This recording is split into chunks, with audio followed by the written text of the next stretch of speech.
Title: The Decameron of Giovanni Boccaccio. Author: Giovanni Boccaccio. Here beginneth the book called Decameron and surnamed Prince Galahalt, wherein are contained 100 stories in 10 days told by 7 ladies and 3 young men. Proem.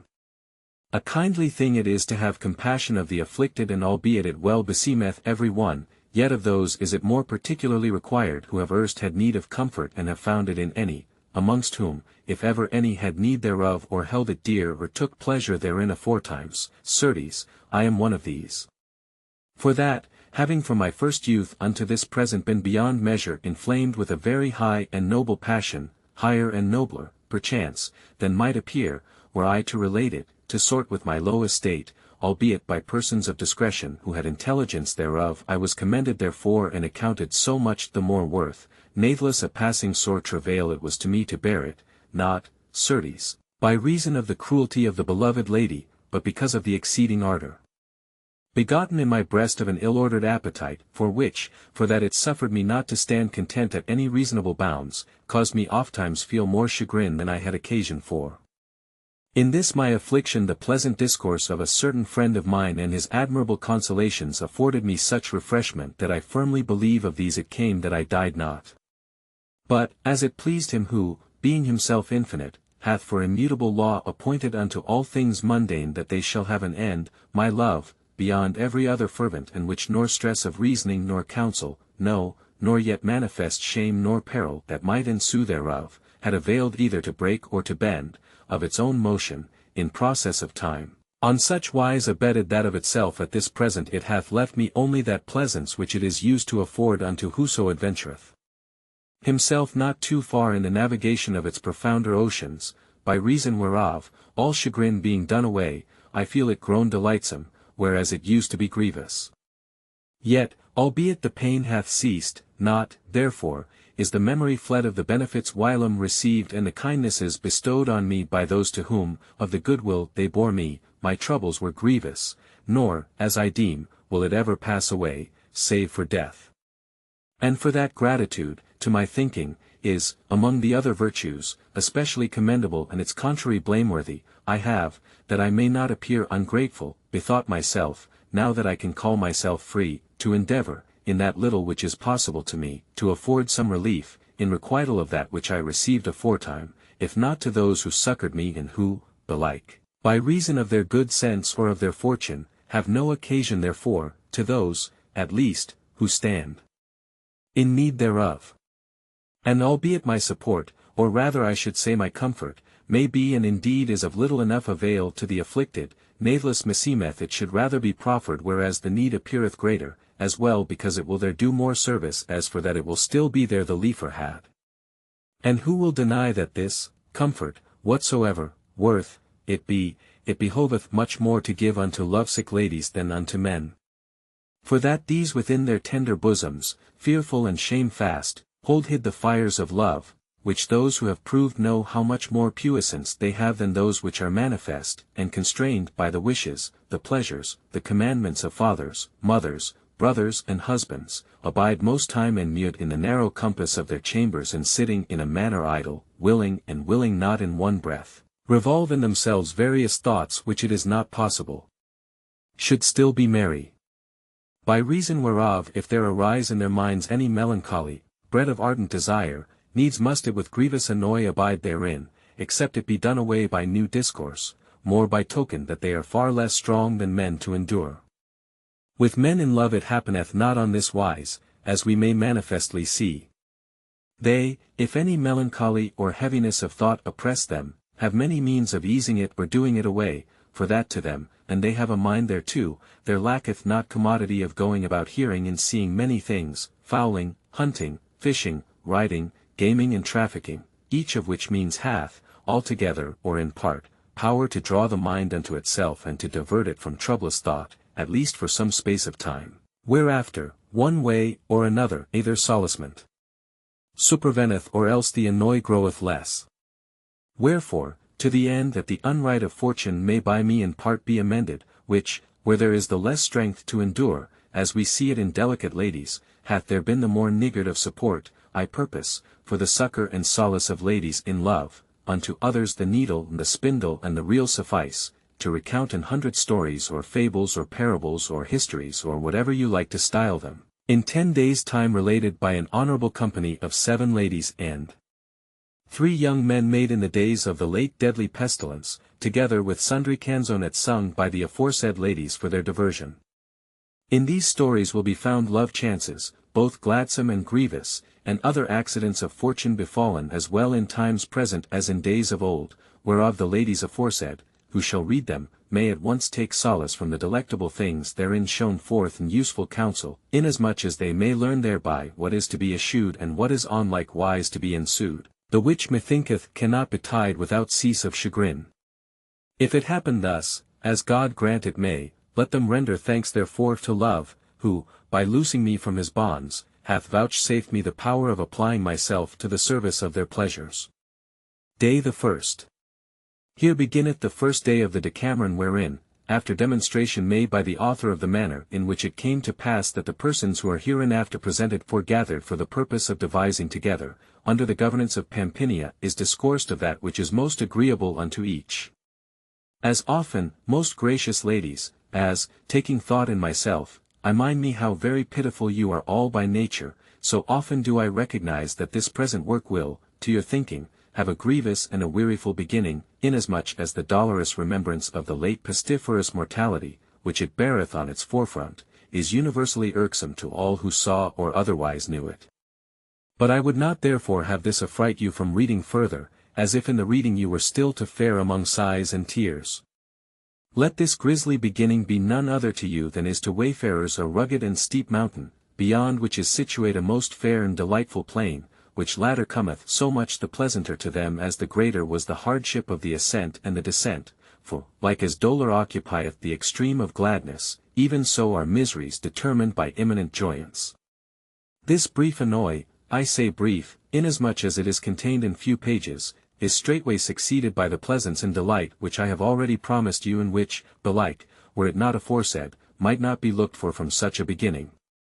And in truth, could I fairly have availed to bring you to my desire otherwise than by so rugged a path as this will be, I had gladly done it, but being in a manner constrained thereto, for that, without this reminiscence of our past miseries, it might not be shown what was the occasion of the coming about of the things that will hereafter be read, I have brought myself to write them.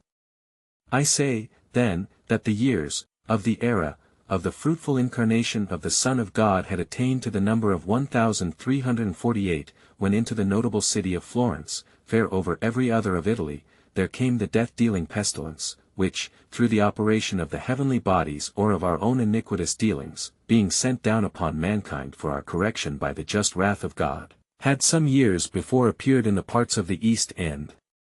after having bereft these latter of an innumerable number of inhabitants, extending without cease from one place to another, had now unhappily spread towards the west.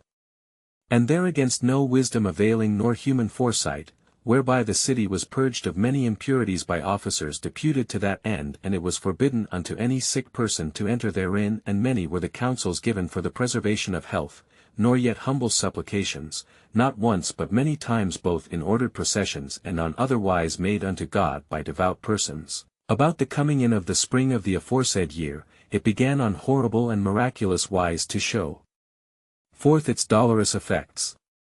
Yet not as it had done in the East, where, if any bled at the nose, it was a manifest sign of inevitable death, nay, but in men and women alike there appeared, at the beginning of the malady, certain swellings, either on the groin or under the armpits, whereof some waxed of the bigness of a common apple, others like unto an egg, some more and some less, and these the vulgar named plague boils. From these two parts the aforesaid death-bearing plague boils proceeded, in brief space, to appear and come indifferently in every part of the body, wherefrom, after a while, the fashion of the contagion began to change into black or livid blotches, which showed themselves in many, first, on the arms and about the thighs and, after spread to, every other part of the person, in some large and sparse and in others small and thick sown, and like as the plague boils had been first, and yet were, a very certain token of coming death, even so were these for every one to whom they came. To the cure of these maladies nor counsel of physician nor virtue of any medicine appeared to avail or profit aught, on the contrary, whether it was that the nature of the infection suffered it not or that the ignorance of the physicians, of whom, over and above the men of art, the number, both men and women, who had never had any teaching of medicine, was become exceeding great, availed not to know whence it arose and consequently took not due measures thereagainst, not only did few recover thereof, but well nigh all died within the 3rd day from the appearance of the aforesaid signs, this sooner and that later, and for the most part without fever or other accident. And this pestilence was the more virulent for that, by communication with those who were sick thereof, it gat hold upon the sound, no otherwise than fire upon things dry or greasy, whenas they are brought very near thereunto. Nay, the mischief was yet greater, for that not only did converse and consort ion with the sick give to the sound infection of cause of common death, but the mere touching of the clothes or of whatsoever other thing had been touched or used of the sick appeared of itself to communicate the malady to the toucher. A marvellous thing to hear is that which I have to tell, and one which, had it not been seen of many men's eyes and of mine own, I had scarce dared credit, much less set down in writing, though I had heard it from one worthy of belief. I say, then, that of such efficience was the nature of the pestilence in question in communicating itself from one to another, that, not only did it pass from man to man, but this, which is much more, it many times visibly did, to wit, a thing which had pertained to a man sick or dead of the aforesaid sickness, being touched by an animal foreign to the human species, not only infected this latter with the plague, but in a very brief space of time killed it. Of this mine own eyes, as hath a little before been said, had one day, among others, experience on this wise, to wit, that the rags of a poor man, who had died of the plague, being cast out into the public way, 2 hogs came up to them, and having first, after their wont, rooted amain among them with their snouts, took them in their mouths and tossed them about their jaws, then, in a little while, after turning round and round, they both, as if they had taken poison, fell down dead upon the rags, with which they had in an ill hour intermeddled. From these things and many others like unto them, or yet stranger, divers fears and conceits were begotten in those who abode alive, which well nigh all tended to a very barbarous conclusion, namely, to shun and flee from the sick and all that pertained to them, and thus doing, each thought to secure immunity for himself. Some there were who conceived that to live moderately and keep oneself from all excess was the best defense against such a danger, wherefore, making up their company, they lived removed from every other and shut themselves up in those houses where none had been sick and where living was best, and there, using very temperately of the most delicate viands and the finest wines and eschewing all incontinence, they abode with music and such other diversions as they might have, never suffering themselves to speak with any nor choosing to hear any news from without of death or sick folk. Others, inclining to the contrary opinion, maintained that to carouse and make merry and go about singing and frolicking and satisfy the appetite in everything possible and laugh and scoff at whatsoever befell was a very certain remedy for such an ill.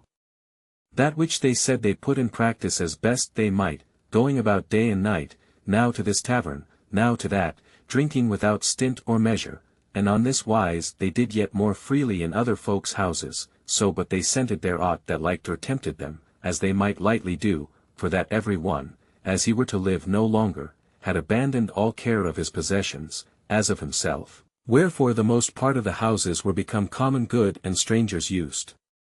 them, whenas they happened upon them, like as the very owner might have done, and with all this bestial preoccupation, they still shunned the sick to the best of their power.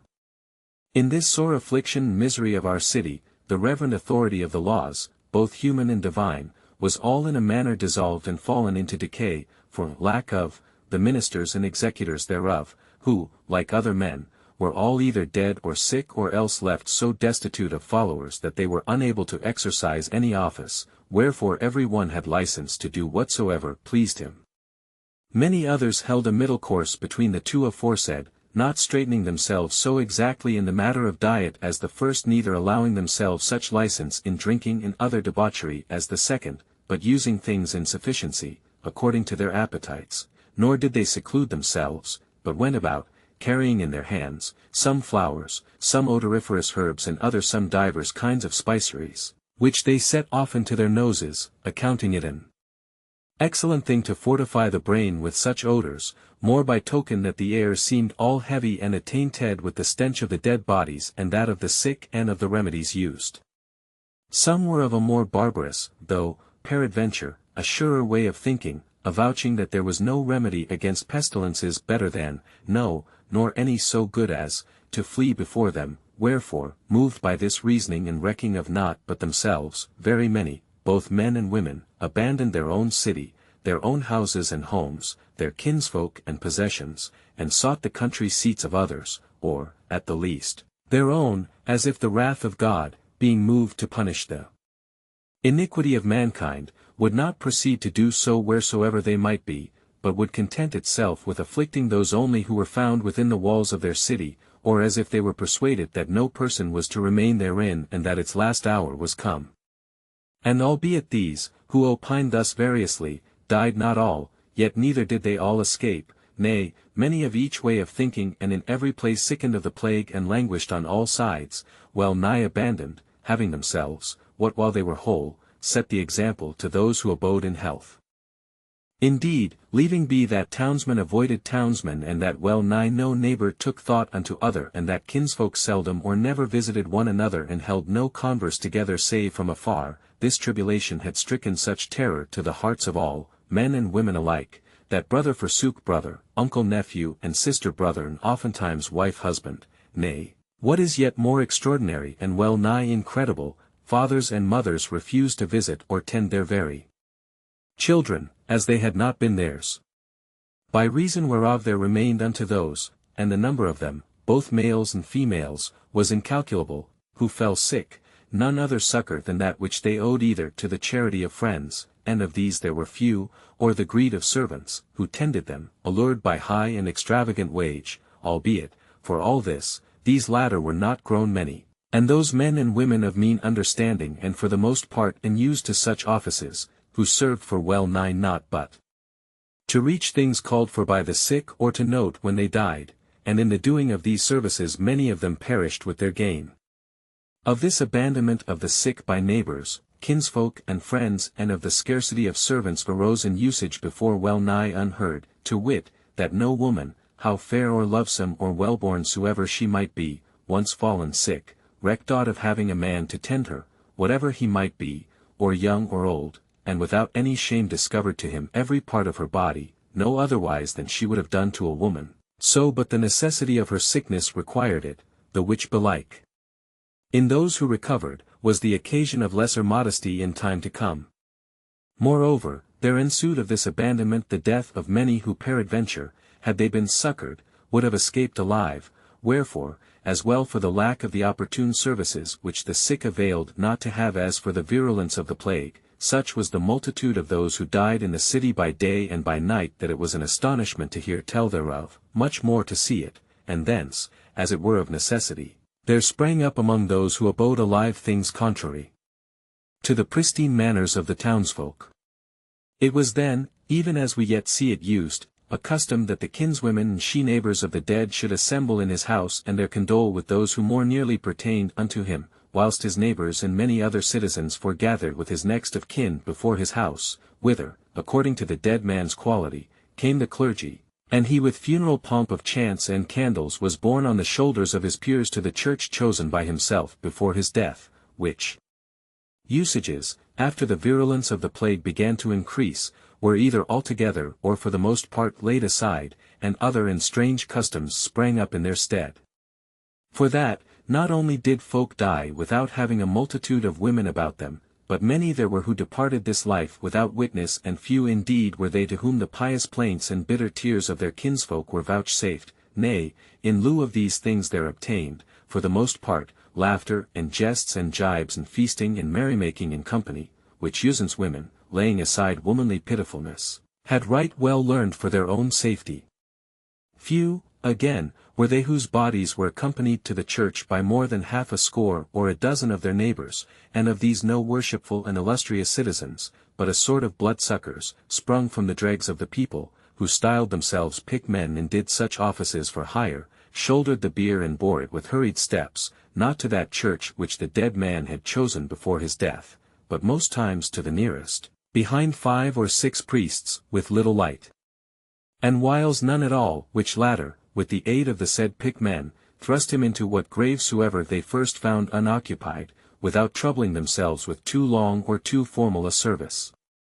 The condition of the common people, and belike, in great part, of the middle class also, was yet more pitiable to behold, for that these, for the most part retained by hope or poverty in their houses and abiding in their own quarters, sickened by the 1,000 daily and being altogether untended and unsuccoured, died well nigh all without recourse. Many breathed their last in the open street, whilst other many, for all they died in their houses, made it known to the neighbours that they were dead rather by the stench of their rotting bodies than otherwise, and of these and others who died all about the whole city was full. For the most part one same usance was observed by the neighbours, moved more by fear lest the corruption of the dead bodies should imperil themselves than by any charity they had for the departed, to wit, that either with their own hands or with the aid of certain bearers, whenas they might have any, they brought the bodies of those who had died forth of their houses and laid them before their doors, where, especially in the morning, those who went about might see corpses without number. Then they fetched biers, and some, in default thereof, they laid upon some board or other. Nor was it only one bier that carried 2 or 3 corpses, nor did this happen but once, nay, many might have been counted which contained husband and wife, 2 or 3 brothers, father and son or the like. And an infinite number of times it befell that, 2 priests going with 1 cross for some 1, 3, or 4 biers, borne by bearers, ranged themselves behind the latter, and whereas the priests thought to have but 1 dead man to bury, they had 6 or 8, and whiles more. Nor therefore were the dead honoured with aught of tears or candles or funeral train, nay, the thing was come to such a pass that folk recked no more of men that died than nowadays they would of goats, whereby it very manifestly appeared that that which the natural course of things had not availed, by dint of small and infrequent harms, to teach the wise to endure with patience, the very greatness of their ills had brought even the simple to expect and make no account of. The consecrated ground sufficing not to the burial of the vast multitude of corpses aforesaid, which daily and well nigh hourly came carried in crowds to every church, especially if it were sought to give each his own place, according to ancient usance, there were made throughout the churchyards, after every other part was full, vast trenches, wherein those who came after were laid by the hundred and being heaped up therein by layers, as goods are stowed aboard ship, were covered with a little earth, till such time as they reached the top of the trench. Moreover, not to go longer searching out and recalling every particular of our past miseries, as they befell throughout the city, I say that, whilst so sinister a time prevailed in the latter, on no wise therefore was the surrounding country spared, wherein, letting be the castles, which in their littleness were like unto the city, throughout the scattered villages and in the fields, the poor and miserable husbandmen and their families, without succour of physician or aid of servitor, died. Not like men, but well nigh like beasts, by the ways or in their tillages or about the houses, indifferently by day and night. By reason whereof, growing lax like the townsfolk in their manners and customs, they recked not of any thing or business of theirs, nay, all, as if they looked for death that very day, studied with all their wit, not to help to maturity the future produce of their cattle and their fields and the fruits of their own past toils, but to consume those which were ready to hand. Thus it came to pass that the oxen, the asses, the sheep, the goats, the swine, the fowls, nay, the very dogs, so faithful to mankind, being driven forth of their own houses, went straying at their pleasure about the fields, where the very corn was abandoned, without being cut, much less gathered in, and many, well nigh like reasonable creatures, after grazing all day, returned at night, glutted, to their houses, without the constraint of any herdsman.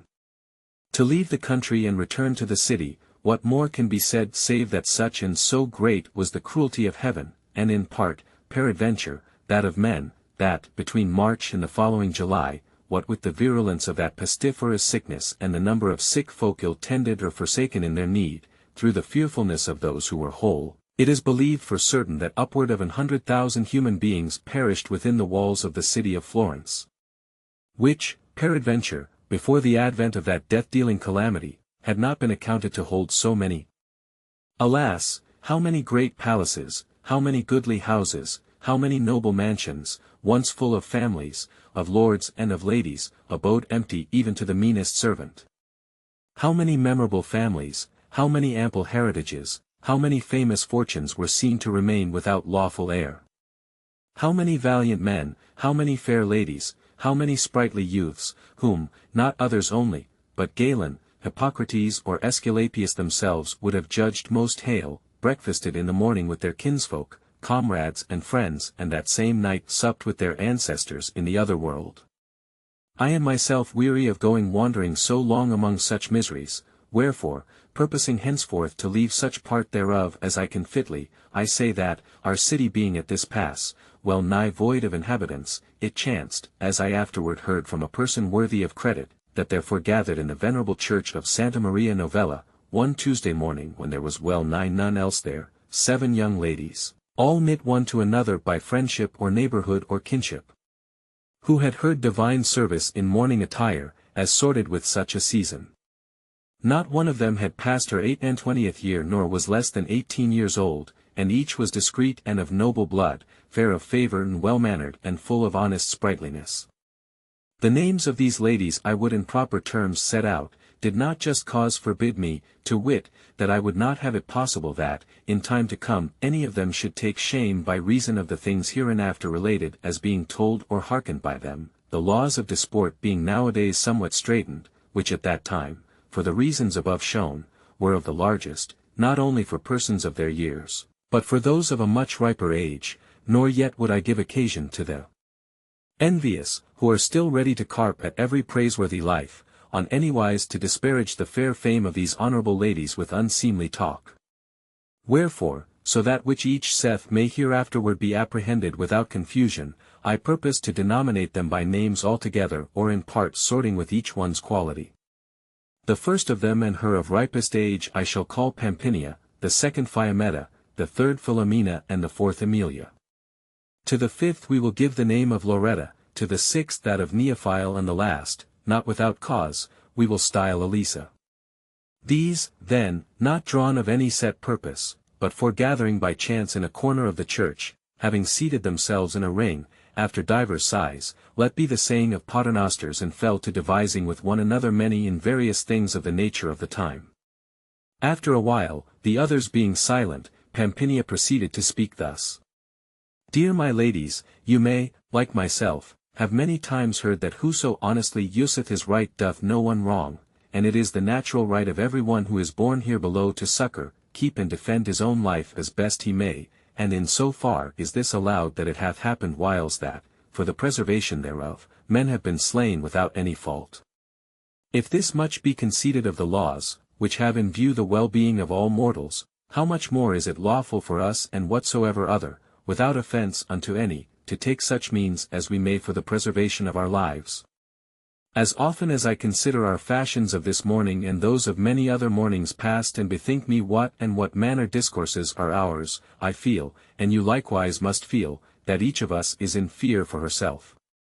Nor do I anywise wonder at this, but I wonder exceedingly, considering that we all have a woman's wit, that we take no steps to provide ourselves against that which each of us justly feareth. We abide here, to my seeming, no otherwise than as if we would or should be witness of how many dead bodies are brought hither for burial or to hearken if the friars of the place, whose number is come well nigh to naught, chant their offices at the due hours or by our apparel to show forth unto whosoever appeareth here the nature and extent of our distresses. If we depart hence, we either see dead bodies or sick persons carried about or those, whom for their misdeeds the authority of the public laws whilere condemned to exile, overrun the whole place with unseemly excesses, as if scoffing at the laws, for that they know the executors thereof to be either dead or sick, whilst the dregs of our city, fattened with our blood, style themselves pickmen and ruffle it everywhere in mockery of us, riding and running all about and flouting us with our distresses in ribald songs. We hear nothing here but such an one is dead, or such an one is at the point of death, and were there any to make them, we should hear dolorous lamentations on all sides. And if we return to our houses, I know not if it is with you as with me, but, for my part, when I find none left therein of a great household, save my serving maid, I wax fearful and feel every hair of my body stand on end, and wherever I go or abide about the house, meseemeth I see the shades of those who are departed and who were not those countenances that I was used to see, but terrify me with a horrid aspect, I know not whence newly come to them.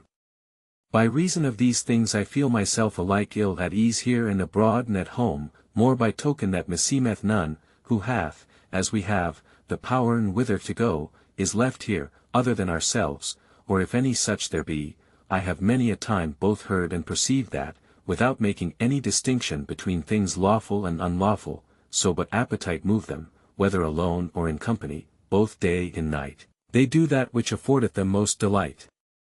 Nor is it the laity alone who do thus, nay, even those who are shut in the monasteries, persuading themselves that what befitteth and is lawful to others alike sortable and unforbidden unto them, have broken the laws of obedience and giving themselves to carnal delights, thinking thus to escape, are grown lewd and dissolute.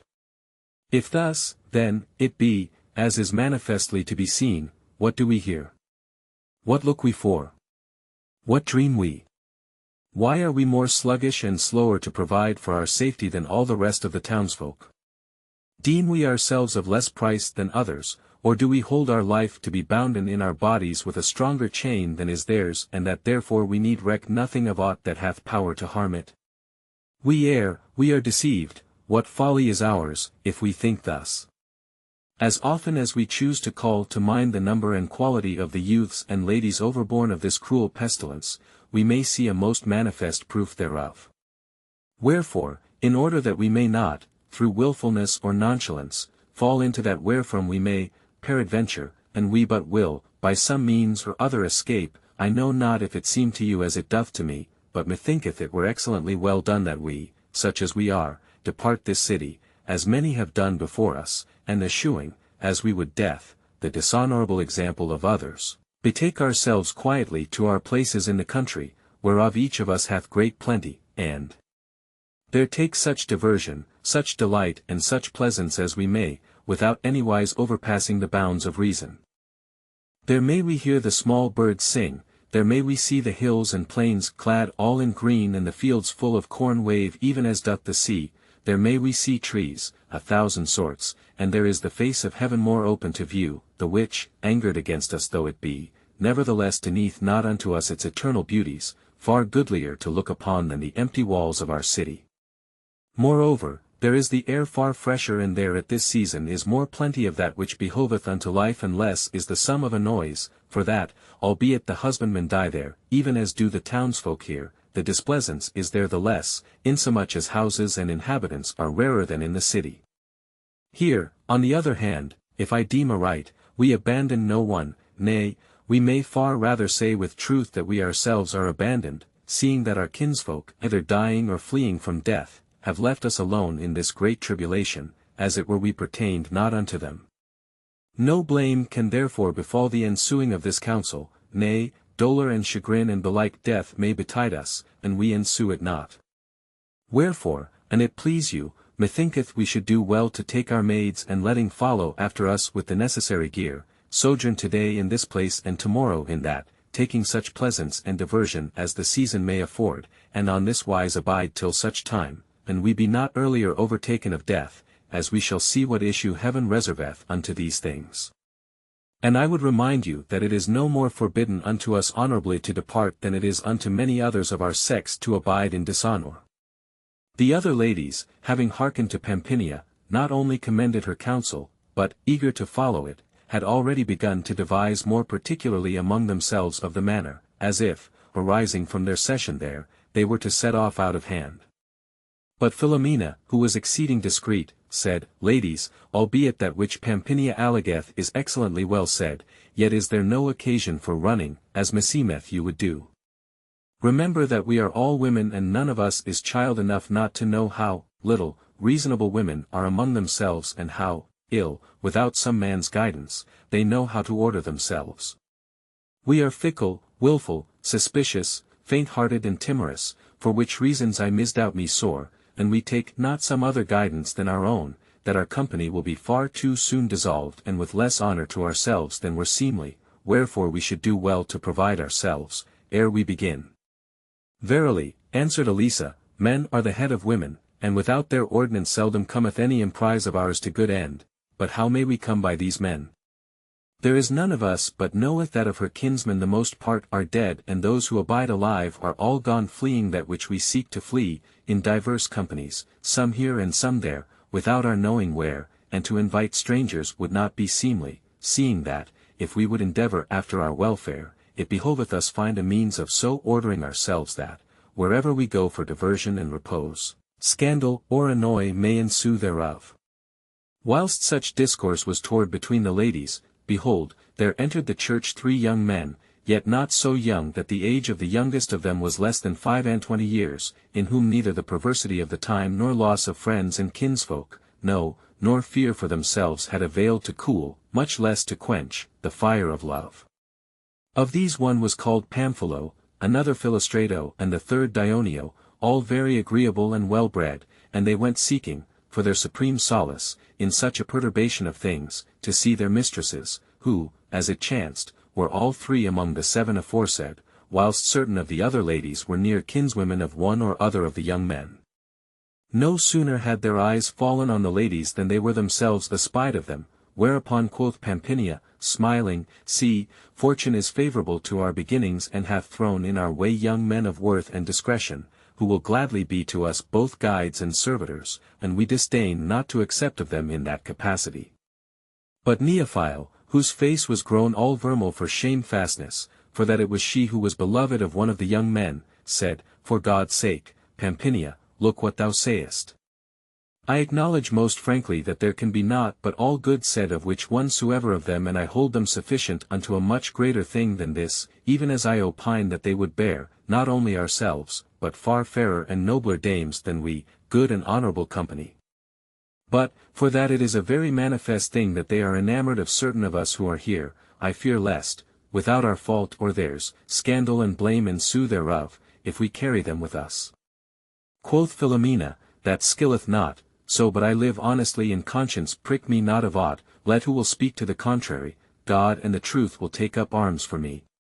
Wherefore, if they be disposed to come, verily we may say with Pampinia that fortune is favourable to our going. The other ladies, hearing her speak thus absolutely, not only held their peace, but all with one accord agreed that the young men should be called and acquainted with their project and bidden to be pleased bear them company in their expedition.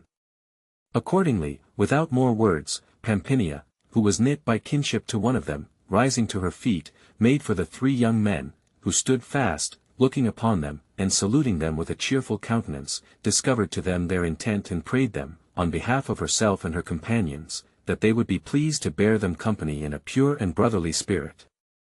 The young men at the first thought themselves bantered, but, seeing that the lady spoke in good earnest, they made answer joyfully that they were ready, and without losing time about the matter, forthright took order for that which they had to do against departure.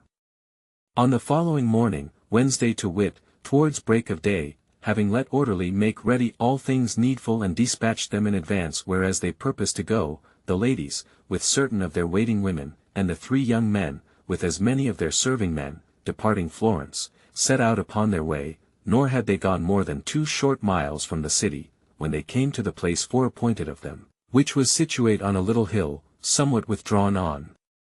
every side from the highway and full of various shrubs and plants, all green of leafage and pleasant to behold.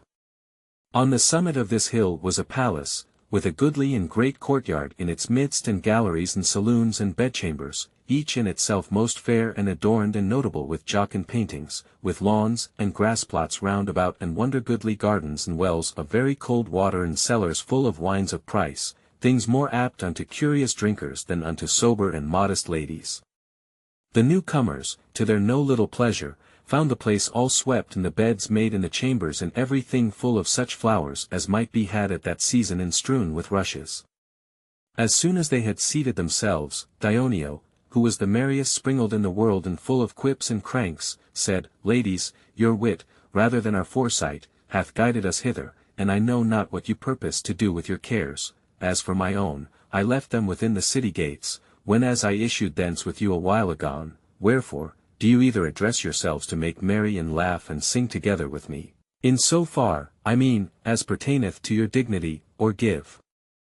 Me leave to go back for my cares and abide in the afflicted city. Whereto Pampinia, no otherwise than as if in like manner she had banished all her own cares, answered blithely, Dioneo, thou sayest well, it behoveth us live merrily, nor hath any other occasion caused us flee from yonder miseries. But, for that things which are without measure may not long endure, I, who began the discourse wherethrough this so goodly company came to be made, taking thought for the continuance of our gladness, hold it of necessity that we appoint some one to be principal among us, whom we may honor and obey as chief and whose especial care it shall be to dispose us to live joyously. And in order that each in turn may prove the burden of solicitude, together with the pleasure of headship, and that, the chief being thus drawn, in turn, from one and the other sex, there may be no cause for jealousy, as might happen, were any excluded from the sovereignty, I say that unto each be attributed the burden and the honor for one day. Let who is to be our first chief be at the election of us all. For who shall follow, be it he or she whom it shall please the governor of the day to appoint, when as the hour of vespers draweth near, and let each in turn, at his or her discretion, order and dispose of the place and manner wherein we are to live, for such time as his or her seigneury shall endure. Pampinia's words pleased mightily, and with one voice they elected her chief of the first day, whereupon Philomena, running nimbly to a laurel tree, for that she had many a time heard speak of the honor due to the leaves of this plant and how worshipworth they made whoso was deservedly crowned withal, and plucking divers sprays therefrom, made her thereof a goodly and honorable wreath, which, being set upon her head, was thenceforth, what while their company lasted, a manifest sign unto every other of the royal office and seigneury.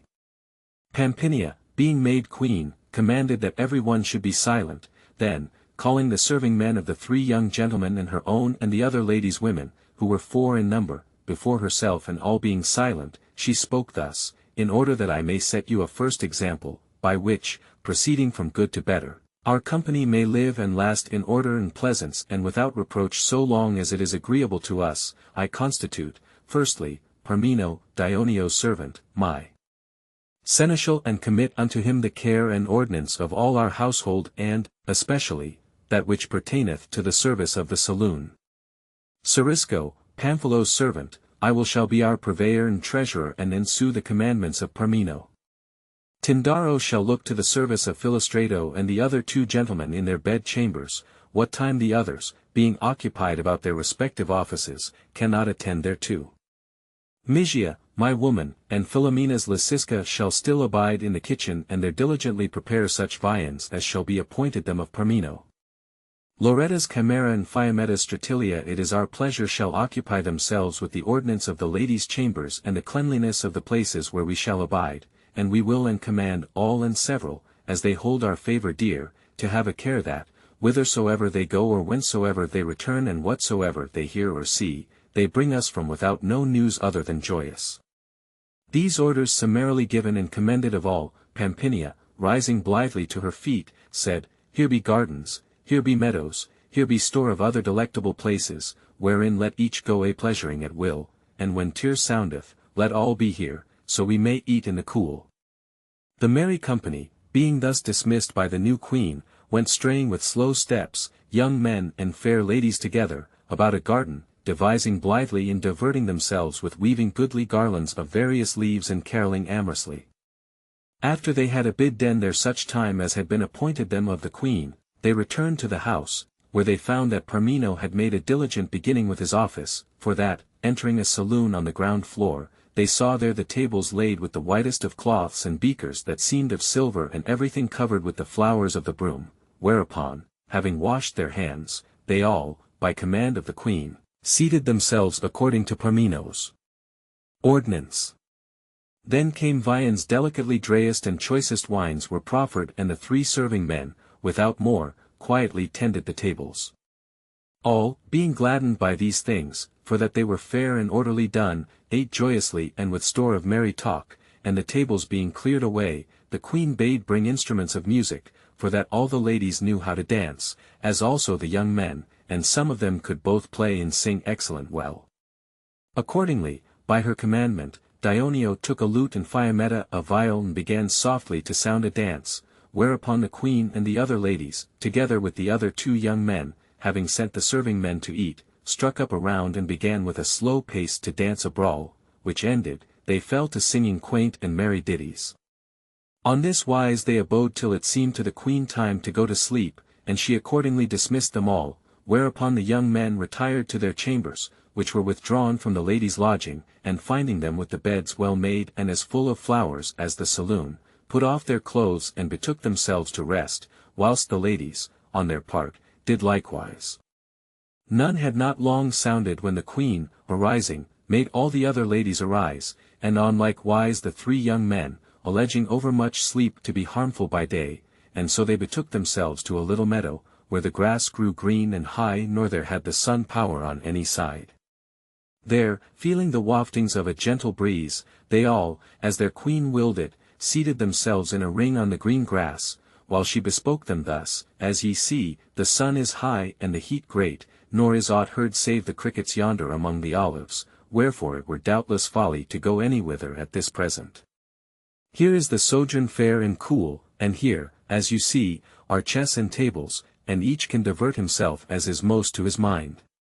But, an my counsel be followed in this, we shall pass away this sultry part of the day, not in gaming, wherein the mind of one of the players must of necessity be troubled, without any great pleasure of the other or of those who look on, but in telling stories, which, one telling, may afford diversion to all the company who hearken. Nor shall we have made an end of telling each his story but the sun will have declined and the heat be abated, and we can then go a pleasuring whereas it may be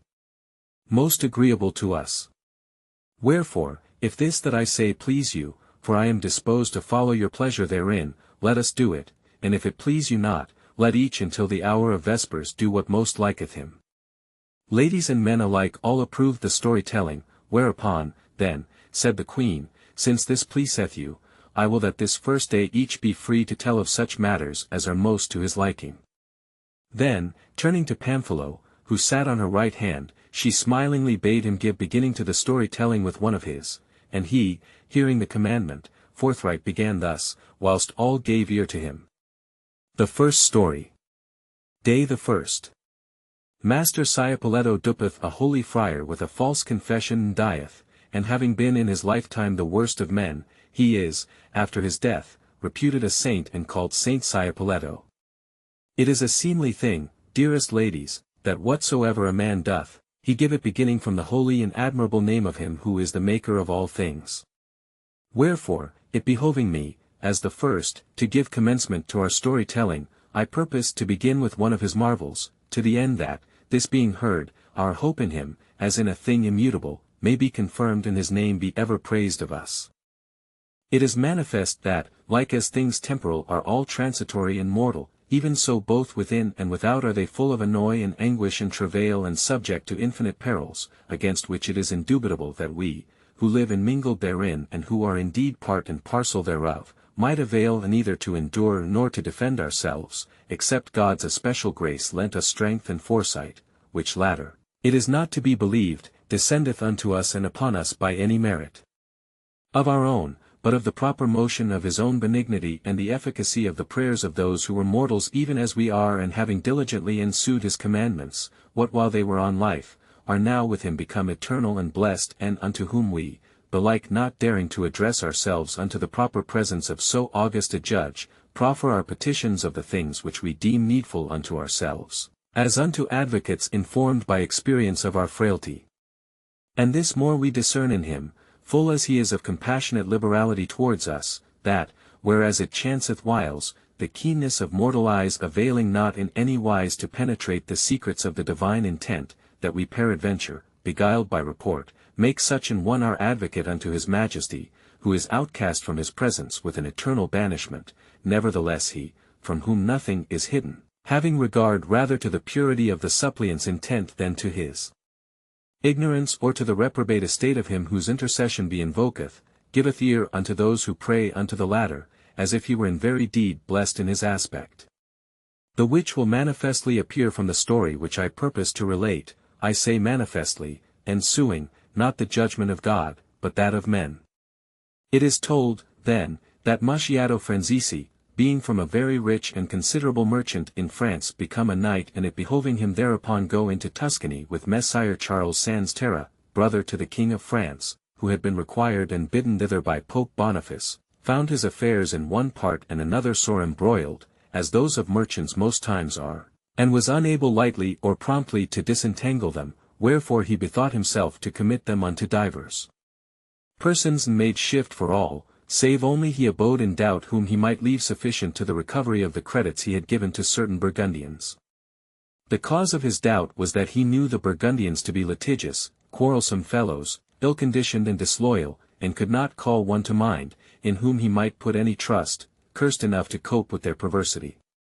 After long consideration of the matter, there came to his memory a certain Master Schiaparello de Prato, who came often to his house in Paris and whom, for that he was little of person and mighty nice in his dress, the French, knowing not what Separello meant and thinking it be the same with Capello, to wit, in their vernacular, chaplet, called him, not Capello, but Sciapoletto, and accordingly as Sciapoletto he was known everywhere, whilst few knew him for Master Schiaparello. Now this said Sciapoletto was of this manner life, that, being a scrivener, he thought very great shame when as any of his instrument was found, and indeed he drew few such, other than false, whilst of the latter he would have drawn as many as might be required of him and these with a better will by way of gift than any other for a great wage. False witness he bore with especial delight, required or not required, and the greatest regard being in those times paid to oaths in France, as he recked nothing of forswearing himself, he knavishly gained all the suits concerning which he was called upon to tell the truth upon his faith. He took inordinate pleasure and was mighty diligent in stirring up troubles and enmities and scandals between friends and kinsfolk and whomsoever else, and the greater the mischiefs he saw ensue thereof, the more he rejoiced. If bidden to manslaughter or whatsoever other naughty deed, he went about it with a will, without ever saying nay thereto, and many a time of his proper choice he had been known to wound men and do them to death with his own hand. He was a terrible blasphemer of God and the saints, and that for every trifle, being the most choleric man alive. To church he went never and all the sacraments thereof he flouted in abominable terms, as things of no account, whilst, on the other hand, he was still fain to haunt and use taverns and other lewd places. Of women he was as fond as dogs of the stick, but in the contrary he delighted more than any filthy fellow alive. He robbed and pillaged with as much conscience as a godly man would make oblation to God. He was a very glutton and a great wine-bibber, insomuch that by times it wrought him shameful mischief, and to boot, he was a notorious gamester and a caster of cogged dice. But why should I enlarge in so many words? He was belike the worst man that ever was born. His wickedness had long been upheld by the power and interest of Messer Macchiato, who had many a time safeguarded him as well from private persons, to whom he often did a mischief, as from the law, against which he was a perpetual offender. This Master Sciapoletto then, coming to Macchiato's mind, the latter, who was very well acquainted with his way of life, bethought himself that he should be such an one as the perversity of the Burgundians required and accordingly, sending for him, he bespoke him thus, Master Sciapoletto, I am, as thou knowest, about altogether to withdraw hence, and having to do, amongst others, with certain Burgundians, men full of guile, I know none whom I may leave to recover my due from them more fitting than thyself, more by token that thou dost nothing at this present, wherefore, and thou wilt undertake this, I will e'en procure thee the favour of the court and give thee such part as shall be meet of that which thou shalt recover. Don Sciapoletto, who was then out of employ and ill provided with the goods of the world, seeing him who had long been his stay in his refuge about to depart thence, lost no time in deliberation, but, as of necessity constrained, replied that he would well. They being come to an accord, Macchiato departed and Sciapoletto, having gotten his patron's procuration and letters commendatory from the king, betook himself into Burgundy, where well nigh none knew him, and there, contrary to his nature, began courteously and blandly to seek to get in his payments and do that wherefore he was come thither, as if reserving choler and violence for a last resort. Dealing thus and lodging in the house of two Florentines, brothers, who there lent at usance and who entertained him with great honour for the love of Messer Macchiato, it chanced that he fell sick, whereupon the two brothers promptly fetched physicians and servants to tend him and furnished him with all that behoved unto the recovery of his health. But every succour was in vain, for that, by the physician's report, the good man, who was now old and had lived disorderly, grew daily worse, as one who had a mortal sickness, wherefore the two brothers were sore concerned, and one day, being pretty near the chamber where he lay sick, they began to take counsel together, saying one to the other, How shall we do with yonder fellow? We have a sorry bargain on our hands of his affair, for that to send him forth of our house, thus sick, were a sore reproach to us and a manifest sign of little wit on our part, if the folk, who have seen us first receive him and after let tend and medicine him with such solicitude, should now see him suddenly put out of our house, sick unto death as he is, without it being possible for him to have done aught that should displease us. On the other hand, he hath been so wicked a man that he will never consent to confess or take any sacrament of the church, and he dying without confession, no church will receive his body, nay, he will be cast into a ditch, like a dog. Again, even if he do confess, his sins are so many and so horrible that the like will come of it, for that there is nor priest nor friar who can or will absolve him thereof, wherefore, being unshriven, he will still be cast into the ditches. Should it happen thus, the people of the city, as well on account of our trade, which appeareth to them most iniquitous and of which they missy all day, as of their itch to plunder us, seeing this, will rise up and riot and cry out, These Lombard dogs, whom the church refuseth to receive, are to be suffered here no longer, and they will run to our houses and despoil us not only of our good, but may be of our lives, to boot. Wherefore in any case it will go ill with us, if yonder fellow die.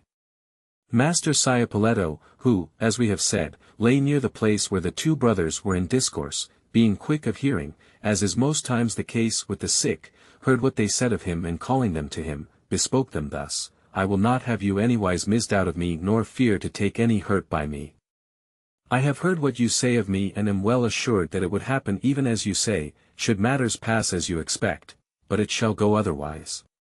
I have in my lifetime done God the Lord so many an affront that it will make neither more nor less, and I do him yet another at the point of death, wherefore do you make shift to bring me the holiest and worthiest friar you may avail to have, if any such there be, and leave the rest to me, for that I will assuredly order your affairs and mine own on such wise that all shall go well and you shall have good cause to be satisfied.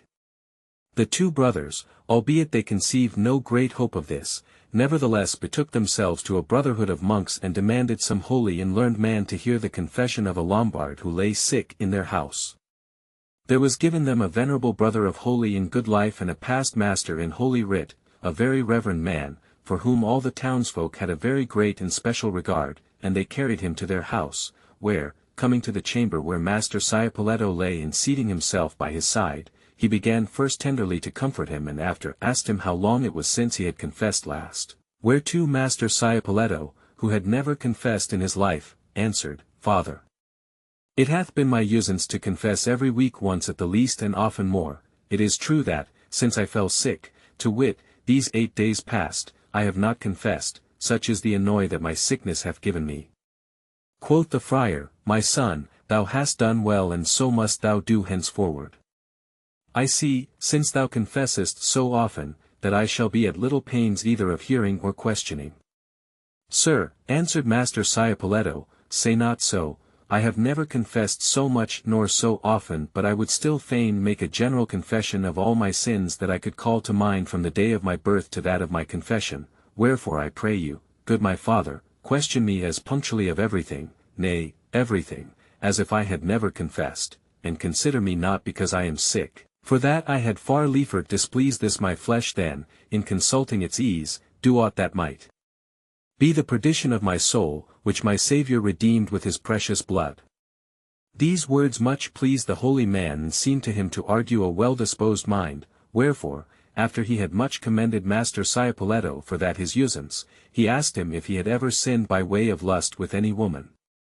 Father, replied Master Ciapoletto, sighing, on this point I am ashamed to tell you the truth, fearing to sin by way of vainglory. Quoth the friar, Speak in all security, for never did one sin by telling the truth, whether in confession or otherwise.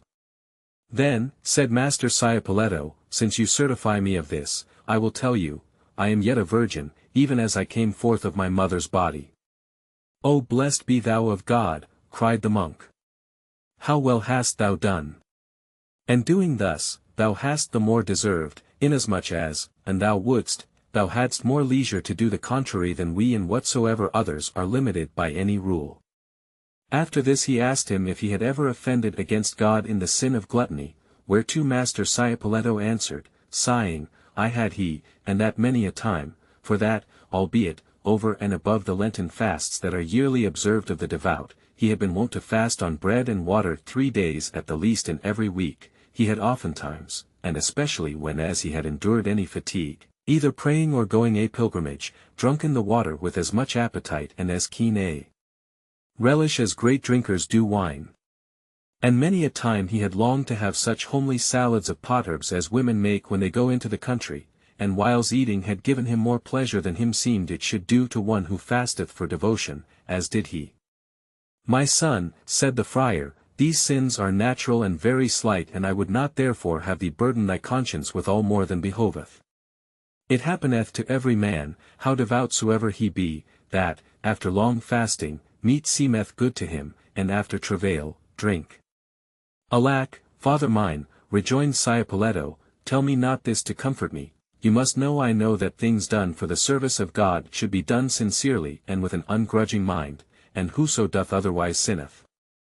Quoth the friar, exceeding well pleased, I am content that thou shouldst thus apprehend it, and thy pure and good conscience therein pleaseth me exceedingly.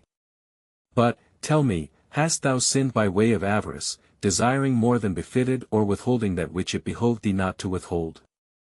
Father mine, replied Cipoletto, I would not have you look to my being in the house of these usurers. I have naught to do here, nay, I came hither to admonish and chasten them and turn them from this their abominable way of gain, and methinketh I should have made shift to do so, had not God thus visited me.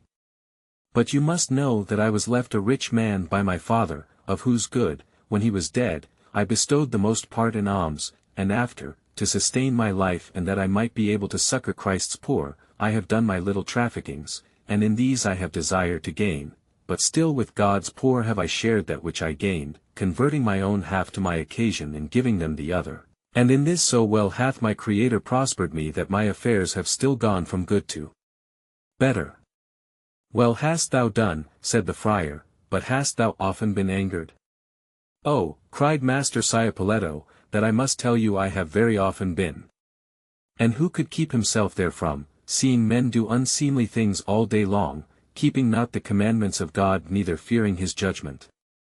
Many times a day I had liefer been dead than alive, seeing young men follow after vanities and hearing them curse and forswear themselves, haunting the taverns, visiting not the churches and ensuing rather the ways of the world than that of God. My son, said the friar, this is a righteous anger, nor for my part might I enjoin thee any penance therefore. But hath anger at any time availed to move thee to do any manslaughter or to bespeak any one unseemly or do any other unright? Alack, sir, answered the sick man, you, who seem to me a man of God, how can you say such words? Had I ever had the least thought of doing any one of the things whereof you speak, think you I believe that God would so long have forborne me? These be the doings of outlaws and men of naught, whereof I never saw any, but I said still, Go, may God amend thee. Then said the friar, Now tell me, my son, blessed be thou of God, hast thou never borne false witness against any or missaid of another, or taken other's good, without leave of him to whom it pertained? I, indeed, sir, replied Master Cipoletto, I have missaid of others, for that I had a neighbor aforetime, who, with the greatest unright in the world, did not but beat his wife, insomuch that I once spoke ill of him to her kinsfolk, so great was the compassion that overcame me for the poor woman, whom he used as God alone can tell, whensoever he had drunken overmuch. Quoth the friar, Thou tellest me thou hast been a merchant. Hast thou never cheated any one, as merchants do whiles? I, faith, yes, sir, answered Master Cipoletto, but I know not whom, except it were a certain man, who once brought me moneys which he owed me for cloth I had sold him and which I threw into a chest, without counting. A good month after, I found that they were 4 farthings more than they should have been, wherefore, not seeing him again and having kept them by me a full year, that I might restore them to him, I gave them away in alms. Quoth the friar, This was a small matter, and thou didst well to deal with it as thou didst. Then he questioned him of many other things, of all which he answered after the same fashion, and the Holy Father offering to proceed to absolution, Master Ciapoletto said, "Sir, I have yet sundry sins that I have not told you." The friar asked him what they were, and he answered, "I mind me that one Saturday, after none, I caused my servant sweep out the house and had not that reverence for the Lord's holy day which it behoved me have." "Oh," said the friar, "that is a light matter, my son." "Nay," rejoined Master Ciapoletto, "call it not a light matter, for that the Lord's day is greatly to be honored, seeing that on such a day our Lord rose from the dead." Then said the friar, "Well, hast thou done aught else?" "I, sir," answered Master Ciapoletto, "once, unthinking what I did, I spat in the church of God." Thereupon the friar fell a-smiling, and said, "My son, that is no thing to be recked of, we who are of the clergy, we spit there all day long." "And you do very ill," rejoined Master Ciapoletto, "for that there is not which it so straitly behoveth to keep clean as the holy temple wherein is rendered sacrifice to God." Brief, he told him great plenty of such like things and presently fell a-sighing and after weeping sore, as he knew full well to do, when as he would. Quoth the holy friar, "What aileth thee, my son?" "Alas, sir," replied Master Ciapoletto, "I have one sin left, whereof I never yet confessed me, such shame have I to tell it, and every time I call it to mind, I weep, even as you see, and meseemeth very certain that God will never pardon it me." "Go to, son," rejoined the friar, "what is this thou sayest? If all the sins that were ever wrought or are yet to be wrought of all mankind, what while the world endureth, were all in one man and he repented him thereof and were contrite therefore, as I see thee, such is the mercy and loving kindness of God that, upon confession, he would freely pardon them to him. Wherefore do thou tell it in all assurance?" Quoth Master Ciapoletto, still weeping sore, "Alack, father mine, mine is too great a sin, and I can scarce believe that it will ever be forgiven me of God, except your prayers strive for me." Then said the friar, "Tell it me in all assurance, for I promise thee to pray God for thee." Master Ciapoletto, however, still wept and said not, but, after he had thus held the friar a great while in suspense, he heaved a deep sigh and said, "Father mine, since you promise me to pray God for me, I will e'en tell it you. Know, then, that, when I was little, I once cursed my mother." So saying, he fell again to weeping sore. "O my son," quoth the friar, "seemeth this to thee so heinous a sin? Why, men blaspheme God all day long and he freely pardoneth whoso repenteth him of having blasphemed him, and deemest thou not he will pardon thee this? Weep not, but comfort thyself, for, certes, wert thou one of those who set him on the cross, he would pardon thee, in favor of such contrition as I see in thee." "Alack, father mine, what say you?" replied Ciapoletto. "My kind mother, who bore me 9 months in her body, day and night, and carried me on her neck 100 times and more, I did passing ill to curse her and it was an exceeding great sin, and except you pray God for me, it will not be forgiven me." The friar, then, seeing that Master Ciapoletto had no more to say, gave him absolution and bestowed on him his benison, holding him a very holy man and devoutly believing all that he had told him to be true. And who would not have believed it, hearing a man at the point of death speak thus? Then, after all this, he said to him, "Master Ciapoletto, with God's help you will speedily be whole, but, should it come to pass that God call your blessed and well-disposed soul to himself, would it please you that your body be buried in our convent?" "Aye, would it, sir," replied Master Ciapoletto. "Nay, I would fain no be buried otherwhere, since you have promised to pray God for me, more by token that I have ever had a special regard for your order. Wherefore I pray you that when as you return to your lodging, you must cause bring me that most veritable body of Christ, which you consecrate mornings upon the altar, for that, with your leave, I purpose, all unworthy as I am, to take it and after, holy and extreme unction, to the intent that, if I have lived as a sinner, I may at the least die like a Christian." The good friar replied that it pleased him much and that he said well and promised to see it presently brought him, and so was it done. Meanwhile, the two brothers, misdoubting them sore lest Master Ciapoletto should play them false, had posted themselves behind a wainscot, that divided the chamber where he lay from another, and listening, easily heard and apprehended that which he said to the friar and had whiles so great a mind to laugh, hearing the things which he confessed to having done, that they were like to burst, and said, one to other, What manner of man is this, whom neither old age nor sickness nor fear of death, whereunto he seeth himself near, nor yet of God, before whose judgment seat he looketh to be ere long, have availed to turn from his wickedness, nor hinder him from choosing to die as he hath lived? However, seeing that he had so spoken that he should be admitted to burial in a church, they recked not of the rest. Master Ciapoletto presently took the sacrament and, growing rapidly worse, received extreme unction, and a little after evensong of the day he had made his fine confession, he died, whereupon the two brothers, having, of his proper moneys, taken order for his honourable burial, sent to the convent to acquaint the friars therewith, bidding them come thither that night to hold vigil, according to usance, and fetch away the body in the morning, and meanwhile made ready all that was needful thereunto. The holy friar, who had shriven him, hearing that he had departed this life, betook himself to the prior of the convent and, letting ring to chapter, gave out to the brethren therein assembled that Master Ciapoletto had been a holy man, according to that which he had gathered from his confession, and persuaded them to receive his body with the utmost reverence and devotion, in the hope that God should show forth many miracles through him.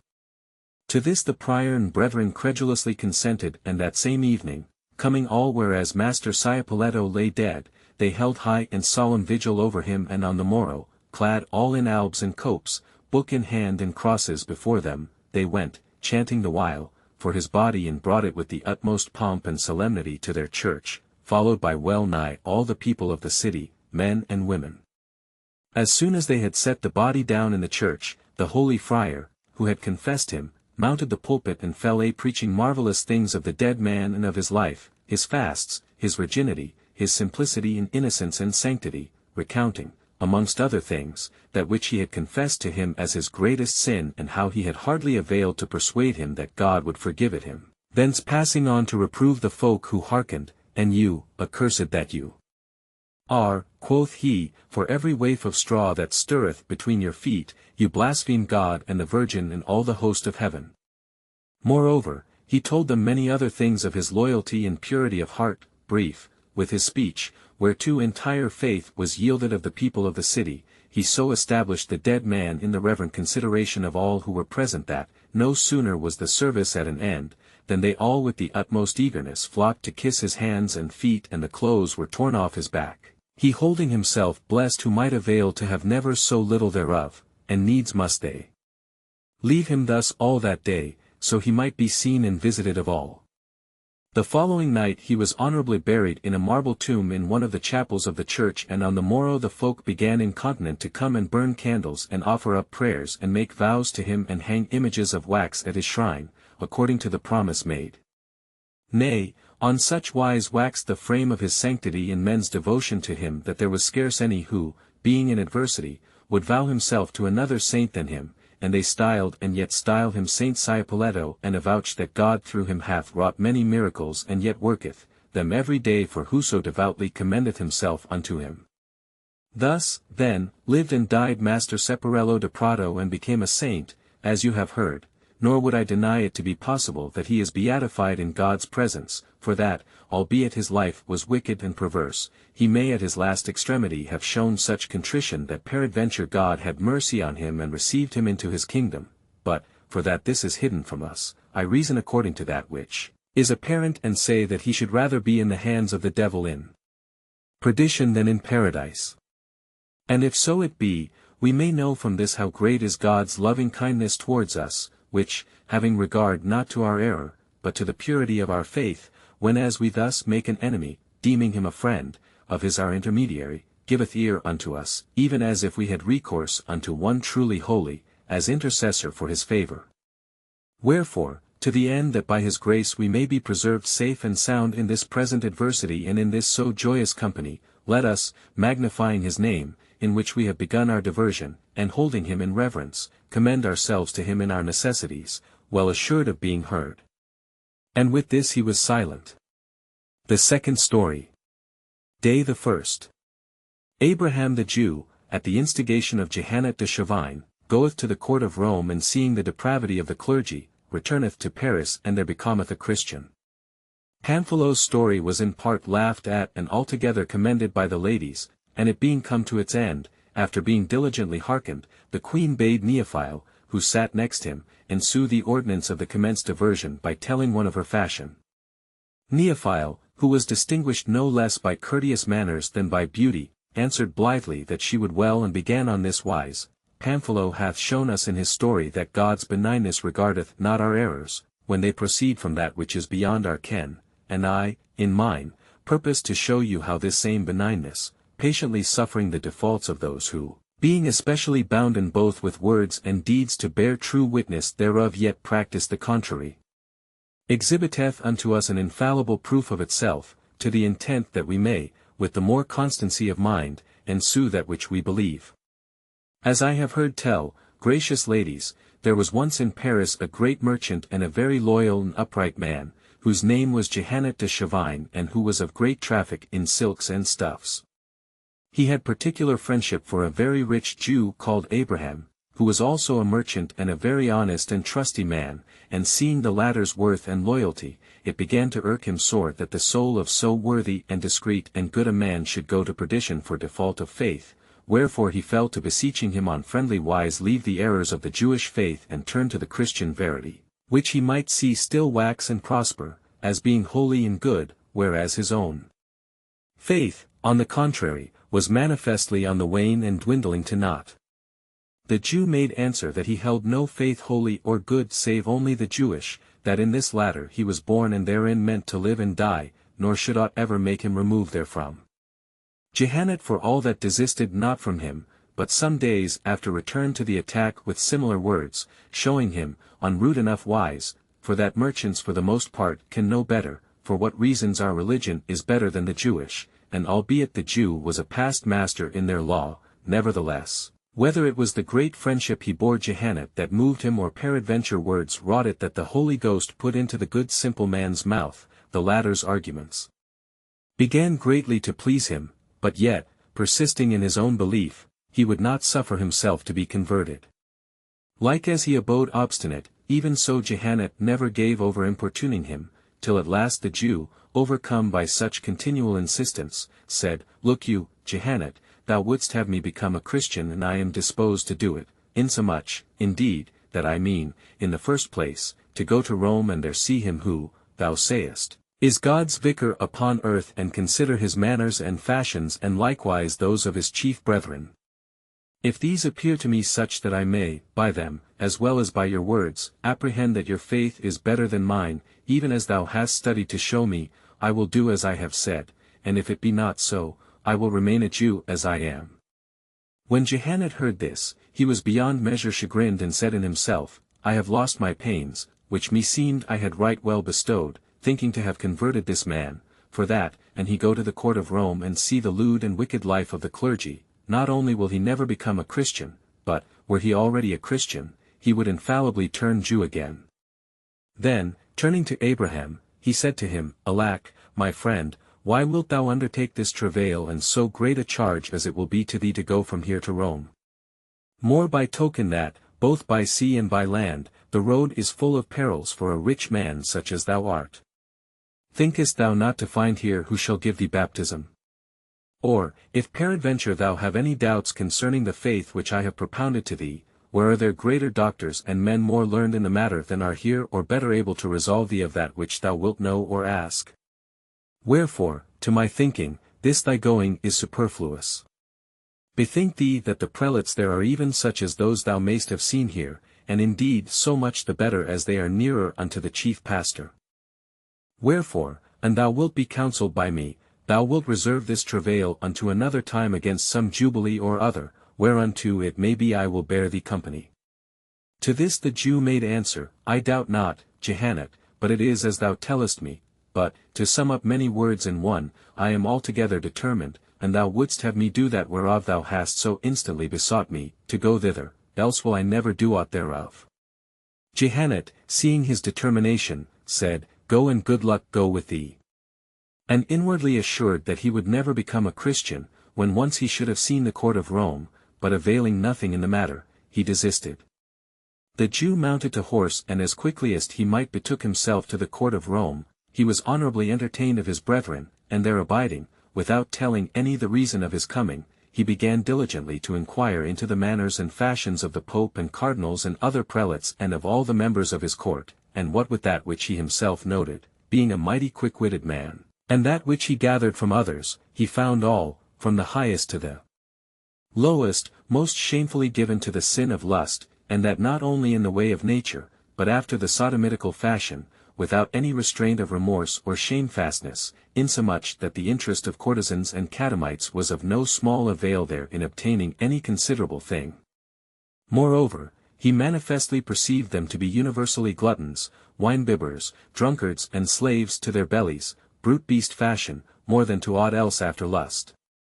And looking farther, he saw them all covetous and greedy after money, insomuch that human, nay, Christian blood, no less than things sacred, whatsoever they might be, whether pertaining to the sacrifices of the altar or to the benefices of the church, they sold and bought indifferently for a price, making a greater traffic and having more brokers thereof than folk at Paris of silks and stuffs or what not else. Manifest simony they had christened procuration, and gluttony, sustentation, as if God apprehended not, let be the meaning of words but, the intention of depraved minds and would suffer himself, after the fashion of men, to be duped by the names of things. All this, together with much else which must be left unsaid, was supremely displeasing to the Jew, who was a sober and modest man, and him seeming he had seen enough, he determined to return to Paris and did so. As soon as Jehannet knew of his return, he betook himself to him, hoping nothing less than that he should become a Christian, and they greeted each other with the utmost joy. Then, after Abraham had rested some days, Jehannet asked him how him seemed of the Holy Father and of the cardinals and others of his court. Whereto the Jew promptly answered, Meseemeth, God give them ill one and all. And I say this for that, if I was able to observe aright, no piety, no devoutness, no good work or example of life or other what did I see there in any who was a churchman, nay, but lust, covetise, gluttony and the like and worse, if worse can be, meseemed to be there in such favour with all that I hold it for a forging place of things diabolical rather than divine. And as far as I can judge, meseemeth your chief pastor and consequently all the others endeavour with all diligence and all their wit and every art to bring to naught and banish from the world the Christian religion, whereas they should be its foundation and support. And for that I see that this whereafter they strive cometh not to pass, but that your religion continually increaseth and waxeth still brighter and more glorious, meseemeth I manifestly discern that the Holy Spirit is verily the foundation and support thereof, as of that which is true and holy over any other. Wherefore, whereas, aforetime I abode obdurate and insensible to thine exhortations and would not be persuaded to embrace thy faith, I now tell thee frankly that for nothing in the world would I forbear to become a Christian. Let us, then, to church and there have me baptized, according to the rite and ordinance of your holy faith. Jehannet, who looked for a directly contrary conclusion to this, was the joyfulest man that might be, when he heard him speak thus, and repairing with him to Our Lady's Church of Paris, required the clergy there to give Abraham baptism. They, hearing that the Jew himself demanded it, straightway proceeded to baptize him, whilst Jehannet raised him from the sacred font and named him Giovanni. After this, he had him thoroughly lessoned by men of great worth and learning in the tenets of our holy faith, which he speedily apprehended and thenceforward was a good man and a worthy and one of a devout life. The third story. Day the 1st. Melchizedek the Jew, with a story of 3 rings, escapeth a parlous snare set for him by Saladin. Neophile having made an end of her story, which was commended of all, Philomena, by the queen's good pleasure, proceeded to speak thus, The story told by Neophile bringeth to my mind a parlous case the once betided a Jew, and for that, it having already been excellent well spoken both of God and of the verity of our faith, it should not henceforth be forbidden us to descend to the doings of mankind and the events that have befallen them. I will now proceed to relate to you the case aforesaid. Which having heard, you will peradventure become more wary in answering the questions that may be put to you. You must know, lovesome companions mine, that, like as folly ofttimes draweth folk forth of happy estate and casteth them into the utmost misery, even so doth good sense extricate the wise man from the greatest perils and place him in assurance and tranquillity. How true it is that folly bringeth many an one from fair estate unto misery is seen by multitude of examples, with the recounting whereof we have no present concern, considering that 1,000 instances thereof do every day manifestly appear to us. But that good sense is a cause of solacement I will, as I promised, briefly show you by a little story. Saladin, whose valor was such that not only from a man of little account it made him Soldan of Babylon, but gained him many victories over King Saracen and Christian, having in divers wars and in the exercise of his extraordinary munificences expended his whole treasure and having an urgent occasion for a good sum of money nor seeing whence he might avail to have it as promptly as it behoved him, called to mind a rich Jew, by name Melchizedek, who lent at usance in Alexandria, and bethought himself that this latter had the wherewithal to oblige him, and he would, but he was so miserly that he would never have done it of his free will, and Saladin was loath to use force with him, wherefore, need constraining him, he set his every wit a work to find a means how the Jew might be brought to serve him in this, and presently concluded to do him a violence coloured by some show of reason. Accordingly he sent for Melchizedek, and receiving him familiarly, seated him by himself, then said to him, Honest man, I have understood from divers persons that thou art a very learned man and deeply versed in matters of divinity, wherefore I would fain know of thee whether of the 3 laws thou reputest the true, the Jewish, the Saracen or the Christian. The Jew, who was in truth a man of learning and understanding, perceived but too well that Saladin looked to entrap him in words, so he might fasten a quarrel on him, and bethought himself that he could not praise any of the 3 more than the others without giving him the occasion he sought. Accordingly, sharpening his wits, as became one who felt himself in need of an answer by which he might not be taken at advantage, there speedily occurred to him that which it behoved him reply, and he said, My lord, the question that you propound to me is a nice one, and to acquaint you with that which I think of the matter, it behoveth me tell you a little story, which you shall hear. An I mistake not, I mind me to have many a time heard tell that there was once a great man and a rich, who among other very precious jewels in his treasury, had a very goodly and costly ring, whereunto being minded, for its worth and beauty, to do honor and wishing to leave it in perpetuity to his descendants, he declared that whichsoever of his sons should, at his death, be found in possession thereof, by his bequest unto him, should be recognized as his heir and be held of all the others in honor and reverence as chief and head. He to whom the ring was left by him held a like course with his own descendants and did even as his father had done. In brief, the ring passed from hand to hand, through many generations, and came at last into the possession of a man who had 3 goodly and virtuous sons, all very obedient to their father, wherefore he loved them all 3 alike. The young man, knowing the usance of the ring, each for himself, desiring to be the most honored among his folk, as best he might, besought his father, who was now an old man, to leave him the ring, when as he came to die. The worthy man, who loved them all alike and knew not himself how to choose to which he had liefer leave the ring, bethought himself, having promised it to each, to seek to satisfy all 3 and privily let make by a good craftsman other 2 rings, which were so like unto the first that he himself scarce knew which was the true. When he came to die, he secretly gave each one of his sons his ring, wherefore each of them, seeking after their father's death, to occupy the inheritance and the honor and denying it to the others, produced his ring, in witness of his right, and the 3 rings being found so like unto one another that the true might not be known, the question which was the father's very heir abode pending and yet pendeth. And so say I to you, my lord, of the 3 laws to the 3 peoples given of God the Father, whereof you question me, each people deemeth itself to have his inheritance, his true law and his commandments, but of which in very deed hath them, even as of the rings, the question yet pendeth. Saladin perceived that the Jew had excellently well contrived to escape the snare which he had spread before his feet, wherefore he concluded to discover to him his need and see if he were willing to serve him, and so accordingly he did, confessing to him that which he had it in mind to do, had he not answered him on such discreet wise. The Jew freely furnished him with all that he required, and the Soldan after satisfied him in full. Moreover, he gave him very great gifts and still had him to friend and maintained him about his own person in high and honorable estate. The 4th story. Day the 1st. A monk, having fallen into a sin deserving a very grievous punishment, adroitly reproaching the same fault to his abbot, quitteth himself of the penalty.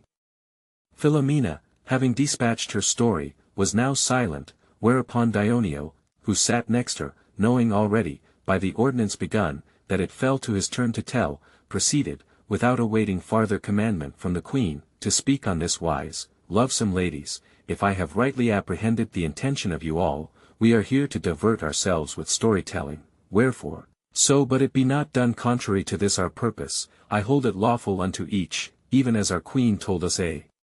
while agone, to tell such story as he deemeth may afford most entertainment. Accordingly, having heard how, by the good counsels of Jehanet de Chevine, Abraham had his soul saved, and how Melchizedek, by his good sense, defended his riches from Saladin's ambushes, I purpose, without looking for reprehension from you, briefly to relate with what address a monk delivered his body from a very grievous punishment. There was in Lunigiana, a country not very far hence, a monastery whilere more abounding in sanctity and monks than it is nowadays, and therein, among others, was a young monk, whose vigor and lustiness neither fasts nor vigils availed to mortify. It chanced one day, towards noontide, when all the other monks slept, that, as he went all alone round about the convent, which stood in a very solitary place, he espied a very well-favoured lass, belike some husbandman's daughter of the country, who went about the fields culling certain herbs, and no sooner had he set eyes on her than he was violently assailed by carnal appetite. Wherefore, accosting her, he entered into parley with her, and so led on from one thing to another that he came to an accord with her and brought her to his cell, unperceived of any, but whilst, carried away by overmuch ardour, he disported himself with her less cautiously than was prudent, it chanced that the abbot arose from sleep, and softly passing by the monk's cell, heard the racket that the twain made together, whereupon he came stealthily up to the door to listen, that he might the better recognize the voices, and manifestly perceiving that there was a woman in the cell, was at first minded to cause open to him, but after bethought himself to hold another course in the matter, and, returning to his chamber, awaited the monk's coming forth. The latter, all taken up as he was with the wench and his exceeding pleasure and delight in her company, was none the less on his guard, and him seeming he heard some scuffling of feet in the dormitory, he set his eye to a crevice and plainly saw the abbot stand hearkening unto him, whereby he understood but too well that the latter must have gotten wind of the wench's presence in his cell, and knowing that sore punishment would ensue to him thereof, he was beyond measure chagrined. However, without discovering aught of his concern to the girl, he hastily revolved many things in himself, seeking to find some means of escape, and presently hit upon a rare device, which went straight to the mark he aimed at. Accordingly, making a show of thinking he had abid den long enough with the damsel, he said to her, I must go cast about for a means how thou mayest win forth hence, without being seen, wherefore do thou abide quietly until my return. Then, going forth and locking the cell door on her, he betook himself straight to the abbot's chamber, and presenting him with the key, according as each monk did, when as he went abroad, said to him, with a good countenance, Sir, I was unable to make an end this morning of bringing off all the faggots I had cut, wherefore with your leave I will presently go to the wood and fetch them away. The abbot, deeming the monk unaware that he had been seen of him, was glad of such an opportunity to inform himself more fully of the offence committed by him, and accordingly took the key and gave him the leave he sought. Then, as soon as he saw him gone, he fell to considering which he should rather do, whether open his cell in the presence of all the other monks and cause them to see his default, so they might after have no occasion to murmur against himself, whenas he should punish the offender, or seek first to learn from the girl herself how the thing had passed, and bethinking himself that she might perchance be the wife or daughter of such a man that he would be loath to have done her the shame of showing her to all the monks, he determined first to see her and after come to a conclusion, wherefore, betaking himself to the cell, he opened it and, entering, shut the door after him. The girl, seeing the abbot enter, was all aghast and fell a weeping for fear of shame, but my lord abbot, casting his eyes upon her and seeing her young and handsome, old as he was, suddenly felt the pricks of the flesh no less importunate than his young monk had done, and fell a saying in himself, Mary, why should I not take somewhat of pleasure, whenas I may, more by token that displeasance and annoy are still at hand, whenever I have a mind to them. This is a handsome wench, and is here unknown of any in the world. If I can bring her to do my pleasure, I know not why I should not do it. Who will know it? No one will ever know it, and a sin that's hidden is half forgiven. Maybe this chance will never occur again. I hold it great sense to avail ourselves of a good, when as God the Lord sendeth us thereof. So saying, and having altogether changed purpose from that wherewith he came, he drew near to the girl and began gently to comfort her, praying her not to weep, and passing from one word to another, he ended by discovering to her his desire. The girl, who was neither iron nor adamant, readily enough lent herself to the pleasure of the abbot, who, after he had clipped and kissed her again and again, mounted upon the monk's pallet, and having the like regard to the grave burden of his dignity and the girl's tender age, and fearful of irking her for overmuch heaviness, bestrode not her breast, but set her upon his own, and so a great while disported himself with her. Meanwhile, the monk, who had only made believe to go to the wood and had hidden himself in the dormitory, was altogether reassured, when as he saw the abbot enter his cell alone, doubting not but his device should have effect, and when he saw him lock the door from within, he held it for certain. Accordingly, coming forth of his hiding-place, he stealthily betook himself to a crevice, through which he both heard and saw all that the abbot did and said. When it seemed to the latter that he had tarried long enough with the damsel, he locked her in the cell and returned to his own chamber, whence, after a while, he heard the monk stirring, and deeming him returned from the wood, thought to rebuke him severely and cast him into prison, so himself might alone possess the prey he had gotten, wherefore, sending for him, he very grievously rebuked him and with a stern countenance, and commanded that he should be put in prison.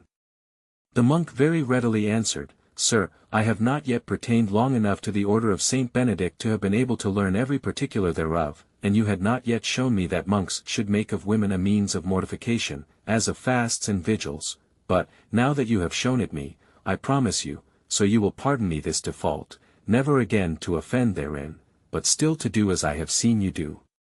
The abbot, who was a quick-witted man, readily understood that the monk not only knew more than himself, but had seen what he did, wherefore, his conscience pricking him for his own default, he was ashamed to inflict on the monk a punishment which he himself had merited even as he. Accordingly, pardoning him and charging him keep silence of that which he had seen, they privily put the girl out of doors, and it is believed that they caused her return thither more than once thereafterward.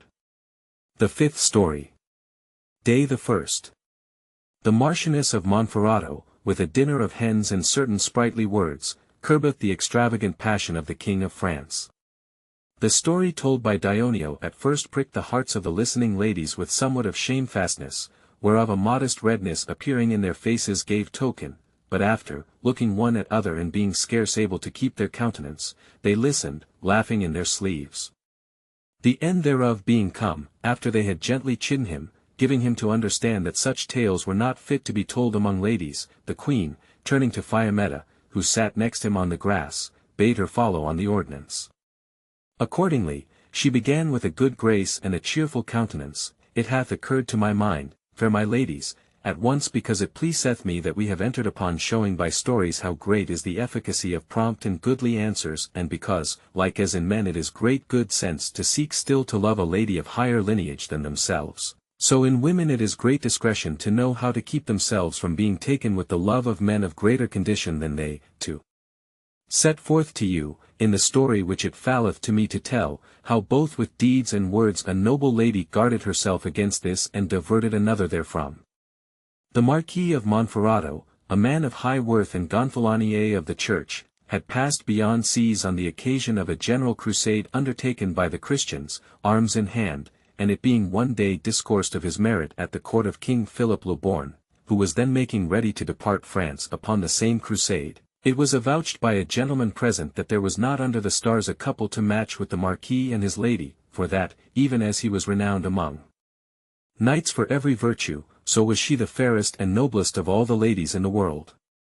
These words took such hold upon the mind of the King of France that, without having seen the Marchioness, he fell of a sudden ardently in love with her and determined to take ship for the crusade, on which he was to go, no otherwhere than at Genoa, in order that, journeying thither by land, he might have an honourable occasion of visiting the Marchioness, doubting not but that, the Marquis being absent, he might avail to give effect to his desire. As he had bethought himself, so he put his thought into execution, for, having sent forward all his power, he set out, attended only by some few gentlemen, and coming within a day's journey of the Marquis's domains, dispatched a vaunt courier to bid the lady expect him the following morning to dinner. The Marchioness, who was well advised and discreet, replied blithely that in this he did her the greatest of favours and that he would be welcome, and after bethought herself what this might mean that such a king should come to visit her in her husband's absence, nor was she deceived in the conclusion to which she came, to wit, that the report of her beauty drew him thither. Nevertheless, like a brave lady as she was, she determined to receive him with honour, and summoning to her council sundry gentlemen of those who remained there, with their help, she let provide for everything needful. The ordinance of the repast and of the viands she reserved to herself alone, and having forthright caused collect as many hens as were in the country, she bade her cooks dress various dishes of these alone for the royal table. The king came at the appointed time and was received by the lady with great honour and rejoicing. When he beheld her, she seemed to him fair and noble and well-bred beyond that which he had conceived from the courtier's words, whereat he marvelled exceedingly and commended her amain, waxing so much the hotter in his desire as he found the lady overpassing his foregone conceit of her.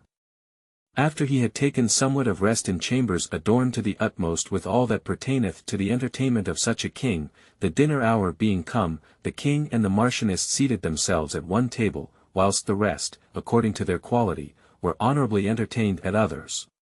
The king, being served with many dishes in succession, as well as with wines of the best and costliest, and to boot gazing with delight the while upon the lovely Marchioness, was mightily pleased with his entertainment, but, after a while, as the viands followed one upon another, he began somewhat to marvel, perceiving that, for all the diversity of the dishes, they were nevertheless of naught other than hens, and this although he knew the part where he was to be such as should abound in game of various kinds, and although he had, by advising the lady in advance of his coming, given her time to send a-hunting. However, much as he might marvel at this, he chose not to take occasion of engaging her in parley thereof, otherwise than in the matter of her hens, and accordingly, turning to her with a merry air, "Madam," quoth he, "are hens only born in these parts, without ever a cock?" The Marchioness, who understood the king's question excellent well, her seeming God had vouchsafed her, according to her wish, an opportune occasion of discovering her mind, turned to him and answered boldly, "Nay, my lord, but women, albeit in apparel and dignities they may differ somewhat from others, are natheless all of the same fashion here as elsewhere." The king, hearing this, right well apprehended the meaning of the banquet of hens and the virtue hidden in her speech, and perceived that words would be wasted upon such a lady and that violence was out of the question, wherefore, even as he had ill-advisedly taken fire for her, so now it behoved him sagely, for his own honour's sake, stifle his ill-conceived passion. Accordingly, without making any more words with her, for fear of her replies, he dined, out of all hope, and the meal ended, thanking her for the honourable entertainment he had received from her and commending her to God, he set out for Genoa, so by his prompt departure he might make amends for his unseemly visit. The sixth story. Day the 1st. An honest man, with a chance pleasantry, putteth to shame the perverse hypocrisy of the religious orders. Amelia, who sat next after Fiammetta, the courage of the Marchioness and the quaint rebuke administered by her to the King of France having been commended of all the ladies, began, by the Queen's pleasure, boldly to speak as follows: I will not keep silence of a biting reproof given by an honest layman to a covetous monk with a speech no less laughable than commendable. There was, then, dear lasses, no great while agone, in our city, a minor friar and inquisitor of heretical pravity, who, for all he studied hard to appear a devout and tender lover of the Christian religion, as do they all, was no less diligent in inquiring of who had a well-filled purse than of whom he might find wanting in the things of the faith. Thanks to this his diligence, he lit by chance upon a good simple man, richer, by far in coin than in wit, who, of no lack of religion, but speaking thoughtlessly and belike overheated with wine or excess of mirth, chanced one day to say to a company of his friends that he had a wine so good that Christ himself might drink thereof. This being reported to the inquisitor, and he understanding that the man's means were large and his purse well filled, ran in a violent hurry cum gladius e fustibus to clap up a right grievous suit against him, looking not for an amendment of misbelief in the defendant, but for the filling of his own hand with florins to ensue thereof, as indeed it did, and causing him to be cited, asked him if that which had been alleged against him were true. The good man replied that it was, and told him how it chanced, whereupon quoth the most holy inquisitor, who was a devotee of St. John Goldenbeard, then hast thou made Christ a wine-bibber and curious in wines of choice, as if he were Cincilian or what not other of your drunken sots and tavern haunters, and now thou speakest lowly and wouldst feign this to be a very light matter. It is not as thou deemest, thou hast merited the fire therefore, and we were minded to deal with thee as we ought.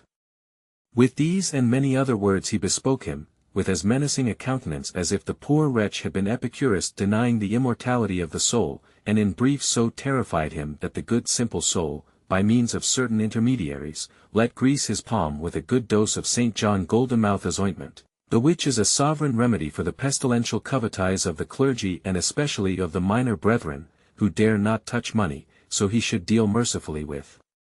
him. This unguent, being of great virtue, albeit Galen speaketh not thereof in any part of his medicines, wrought to such purpose that the fire denounced against him was by favour commuted into the wearing, by way of penance, of a cross, and to make the finer banner, as he were to go a crusading beyond seas, the inquisitor imposed it him yellow upon black. Moreover, when as he had gotten the money, he detained him about himself some days, enjoining him, by way of penance, hear a mass every morning at Santa Croce and present himself before him at dinner time, and after that he might do what most pleased him the rest of the day, all which he diligently performed. One morning, amongst others, it chanced that at the mass he heard a gospel, wherein these words were chanted, For every one ye shall receive 100 and shall possess eternal life. This he laid fast up in his memory and according to the commandment given him, presented him at the eating hour before the inquisitor, whom he found at dinner. The friar asked him if he had heard mass that morning, whereto he promptly answered, I have, sir. Quoth the inquisitor, Heardest thou aught therein whereof thou doubtest or would question? Certes, replied the good man, I doubt not of aught that I heard, but do firmly believe all to be true. I did indeed hear something which caused and yet causeth me have the greatest compassion of you and your brother friars, bethinking me of the ill case wherein you will find yourselves over yonder in the next life. And what was it that moved thee to such compassion of us? Asked the inquisitor. Sir, answered the other, it was that verse of the Evangel, which saith, For every one ye shall receive 100. That is true, rejoined the inquisitor, but why did these words move thee thus? Sir, replied the good man, I will tell you. Since I have been used to resort hither, I have seen give out every day to a multitude of poor folk now one and now two vast great cauldrons of broth, which have been taken away from before yourself and the other brethren of this convent, as superfluous, wherefore, if for each one of these cauldrons of broth there be rendered you 100 in the world to come, you will have so much thereof that you will assuredly all be drowned therein.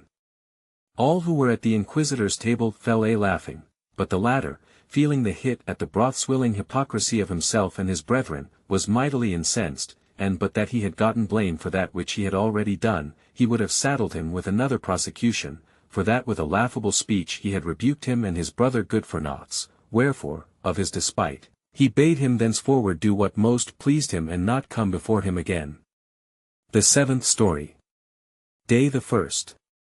Bergamino, with a story of Pramaso and the abbot of Cluny, courteously rebuketh a fit of parsimony newly come to Messer Cain della Scala. Emilia's pleasantness and her story moved the queen and all the rest to laugh and applaud the rare conceit of this new-fangled crusader.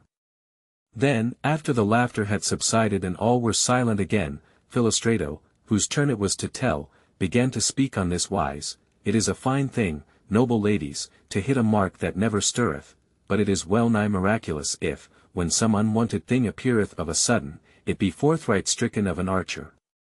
The lewd and filthy life of the clergy, in many things as it were a constant mark for malice, giveth without much difficulty occasion to all who have a mind to speak of, to gird at and rebuke it, wherefore, albeit the worthy man, who pierced the inquisitor to the quick touching the hypocritical charity of the friars, who give to the poor that which it should behove them cast to the swine or throw away, did well, I hold him much more to be commended of whom, the foregoing tale moving me thereto, I am to speak and who with a quaint story rebuked Messer Cain della Scala, a magnificent nobleman, of a sudden and unaccustomed niggardliness newly appeared in him, figuring, in the person of another, that which he purposed to say to him concerning themselves, the which was on this wise. As very manifest renown proclaimeth well nigh throughout the whole world, Messer Cain della Scala, to whom in many things fortune was favorable, was one of the most notable and most magnificent gentlemen that have been known in Italy since the days of the Emperor Frederick II. Being minded to make a notable and wonder goodly entertainment in Verona, whereunto many folk should have come from divers parts and especially men of art of all kinds, he of a sudden, whatever might have been the cause, withdrew therefrom, and having in a measure requited those who were come thither, dismissed them all, save only one, Bergamino by name, a man ready of speech and accomplished beyond the credence of whoso had not heard him, who, having received neither largesse nor dismissal, abode behind, in the hope that his stay might prove to his future advantage. But Messer Cain had taken it into his mind that what things soever he might give him were far worse bestowed than if it had been thrown into the fire, nor of this did he bespeak him or let tell him aught. Bergamino, after some days, finding himself neither called upon nor required unto aught that pertained to his craft and wasting his substance, to boot, in the hostelry with his horses and his servants, began to be sore concerned, but waited yet, him seeming he would not do well to depart. Now he had brought with him 3 goodly and rich suits of apparel, which had been given him of other noblemen, that he might make a brave appearance at the festival, and his host pressing for payment, he gave one thereof to him. After this, tarrying yet longer, it behoved him give the host the 2nd suit, and he would abide longer with him, and withal he began to live upon the 3rd, resolved to abide in expectation so long as this should last and then depart. Whilst he thus fed upon the 3rd suit, he chanced one day, Messer Cain being at dinner, to present himself before him with a rueful countenance, and Messer Cain, seeing this, more by way of rallying him than of intent to divert himself with any of his speech, said to him, "What aileth thee, Bergamino, to stand thus disconsolate? Tell us somewhat." Whereupon Bergamino, without a moment's hesitation, forthright, as if he had long considered it, related the following story to the purpose of his own affairs. "My lord," said he, "you must know that Primaso was a very learned grammarian and a skilful and ready verse-maker above all others, which things rendered him so notable and so famous that, albeit he might not everywhere be known by sight, there was well nigh none who knew him not by name and by report. It chanced that, finding himself once at Paris in poor case, as indeed he abode most times, for that worth is little prized of those who can most, he heard speak of the abbot of Cluny, who is believed to be, barring the Pope, the richest prelate of his revenues that the Church of God possesseth, and of him he heard tell marvellous and magnificent things, in that he still held open house nor were meat and drink ever denied to any who went whereas he might be, so but he sought at what time the abbot was at meat. Primaso, hearing this and being one who delighted in looking upon men of worth and nobility, determined to go see the magnificence of this abbot and inquired how near he then abode to Paris.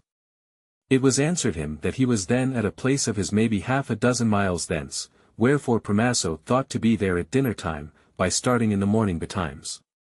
Accordingly, he inquired the way, but, finding none bound thither, he feared lest he might go astray by mischance and happen on a part where there might be no victual so readily to be found, wherefore, in order that, if this should betide, he might not suffer for lack of food, he bethought himself to carry with him 3 cakes of bread, judging that water, albeit it was little to his taste, he should find everywhere.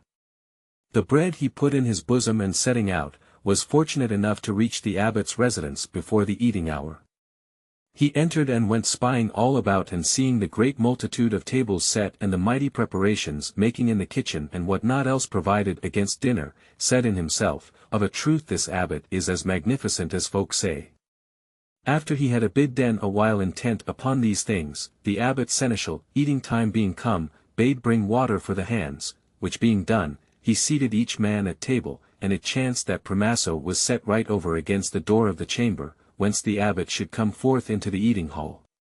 Now it was the usance in that house that neither wine nor bread nor aught else of meat or drink should ever be set on the tables, except the abbot were first came to sit at his own table. Accordingly, the seneschal, having set the tables, let tell the abbot that, when as it pleased him, the meat was ready.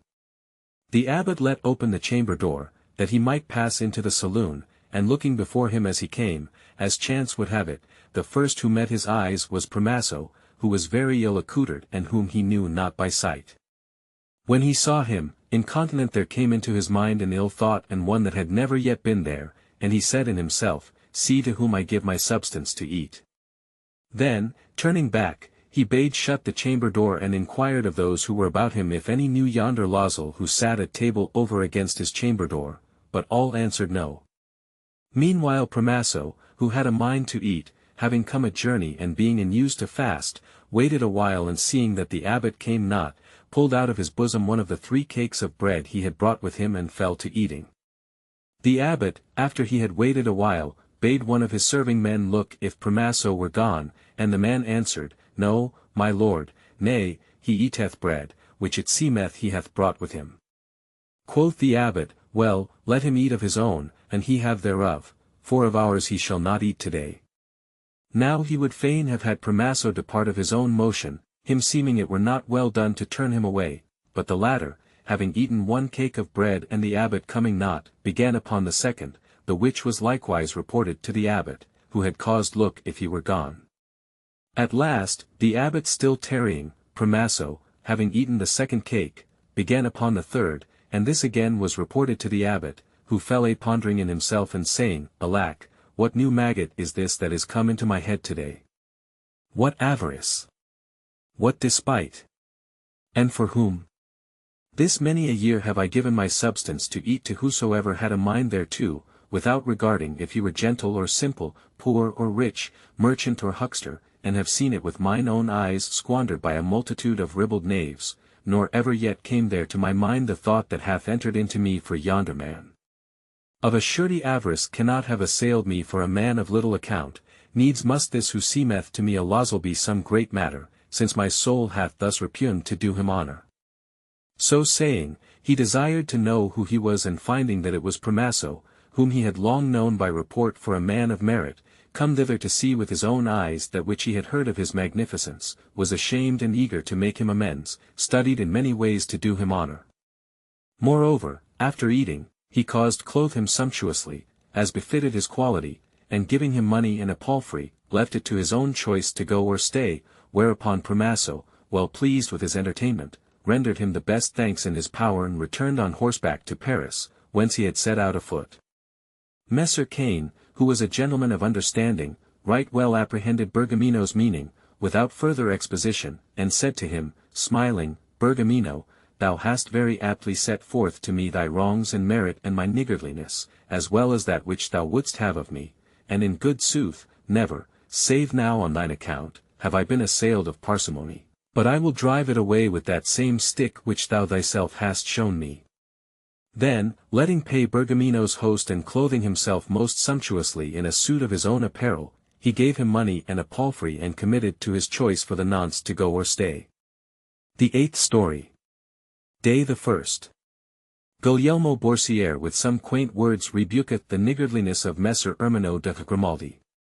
Next Philostrato sat Loretta, who, after she had heard Bergamino's address commended, perceiving that it behoved her tell somewhat, began, without awaiting any commandment, blithely to speak thus, the foregoing story, dear companions, bringeth me in mind to tell how an honest minstrel on like wise and not without fruit rebuked the covetise of a very rich merchant, the which, albeit in effect it resembleth the last story, should not therefore be less agreeable to you, considering that good came thereof in the end. There was, then, in Genoa, a good while agone, a gentleman called Messer Ermino de Grimaldi, who, according to general belief, far overpassed in wealth of lands and moneys the riches of whatsoever other richest citizen was then known in Italy, and like as he excelled all other Italians in wealth, even so in avarice and sordidness he outwent beyond compare every other miser and curmudgeon in the world, for not only did he keep a straight purse in the matter of hospitality, but, contrary to the general usance of the Genoese, who are wont to dress sumptuously, he suffered the greatest privations in things necessary to his own person, no less than in meat and in drink, rather than be at any expense, by reason whereof the surname de Grimaldi had fallen away from him and he was deservedly called of all only Messer Ermino Avarizia. It chanced that, whilst, by dint of spending not, he multiplied his wealth, there came to Genoa a worthy minstrel, both well-bred and well-spoken, by name Guglielmo Borsiere, a man no whit like those of the present day, who, to the no small reproach of the corrupt and blameworthy usances of those who nowadays would fain be called and reputed gentlefolk and seigneurs, are rather to be styled asses, reared in all the beastliness and depravity of the basest of mankind, than minstrels, bred in the courts of kings and princes. In those times it used to be a minstrel's office and his wont to expend his pains in negotiating treaties of peace, where feuds or despites had befallen between noblemen, or transacting marriages, alliances and friendships, in solacing the minds of the weary in diverting courts with quaint and pleasant sayings, aye, and with sharp reproofs, fatherlike, rebuking the misdeeds of the froward, and this for slight enough reward. But nowadays they study to spend their time in hawking evil reports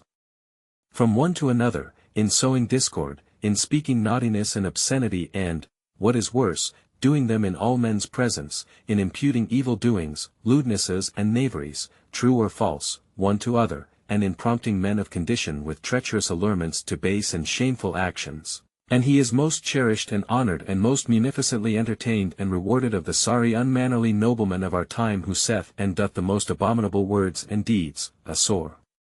and shameful reproach to the present age and a very manifest proof that the virtues have departed this lower world and left us wretched mortals to wallow in the slough of the vices.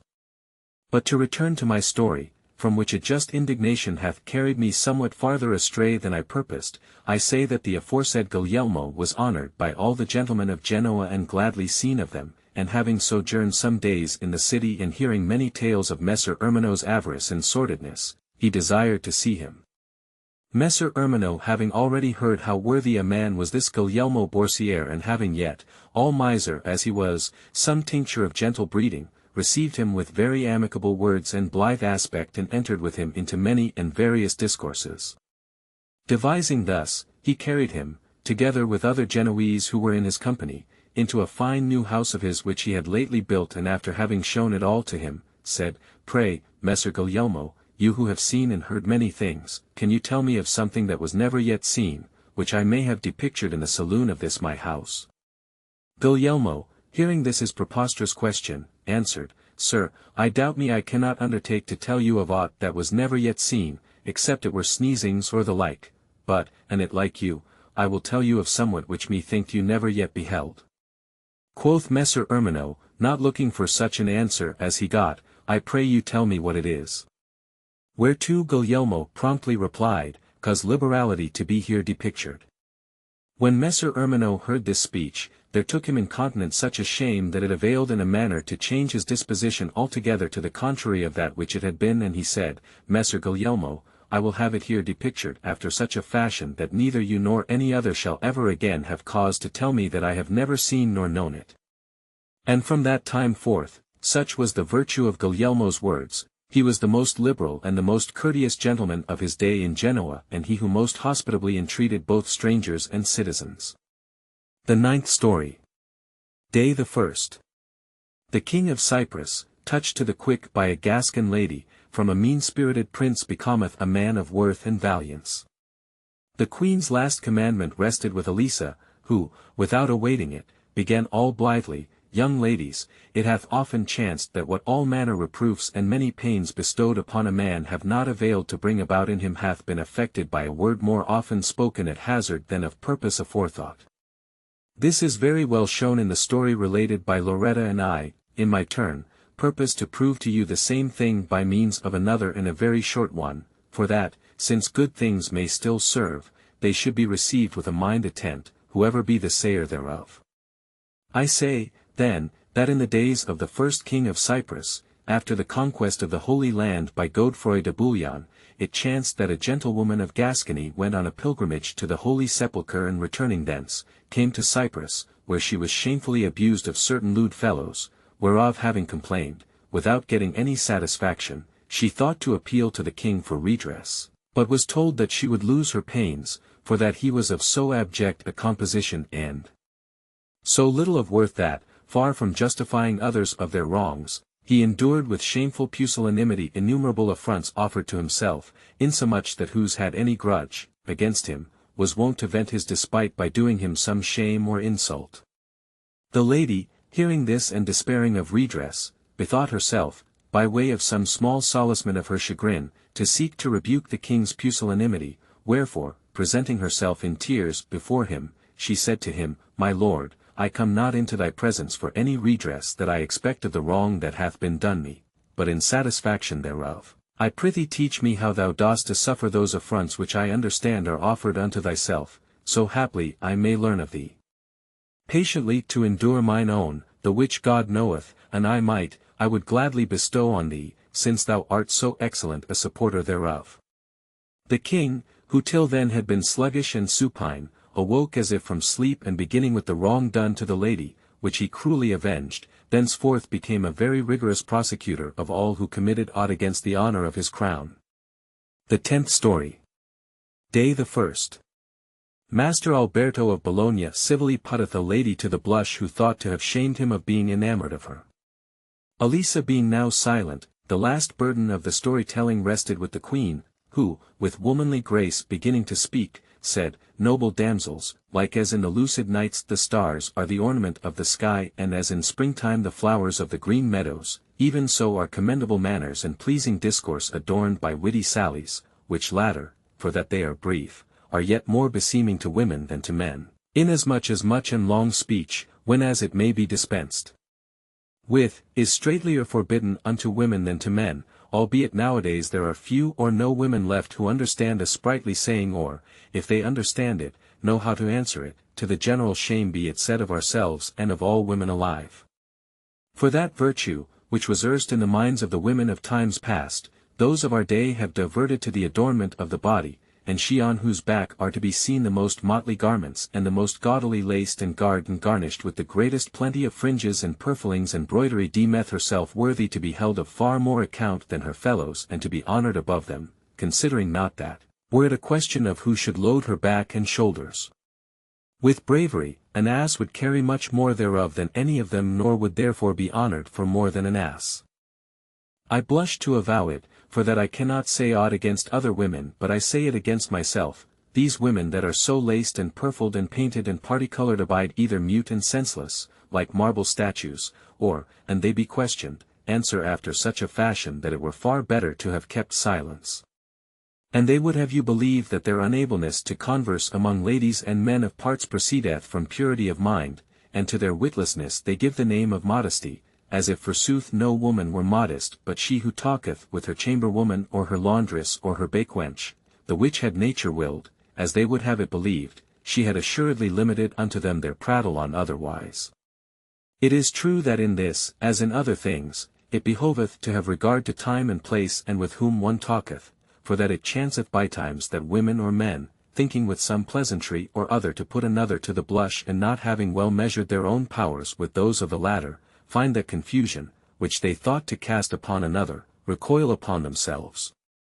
Wherefore, so you may know how to keep yourselves, and that, to boot, you may not serve as a text for the proverb which is current everywhere, to wit, that women in everything still take the worst, I would have you learn a lesson from the last of today's stories, which falleth to me to tell, to the intent that, even as you are by nobility of mind distinguished from other women, so likewise you may show yourselves no less removed from them by excellence of manners. It is not many years since there lived, and belike yet liveth, at Bologna a very great and famous physician, known by manifest renown to well nigh all the world. His name was Master Alberto, and such was the vivacity of his spirit that, albeit he was an old man of hard upon 70 years of age and well nigh all natural heat had departed his body, he scrupled not to expose himself to the flames of love, for that, having seen at an entertainment a very beautiful widow lady, called, as some say, Madame Margherita de Ghissolieri, and being vastly taken with her, he received into his mature bosom, no otherwise than if he had been a young gallant, the amorous fire, insomuch that him seemed he rested not well by night, except the day foregone he had looked upon the delicate and lovesome countenance of the fair lady. Wherefore he fell to passing continually before her house, now afoot and now on horseback, as the occasion served him, insomuch that she and many other ladies got wind of the cause of his constant passings to and fro, and oftentimes made merry among themselves to see a man thus ripe of years and wit in love, as if they deemed that that most pleasant passion of love took root and flourished only in the silly minds of the young and not otherwhere. What while he continued to pass back and forth, it chanced one holiday that, the lady being seated with many others before her door and S being Master Alberto making towards them from afar, they one and all took counsel together to entertain him and do him honor and after to rally him on that his passion. Accordingly, they all rose to receive him and inviting him, to enter, carried him into a shady courtyard, whither they let bring the choicest of wines and sweetmeats and presently inquired of him, in very civil and pleasant terms, how it might be that he was fallen enamored of that fair lady, knowing her to be loved of many handsome, young and sprightly gentlemen. The physician, finding himself thus courteously attacked, put on a blithe countenance and answered, Madam, that I love should be no marvel to any understanding person, and especially that I love yourself, for that you deserve it, and albeit old men are by operation of nature bereft of the vigor that behoveth unto amorous exercises, yet not for all that are they bereft of the will nor of the wit to apprehend that which is worthy to be loved, nay, this latter is naturally the better valued of them, inasmuch as they have more knowledge and experience than the young. As for the hope that moveth me, who am an old man, to love you who are courted of many young gallants, it is on this wise, I have been many a time where I have seen ladies lunch and eat lupins and leeks. Now, although in the leek no part is good, yet is the head thereof less hurtful and more agreeable to the taste, but you ladies, moved by a perverse appetite, commonly hold the head in your hand and munch the leaves, which are not only naught, but of an ill savour. How know I, madam, but you do the like in the election of your lovers? In which case, I should be the one chosen of you and the others would be turned away. The gentlewoman and her companions were somewhat abashed and said, Doctor, you have right well and courteously chastised our presumptuous emprise, Algates, your love is dear to me, as should be that of a man of worth and learning, wherefore, you may in all assurance command me, as your creature, of your every pleasure, saving only mine honor. The physician, rising with his companions, thanked the lady and taking leave of her with laughter and merriment, departed thence. Thus the lady, looking not whom she rallied and thinking to discomfit another, was herself discomfited, wherefrom, and you be wise, you will diligently guard yourselves. The sun had begun to decline towards the evening, and the heat was in great part abated, when the stories of the young ladies and of the 3 young men came to an end, whereupon quoth the queen blithesomely, Henceforth, dear companions, there remaineth not more to do in the matter of my governance for the present day, save to give you a new queen, who shall, according to her judgment, order her life and ours, for that which is to come, unto honest pleasance. And albeit the day may be held to endure from now until nightfall, yet, for that whoso taketh not somewhat of time in advance cannot, meseemeth, so well provide for the future and in order that what the new queen shall deem needful for the morrow may be prepared, methinketh the ensuing days should commence at this hour. Wherefore, in reverence of him unto whom all things live and for our own solacement, Philomena, a right discreet damsel, shall, as queen, govern our kingdom for the coming day. So saying, she rose to her feet and putting off the laurel wreath, set it reverently on the head of Philomena, whom first herself and after all the other ladies and the young men likewise saluted as queen, cheerfully submitting themselves to her governance. Philomena blushed somewhat to find herself invested with the queendom, but, calling to mind the words a little before spoken by Pampinia, in order that she might not appear witless, she resumed her assurance and in the first place confirmed all the offices given by Pampinia, then, having declared that they should abide whereas they were, she appointed that which was to do against the ensuing morning, as well as for that night's supper, and after proceeded to speak thus. Dearest companions, albeit Pampinia, more of her courtesy than for any worth of mine, hath made me queen of you all, I am not therefore disposed to follow my judgment alone in the manner of our living, but yours together with mine, and that you may know that which meseemeth is to do and consequently at your pleasure add thereto or abate thereof, I purpose briefly to declare it to you.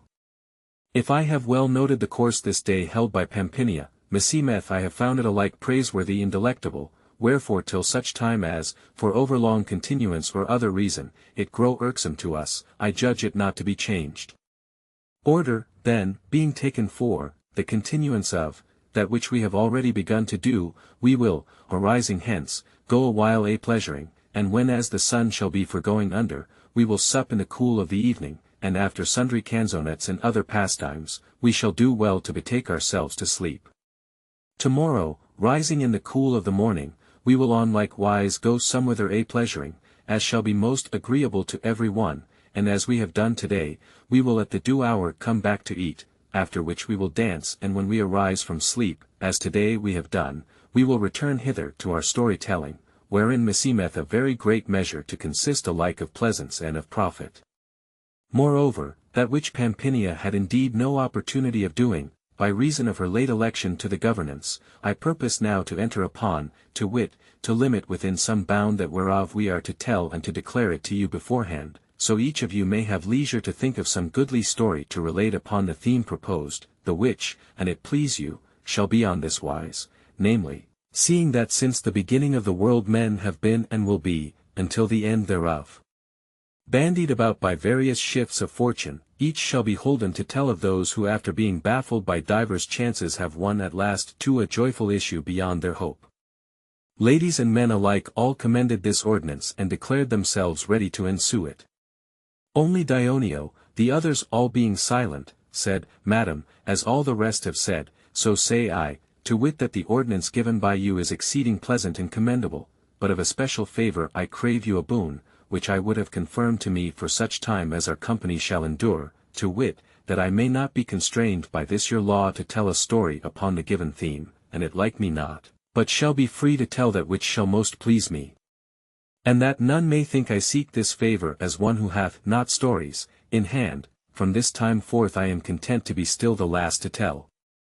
The Queen, who knew him for a merry man and a gamesome and was well assured that he asked this but that he might cheer the company with some laughable story, when as they should be weary of discoursing, with the others' consent, cheerfully accorded him the favour he sought. Then, arising from session, with slow steps they took their way towards a rill of very clear water, that ran down from a little hill, amid great rocks and green herbage, into a valley overshaded with many trees, and there, going about in the water, bare-armed and shoeless, they fell to taking various diversions among themselves, till supper-time drew near, when they returned to the palace and there supped merrily. Supper ended, the Queen called for instruments of music and bade Loretta lead up a dance, whilst Emilia sang a song, to the accompaniment of Dioneo's lute. Accordingly, Loretta promptly set up a dance and led it off, whilst Emilia amorously warbled the following song. I burn for mine own charms with such a fire. Methinketh that I ne'er of other love shall reck or have desire. Whene'er I mirror me, I see therein that good which still contenteth heart and sprite. Nor fortune new nor thought of old can win to dispossess me of such dear delight. What other object, then, could fill my sight? Enough of pleasance air to kindle in my breast a new desire. This good flees not, what time soe'er I'm fain afresh to view it for my solacement. Nay, at my pleasure, ever and again. With such a grace it doth itself present. Speech cannot tell it nor its full intent be known of mortal air. Except indeed he burn with like desire. And I, grown more enamoured every hour, the straightlier fixed mine eyes upon it be. Give all myself and yield me to its power. E'en tasting now of that it promised me. And greater joyance yet I hope to see. Of such a strain as ne'er was proven here below of love desire. Loretta having thus made an end of her ballad, in the burden of which all had blithely joined, albeit the words thereof gave some much matter for thought, divers other rounds were danced, and a part of the short night being now spent, it pleased the Queen to give an end to the first day, wherefore, letting kindle the flambeaux, she commanded that all should betake themselves to rest until the ensuing morning, and all, accordingly, returning to their several chambers, did so. Here endeth the first day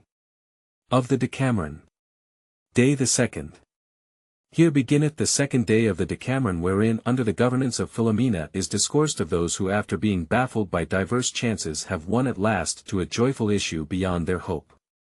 The sun had already everywhere brought on the new day with its light, and the birds, carolling blithely among the green branches, bore witness thereof unto the ear with their merry songs, when the ladies and the three young men, arising all, entered the gardens, and pressing the dewy grass with slow step, went wandering hither and thither, weaving goodly garlands and disporting themselves, a great while. And like as they had done the day foregone, even so did they at present, to wit, having eaten in the cool and danced a while, they betook them to repose, and arising thence after none, came all, by command of their queen, into the fresh meadows, where they seated themselves round about her. Then she, who was fair of favour and exceeding pleasant of aspect, having sat a while, crowned with her laurel wreath, and looked all her company in the face, bade Neophile give beginning to the day's stories by telling one of her fashion, whereupon the latter, without making any excuse, blithely began to speak thus. The first story. Day the second. Martellino feigneth himself a cripple and mocketh believed to wax whole upon the body of St. Arrigo. His imposture being discovered, he is beaten, and being after taken, for a thief, goeth in peril of being hanged by the neck, but ultimately escapeth. It chanceth oft, dearest ladies, that he who studieth to befool others, and especially in things reverend, findeth himself with nothing for his pains but flouts and wiles, cometh not off scathless. Wherefore, that I may obey the Queen's commandment and give beginning to the appointed theme with a story of mine, I purpose to relate to you that which, first misfortunately and after happily, beyond his every thought, betided a townsman of ours. No great while agone there was at Treviso a German called Arrigo, who, being a poor man, served whoso required him to carry burdens for hire, and withal he was held of all a man of very holy and good life. Wherefore, be it true or untrue, when he died, it befell, according to that which the Trevisans avouch, that, in the hour of his death, the bells of the great church of Treviso began to ring, without being pulled of any. The people of the city, accounting this a miracle, proclaimed this Arrigo a saint, and running all to the house where he lay, bore his body, for that of a saint, to the cathedral, whither they fell to bringing the halt, the impotent and the blind and others afflicted with whatsoever defect or infirmity, as if they should all be made whole by the touch of the body. In the midst of this great turmoil and concourse of folk, it chanced that there arrived at Treviso 3 of our townsmen, whereof one was called Stecchi, another Martellino, and the third Marchesi, men who visited the courts of princes and lords and diverted the beholders by travestying themselves and counterfeiting whatsoever other man with rare motions and grimaces. Never having been there before, and seeing all the folk run, they marvelled, and hearing the cause, were for going to see what was toward, wherefore they laid up their baggage at an inn, and Marchesi said, We would fain go look upon this saint, but, for my part, I see not how we may avail to win thither, for that I understand the cathedral place is full of German and other men-at-arms, whom the lord of this city hath stationed there, so no riot may betide, more by token that they say the church is so full of folk that well nigh none else might enter there. Let not that hinder you, quoth Martellino, who was all agog to see the show, I warrant you I will find a means of winning to the holy body. How so? asked Marchesi, and Martellino answered, I will tell thee. I will counterfeit myself a cripple, and thou on one side and Stecchi on the other shall go upholding me, as it were I could not walk of myself, making as if you would fain bring me to the saint, so he may heal me. There will be none but, seeing us, will make way for us and let us pass. The device pleased Marchesi and Stecchi, and they went forth of the inn without delay, all 3. When as they came to a solitary place, Martellino writhed his hands and fingers and arms and legs, and eke his mouth and eyes and all his visnomy on such wise that it was a frightful thing to look upon, nor was there any saw him but would have avouched him to be verily all fordone and palsied of his person. Marchesi and Stecchi, taking him up, counterfeited as he was, made straight for the church, with a show of the utmost compunction, humbly beseeching all who came in their way for the love of God to make room for them, the which was lightly yielded them. Brief, every one gazing on them and crying well nigh all, Make way! Make way! They came whereas Saint Arrigo's body lay, and Martellino was forthright taken up by certain gentlemen who stood around and laid upon the body, so he might thereby regain the benefit of health. Martellino, having lain a while, whilst all the folk were on the stretch to see what should come of him, began, as right well he knew how, to make a show of opening first one finger, then a hand, and after putting forth an arm, and so at last coming to stretch himself out altogether. Which when the people saw, they set up such an outcry in praise of Saint Arrigo as would have drowned the very thunder. Now, as chance would have it, there was there nigh a certain Florentine, who knew Martellino very well, but had not recognized him, counterfeited as he was, when as he was brought thither. However, when he saw him grown straight again, he knew him and straightway fell a laughing and saying, God confound him. Who that saw him come had not deemed him palsied in good earnest. His words were overheard of sundry Trevisans, who asked him incontinent, how? Was he not palsied? God forbid, answered the Florentine. He hath ever been as straight as any one of us, but he knoweth better than any man in the world how to play off tricks of this kind and counterfeit what shape soever he will. When the others heard this, there needed nothing farther, but they pushed forward by main force and fell a crying out and saying, Seize yonder traitor and scoffer at God and his saints, who, being whole of his body, hath come hither, in the guise of a cripple, to make mock of us and of our saint. So saying, they laid hold of Martellino and pulled him down from the place where he lay. Then, taking him by the hair of his head and tearing all the clothes off his back, they fell upon him with cuffs and kicks, nor him seemed was there a man in the place but ran to do likewise. Martellino roared out, Mercy, for God's sake, and fended himself as best he might, but to no avail, for the crowd redoubled upon him momently. Stecchi and Marchesi, seeing this, began to say one to the other that things stood ill, but, fearing for themselves, dared not come to his aid, nay, they cried out with the rest to put him to death, bethinking them the while how they might avail to fetch him out of the hands of the people, who would certainly have slain him, but for a means promptly taken by Marchesi, to wit, all the officers of the Signory being without the church, he betook himself as quickly as he might, to him who commanded for the provost and said, Help, for God's sake. There is a lewd fellow within who hath cut my purse, with a good 100 gold florins. I pray you take him, so I may have mine own again.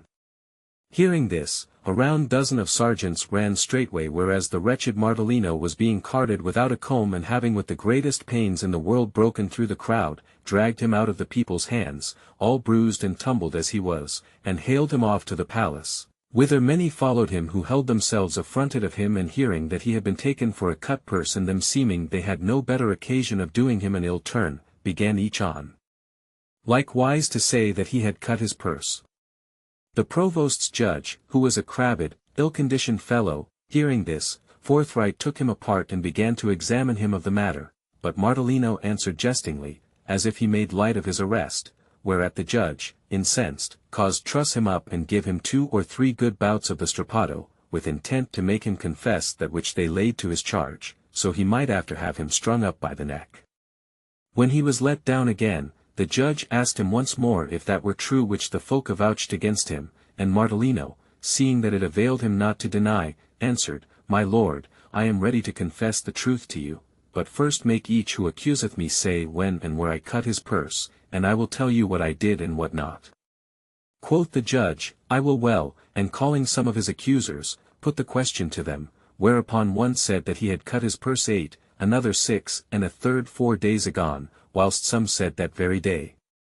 Martellino, hearing this, said, My lord, these all lie in their throats and I can give you this proof that I tell you the truth, inasmuch as would God it were as sure that I had never come hither as it is that I was never in this place till a few hours agone, and as soon as I arrived, I went, of my ill fortune, to see yonder holy body in the church, where I was carted as you may see, and that this I say is true. The prince's officer who keepeth the register of strangers can certify you, he and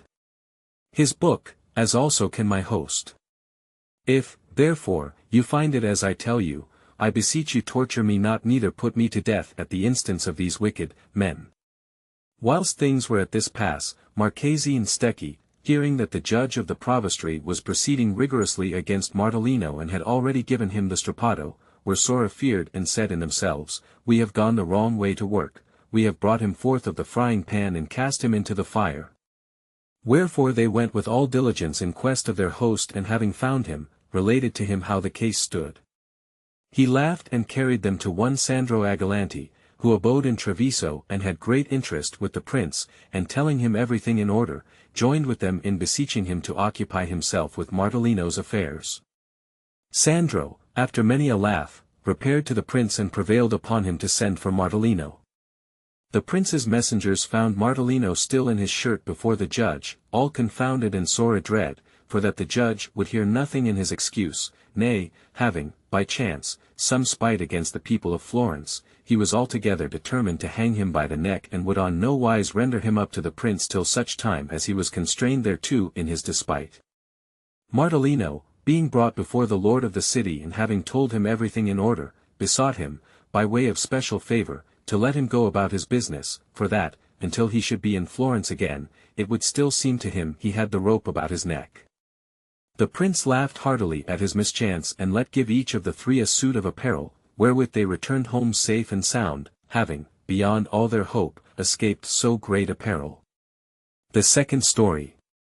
Day the 2nd. Rinaldo d'Asti, having been robbed, mocketh his way to Castel Guglielmo, where he is hospitably entertained by a widow lady, and having made good his loss, returneth to his own house, safe and sound. The ladies laughed immoderately at Martellino's misfortunes narrated by Neophile, as did also the young men and especially Philostrato, whom, for that he sat next Neophile, the queen bade follow her in story-telling. Accordingly he began without delay, fair ladies, needs must I tell you a story of things Catholic, in part mingled with misadventures and love matters, which belike will not be other than profitable to hear, especially to those who are wayfarers in the perilous lands of love, wherein whoso hath not said Street Julian his paternoster is oftentimes ill-lodged, for all he have a good bed. In the days, then, of the Marquis Azzo of Ferrara, there came a merchant called Rinaldo d'Asti to Bologna on his occasions, which having dispatched and returning homeward, it chanced that, as he issued forth of Ferrara and rode towards Verona, he fell in with certain folk who seemed merchants, but were in truth highwaymen and men of lewd life and condition, with whom he unwarily joined company and entered into discourse. They, seeing him to be a merchant and judging him to have moneys about him, took counsel together to rob him, at the first opportunity that should offer, wherefore, that he might take no suspicion, they went devising with him, like decent peaceable folk, of things honest and seemly and of loyalty, ordering themselves toward him, in so far as they knew and could, with respect and complaisance, so that he deemed himself in great luck to have met with them, for that he was alone with a serving man of his on horseback. Thus faring on and passing from one thing to another, as it chanceth in discourse, they presently fell to talking of the orisons that men offer up to God, and one of the highwaymen, who were 3 in number, said to Rinaldo, "And you, fair sir, what orison do you use to say on a journey?" Whereto he answered, "Sooth to say, I am but a plain man and little versed in these matters and have few orisons in hand. I live after the old fashion and let a couple of shillings pass for 4.20. Nevertheless, I have still been wont, when on a journey, to say of a morning, what time I come forth of the inn, a pater and an ave for the soul of St. Julian's father and mother, after which I pray God and the saint to grant me a good lodging for the ensuing night. Many a time in my day have I, in the course of my journeyings, been in great perils, from all of which I have escaped and have still found myself at night, to boot, in a place of safety and well lodged. Wherefore I firmly believe that Street Julian, in whose honour I say it, hath gotten me this favour of God, nor meseemeth should I fare well by day nor come to good harbourage at night, except I had said it in the morning." "And did you say it this morning?" asked he who had put the question to him. "I did, answered Rinaldo, whereupon quoth the other in himself, knowing well how the thing was to go, may it stand thee instead.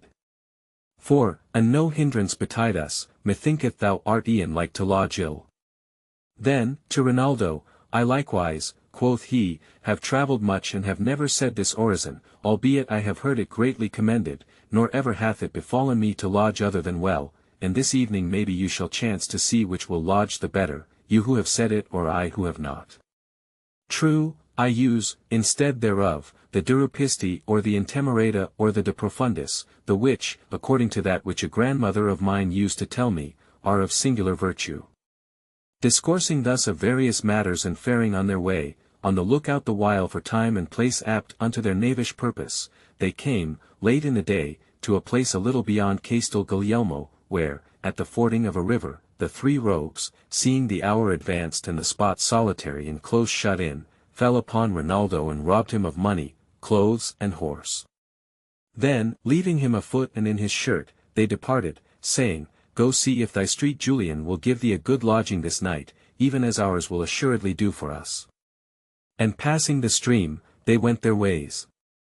Rinaldo's servant, seeing him attacked, like a cowardly knave as he was, did not to help him, but turning his horse's head, never drew bridle till he came to Castel Guglielmo, and entering the town, took up his lodging there, without giving himself farther concern.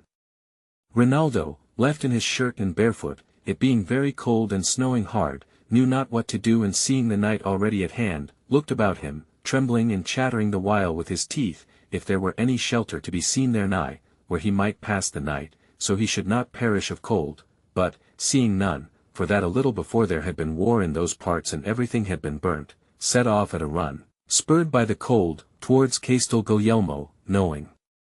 not withal if his servant were fled thither or otherwise, and thinking that, so he might but avail to enter therein, God would send him some relief.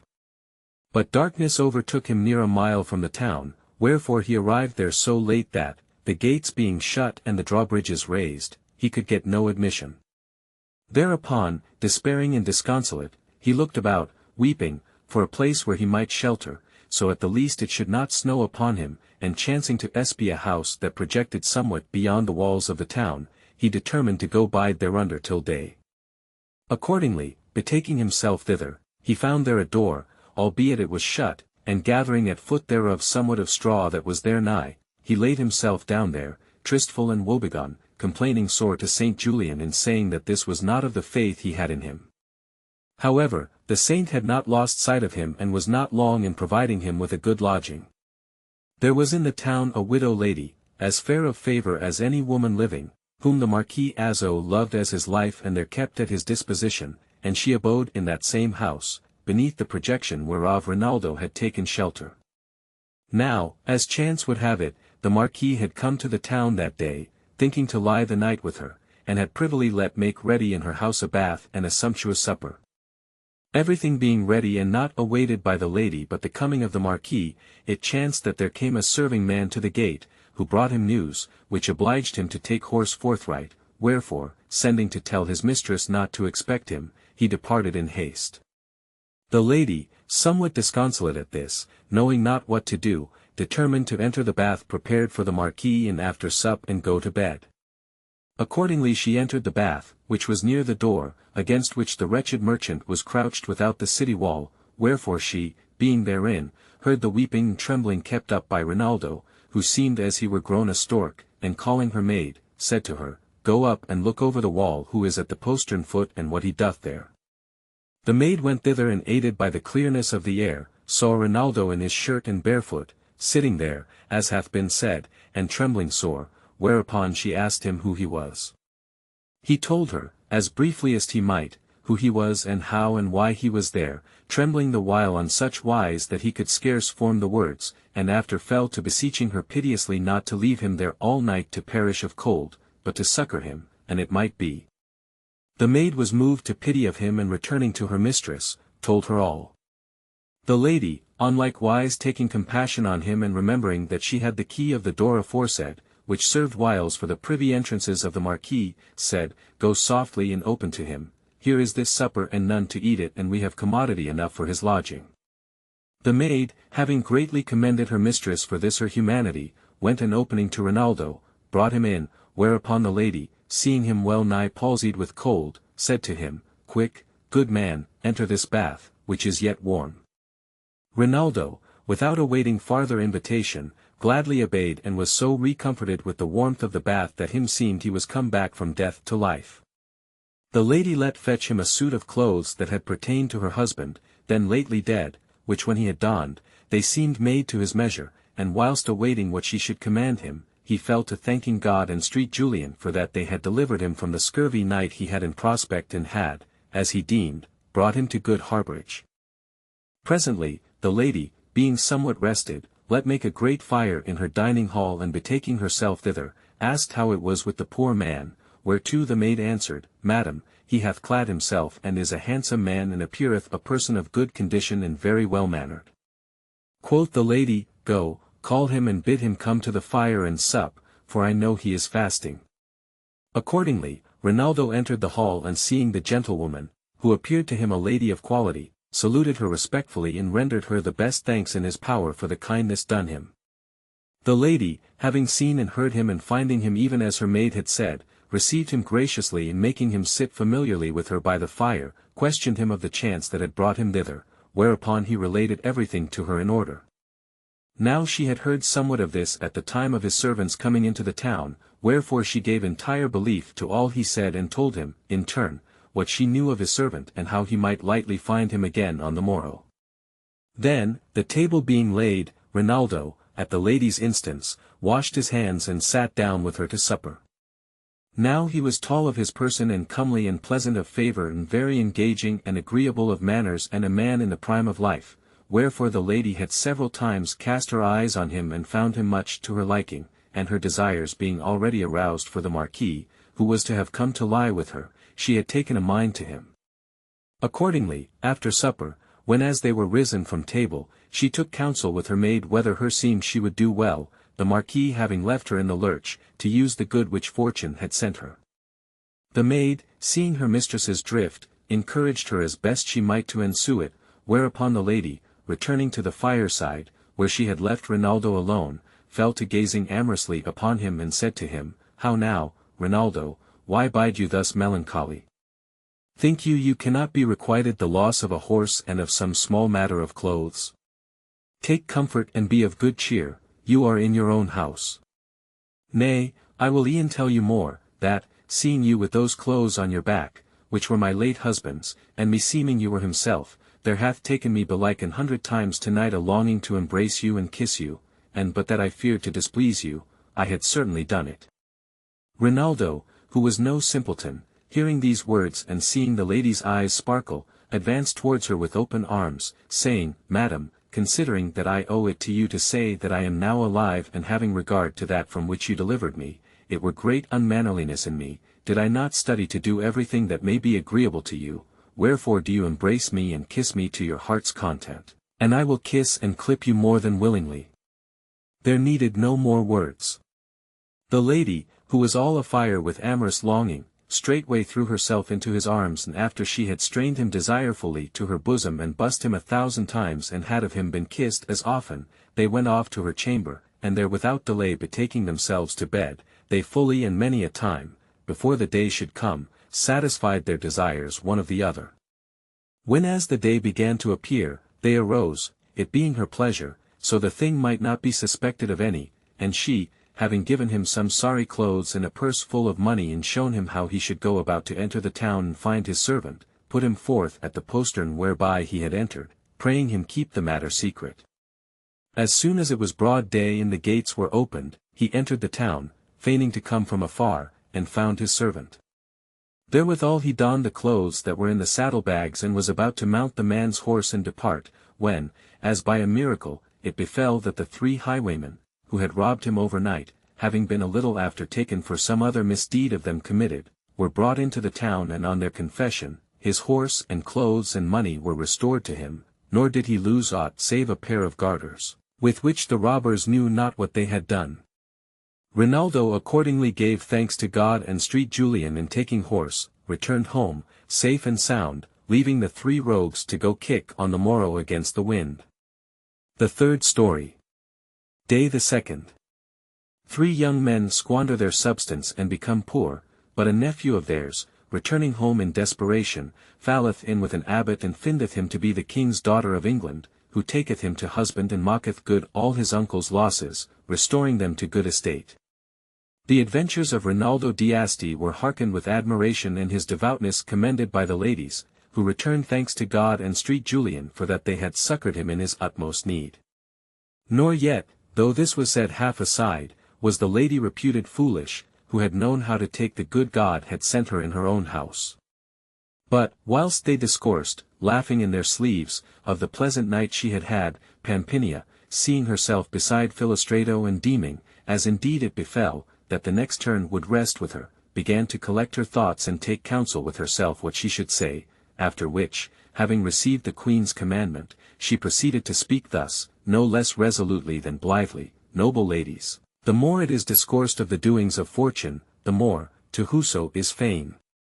to consider her dealings aright, remaineth to be said thereof, and at this none should marvel, and he consider advisedly that all the things, which we foolishly style ours, are in her hands and are consequently, according to her hidden ordinance, transmuted by her without cease from one to another and back again, without any method known unto us. Wherefore, albeit this truth is conclusively demonstrated in everything all day long and hath already been shown forth in divers of the foregoing stories, nevertheless, since it is our Queen's pleasure that we discourse upon this theme, I will, not belike without profit for the listeners, add to the stories aforesaid one of my own, which methinketh should please. There was once in our city a gentleman, by name Messer Tedaldo, who, as some will have it, was of the Lamberti family, albeit others avouched that he was of the Agalanti, arguing more, belike, from the craft after followed by his sons, which was like unto that which the Agalanti have ever practised and yet practice, than from aught else. But, leaving be of which of these two houses he was, I say that he was, in his time, a very rich gentleman and had 3 sons, whereof the eldest was named Lamberto, the second Tedaldo and the third Agalanti, all handsome and sprightly youths, the eldest of whom had not reached his 18th year when it befell that the aforesaid Messer Tedaldo died very rich and left all his possessions, both movable and immovable, to them, as his legitimate heirs. The young men, seeing themselves left very rich both in lands and monies, began to spend without check or reserve or other governance than that of their own pleasure, keeping a vast household and many and goodly horses and dogs and hawks, still holding open house and giving largesse and making tilts and tournaments and doing not only that which pertaineth unto men of condition, but all, to boot, that it occurred to their youthful appetite to will. They had not long led this manner of life before the treasure left by their father melted away, and their revenues alone sufficing not unto their current expenses, they proceeded to sell and mortgage their estates, and selling one today and another tomorrow, they found themselves well nigh to naught, without perceiving it, and poverty opened their eyes, which wealth had kept closed. Whereupon Lamberto, one day, calling the other 2, reminded them how great had been their father's magnificence and how great their own, and setting before them what wealth had been theirs and the poverty to which they were come through their inordinate expenditure, exhorted them, as best he knew, ere their distress should become more apparent, to sell what little was left them and get them gone, together with himself. They did as he counselled them, and departing Florence, without leave-taking or ceremony, stayed not till they came to England, where, taking a little house in London and spending very little, they addressed themselves with the utmost diligence to lend money at usance. In this fortune was so favourable to them that in a few years they amassed a vast sum of money, wherewith, returning to Florence, one after another, they bought back great part of their estates and purchased others to boot and took unto themselves wives. Nevertheless, they still continued to lend money in England and sent thither, to look to their affairs, a young man, a nephew of theirs, Alessandro by name, whilst themselves all 3 at Florence, for all they were become fathers of families, forgetting to what a pass inordinate expenditure had aforetime brought them, began to spend more extravagantly than ever and were high in credit with all the merchants, who trusted them for any sum of money, however great. The moneys remitted them by Alessandro, who had fallen to lending to the barons upon their castles and other their possessions, which brought him great profit, helped them for some years to support these expenses, but, presently, what while the 3 brothers spent thus freely and lacking money, borrowed, still reckoning with all assurance upon England, it chanced that, contrary to all expectation, there broke out war in England between the king and his son, through which the whole island was divided into 2 parties, some holding with the one and some with the other, and by reason thereof all the barons' castles were taken from Alessandro, nor was there any other source of revenue that answered him aught.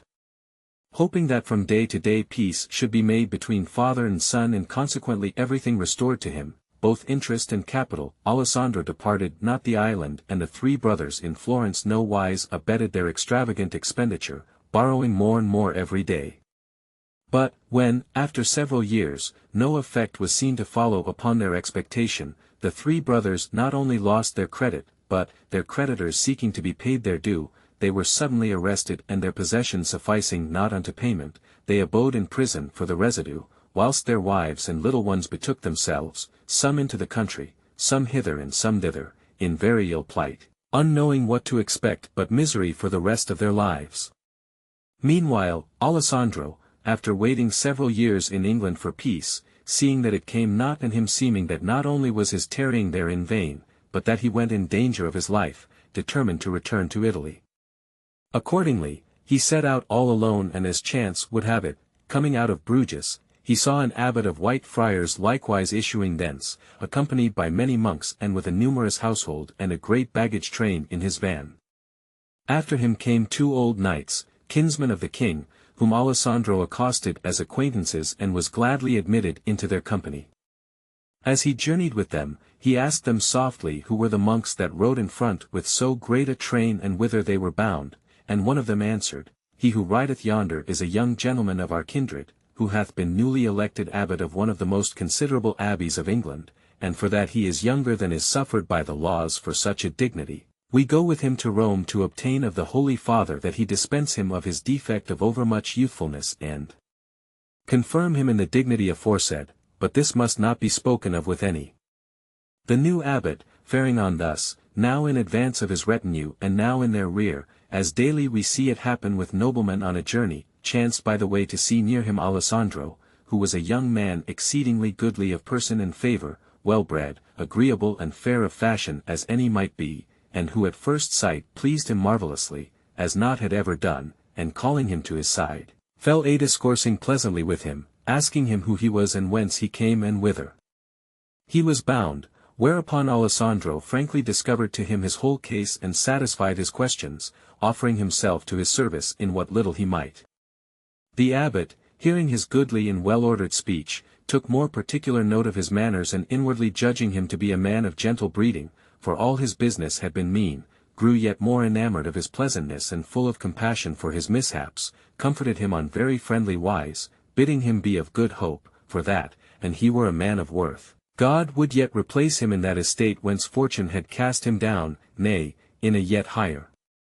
Moreover, he prayed him, since he was bound for Tuscany, that it would please him bear him company, inasmuch as himself was likewise on the way thitherward, whereupon Alessandro returned him thanks for his encouragement and declared himself ready to his every commandment. The abbot, in whose breast new feelings had been aroused by the sight of Alessandro, continuing his journey, it chanced that, after some days, they came to a village not over well furnished with hostelries, and the abbot having a mind to pass the night there, Alessandro caused him alight at the house of an innkeeper, who was his familiar acquaintance, and let prepare him his sleeping chamber in the least incommodious place of the house, and being now, like an expert man as he was, grown well nigh a master of the household to the abbot, he lodged all his company, as best he might, about the village, some here and some there. After the abbot had supped, the night being now well advanced and every one gone to bed, Alessandro asked the host where he himself could lie, whereto he answered, "In truth, I know not, thou sayest that every place is full, and I and my household must needs sleep upon the benches. Algates, in the abbot's chamber there be certain grain sacks, whereto I can bring thee and spread thee thereon some small matter of bed, and there, and it please thee, thou shalt lie this night, as best thou mayst." Quoth Alessandro, "How shall I go into the abbot's chamber, seeing thou knowest it is little and of its straightness none of his monks might lie there? Had I bethought me of this, ere the curtains were drawn, I would have let his monks lie on the grain sacks and have lodged myself where they sleep." "Nay," answered the host, "the case standeth thus, but, an thou wilt, thou mayst lie whereas I tell thee with all the ease in the world. The abbot is asleep and his curtains are drawn, I will quickly lay thee a pallet bed there, and do thou sleep on it." Alessandro, seeing that this might be done without giving the abbot any annoy, consented thereto and settled himself on the grain sacks as softly as he might. The abbot, who slept not, nay, whose thoughts were ardently occupied with his new desires, heard what passed between Alessandro and the host and noted where the former laid himself to sleep, and well pleased with this, began to say in himself, "God hath sent an occasion unto my desires, and I take it not, it may be long ere the like recur to me." Accordingly, being altogether resolved to take the opportunity and him seeming all was quiet in the inn, he called to Alessandro in a low voice and bade him come couch with him. Alessandro, after many excuses, put off his clothes and laid himself beside the abbot, who put his hand on his breast and fell to touching him no otherwise than amorous damsels used to do with their lovers, whereat Alessandro marvelled exceedingly and misdoubted him the abbot was moved by unnatural love to handle him on that wise, but the latter promptly divined his suspicions, whether of presumption or through some gesture of his, and smiled, then, suddenly putting off a shirt that he wore, he took Alessandro's hand and laying it on his own breast, said, Alessandro, put away thy foolish thought in searching here, know that which I conceal. Alessandro accordingly put his hand to the abbot's bosom and found there two little breasts, round and firm and delicate, no otherwise than as they were of ivory, whereby perceiving that the supposed prelate was a woman, without awaiting farther bidding, he straightway took her in his arms and would have kissed her, but she said to him, Ere thou draw nearer to me, hearken to that which I have to say to thee. As thou mayst see, I am a woman and not a man, and having left home a maid, I was on my way to the Pope, that he might marry me. Be it thy good fortune or my mishap, no sooner did I see thee the other day than love so fired me for thee, that never yet was woman who so loved man. Wherefore, I am resolved to take thee, before any other, to husband, but, an thou wilt not have me to wife, begone hence forthright and return to thy place. Alessandro, albeit he knew her not, having regard to her company and retinue, judged her to be of necessity noble and rich and saw that she was very fair, wherefore, without overlong thought, he replied that, if this pleased her, it was mighty agreeable to him. Accordingly, sitting up with him in bed, she put a ring into his hand and made him espouse her before a picture wherein our Lord was portrayed, after which they embraced each other and solaced themselves with amorous dalliance, to the exceeding pleasure of both parties, for so much as remained of the night. When the day came, after they had taken order together concerning their affairs, Alessandro arose and departed the chamber by the way he had entered, without any knowing where he had passed the night. Then, glad beyond measure, he took to the road again with the abbot and his company and came after many days to Rome. There they abode some days, after which the abbot, with the two knights and Alessandro and no more, went in to the Pope and having done him due reverence, bespoke him thus, Holy Father, as you should know better than any other, whoso is minded to live well and honestly should, inasmuch as he may, eschew every occasion that may lead him to do otherwise, the which that I, who would fain live honestly, may truly do, having fled privily with a great part of the treasures of the King of England. My father, who would have given me to wife to the King of Scotland, a very old prince, I being, as you see, a young maid, I set out, habited as you see me, to come hither, so your holiness might marry me. Nor was it so much the age of the King of Scotland that made me flee as the fear, if I were married to him, lest I should, for the frailty of my youth, be led to do aught that might be contrary to the divine laws and the honor of the royal blood of my father. As I came, thus disposed, God, who alone knoweth aright that which behoveth unto every one, set before mine eyes, as I believe, of his mercy, him whom it pleased him should be my husband, to wit, this young man, showing Alessandro, whom you see here beside me and whose fashions and desert are worthy of however great a lady, although belike the nobility of his blood is not so illustrious as the blood royal. Him, then, have I taken and him I desire, nor will I ever have any other than he, however it may seem to my father or to other folk.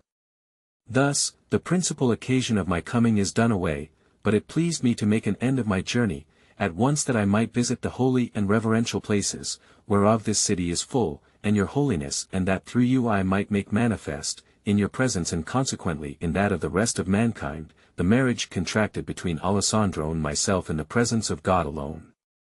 Wherefore I humbly pray you that this which hath pleased God and me may find favor with you and that you will vouchsafe us your benison, in order that with this, as with more assurance of his apt roof whose vicar you are, we may live and ultimately die together. Alessandro marveled to hear that the damsel was the king's daughter of England and was inwardly filled with exceeding great gladness, but the two knights marveled yet more and were so incensed, that, had they been otherwhere than in the Pope's presence, they had done Alessandro a mischief and belike the lady also. The Pope also, on his part, marveled exceedingly both at the habit of the lady and at her choice, but, seeing that there was no going back on that which was done, he consented to satisfy her of her prayer. Accordingly, having first appeased the two knights, whom he knew to be angered, and made them well at one again with the lady and Alessandro, he took order for that which was to do, and the day appointed by him being come, before all the cardinals and many other men of great worship, come, at his bidding, to a magnificent bride feast prepared by him, he produced the lady, royally apparelled, who showed so fair and so agreeable that she was worthily commended of all, and on like wise Alessandro. Splendidly attired, in bearing and appearance no whit like a youth who had lent at usury, but rather one of royal blood, and now much honoured of the two knights. There he caused solemnly celebrate the marriage afresh, and after goodly and magnificent nuptials made, he dismissed them with his benison. It pleased Alessandro, and likewise the lady, departing Rome, to betake themselves to Florence, whither report had already carried the news. There they were received by the townsfolk with the utmost honour, and the lady caused liberate the three brothers, having first paid every man his due. Moreover, she reinstated them and their ladies in their possessions and with every one's goodwill. Because of this, she and her husband departed Florence, carrying Agalante with them, and coming to Paris, were honourably entertained by the king. Thence the two knights passed into England, and so wrought with the king that the latter restored to his daughter his good graces, and with exceeding great rejoicing received her and his son-in-law, whom he a little after made a knight with the utmost honour, and gave him the earldom of Cornwall. In this capacity he approved himself a man of such parts, and made shift to do on such wise that he reconciled the son with his father, whereof there ensued great good to the island, and thereby he gained the love and favour of all the people of the country. Moreover, Agalante thoroughly recovered all that was there due to him and his brethren, and returned to Florence, rich beyond measure, having first been knighted by Count Alessandro. The latter lived long and gloriously with his lady, and according as some avouch, what with his wit and valour and the aid of his father-in-law, he after conquered Scotland and was crowned king thereof. The fourth story. Day the 2nd. Landolfo Ruffolo, grown poor, turneth corsair, and being taken by the Genoese, is wrecked at sea, but salveth himself upon a coffer full of jewels of price, and being entertained in Corfu by a woman, returneth home rich. Loretta, who sat next Pampinia, seeing her come to the glorious ending of her story, began, without awaiting more, to speak on this wise: Most gracious ladies, there can, to my judgment, be seen no greater feat of fortune than when we behold one raised from the lowest misery to royal estate, even as Pampinia's story hath shown it to have betided her Alessandro. And for that from this time forth whosoever relateth of the appointed matter must of necessity speak within these limits. I shall think no shame to tell a story, which, albeit it compasseth in itself yet greater distresses, hath not withal so splendid an issue. I know well, indeed, that, having regard unto that, my story will be hearkened with less diligence, but, as I can no otherwise, I shall be excused. The sea-coast from Reggio to Gaeta is commonly believed to be well nigh the most delightful part of Italy, and therein, pretty near Salerno, is a hillside overlooking the sea, which the country folk call Amalfi side, full of little towns and gardens and springs, and of men as rich and stirring in the matter of trade as any in the world. Among the said cities is one called Ravello, and therein, albeit nowadays there are rich men there was aforetime one, Landolfo Ruffolo by name, who was exceeding rich, and who, his wealth sufficing him not, came nigh, in seeking to double it, to lose it all and himself withal. This man, then, having, after the usance of merchants, laid his plans, bought a great ship, and freighting it all of his own monies with divers merchandise, repaired therewith to Cyprus. There he found sundry other ships come with the same kind and quality of merchandise as he had brought, by reason of which not only was he constrained to make great good cheap of his own venture, but it behoved him, and he would dispose of his goods, well nigh to throw them away, whereby he was brought near unto ruin. Sore chagrined at this mischance, and knowing not what to do, seeing himself thus from a very rich man in brief space grown in a manner poor, he determined either to die or repair his losses by pillage, so he might not return thither poor, whence he had departed rich.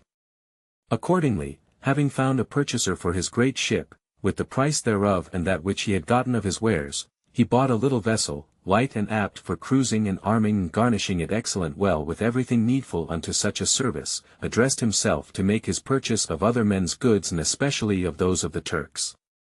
In this trade fortune was far kinder to him than she had been in that of a merchant, for that, in some years' space, he plundered and took so many Turkish vessels that he found he had not only gotten him his own again that he had lost in trade, but had more than doubled his former substance. Whereupon, schooled by the chagrin of his former loss and deeming he had enough, he persuaded himself, rather than risk a second mischance, to rest content with that which he had, without seeking more. Accordingly he resolved to return therewith to his own country, and being fearful of trade, concerned not himself to employ his money otherwise, but, thrusting his oars into the water, set out homeward in that same little vessel wherewith he had gained it. He had already reached the archipelago when there arose one evening a violent southeast wind, which was not only contrary to his course, but raised so great a sea that his little vessel could not endure it, wherefore he took refuge in a bight of the sea, made by a little island, and there abode sheltered from the wind and purposing there to await better weather. He had not lain there long when two great Genoese carracks, coming from Constantinople, made their way with great difficulty into the little harbour, to avoid that from which himself had fled. The newcomers espied the little ship and hearing that it pertained to Landolfo, whom they already knew by report to be very rich, blocked against it the way by which it might depart and addressed themselves, like men by nature rapacious and greedy of gain, to make prize of it. Accordingly, they landed part of their men well harnessed and armed with crossbows and posted them on such wise that none might come down from the bark, and he would not be shot, whilst the rest, warping themselves in with small boats and aided by the current, laid Landolfo's little ship aboard and took it out of hand, crew and all, without missing a man. Landolfo they carried aboard one of the carracks, leaving him but a sorry doublet. Then, taking everything out of the ship, they scuttled her. On the morrow, the wind having shifted, the carracks made sail westward and fared on their voyage prosperously all that day, but towards evening there arose a tempestuous wind which made the waves run mountains high and parted the two carracks one from the other. Moreover, from stress of wind it befell that wherein was the wretched and unfortunate Landolfo smote with great violence upon a shoal over against the island of Cephalonia and parting amidships, broke all in sunder no otherwise than a glass dashed against a wall. The sea was in a moment all full of bales of merchandise and chests and planks, that floated on the surface, as is wont to happen in such cases, and the poor wretches on board, swimming, those who knew how, albeit it was a very dark night and the sea was exceeding great and swollen, fell to laying hold of such things as came within their reach. Among the rest the unfortunate Landolfo, albeit many a time that day he had called for death, choosing rather to die than return home poor as he found himself, seeing it near at hand, was fearful thereof and like the others, laid hold of a plank that came to his hand, so haply, and he put off drowning a while, God might send him some means of escape. Bestriding this, he kept himself afloat as best he might, driven hither and thither of the sea and the wind, till daylight, when he looked about him and saw nothing but clouds and sea and a chest floating on the waves, which bytimes, to his sore affright, drew nigh unto him, for that he feared lest peradventure it should dash against him on such wise as to do him a mischief, wherefore, as often as it came near him, he put it away from him as best he might with his hand, albeit he had little strength thereof. But presently there issued a sudden flaw of wind out of the air and falling on the sea, smote upon the chest and drove it with such violence against Landolfo's plank that the latter was overset and he himself perforce went under water. However, he struck out and rising to the surface, aided more by fear than by strength, saw the plank far removed from him, wherefore, fearing he might be unable to reach it again, he made for the chest, which was pretty near him, and laying himself flat with his breast on the lid thereof, guided it with his arms as best he might. On this wise, tossed about by the sea now hither and now thither, without eating, as one indeed who had not the wherewithal, but drinking more than he could have wished, he abode all that day and the ensuing night, unknowing where he was and descrying naught but sea, but, on the following day, whether it was God's pleasure or stress of wind that wrought it, he came, grown well nigh a sponge and clinging fast with both hands to the marges of the chest, even as we see those do who are like to drown, to the coast of the island of Corfu, where a poor woman chanced to be scouring her pots and pans and making them bright with sand and salt water. Seeing Landolfo draw near and discerning in him no human shape, she drew back, affrighted and crying out. He could not speak and scarce saw, wherefore he said nothing, but presently, the sea carrying him landward, the woman descried the shape of the chest and looking straightlier, perceived first the arms outspread upon it and then the face and guessed it for that which it was. Accordingly, moved with compassion, she entered some deal into the sea, which was now calm, and seizing Landolfo by the hair, dragged him ashore, chest and all. There having with difficulty unclasped his hands from the chest, she set the latter on the head of a young daughter of hers, who was with her, and carried him off, as he were a little child, to her hut, where she put him in a bagnio and so chafed and bathed him with warm water that the strayed heat returned to him, together with somewhat of his lost strength. Then, taking him up out of the bath, when as it seemed good to her, she comforted him with somewhat of good wine and confections and tended him some days, as best she might, till he had recovered his strength and knew where he was, when she judged it time to restore him his chest, which she had kept safe for him, and to tell him that he might now prosecute his fortune. Landolfo, who had no recollection of the chest, yet took it, when the good woman presented it to him, thinking it could not be so little worth but that it might defray his expenses for some days, but, finding it very light, was sore abetted of his hopes. Nevertheless, what while his hostess was abroad, he broke it open, to see what it contained, and found therein store of precious stones, both set and unset. He had some knowledge of these matters and seeing them, knew them to be of great value, wherefore he praised God, who had not yet forsaken him, and was altogether comforted. However, as one who had in brief space been twice cruelly baffled by fortune, fearing a third misadventure, he bethought himself that it behoved him use great wariness and he would bring those things home, wherefore, wrapping them, as best he might, in some rags, he told the good woman that he had no more occasion for the chest, but that, and it pleased her, she should give him a bag and take the chest herself. This she willingly did, and he, having rendered her the best thanks in his power for the kindness received from her, shouldered his bag and going aboard a bark, passed over to Brindisi and thence made his way, along the coast, to Trani. Here he found certain townsmen of his, who were drapers and clad him for the love of God, after he had related to them all his adventures, except that of the chest, nay more, they lent him a horse and sent him, under escort, to Ravello, whither he said he would fain return. There, deeming himself in safety and thanking God who had conducted him thither, he opened his bag and examining everything more diligently than he had yet done, found he had so many in such stones that, supposing he sold them at a fair price or even less, he was twice as rich again as when he departed thence. Then, finding means to dispose of his jewels, he sent a good sum of money to Corfu to the good woman who had brought him forth of the sea, in requital of the service received, and the like to Trani to those who had reclothed him. The rest he kept for himself and lived in honor and worship to the end of his days, without seeking to trade any more. The fifth story. Day the 2nd. Andruccio of Perugia, coming to Naples to buy horses, is in one night overtaken with 3 grievous accidents, but escapeth them all and returneth home with a ruby. The stones found by Landolfo, began Fiammetta, to whose turn it came to tell, have brought to my mind a story scarce less full of perilous scapes than that related by Loretta, but differing therefrom inasmuch as the adventures comprised in the latter befell in the course of belike several years, and these of which I have to tell in the space of a single night, as you shall hear.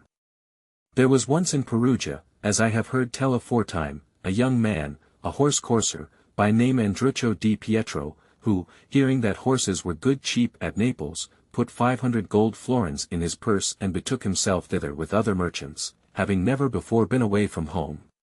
He arrived there one Sunday evening, towards vespers, and having taken counsel with his host, sallied forth next morning to the market, where he saw great plenty of horses.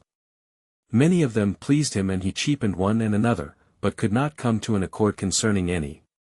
Meanwhile, to show that he was for buying, he now and again, like a raw unwary clown as he was, pulled out the purse of florins he had with him, in the presence of those who came and went. As he was thus engaged, with his purse displayed, it chanced that a Sicilian damsel, who was very handsome, but disposed for a small matter to do any man's pleasure, passed near him, without his seeing her, and catching sight of the purse, said straightway in herself, who would fare better than I, if yonder money were mine. And passed on. Now there was with her an old woman, likewise a Sicilian, who, seeing Andruccio, let her companion pass on and running to him, embraced him affectionately, which when the damsel saw, she stepped aside to wait for her, without saying aught. Andruccio, turning to the old woman and recognizing her, gave her a hearty greeting, and she, having promised to visit him at his inn, took leave, without holding overlong parley there, whilst he fell again to chaffering, but bought nothing that morning. The damsel, who had noted first Andruccio's purse and after her old woman's acquaintance with him, began cautiously to inquire of the latter, by way of casting about for a means of coming at the whole or part of the money, who and whence he was and what he did there and how she came to know him. The old woman told her every particular of Andrucco's affairs well nigh as fully as he himself could have done, having long abid then with his father, first in Sicily and after at Perugia, and acquainted her, to boot, where he lodged and wherefore he was come thither. The damsel, being thus fully informed both of his name and parentage, thereby with subtle craft laid her plans for giving effect to her desire and returning home, set the old woman a work for the rest of the day, so she might not avail to return to Andruccio. Then, calling a maid of hers, whom she had right well lessoned unto such offices, she dispatched her, towards evensong, to the inn where Andruccio lodged. As chance would have it, she found him alone at the door and inquired at him of himself. He answered that he was the man she sought, whereupon she drew him aside and said to him, Sir, an it please you, a gentlewoman of this city would fain speak with you. Andruccio, hearing this, considered himself from head to foot, and him seeming he was a handsome varlet of his person, he concluded, as if there were no other well-looking young fellow to be found in Naples, that the lady in question must have fallen in love with him. Accordingly, he answered without further deliberation that he was ready, and asked the girl when and where the lady would speak with him, whereto she answered, Sir, when as it pleaseth you to come, she awaiteth you in her house, and Andruccio forthwith rejoined, without saying aught to the people of the inn, Go thou on before, I will come after thee. Thereupon the girl carried him to the house of her mistress, who dwelt in a street called Malpertugio, the very name whereof denoteth how reputable a quarter it is. But he, unknowing neither suspecting aught thereof, and thinking to go to most honorable place and to a lady of quality, entered the house without hesitation, preceded by the serving maid, who called her mistress and said, Here is Andruccio, and mounting the stair, saw the damsel come to the stairhead to receive him. Now she was yet in the prime of youth, tall of person, with a very fair face and very handsomely dressed and adorned. As he drew near her, she came down 3 steps to meet him with open arms, and clasping him round the neck, abode a while without speaking, as if hindered by excess of tenderness, then kissed him on the forehead, weeping, and said, in a somewhat broken voice, O my Andruccio, thou art indeed welcome. He was amazed at such tender caresses, and answered, all confounded, Madam, you are well met. Thereupon, taking him by the hand, she carried him up into her saloon, and thence, without saying another word to him, she brought him into her chamber, which was all redolent of roses and orange flowers and other perfumes. Here he saw a very fine bed, hung round with curtains, and store of dresses upon the pegs, and other very goodly and rich gear, after the usance of those parts, by reason whereof, like a freshman as he was, he firmly believed her to be no less than a great lady. She made him sit with her on a chest that stood at the foot of the bed, and bespoke him thus, Andruccio, I am very certain thou marvellest at these caresses that I bestow on thee, and at my tears, as he may well do who knoweth me not, and hath maybe never heard speak of me, but I have that to tell thee which is like to amaze thee yet more, namely, that I am thy sister, and I tell thee that, since God hath vouchsafed me to look upon one of my brothers, though fain would I see you all, before my death, henceforth I shall not die disconsolate, and as perchance thou hast never heard of this, I will tell it thee. Pietro, my father and thine, as I doubt not thou knowest, abode long in Palermo, and there for his good humour and pleasant composition was and yet is greatly beloved of those who knew him, but, among all his lovers, my mother, who was a lady of gentle birth and then a widow, was she who most affected him, insomuch that, laying aside the fear of her father and brethren, as well as the care of her own honour, she became so private with him that I was born thereof and grew up as thou sayest me. Presently, having occasion to depart Palermo and return to Perugia, he left me a little maid with my mother, nor ever after, for all that I could hear, remembered him of me or her, whereof, were he not my father, I should blame him sore, having regard to the ingratitude shown by him to my mother, to say nothing of the love it behoved him bear me, as his daughter, born of no serving wench nor woman of mean extraction, who had, moved by very faithful love, without anywise knowing who he might be, committed into his hands her possessions and herself no less. But what skilleth it? Things ill done and long time past are easier blamed than mended, Algates, so it was.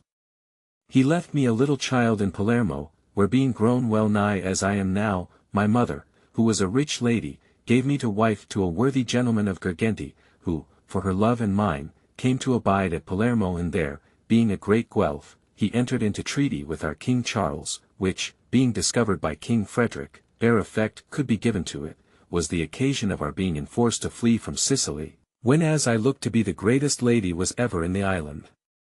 Wherefore, taking such few things as we might, I say few, in respect of the many we had, and leaving our lands and palaces, we took refuge in this city, where we found King Charles so mindful of our services that he hath in part made good to us the losses we had sustained for him, bestowing on us both lands and houses, and still mocketh my husband, thy kinsman that is, a goodly provision, as thou shalt hereafter see. On this wise come I in this city, where, God-a-mercy in no thanks to thee, sweet my brother, I now behold thee. So saying, she embraced him over again and kissed him on the forehead, still weeping for tenderness.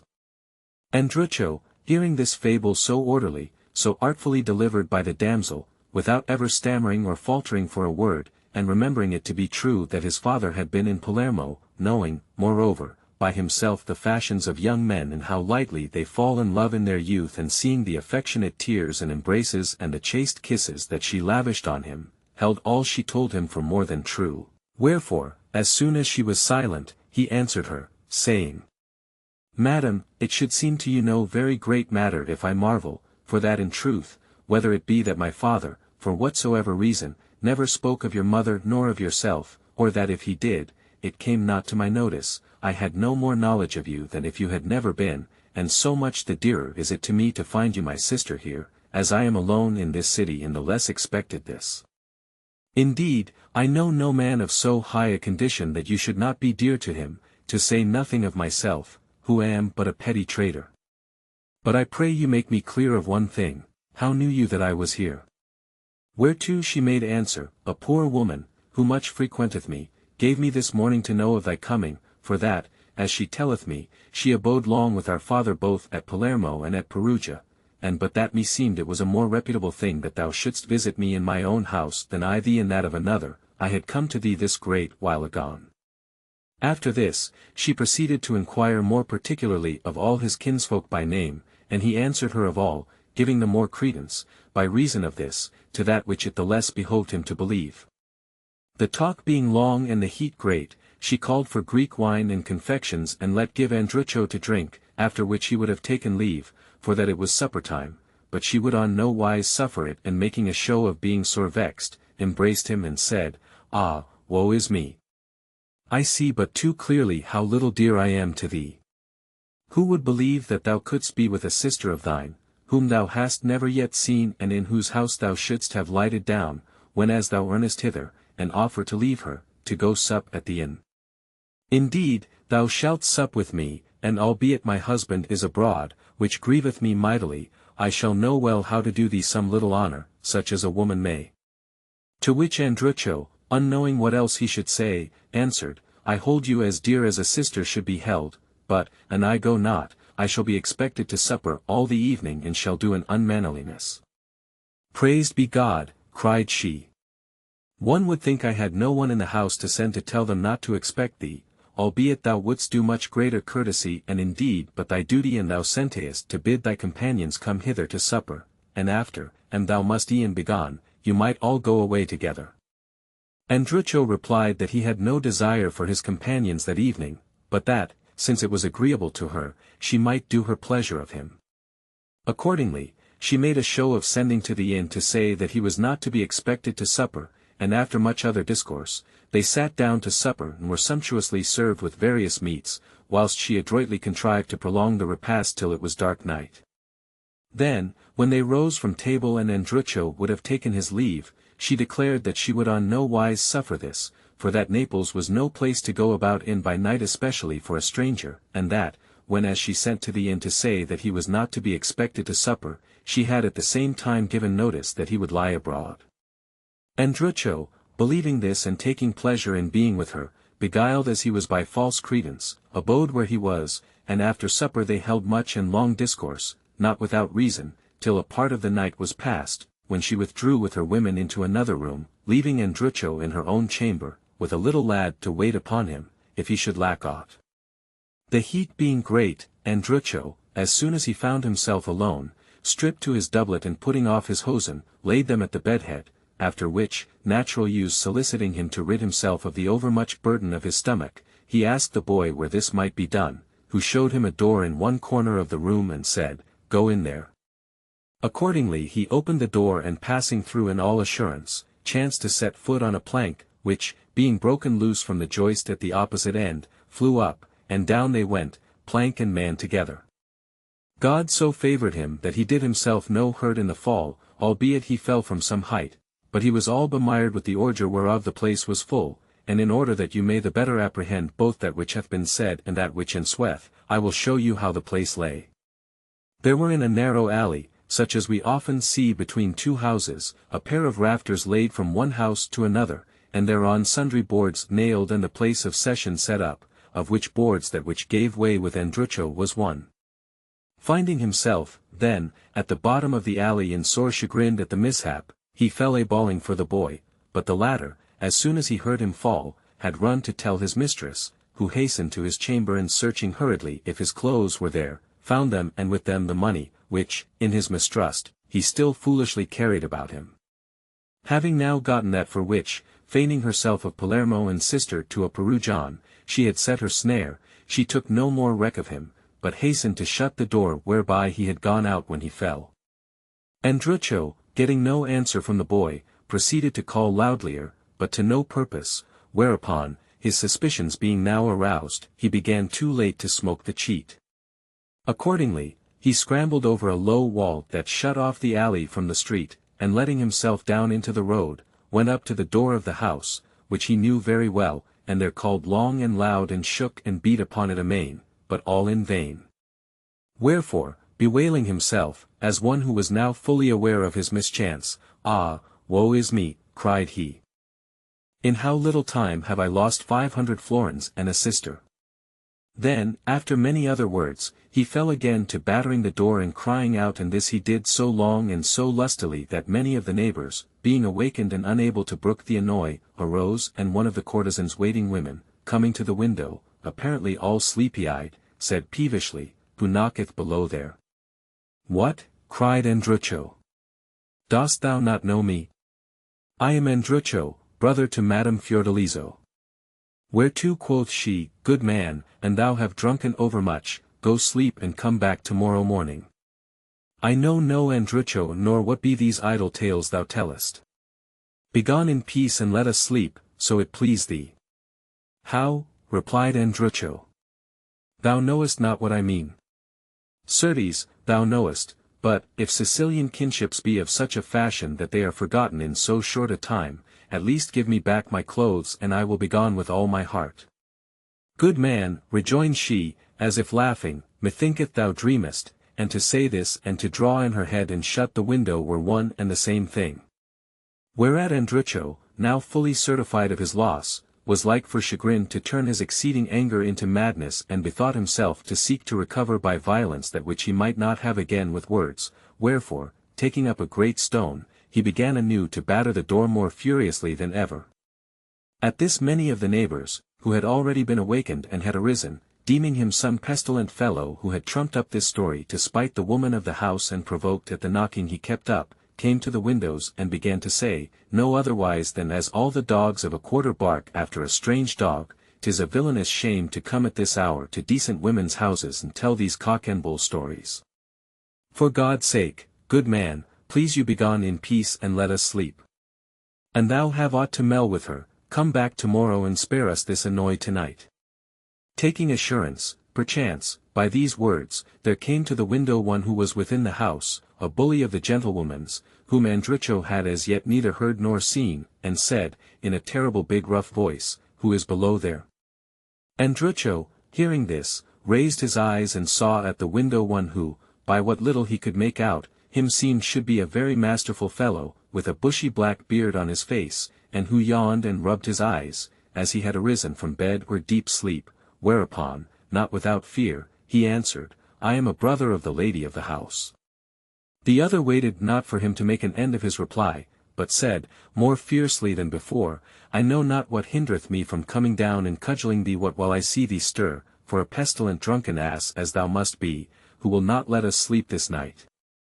Then, drawing back into the house, he shut the window, whereupon certain of the neighbors, who were better acquainted with the fellow's quality, said softly to Andrucho, "For God's sake, good man, begone in peace and abide not there tonight to be slain, get thee gone for thine own good." Andrucho, terrified at the fellow's voice and aspect and moved by the exhortations of the neighbors, who seemed to him to speak out of charity, set out to return to his inn, in the direction of the quarter whence he had followed the maid, without knowing whither to go, despairing of his money and woebegone as ever man was. Being loathsome to himself, for the stench that came from him, and thinking to repair to the sea to wash himself, he turned to the left and followed a street called Ruga Catalana, that led towards the upper part of the city. Presently, he espied two men coming towards him with a lantern, and fearing they might be officers of the watch or other ill-disposed folk, he stealthily took refuge, to avoid them, in a hovel, that he saw hard by. But they, as of malice aforethought, made straight for the same place, and entering in, began to examine certain irons which one of them laid from off his shoulder, discoursing various things thereof the while. Presently, "What meaneth this?" quoth one. "I smell the worst stench meseemeth I ever smelt." So saying, he raised the lantern, and seeing the wretched Andrucho, inquired, in amazement, "Who is there?" Andrucho made no answer, but they came up to him with the light and asked him what he did there in such a pickle, whereupon he related to them all that had befallen him, and they, conceiving where this might have happened, said, one to the other, "Verily, this must have been in the house of Scarabone Buttafuoco." Then, turning to him, "Good man," quoth one, "albeit thou hast lost thy money, thou hast much reason to praise God that this mischance betided thee, so that thou fellest nor couldst after avail to enter the house again, for, hadst thou not fallen, thou mayst be assured that, when once thou wast fallen asleep, thou hadst been knocked on the head and hadst lost thy life as well as thy money. But what booteth it now to repine? Thou mayst as well look to have the stars out of the sky as to recover a farthing of thy money. Nay, thou art like to be murdered, should yonder fellow hear that thou makest any words thereof." Then they consulted together a while, and presently said to him, "Look you, we are moved to pity for thee, wherefore, and thou wilt join with us in somewhat we go about to do, it seemeth to us certain that there will fall to thee for thy share much more than the value of that which thou hast lost." Whereupon Andrucho, in his desperation, answered that he was ready. Now there had been that day buried an Archbishop of Naples, by name Messer Filippo Minutolo, and he had been interred in his richest ornaments and with a ruby on his finger worth more than 500 florins of gold. Him they were minded to despoil, and this their intent they discovered to Andrucho, who, more covetous than well advised, set out with them for the cathedral. As they went, Andrucho still stinking amain, one of the thieves said, "Can we not find means for this fellow to wash himself a little, be it where it may, so he may not stink so terribly?" "I can we," answered the other. "We are here near a well, where there useth to be a rope and pulley in a great bucket, let us go thither and we will wash him in a trice." Accordingly they made for the well in question and found the rope there, but the bucket had been taken away, wherefore they took counsel together to tie him to the rope and let him down into the well, so he might wash himself there, charging him shake the rope as soon as he was clean, and they would pull him up. Hardly had they let him down when, as chance would have it, certain of the watch, being athirst for the heat and with running after some rogue or another, came to the well to drink, and the two rogues, setting eyes on them, made off incontinent, before the officers saw them. Presently, Andrucho, having washed himself at the bottom of the well, shook the rope, and the thirsty officers, laying by their targets and arms and surcoats, began to haul upon the rope, thinking the bucket full of water at the other end. As soon as Andrucho found himself near the top, he let go the rope and laid hold of the marge with both hands, which when the officers saw, overcome with sudden affright, they dropped the rope, without saying a word, and took to their heels as quickly as they might. At this Andrucho marvelled sore, and but that he had fast hold of the marge, would have fallen to the bottom, to his no little hurt or maybe death. However, he made his way out, and finding the arms, which he knew were none of his companions bringing, he was yet more amazed, but, knowing not what to make of it and misdoubting some snare, he determined to be gone without touching aught, and accordingly made off he knew not whither, bewailing his ill luck.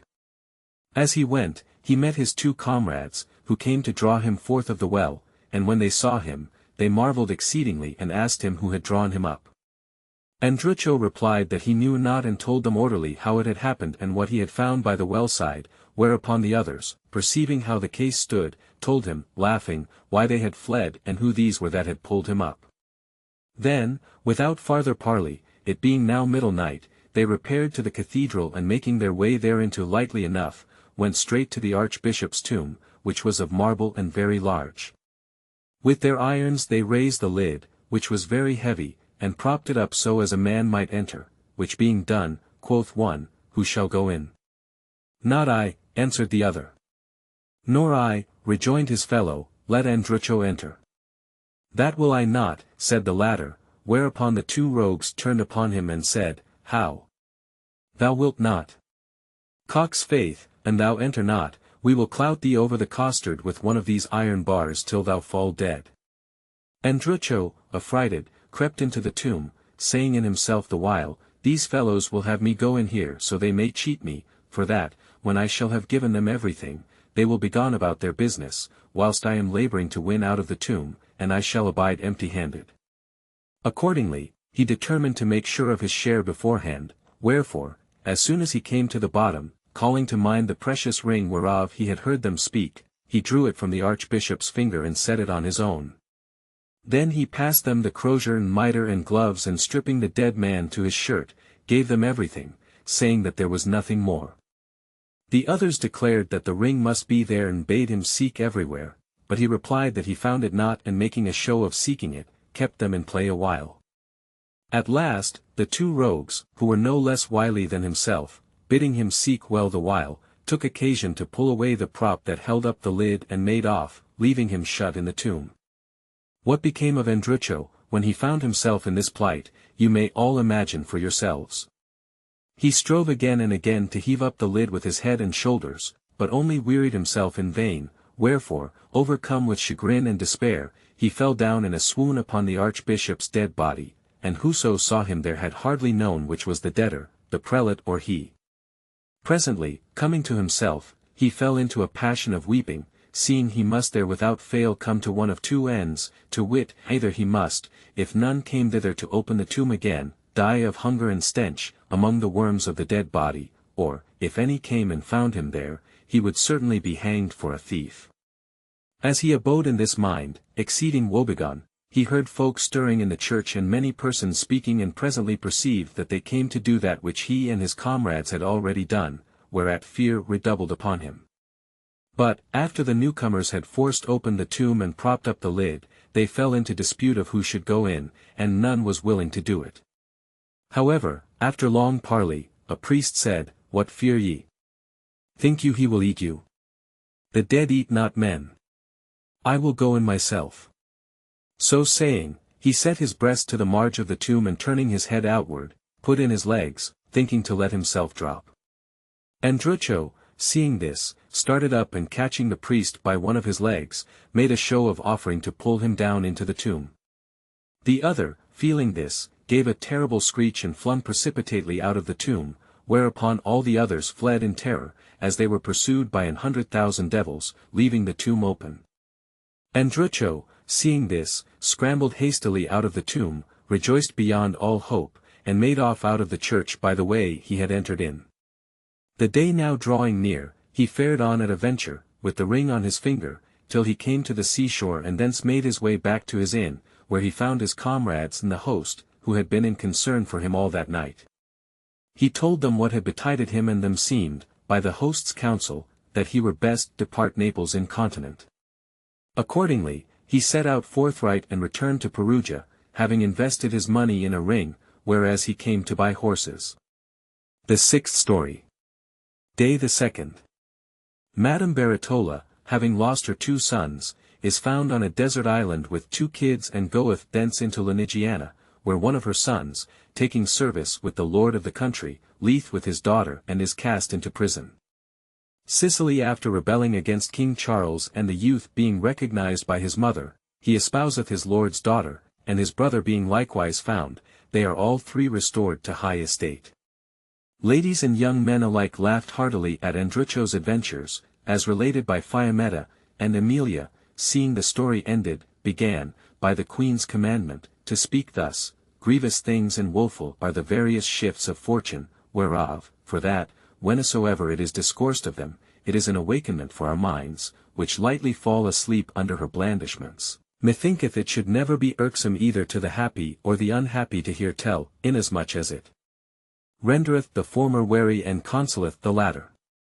Wherefore, albeit great things have already been recounted upon this subject, I purpose to tell you thereanent a story no less true than pitiful, whereof, for all it had a joyful ending, so great and so longsome was the bitterness that I can scarce believe it to have been assuaged by any subsequent gladness.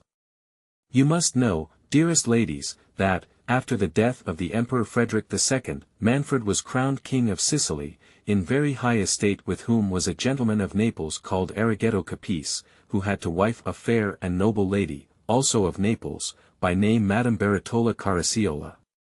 The said Arrighetto, who had the governance of the island in his hands, hearing that King Charles I had overcome and slain Manfred at Benevento, and that all the realm had revolted to him, and having scant assurance of the short-lived fidelity of the Sicilians, prepared for flight, misliking to become a subject of his lord's enemy, but, his intent being known of the Sicilians, he and many other friends and servants of King Manfred were suddenly made prisoners and delivered to King Charles, together with possession of the island.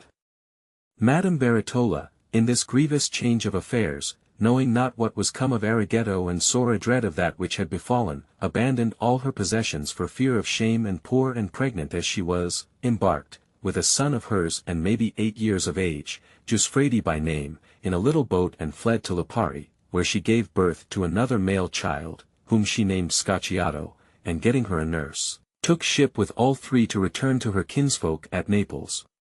But it befell otherwise than as she purposed, for that the ship, which should have gone to Naples, was carried by stress of wind to the island of Ponza, where they entered a little bight of the sea, and there awaited an occasion for continuing their voyage. Madame Baratola, going up, like the rest, into the island, and finding a remote and solitary place, addressed herself to make moan for her Arrighetto, all alone there. This being her daily usance, it chanced one day that, as she was occupied in bewailing herself, there came up a pirate galley, unobserved of any sailor or other, and taking them all at unawares, made off with her prize. Madame Baratola, having made an end of her diurnal lamentation, returned to the seashore, as she was used to do, to visit her children, but found none there, whereat she first marvelled, and after, suddenly misdoubting her of that which had happened, cast her eyes out to sea and saw the galley at no great distance, towing the little ship after it, whereby she knew but too well that she had lost her children, as well as her husband, and seeing herself there poor and desolate and forsaken, unknowing where she should ever again find any of them, she fell down a swoon upon the strand, calling upon her husband and her children. There was none there to recall her distracted spirits with cold water or other remedy, wherefore they might at their leisure go wandering whither it pleased them, but, after a while, the lost senses returning to her wretched body, in company with tears and lamentations, she called long upon her children, and went a great while seeking them in every cavern. At last, finding all her labor in vain, and seeing the night coming on, she began, hoping and knowing not what, to be careful for herself, and departing the seashore, returned to the cavern where she was wont to weep and bemoan herself. She passed the night in great fear and inexpressible dolour, and the new day being come and the hour of tierce past, she was fain, constrained by hunger, for that she had not supped overnight, to browse upon herbs, and having fed as best she might, she gave herself, weeping, to various thoughts of her future life. Pondering thus, she saw a she-goat enter a cavern hard by, and presently issue thence and betake herself into the wood, whereupon she arose, and entering whereas the goat had come forth, found there 2 little kidlings, born belike that same day, which seemed to her the quaintest and prettiest things in the world. Her milk being yet undried from her recent delivery, she tenderly took up the kids and set them to her breast. They refused not the service, but sucked her as if she had been their dam, and thenceforth made no distinction between the one and the other. Wherefore, her seeming she had found some company in that desert place, and growing no less familiar with the old goat than with her little ones, she resigned herself to live and die there, and abode eating of herbs and drinking water, and weeping as often as she remembered her of her husband and children and of her past life. The gentle lady, thus grown a wild creature, abiding on this wise, it befell, after some months, that there came on likewise to the place whither she had aforetime been driven by stress of weather, a little vessel from Pisa, and there abode some days. On board this bark was a gentleman named Corrado, of the family of the Marquises of Malespina, who, with his wife, a lady of worth and piety, was on his return home from a pilgrimage to all the holy places that be in the kingdom of Apulia. To pass away the time, Corrado set out one day, with his lady and certain of his servants and his dogs, to go about the island, and not far from Madame Baratola's place of harborage, the dogs started the two kids, which were now grown pretty big, as they went grazing. The latter, chased by the dogs, fled to no other place but into the cavern where was Madame Baratola. Seeing this, started to her feet and catching up a staff, beat off the dogs. Corrado and his wife, who came after them, seeing the lady, who was grown swart and lean and hairy, marvelled, and she yet more at them. But after Corrado had, at her instance, called off his dogs, they prevailed with her, by dint of much entreaty, to tell them who she was and what she did there, whereupon she fully discovered to them her whole condition and all that had befallen her, together with her firm resolution, to abide alone in the island. Corrado, who had no arrigetto capice very well, hearing this, wept for pity, and did his utmost to divert her with words from so barbarous a purpose, offering to carry her back to her own house or to keep her with himself, holding her in such honor as his sister, until God should send her happier fortune. The lady not yielding to these proffers, Corrado left his wife with her, bidding the latter cause bring thither to eat and clothe the lady, who was all in rags, with some of her own apparel, and charging her contrive, by whatsoever means, to bring her away with her. Accordingly, the gentle lady, being left with Madame Baratola, after condoling with her amain of her misfortunes, sent for raiment and victual and prevailed on her, with all the pains in the world, to don the one and eat the other. Ultimately, after many prayers, Madame Baratola protesting that she would never consent to go whereas she might be known, she persuaded her to go with her into Lunigiana, together with the two kids and their dam, which latter were meantime returned and had greeted her with the utmost fondness, to the no small wonderment of the gentlewoman. Accordingly, as soon as fair weather was come, Madame Baratola embarked with Corrado and his lady in their vessel, carrying with her the two kids and the she-goat, on whose account, her name being everywhere unknown, she was styled Cavriola, and setting sail with a fair wind, came speedily to the mouth of the Magra, where they landed and went up to Corrado's castle. There Madame Baratola abode, in a widow's habit, about the person of Corrado's lady, as one of her waiting women, humble, modest and obedient, still cherishing her kids and letting nourish them.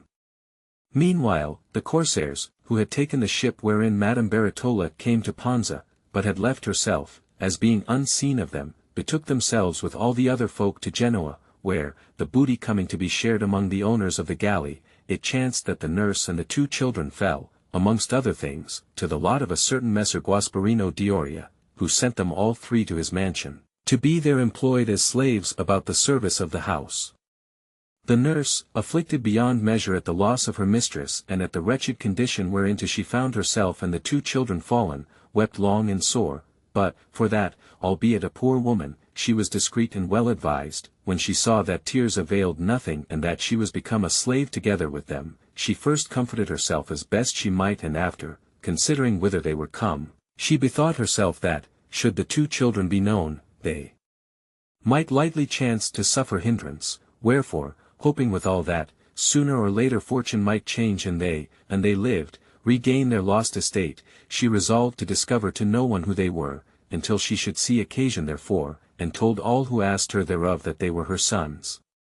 The elder she named, not Giuffredi, but Giannato di Procida, the name of the younger she cared not to change, and explained to him, with the utmost diligence, why she had changed his name, showing him in what peril he might be, and he were known. This she set out to him not once, but many and many a time, and the boy, who was quick of wit, punctually obeyed the enjoinment of his discreet nurse. Accordingly, the two boys and their nurse abode patiently in Messer Guasparino's house several years, ill-clad and worse shod and employed about the meanest offices. But Giannato, who was now 16 years of age, and had more spirit than pertained to a slave, scorning the baseness of a menial condition, embarked on board certain galleys bound for Alexandria and taking leave of Messer Guasparino's service, journeyed to divers parts, without any wise availing to advance himself. At last, some 3 or 4 years after his departure from Genoa, being grown a handsome youth and tall of his person, and hearing that his father, whom he thought dead, was yet alive, but was kept by King Charles in prison in duress, he went wandering at a venture, well nigh despairing of fortune, till he came to Lunigiana, and there, as chance would have it, took service with Corrado Malespina, whom he served with great aptitude and acceptance. And albeit he now and again saw his mother, who was with Corrado's lady, he never recognized her nor she him, so much had time changed the one and the other from that which they were used to be, when as they last set eyes on each other. Gianotto being, then, in Corrado's service, it befell that a daughter of the latter, by name Spina, being left the widow of one Niccolò de Grignano, returned to her father's house, and being very fair and agreeable and a girl of little more than 16 years of age, chanced to cast eyes on Gianotto and he on her, and they became passionately enamored of each other. Their love was not long without effect, and lasted several months ere any was ware thereof. Wherefore, taking overmuch assurance, they began to order themselves with less discretion than behoveth unto matters of this kind, and one day, as they went, the young lady and Gianotto together, through a fair and thick-set wood, they pushed on among the trees, leaving the rest of the company behind. Presently, them seeming they had far foregone the others, they laid themselves down to rest in a pleasant place, full of grass and flowers and shut in with trees, and there fell to taking amorous delight one of the other. In this occupation, the greatness of their delight making the time seem brief to them, albeit they had been there a great while, they were surprised, first by the girl's mother and after by Corrado, who, chagrined beyond measure at this sight, without saying aught of the cause, had them both seized by 3 of his serving men and carried in bonds to a castle of his, and went off, boiling with rage and despite, and resolved to put them both to a shameful death. The girl's mother, although sore incensed and holding her daughter worthy of the severest punishment for her default, having by certain words of Corrado apprehended his intent towards the culprits and unable to brook this, hastened after her enraged husband and began to beseech him that it would please him not run madly to make himself in his old age the murderer of his own daughter, and to soil his hands with the blood of one of his servants, but to find other means of satisfying his wrath, such as to clap them in prison and there let them pine and bewail the fault committed.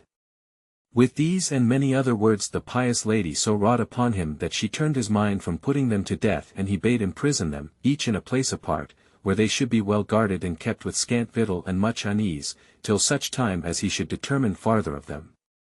As he bade, so was it done, and what their life was in duress and continual tears and in fasts longer than might have behoved unto them, each may picture to himself.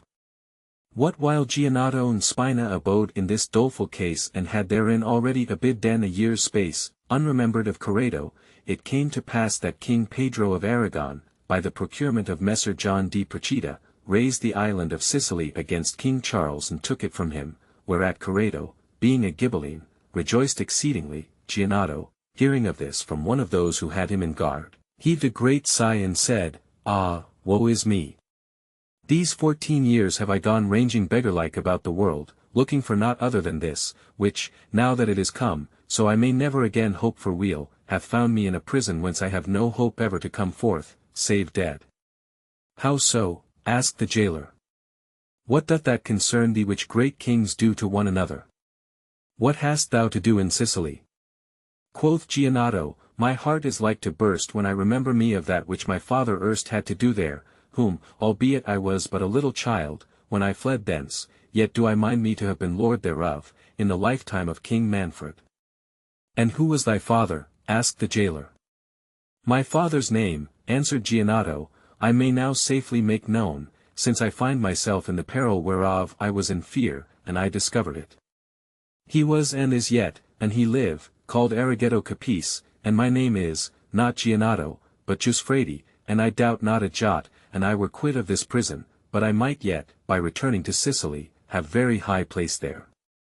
The honest man, without asking farther, reported Gianotto's words, as first he had occasion, to Corrado, who, hearing this, albeit he feigned to the jailer to make light of it, betook himself to Madame Beretola and courteously asked her if she had had by Arrighetto a son named Giusfredi.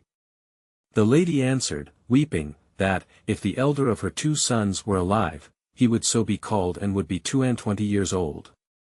Corrado, hearing this, concluded that this must be he and bethought himself that, were it so, he might at once do a great mercy and take away his own and his daughter's shame by giving her to Giannato to wife, wherefore, sending privily for the latter, he particularly examined him touching all his past life and finding, by very manifest tokens, that he was indeed Giuffredi, son of Arrighetto Capice, he said to him, Giannato, thou knowest what and how great is the wrong thou hast done me in the person of my daughter, whereas, I having ever well and friendly entreated thee, it behoved thee, as a servant should, still to study and do for my honor and interest, and many there be who, hadst thou used them like as thou hast used me, would have put thee to a shameful death, the which my clemency brooked not. Now, if it be as thou tellest me, to wit, that thou art the son of a man of condition and of a noble lady, I purpose, and thou thyself be willing, to put an end to thy tribulations and relieving thee from the misery and duress wherein thou abidest, to reinstate at once thine honor and mine own in their due stead. As thou knowest, Spina, whom thou hast, though after a fashion misbeseeming both thyself and her, taken with love-liking, is a widow and her dowry is both great and good, as for her manners and her father and mother, thou knowest them, and of thy present state I say nothing. Wherefore, and thou will, I purpose that, whereas she hath unlawfully been thy mistress, she shall now lawfully become thy wife and that thou shalt abide here with me and with her, as my very son, so long as it shall please thee. Now prison had mortified Giannato's flesh, but had nothing abetted the generous spirit, which he derived from his noble birth, nor yet the entire affection he bore his mistress, and albeit he ardently desired that which Corrado proffered him and saw himself in the latter's power, yet no whit did he dissemble of that which the greatness of his soul prompted him to say, wherefore he answered, Corrado, neither lust of lordship nor greed of gain nor other cause whatever hath ever made me lay snares, traitor-wise, for thy life or thy good. I loved and love thy daughter and still shall love her, for that I hold her worthy of my love, and if I dealt with her less than honorably, in the opinion of the vulgar, my sin was one which still goeth hand in hand with youth and which in you would do away, it behoveth you first do away with youth. Moreover, it is an offence which, would the old but remember them of having been young and measure the defaults of others by their own and their own by those of others, would show less grievous than thou and many others make it, and as a friend, and not as an enemy, I committed it. This that thou profferest me I have still desired and had I thought it should be vouchsafed me, I had long since sought it, and so much the dearer will it now be to me, as my hope thereof was less. If, then, thou have not that intent which thy words denote, feed me not with vain hope, but restore me to prison and there torment me as thou wilt, for, so long as I love Spina, even so, for the love of her, shall I still love thee, whatsoever thou dost with me, and have thee in reverence. Corrado, hearing this, marvelled and held him great of soul and his love fervent and tendered him therefore the dearer, wherefore, rising to his feet, he embraced him and kissed him and without more delay bade privily bring Spina thither. Accordingly, the lady, who was grown lean and pale and weakly in prison and showed well nigh another than she was wont to be, as on likewise Giannato another man, being come, the two lovers in Corrado's presence with one consent contracted marriage according to our usance. Then, after some days, during which he had let furnish the newly married pair with all that was necessary or agreeable to them, he deemed it time to gladden their mothers with the good news and accordingly calling his lady in cavriola, he said to the latter, What would you say, madam, and I should cause you have again your elder son as the husband of one of my daughters? Whereto she answered, Of that I can say to you no other what than that, could I be more beholden to you than I am, I should be so much the more so as you would have restored to me that which is dearer to me than mine own self, and restoring it to me on such wise as you say, you would in some measure reawaken in me my lost hope. With this, she held her peace, weeping, and Corrado said to his lady, And thou, mistress, how wouldst thou take it, were I to present thee with such a son-in-law? The lady replied, Even a common churl, so he pleased you, would please me, let alone one of these, who are men of gentle birth. Then, said Corrado, I hope, ere many days, to make you happy women in this.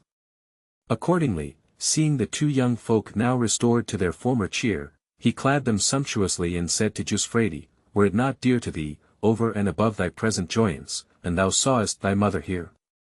Whereto he answered, I dare not flatter myself that the chagrin of her unhappy chances can have left her so long alive, but, were it indeed so, it were dear to me above all, more by token that methinketh I might yet, by her counsel, avail to recover great part of my estate in Sicily. Thereupon Corrado sent for both the ladies, who came and made much of the newly wedded wife, no little wondering what happy inspiration it could have been that prompted Corrado to such exceeding complaisance as he had shown in joining Gianotto with her in marriage. Madame Baratola, by reason of the words she had heard from Corrado, began to consider Gianotto, and some remembrance of the boyish lineaments of her son's countenance being by occult virtue awakened in her, without awaiting farther explanation, she ran, open-armed, to cast herself upon his neck, nor did overabounding emotion and maternal joy suffer her to say a word, nay, they so locked up all her senses that she fell into her son's arms, as if dead. The latter, albeit he was sore amazed, remembering to have many times before seen her in that same castle and never recognized her, nevertheless knew incontinent the maternal odor, and blaming himself for his past heedlessness, received her, weeping, in his arms and kissed her tenderly. After a while, Madame Baratola, being affectionately tended by Corrado's lady in Spina and plied both with cold water and other remedies, recalled her strayed senses, and embracing her son anew, full of maternal tenderness, with many tears and many tender words, kissed him 1,000 times, whilst he all reverently beheld and entreated her.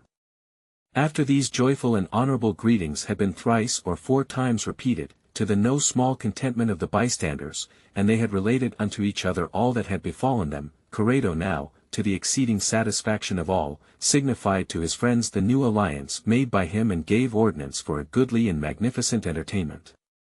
Then said Giuffredi to him, Corrado, you have made me glad of many things, and have long honourably entertained my mother, and now, that no whit may remain undone of that which it is in your power to do, I pray you gladden my mother and bride feast and myself with the presence of my brother, whom Messer Gasparino d'Oria holdeth in servitude in his house, and whom, as I have already told you, he took with me in one of his cruises.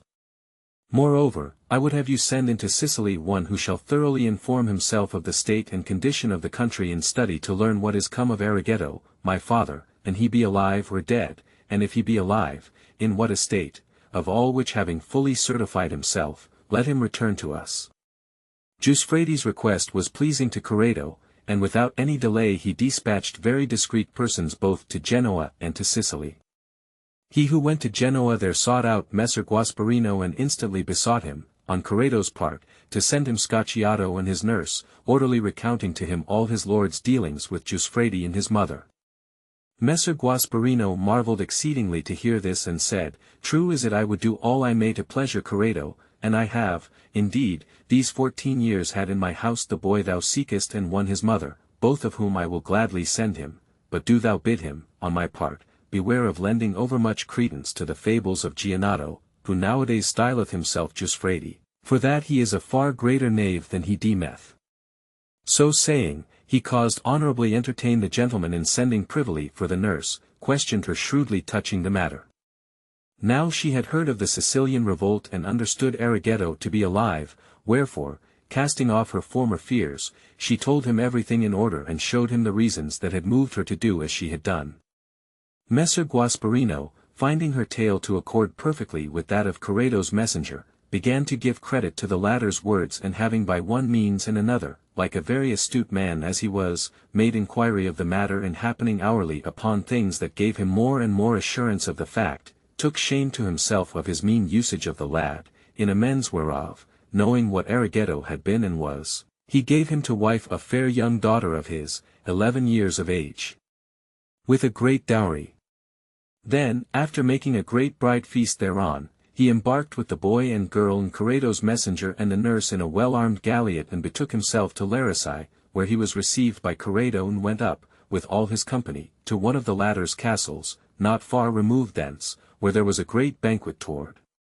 The mother's joy at seeing her son again, and that of the 2 brothers in each other, and of all 3 in the faithful nurse, the honour done of all to Messer Gasparino and his daughter, and of him to all, and the rejoicing of all together with Corrado and his lady and children and friends, no words might avail to express, wherefore, ladies, I leave it to you to imagine.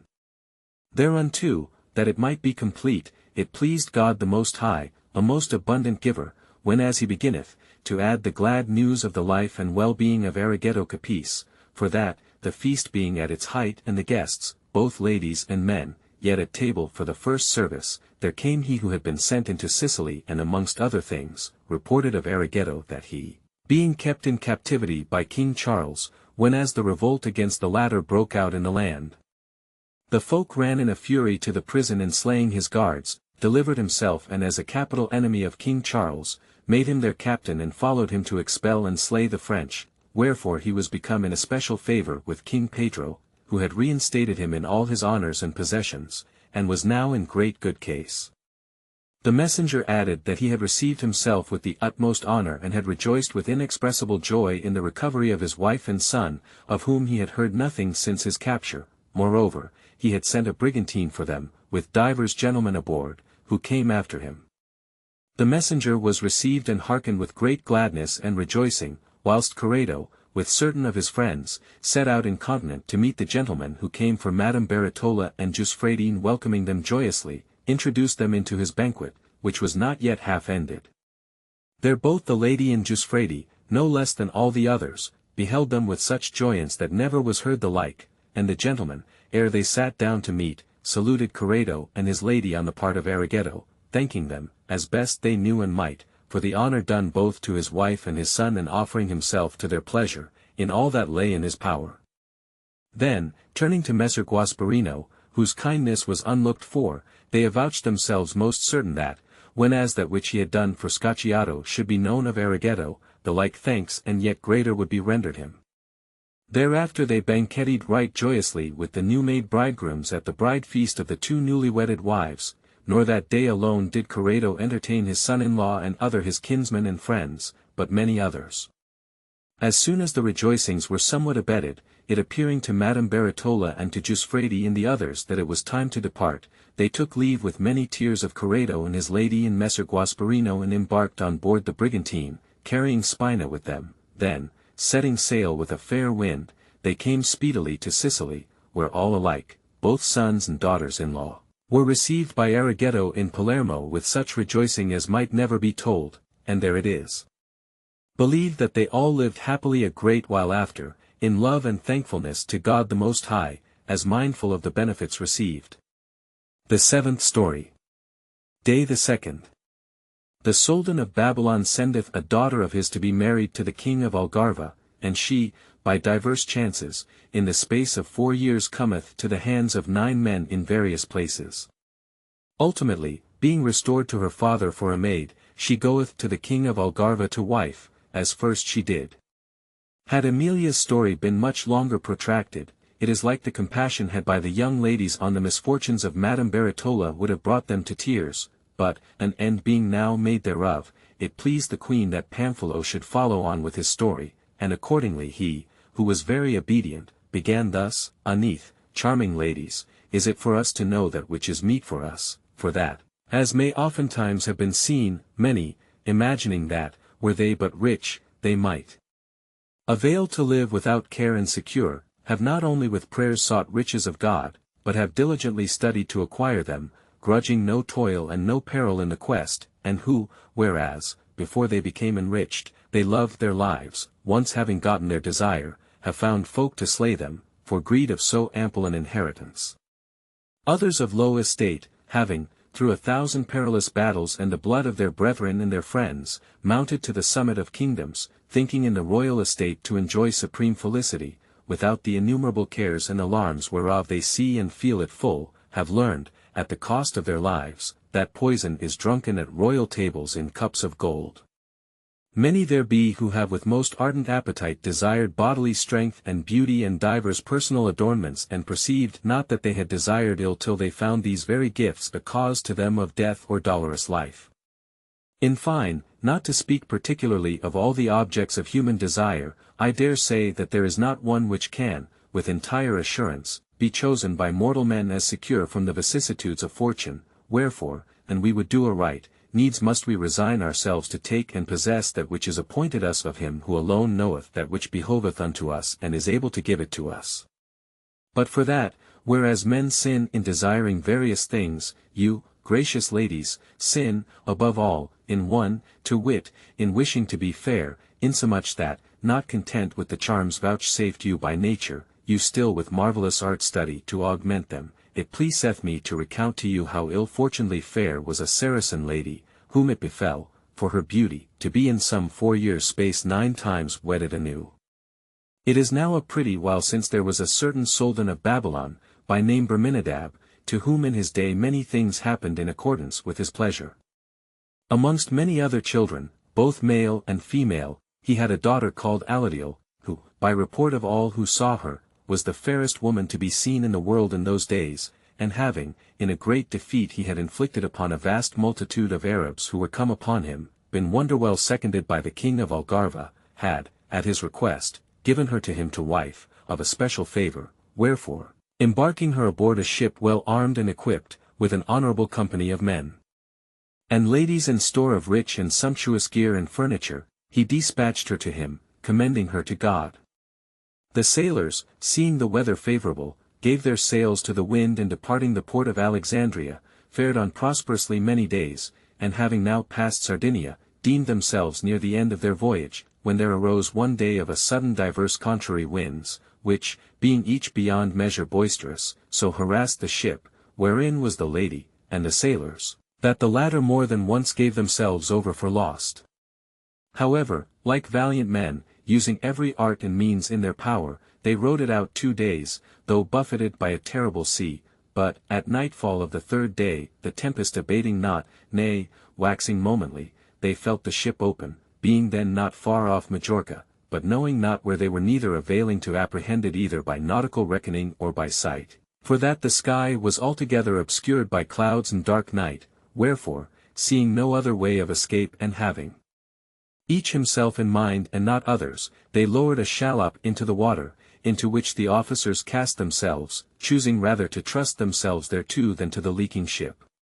The rest of the men in the ship crowded after them into the boat, albeit those who had first embarked therein opposed it, knife in hand, and thinking thus to flee from death, ran straight into it, for that the boat, availing not, for the intemperance of the weather, to hold so many, foundered and they perished one and all. As for the ship, being driven by a furious wind and running very swiftly, albeit it was now well nigh waterlogged, none being left on board save the princess and her women, who all, overcome by the tempestuous sea and by fear, lay about the decks as they were dead, it stranded upon a beach of the island of Majorca, and so great was the shock that it well nigh buried itself in the sand, some stones cast from the shore, where it abode the night, beaten by the waves, nor might the wind avail to stir it more. Broad day came and the tempest somewhat abating, the princess, who was half dead, raised her head, and weak as she was, fell to calling now one, now another of her household, but to no purpose, for that those she called were too far distant. Finding herself unanswered of any and seeing no one, she marvelled exceedingly and began to be sore afraid. Then, rising up, as best she might, she saw the ladies who were in her company and the other women lying all about and trying now one and now another, found few who gave any signs of life, the most of them being dead, what with sore travail of the stomach and what with affright, wherefore fear redoubled upon her. Nevertheless, necessity constraining her, for that she saw herself alone there and had neither knowledge nor inkling where she was, she so goaded those who were yet alive that she made them arise, and finding them unknowing whither the men were gone and seeing the ship stranded and full of water, she fell to weeping piteously, together with them. It was noon ere they saw any about the shore or elsewhere, whom they might move to pity and succour them, but about that hour there passed by a gentleman, by name Pericone de Visalgo, returning by chance from a place of his, with sundry of his servants on horseback. He saw the ship, and forthright conceiving what it was, bade one of the servants board it without delay and tell him what he found there. The man, though with difficulty, made his way on board and found the young lady, with what little company she had, crouched, all adread, under the heel of the bowsprit. When they saw him, they besought him, weeping, of mercy again and again, but, perceiving that he understood them not nor they him, they made shift to make known to him their misadventure by signs. The servant, having examined everything as best he might, reported to Pericone that which was on board, whereupon the latter promptly caused to bring the ladies ashore, together with the most precious things that were in the ship and might be gotten, and carried them off to a castle of his, where, the women being refreshed with food and rest, he perceived, from the richness of her apparel, that the lady whom he had found must needs be some great gentlewoman, and of this he was speedily certified. By the honor that he saw the others do her and her alone, and although she was pale and sore disordered of her person, for the fatigues of the voyage, her features seemed to him exceeding fair, wherefore he forthright took counsel with himself, and she had no husband, to seek to have her to wife, and if he might not have her in marriage, to make shift to have her favours. He was a man of commanding presence and exceeding robust, and having for some days let tend the lady excellently well, and she being thereby altogether restored, he saw her lovely past all conception, and was grieved beyond measure that he could not understand her nor she him, and so he might not learn who she was. Nevertheless, being inordinately inflamed by her charms, he studied, with pleasing and amorous gestures, to engage her to do his pleasure without contention, but to no avail. She altogether rejected his advances, and so much the more waxed Pericone's ardour. The lady, seeing this and having now abid den there some days, perceived, by the usances of the folk, that she was among Christians and in a country where, even if she could, it had little profited her to make herself known, and foresaw that, in the end, either perforce or for love, needs must she resign herself to do Pericone's pleasure, but resolved nevertheless by dint of magnanimity to override the wretchedness of her fortune. Wherefore she commanded her women, of whom but 3 were left her, that they should never discover to any who she was, except they found themselves whereas they might look for manifest furtherance in the regaining of their liberty, and urgently exhorted them, moreover, to preserve their chastity, avouching herself determined that none, save her husband, should ever enjoy her. They commended her for this and promised to observe her commandment to the best of their power. Meanwhile Pericone, waxing daily more inflamed, insomuch as he saw the thing desired so near and yet so straitly denied, and seeing that his blandishments availed him nothing, resolved to employ craft and artifice, reserving force unto the last.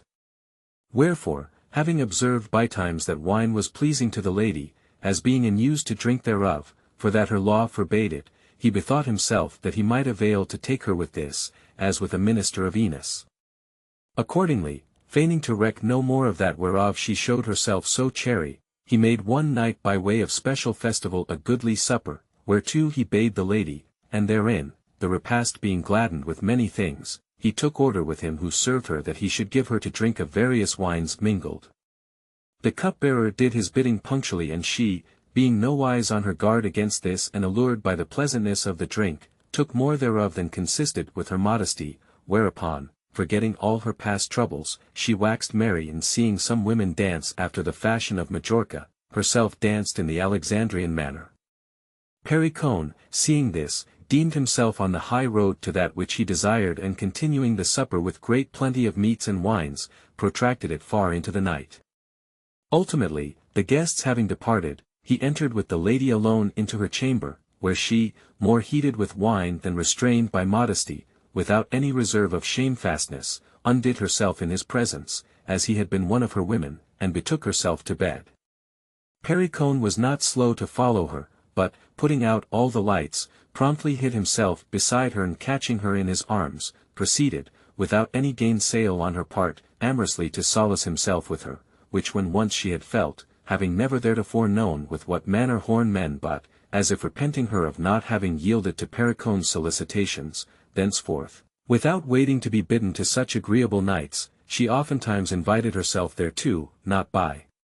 words, which she knew not how to make understood, but by deeds. But, in the midst of this great pleasance of Pericone and herself, fortune, not content with having reduced her from a king's bride to be the mistress of a country gentleman, had foreordained unto her a more barbarous alliance. Pericone had a brother by name Marado, 25 years of age and fair and fresh as a rose, who saw her and she pleased him mightily. Him seemed, moreover, according to that which he could apprehend from her gestures, that he was very well seen of her, and conceiving that naught hindered him of that which he craved of her save the strait watch kept on her by Pericone, he fell into a barbarous thought, whereon the nefarious effect followed without delay. There was then, by chance, in the harbour of the city a vessel laden with merchandise and bound for Chiarenza in Roumelia, whereof 2 young Genoese were masters, who had already hoisted sail to depart as soon as the wind should be fair. Maroto, having agreed with them, took order how he should on the ensuing night be received aboard their ship with the lady, and this done, as soon as it was dark, having inwardly determined what he should do, he secretly betook himself, with certain of his trustiest friends, whom he had enlisted for the purpose, to the house of Pericone, who nowise mistrusted him. There he hid himself, according to the ordinance appointed between them, and after a part of the night had passed, he admitted his companions and repaired with them to the chamber where Pericone lay with the lady. Having opened the door, they slew Pericone, as he slept, and took the lady, who was now awake and in tears, threatening her with death, if she made any outcry, after which they made off, unobserved, with great part of Pericone's most precious things and betook themselves in haste to the seashore, where Maroto and the lady embarked without delay on board the ship, whilst his companions returned whence they came. The sailors, having a fair wind and a fresh, made sail and set out on their voyage, whilst the princess sore and bitterly bewailed both her former and that her second misadventure, but Maroto, with that saint waxeth in hand, which God hath given us, men, proceeded to comfort her after such a fashion that she soon grew familiar with him and forgetting Pericone, began to feel at her ease, when fortune, as if not content with the past tribulations wherewith it had visited her, prepared her a new affliction, for that, she being, as we have already more than once said, exceeding fair of favour and of very engaging manners, the two young men, the masters of the ship, became so passionately enamoured of her that, forgetting all else, they studied only to serve and pleasure her, being still on their guard lest Maroto should get wind of the cause. Each becoming aware of the other's passion, they privily took counsel together thereof, and agreed to join in getting the lady for themselves and enjoy her in common, as if love should suffer this, as do merchandise and gain.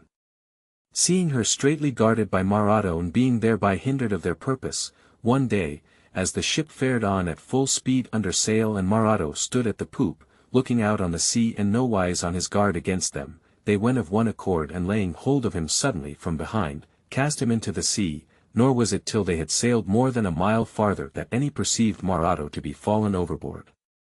Aladiel, hearing this and seeing no possible way of recovering him, began anew to make moan for herself, whereupon the two lovers came incontinent to her succour and with soft words and very good promises, whereof she understood but little, studied to soothe and console the lady, who lamented not so much her lost husband as her own ill fortune. After holding much discourse with her at one time and another, them seeming after a while they had well nigh comforted her, they came to words with one another which should first take her to lie with him. Each would fain be the first, and being unable to come to any accord upon this, they first with words began a sore and hot dispute and thereby kindled into rage, they clapped hands to their knives and falling furiously on one another, before those on board could part them, dealt each other several blows, whereof one incontinent fell dead, whilst the other abode on life, though grievously wounded in many places. This new mishap was sore unpleasing to the lady, who saw herself alone, without aid or counsel of any, and feared lest the anger of the two masters' kinsfolk and friends should revert upon herself, but the prayers of the wounded man and their speedy arrival at Chiarenza delivered her from danger of death. There she went ashore with the wounded man and took up her abode with him in an inn, where the report of her great beauty soon spread through the city and came to the ears of the Prince of the Morea, who was then at Chiarenza and was fain to see her. Having gotten sight of her and him seeming she was fairer than report gave out, he straightway became so sore enamoured of her that he could think of nothing else, and hearing how she came thither, doubted not to be able to get her for himself. As he cast about for a means of effecting his purpose, the wounded man's kinsfolk got wind of his desire and without awaiting more, sent her to him forthright, which was mighty agreeable to the prince and to the lady also, for that her seeing she was quit of a great peril. The prince, seeing her graced, over and above her beauty, with royal manners and unable otherwise to learn who she was, concluded her to be some noble lady, wherefore he redoubled in his love for her and holding her in exceeding honour, entreated her not as a mistress, but as his very wife. The lady, accordingly, having regard to her past troubles and her seeming she was well enough bestowed, was altogether comforted and waxing blithe again, her beauties flourished on such wise that it seemed all Rumelia could talk of nothing else. The report of her loveliness reaching the Duke of Athens, who was young and handsome and doughty of his person and a friend and kinsman of the prince, he was taken with a desire to see her and making a show of paying him a visit, as he was wont bytimes to do, repaired, with a fair and worshipful company, to Chiarenza, where he was honorably received and sumptuously entertained. Some days after, the two kinsmen coming to discourse together of the lady's charms, the Duke asked if she were indeed so admirable a creature as was reported, to which the prince answered, much more so, but thereof I will have not my words, but thine own eyes certify thee. Accordingly, at the Duke's solicitation, they betook themselves together to the princess's lodging, who, having had notice of their coming, received them very courteously and with a cheerful favour, and they seated her between them, but might not have the pleasure of conversing with her, for that she understood little or nothing of their language, wherefore each contented himself with gazing upon her, as upon a marvel, and especially the Duke, who could scarce bring himself to believe that she was a mortal creature, and thinking to satisfy his desire with her sight, heedless of the amorous poison he drank in at his eyes, beholding her, he miserably ensnared himself, becoming most ardently enamoured of her. After he had departed her presence with the prince and had leisure to bethink himself, he esteemed his kinsman happy beyond all others in having so fair a creature at his pleasure, and after many and various thoughts, his unruly passion weighing more with him than his honour, he resolved, come thereof what might, to do his utmost endeavour to despoil the prince of that felicity and bless himself therewith. Accordingly, being minded to make a quick dispatch of the matter and setting aside all reason and all equity, he turned his every thought to the devising of means for the attainment of his wishes, and one day, in accordance with the nefarious ordinance taken by him with a privy chamberlain of the prince's, by name Cyuriusai, he let make ready in secret his horses and baggage for a sudden departure. The night come, he was, with a companion, both armed, stealthily introduced by the aforesaid Cyuriusai into the prince's chamber and saw the latter, the lady being asleep, standing, all naked for the great heat, at a window overlooking the seashore, to take a little breeze that came from that quarter, whereupon, having beforehand informed his companion of that which he had to do, he went softly up to the window and striking the prince with a knife, stabbed him, through and through the small of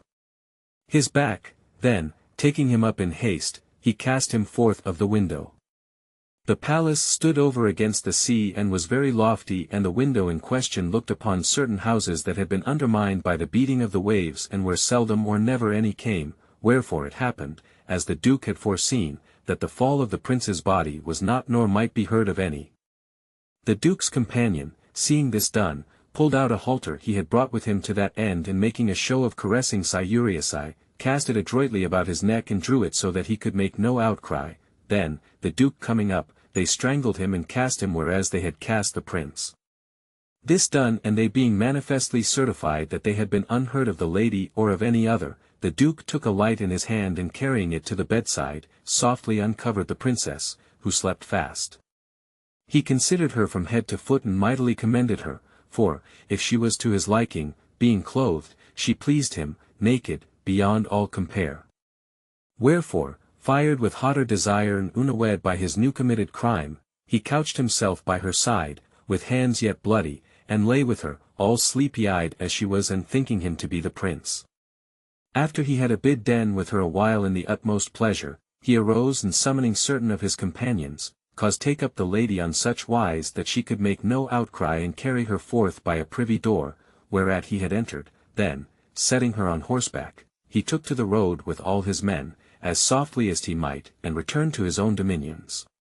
However, for that he had a wife, he carried the lady, who was the most distressful of women, not to Athens, but to a very goodly place he had by the sea, a little without the city, and there entertained her in secret, causing honourably furnish her with all that was needful.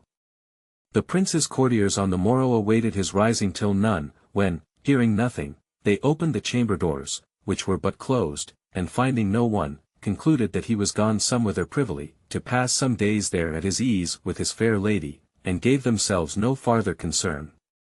Things being thus, it chanced next day that an idiot, entering the ruins where lay the bodies of the prince and Cyuriusai, dragged the latter forth by the halter and went haling him after him. The body was, with no little wonderment, recognized by many, who, coaxing the idiot to bring them to the place whence he had dragged it, there, to the exceeding grief of the whole city, found the prince's corpse and gave it honourable burial.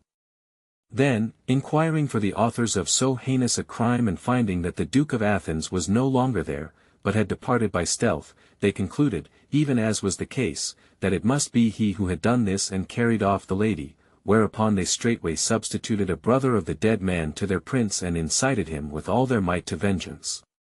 The new prince, being presently certified by various other circumstances that it was as they had surmised, summoned his friends and kinsmen and servants from divers parts and promptly levying a great and goodly and powerful army, set out to make war upon the Duke of Athens.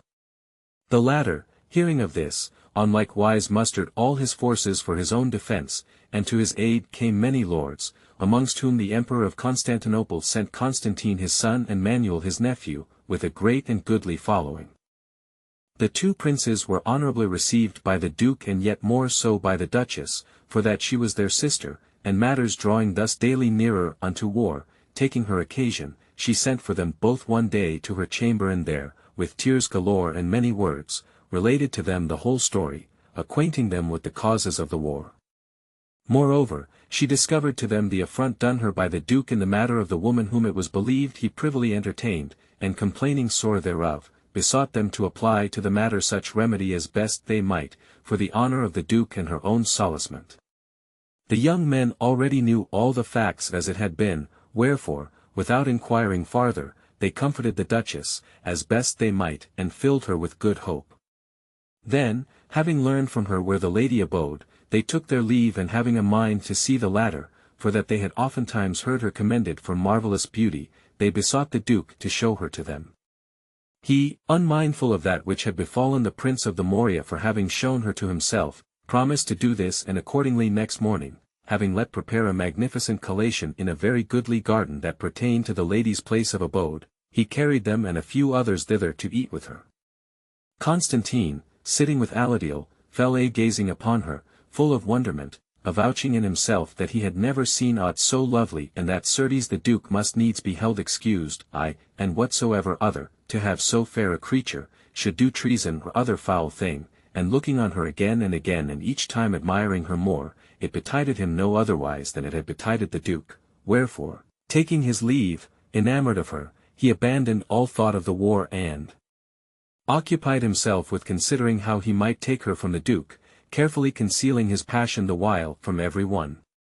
Whilst he yet burnt in this fire, the time came to go out against the new prince, who now drew near to the Duke's territories, wherefore the latter and Constantine and all the others, sallied forth of Athens according to the given ordinance and betook themselves to the defence of certain frontiers, so the prince might not avail to advance farther.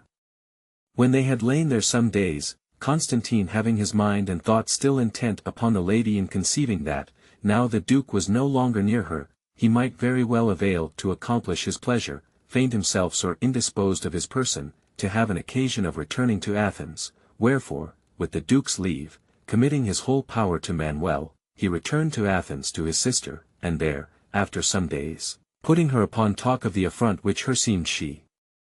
suffered from the Duke by reason of the lady whom he entertained, he told her that, and it liked her, he would soon ease her thereof by causing take the lady from whereas she was and carry her off. The Duchess, conceiving that he did this of regard for herself and not for love of the lady, answered that it liked her exceeding well so but it might be done on such wise that the Duke should never know that she had been party thereto, which Constantine fully promised her, and thereupon she consented that he should do as seemed best to him. Constantine, accordingly, let secretly equip a light vessel and send it one evening to the neighborhood of the garden where the lady abode, then, having taught certain of his men who were on board what they had to do, he repaired with others to the lady's pavilion, where he was cheerfully received by those in her service and indeed by the lady herself, who, at his instance, betook herself with him to the garden, attended by her servitors and his companions. There, making as he would speak with her on the Duke's part, he went with her alone towards a gate, which gave upon the sea and had already been opened by one of his men, and calling the bark thither with the given signal, he caused suddenly seize the lady and carry her aboard, then, turning to her people, he said to them, Let none stir or utter a word, and he would not die, for that I purpose not to rob the Duke of his wench, but to do away the affront which he putteth upon my sister. To this none dared make answer, whereupon Constantine, embarking with his people and seating himself by the side of the weeping lady, bade thrust the oars into the water and make off. Accordingly, they put out to sea and not hieing, but flying, came, after a little after daybreak on the morrow, to Aegina, where they landed and took rest, whilst Constantine solaced himself a while with the lady, who bemoaned her ill-fated beauty.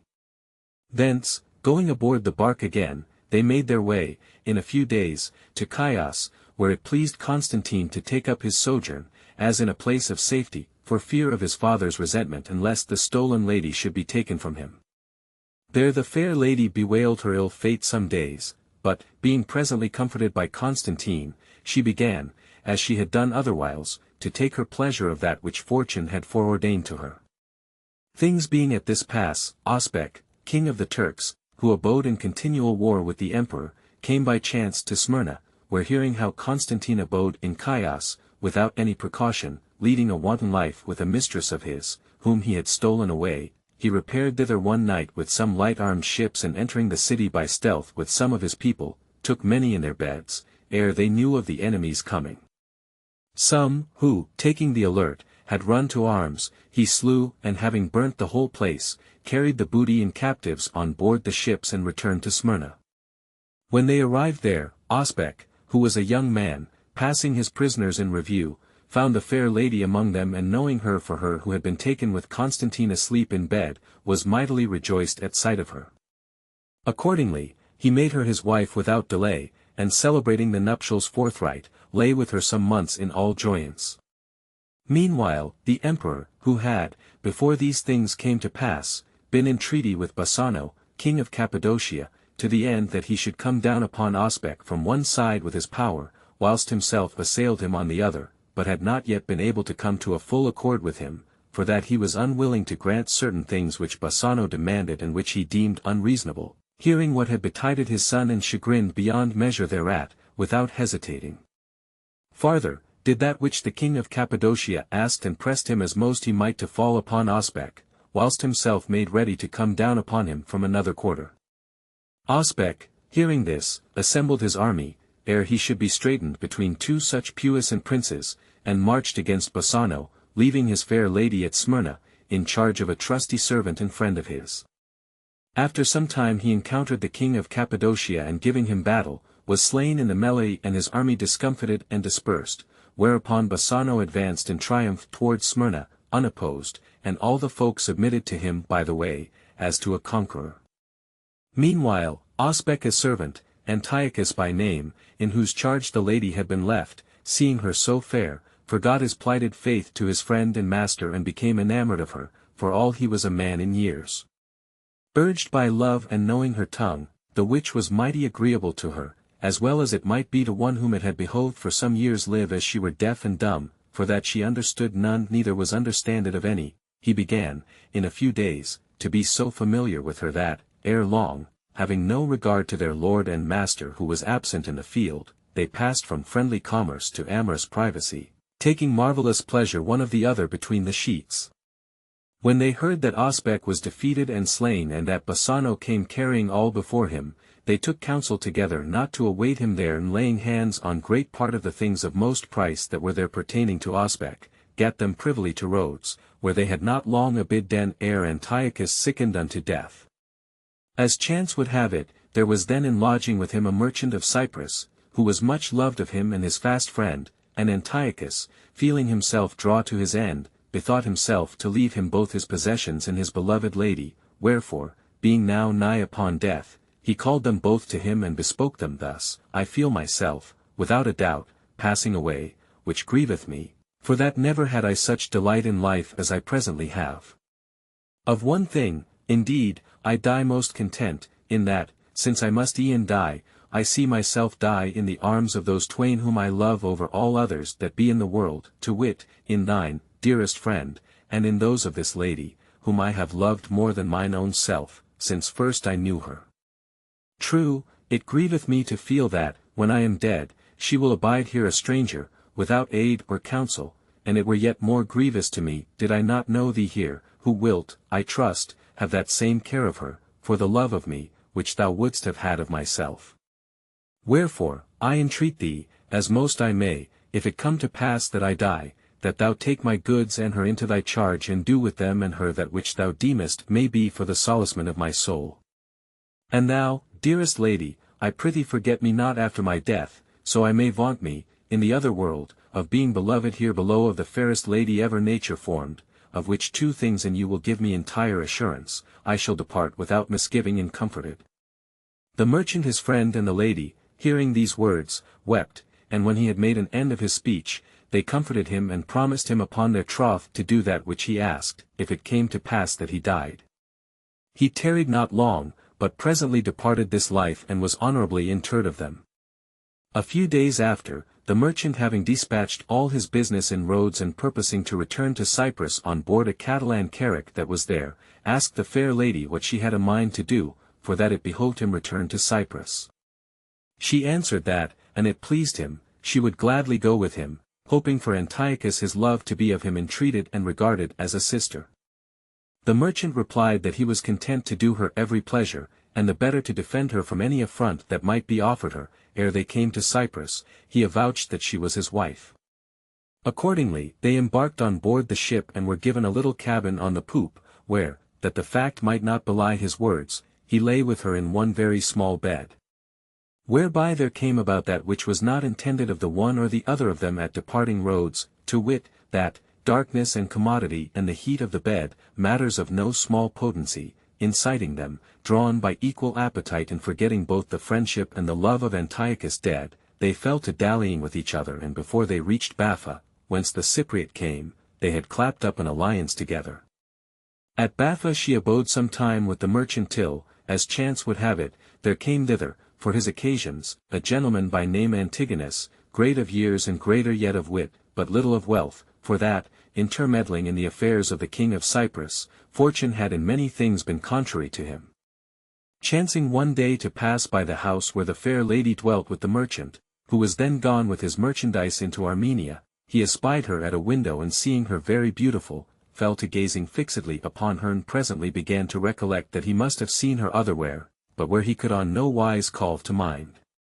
As for the lady, who had long been the sport of fortune, but the term of whose ills was now drawing near, she no sooner set eyes on Antigonus than she remembered to have seen him at Alexandria in no mean station in her father's service, wherefore, conceiving a sudden hope of yet by his aid regaining her royal estate, and knowing her merchant to be abroad, she let call him to her as quickly as she might and asked him, blushing, and he were not, as she supposed, Antigonus of Famagosta. He answered that he was and added, Madam, meseemeth I know you, but on no wise can I remember me where I have seen you, wherefore I pray you, and it mislike you not, put me in mind who you are. The lady hearing that it was indeed he, to his great amazement, cast her arms about his neck, weeping sore, and presently asked him if he had never seen her in Alexandria. Antigonus, hearing this, incontinent knew her for the Soldan's daughter Aladiel, who was thought to have perished at sea, and would fain have paid her the homage due to her quality, but she would on no wise suffer it and besought him to sit with her a while. Accordingly, seating himself beside her, he asked her respectfully how and when and whence she came thither, seeing that it was had for certain, through all the land of Egypt, that she had been drowned at sea years agone. Would God, replied she, it had been so, rather than that I should have had the life I have had, and I doubt not but my father would wish the like, if ever he came to know it. So saying, she fell anew to weeping wonder sore, whereupon quoth Antigonus to her, Madam, despair not ere it behove you, but, an it please you, relate to me your adventures and what manner of life yours hath been, it may be the matter hath gone on such wise that, with God's aid, we may avail to find an effectual remedy. Antigonus, answered the fair lady, when I beheld thee, meseemed I saw my father, and moved by that love and tenderness, which I am bounden to bear him, I discovered myself to thee, having it in my power to conceal myself from thee, and few persons could it have befallen me to look upon in whom I could have been so well pleased as I am to have seen and known thee before any other, wherefore that which in my ill fortune I have still kept hidden, to thee, as to a father, I will discover. If, after thou hast heard it, thou see any means of restoring me to my pristine estate, prithee use it, but, if thou see none, I beseech thee never tell any that thou hast seen me or heard aught of me. This said, she recounted to him, still weeping, that which had befallen her from the time of her shipwreck on Majorca up to that moment, whereupon he fell a weeping for pity, and after considering a while, Madam, said he, since in your misfortunes it hath been hidden who you are, I will, without fail, restore you, dearer than ever, to your father and after to the king of Algarve to wife. Being questioned of her of the means, he showed her orderly that which was to do, and lest any hindrance should betide through delay, he presently returned to Famagosta, and going in to the king, said to him, My lord, and it like you, you have it in your power at once to do yourself exceeding honor and me, who am poor through you, a great service, at no great cost of yours. The king asked how, and Antigonus replied, There is come to Baffa the Soldan's fair young daughter, who hath so long been reputed drowned, and who, to save her honor, hath long suffered very great unease, and is presently in poor case, and would fain return to her father. And it pleased you send her to him under my guard, it would be much to your honor and to my weal, nor do I believe that such a service would ever be forgotten of the Soldan. The king, moved by a royal generosity of mind, answered forthright that he would well, and sending for Aladil, brought her with all honor and worship to Famagosta, where she was received by himself and the queen with inexpressible rejoicing, and entertained with magnificent hospitality. Being presently questioned of the king and queen of her adventures, she answered according to the instructions given her by Antigonus, and related everything, and a few days after, at her request, the king sent her, under the governance of Antigonus, with a goodly and worshipful company of men and women, back to the Soldan, of whom let none ask if she was received with rejoicing, as also was Antigonus and all her company. As soon as she was somewhat rested, the Soldan desired to know how it chanced that she was yet alive, and where she had so long abidden, without having ever let him know aught of her condition, whereupon the lady, who had kept Antigonus his instructions perfectly in mind, bespoke him thus, Father mine, belike the 20th day after my departure from you, our ship, having sprung a leak in a terrible storm, struck in the night upon certain coasts yonder in the west, near a place called Aguamorta. And what became of the men who were aboard I know not, nor could ever learn. This much only do I remember, that, the day come and I arisen as it were from death to life, the shattered vessel was espied of the country people, who ran from all the parts around to plunder it. I and 2 of my women were first set ashore, and the latter were incontinent seized by certain of the young men, who fled with them, one this way and the other that, and what came of them I never knew. As for myself, I was taken, despite my resistance, by 2 young men, and haled along by the hair, weeping sore the while, but, as they crossed over a road, to enter a great wood, there passed by 4 men on horseback, whom when my ravishers saw, they loosed me forthwith and took to flight. The newcomers, who seemed to me persons of great authority, seeing this, ran where I was and asked me many questions, whereto I answered much, but neither understood nor was understanded of them. However, after long consultation they set me on one of their horses and carried me to a convent of women vowed to religion, according to their law, where, whatever they said, I was of all the ladies kindly received and still entreated with honor, and there with great devotion I joined them in serving Saint Waxeth-in-Deepdene, a saint for whom the women of that country have a vast regard. After I had abidden with them a while and learned somewhat of their language, they questioned me of who I was, and fearing, and I told the truth, to be expelled from amongst them, as an enemy of their faith, I answered that I was the daughter of a great gentleman of Cyprus, who was sending me to be married in Crete, when, as ill luck would have it, we had run thither and suffered shipwreck. Moreover, many a time and in many things I observed their customs, for fear of worse, and being asked by the chief of the ladies, her whom they call abbess, if I wished to return thence to Cyprus, I answered that I desired nothing so much, but she, tender of my honor, would never consent to trust me to any person who was bound for Cyprus, till some 2 months agone, when there came thither certain gentlemen of France with their ladies. One of the latter being a kinswoman of the abbess, and she hearing that they were bound for Jerusalem, to visit the sepulchre where he whom they hold God was buried, after he had been slain by the Jews, she commended me to their care and besought them to deliver me to my father in Cyprus. With what honor these gentlemen entreated me, and how cheerfully they received me together with their ladies, it were a long story to tell. Suffice it to say that we took ship and came, after some days, to Baffa, where finding myself arrived and knowing none in the place, I knew not what to say to the gentlemen, who would fain have delivered me to my father, according to that which had been enjoined them of the reverend lady, but God, taking pity belike on my affliction, brought me Antigonus. Upon the beach what time we disembarked at Baffa, whom I straightway hailed and in our tongue, so as not to be understood of the gentlemen and their ladies, bade him receive me as a daughter.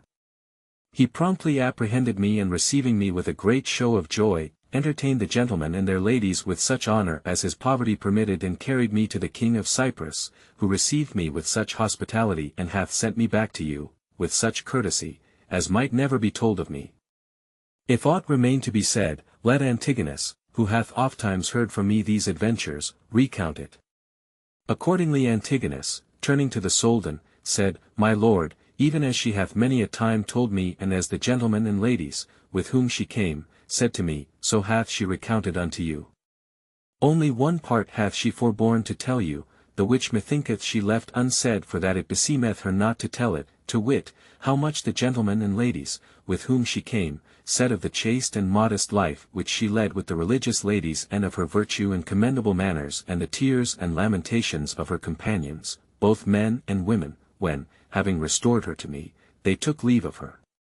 Of which things were I fain to tell in full that which they said to me, not only this present day, but the ensuing night would not suffice unto us, be it enough to say only that, according to that which their words attested and that also which I have been able to see thereof, you may vaunt yourself of having the fairest daughter and the chastest and most virtuous of any prince that nowadays weareth a crown. The Soldan was beyond measure rejoiced at these things and besought God again and again to vouchsafe him of his grace the power of worthily requiting all who had succoured his daughter and especially the King of Cyprus, by whom she had been sent back to him with honour. After some days, having caused prepare great gifts for Antigonus, he gave him leave to return to Cyprus and rendered, both by letters and by special ambassadors, the utmost thanks to the king for that which he had done with his daughter. Then desiring that that which was begun should have effect, to wit, that she should be the wife of the king of Algarve, he acquainted the latter with the whole matter and wrote to him to boot, that, and it pleased him have her, he should send for her. The king of Algarve was mightily rejoiced at this news and sending for her in state, received her joyfully, and she, who had lain with 8 men belike 10,000 times, was put to bed to him for a maid and making him believe that she was so, lived happily with him as his queen a while after, wherefore it was said, lips for kissing forfeit no favour, nay, they renew as the moon doth ever. The 8th story. Day the 2nd. The Count of Antwerp, being falsely accused, goeth into exile and leaveth his 2 children in different places in England, whither, after a while, returning in disguise and finding them in good case, he taketh service as a horseboy in the service of the King of France and being approved innocent, is restored to his former estate. The ladies sighed amain over the fortunes of the fair Saracen, but who knoweth what gave rise to those sighs? Maybe there were some of them who sighed no less for envy of such frequent nuptials than for pity of Aladiel. But, leaving that be for the present, after they had laughed at Pamphilos's last words, the queen, seeing his story ended, turned to Elisa and bade her follow on with one of hers. Elisa cheerfully obeyed and began as follows, A most ample field is that wherein we go today a-ranging, nor is there any of us but could lightly enough run, not one, but half a score courses there, so abounding hath fortune made it in her strange and grievous chances, wherefore, to come to tell of one of these latter, which are innumerable, I say that. When the Roman Empire was transferred from the French to the Germans, there arose between the one and the other nation an exceeding great enmity in a grievous and continual war, by reason whereof, as well for the defence of their own country as for the offence of that of others, the King of France and a son of his, with all the power of their realm and of such friends and kinsfolk as they could command, levied a mighty army to go forth upon the foe, and ere they proceeded thereunto, not to leave the realm without governance, knowing Gautier, Count of Antwerp, for a noble and discreet gentleman and their very faithful friend and servant, and for that, albeit he was well versed in the art of war, he seemed to them more apt unto things delicate than unto martial toils, they left him vicar general in their stead over all the governance of the realm of France and went on their way. Gautier accordingly addressed himself with both order and discretion to the office committed unto him, still conferring of everything with the queen and her daughter-in-law, whom, for all they were left under his custody and jurisdiction, he honoured none the less as his liege ladies and mistresses. Now this Gautier was exceedingly goodly of his body, being maybe 40 years old and as agreeable and well-mannered a gentleman as might be, and withal, he was the sprightliest and daintiest cavalier known in those days and he who went most adorned of his person. His countess was dead, leaving him 2 little children, a boy and a girl, without more, and it befell that, the king of France and his son being at the war aforesaid and Gautier using much at the court of the aforesaid ladies and speaking often with them of the affairs of the kingdom, the wife of the king's son cast her eyes on him and considering his person and his manners with very great affection, was secretly fired with a fervent love for him. Feeling herself young and lusty and knowing him wifeless, she doubted not but her desire might lightly be accomplished unto her and thinking not hindered her thereof but shamefastness, she bethought herself altogether to put that away and discover to him her passion. Accordingly, being one day alone and it seeming to her time, she sent for him into her chamber, as though she would discourse with him of other matters. The count, whose thought was far from that of the lady, betook himself to her without any delay and at her bidding, seated himself by her side on a couch, then, they being alone together, he twice asked her the occasion for which she had caused him come thither, but she made him no reply. At last, urged by love and grown all vermeil for shame, well nigh in tears and all trembling, with broken speech she thus began to say, Dearest and sweet friend and my lord, you may easily as a man of understanding apprehend how great is the frailty both of men and of women, and that more, for diverse reasons, in one than in another, wherefore, at the hands of a just judge, the same sin in diverse kinds of qualities of persons should not in equity receive one same punishment. And who is there will deny that a poor man or a poor woman, whom it behoveth gain with their toil that which is needful for their livelihood, would, and they were stricken with love's smart and followed after him, be far more blameworthy than a lady who is rich and idle and to whom nothing is lacking that can flatter her desires? Certes, I believe, no one. For which reason methinketh the things aforesaid, to wit, wealth and leisure and luxurious living, should furnish forth a very great measure of excuse on behalf of her who possesseth them, if, peradventure, she suffer herself lapse into loving, and the having made choice of a lover of worth and discretion should stand for the rest, if she who loveth hath done that.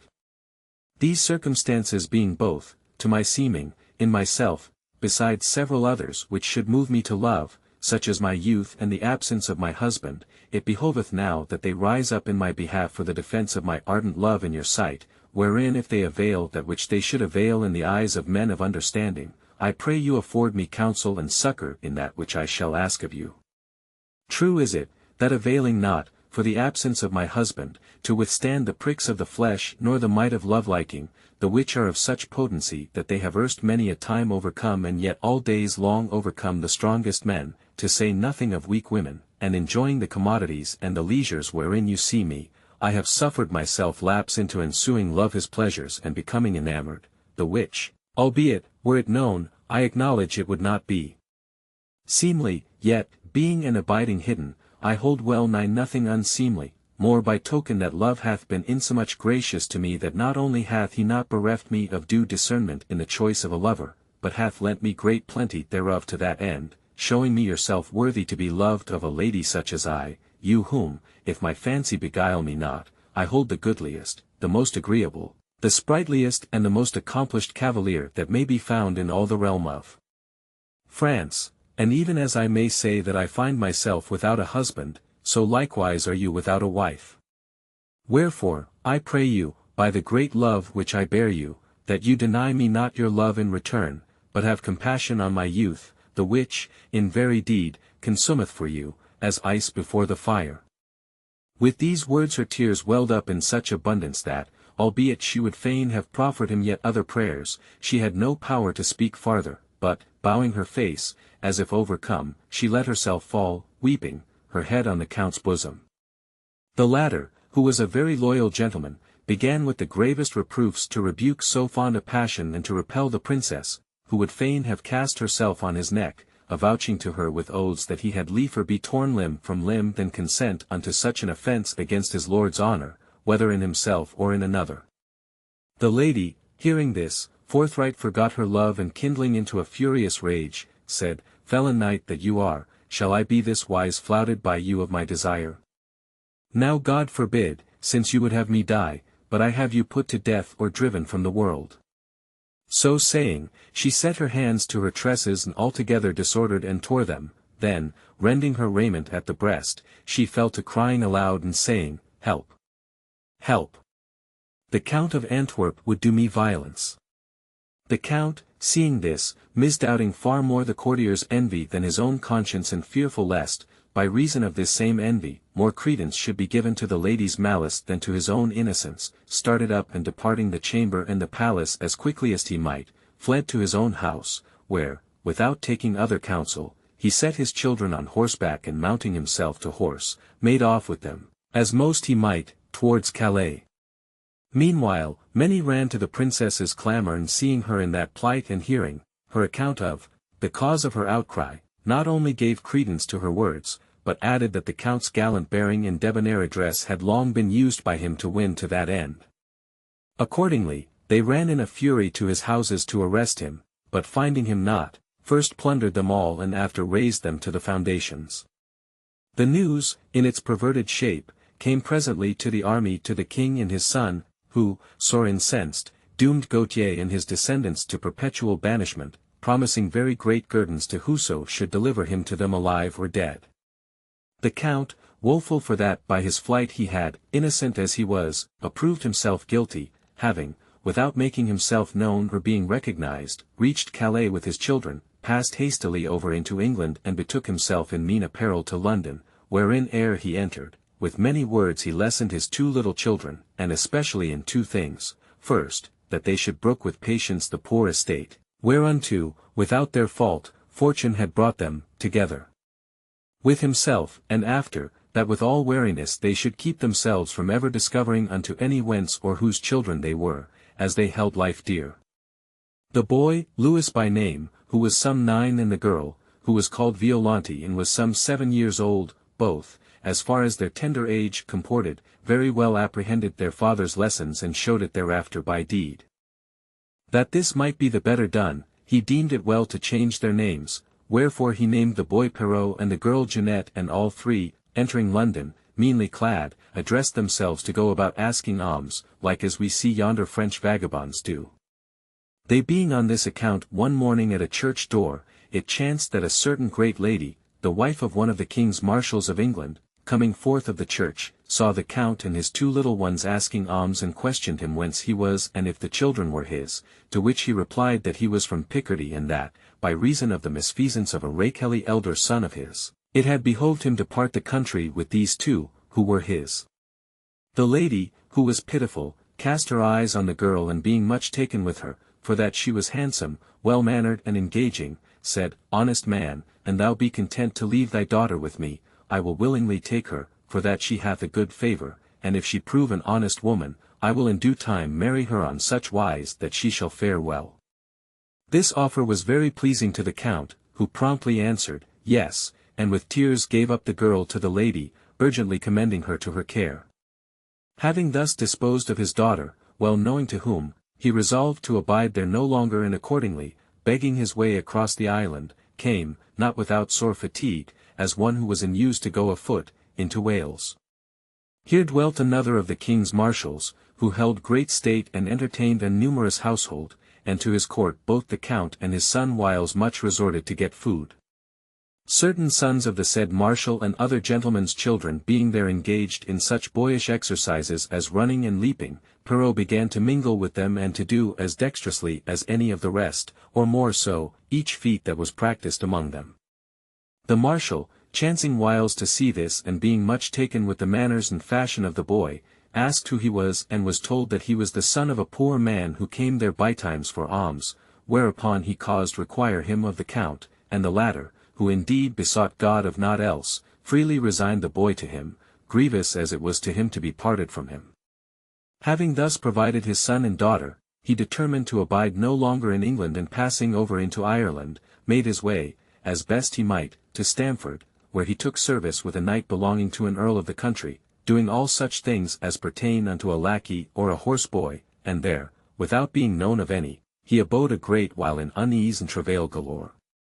Meanwhile Violante, called Jeanette, went waxing with the gentlewoman in London in years and person and beauty, and was in such favour both with the lady and her husband and with every other of the house and whoso else knew her, that it was a marvellous thing to see, nor was there any who noted her manners and fashions but avouched her worthy of every greatest good and honor.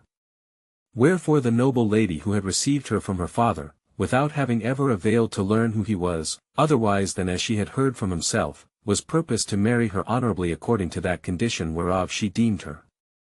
But God, who is a just observer of folks' deserts, knowing her to be of noble birth and to bear, without fault, the penalty of another's sin, ordained otherwise, and fain must we believe that he of his benignity permitted that which came to pass to the end that the gentle damsel might not fall into the hands of a man of low estate. The noble lady with whom Jeanette dwelt had of her husband one only son, whom both she and his father loved with an exceeding love, both for that he was their child and that he deserved it by reason of his worth and virtues. He, being some 6 years older than Jeanette and seeing her exceeding fair and graceful, became so sore enamored of her that he saw not beyond her, yet, for that he deemed her to be of mean extraction, not only dared he not demand her of his father and mother to wife, but, fearing to be blamed for having set himself to love unworthily, he held his love, as most he might, hidden, wherefore it tormented him far more than if he had discovered it, and thus it came to pass that, for excess of chagrin, he fell sick and that grievously. Divers physicians were called in to medicine him, who, having noted one and another symptom of his case and being nevertheless unable to discover what ailed him, all with one accord despaired of his recovery, whereat the young man's father and mother suffered dolour and melancholy so great that greater might not be brooked, and many a time, with piteous prayers, they questioned him of the cause of his malady, whereto or sighs he gave for answer or replied that he felt himself all wasting away. It chanced one day that, what while a doctor, young enough, but exceedingly deeply versed in science, sat by him and held him by the arm in that part where leeches used to seek the pulse, Jeanette, who, of regard for his mother, tended him solicitously, entered, on some occasion or another, the chamber where the young man lay. When the latter saw her, without word said or gesture made, he felt the amorous ardor redouble in his heart, wherefore his pulse began to beat stronglier than of wont, the which the leech incontinent noted and marvelling, abode still to see how long this should last. As soon as Jeanette left the chamber, the beating abated, wherefore it seemed to the physician he had gotten impartment of the cause of the young man's ailment, and after waiting a while, he let call Jeanette to him, as he would question her of somewhat, still holding the sick man by the arm. She came to him incontinent, and no sooner did she enter than the beating of the youth's pulse returned, and she being gone again, ceased. Thereupon, it seeming to the physician that he had full enough assurance, he rose and taking the young man's father and mother apart, said to them, "The healing of your son is not in the succor of physicians, but abideth in the hands of Jeanette, whom, as I have by sure signs manifestly recognized, the young man ardently loveth, albeit, for all I can see, she is unaware thereof. You know now what you have to do, if his life be dear to you." The gentleman and his lady, hearing this, were well pleased, inasmuch as some means was found for his recoverance, albeit it irked them sore that the means in question should be that whereof they misdoubted them, to wit, that they should give Jeanette to their son to wife. Accordingly, the physician being gone, they went into the sick man, and the lady bespoke him thus, "Son mine, I could never have believed that thou wouldst keep from me any desire of thine, especially seeing thyself pine away for lack thereof, for that thou shouldst have been and shouldst be assured that there is naught I can for thy contentment, were it even less than seemly, which I would not do as for myself. But, since thou hast e'en done this, God the Lord hath been more pitiful over thee than thou thyself, and that thou mayst not die of this sickness, hath shown me the cause of thine ill, which is no other what than excess of love for some damsel or other, whoever she may be, and this, indeed, thou needest not have thought shame to discover, for that thine age requireth it, and wert thou not enamored, I should hold thee of very little account. Wherefore, my son, dissemble not with me, but in all security discover to me thine every desire, and put away from thee the melancholy and the thought-taking which be upon thee and from which proceedeth this thy sickness, and take comfort and be assured that there is nothing of that which thou mayst impose on me for thy satisfaction, but I will do it to the best of my power, as she who loveth thee more than her life. Banish shamefastness and fearfulness, and tell me if I can do aught to further thy passion, and if thou find me not diligent therein, or if I bring it not to effect for thee, account me the cruelest mother that ever bore son."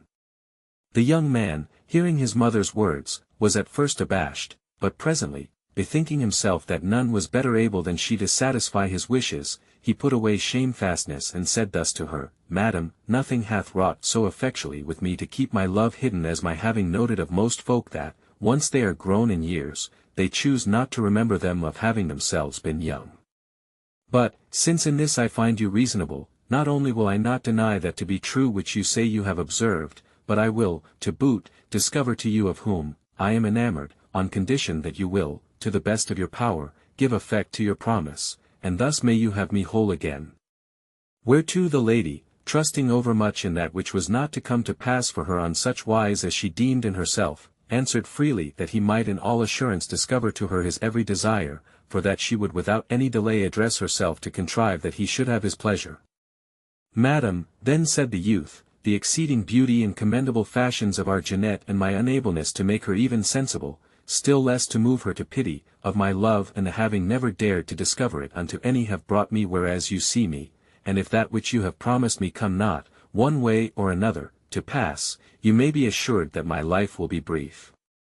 The lady, to whom it appeared more a time for comfort than for reproof, said, smilingly, Alack, my son, hast thou then for this suffered thyself to languish thus? Take comfort and leave me do, once thou shalt be recovered.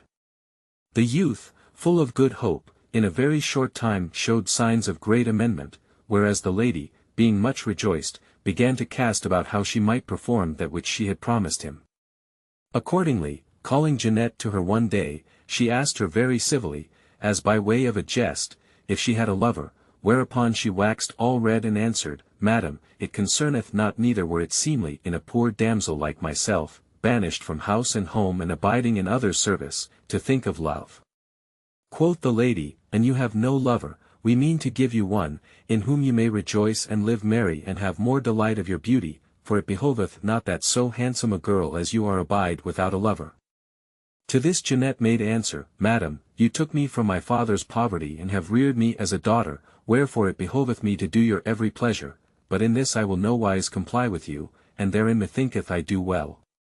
If it please you give me a husband, him do I purpose to love, but none other, for that, since of the inheritance of my ancestors naught is left me save only honor, this latter I mean to keep and preserve as long as life shall endure to me.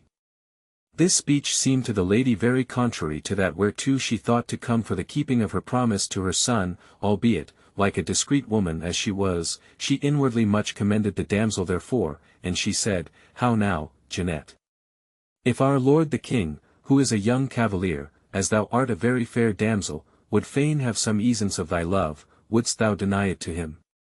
Whereto she answered forthright, the king might do me violence, but of my consent he should never avail to have aught of me save what was honorable. The lady, seeing how she was minded, left parleying with her and bethought herself to put her to the proof, wherefore she told her son that, whenas he should be recovered, she would contrive to get her alone with him in a chamber, so he might make shift to have his pleasure of her, saying that it appeared to her unseemly that she should, procuress-wise, plead for her son and solicit her own maid.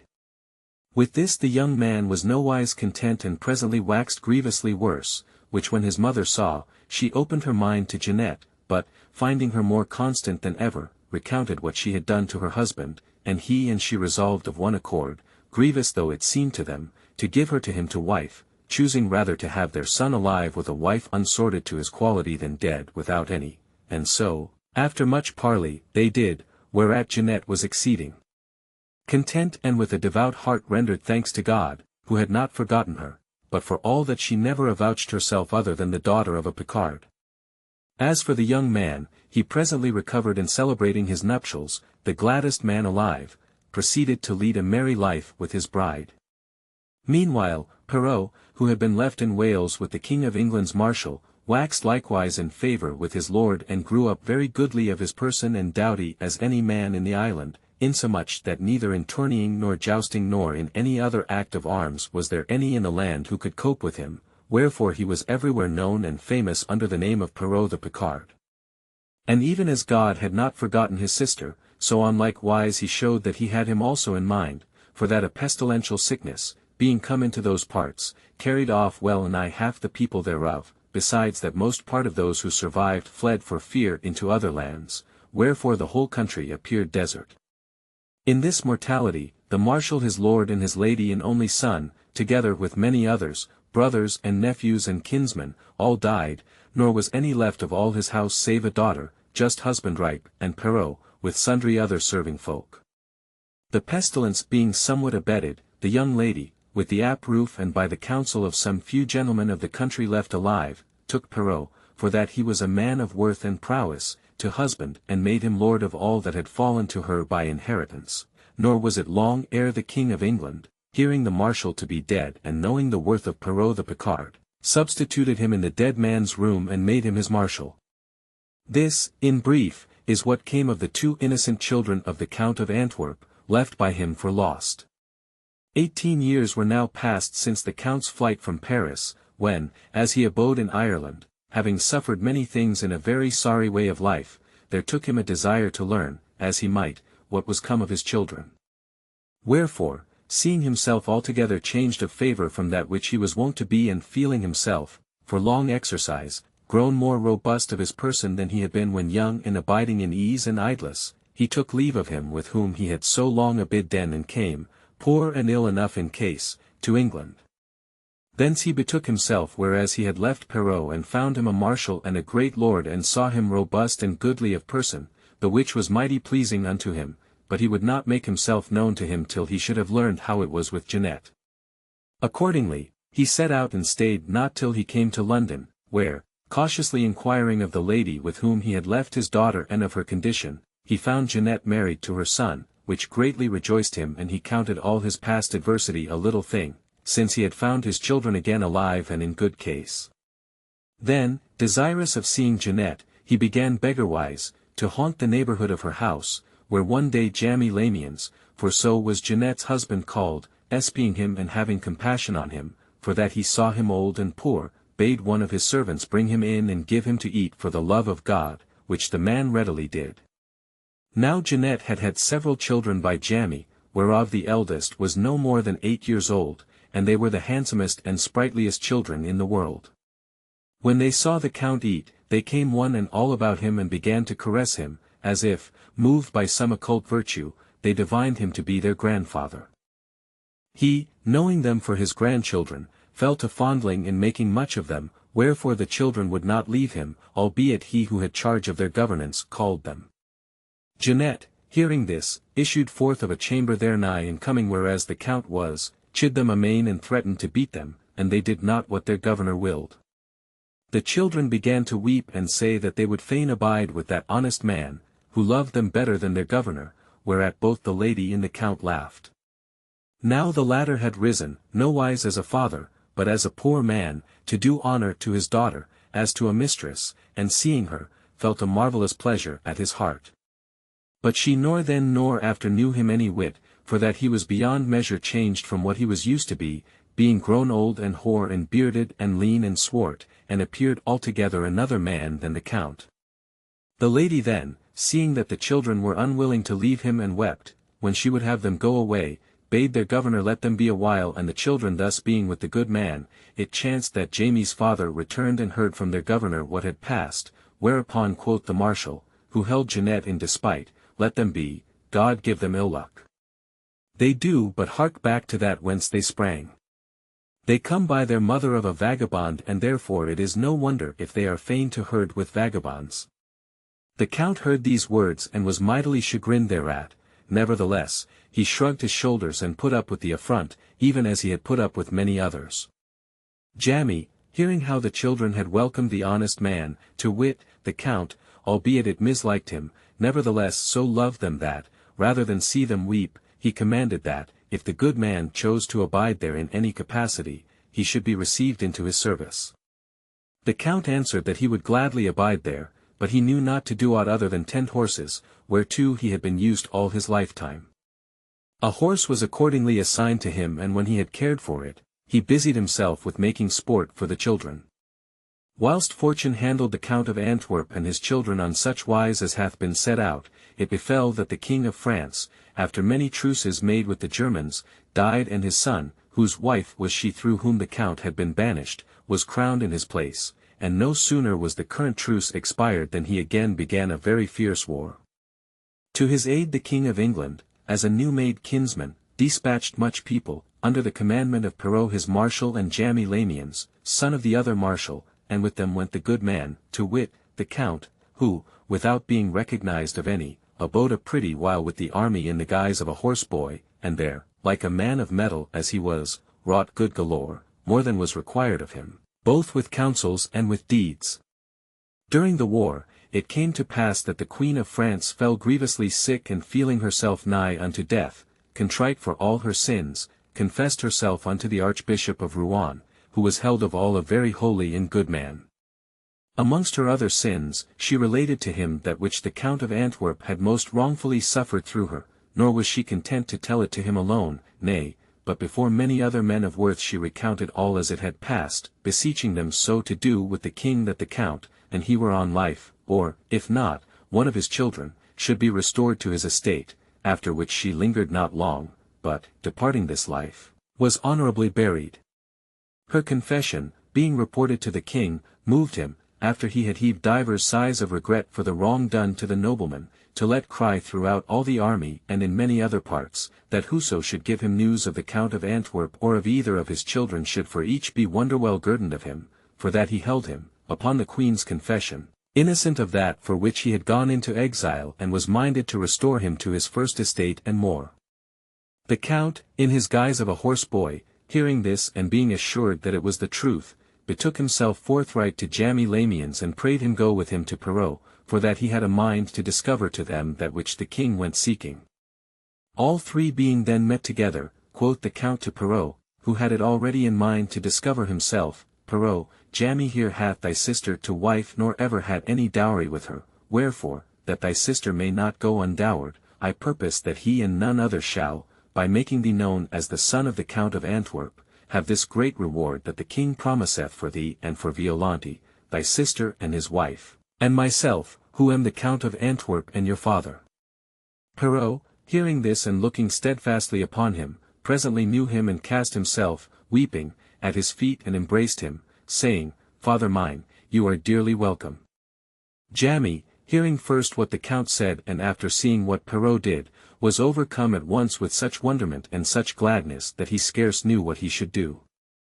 However, after a while, giving credence to the former speech and sore ashamed for the injurious words he had whiles used to the hostler Count, he let himself fall, weeping, at his feet and humbly besought him pardon of every past affront, the which the Count, having raised him to his feet, graciously accorded him. Then, after they had all three discoursed a while of each one's various adventures and wept and rejoiced together amain, Perrault and Jamy would have reclad the Count, who would on no wise suffer it, but willed that Jamy, having first assured himself of the promised guerdon, should, the more to shame the king, present him to the latter in that his then plight and in his groom's habit. Accordingly, Jamy, followed by the Count and Perrault, presented himself before the king, and offered, provided he would guerdon him according to the proclamation made, to produce to him the Count and his children. The king promptly let bring for all three a guerdon marvellous in Jamie's eyes and commanded that he should be free to carry it off, whenas he should in very deed produce the Count and his children, as he promised. Jamy, then, turning himself about and putting forward the Count his horseboy and Perrault, said, My lord, here be the father and the son, the daughter, who is my wife and who is not here, with God's aid you shall soon see. The king, hearing this, looked at the Count and albeit he was sore changed from that which he was used to be, yet, after he had a while considered him, he knew him and well nigh with tears in his eyes raised him, for that he was on his knees before him, to his feet and kissed and embraced him. Perrault, also, he graciously received and commanded that the Count should incontinent be furnished anew with clothes and servants and horses and harness, according as his quality required, which was straightway done.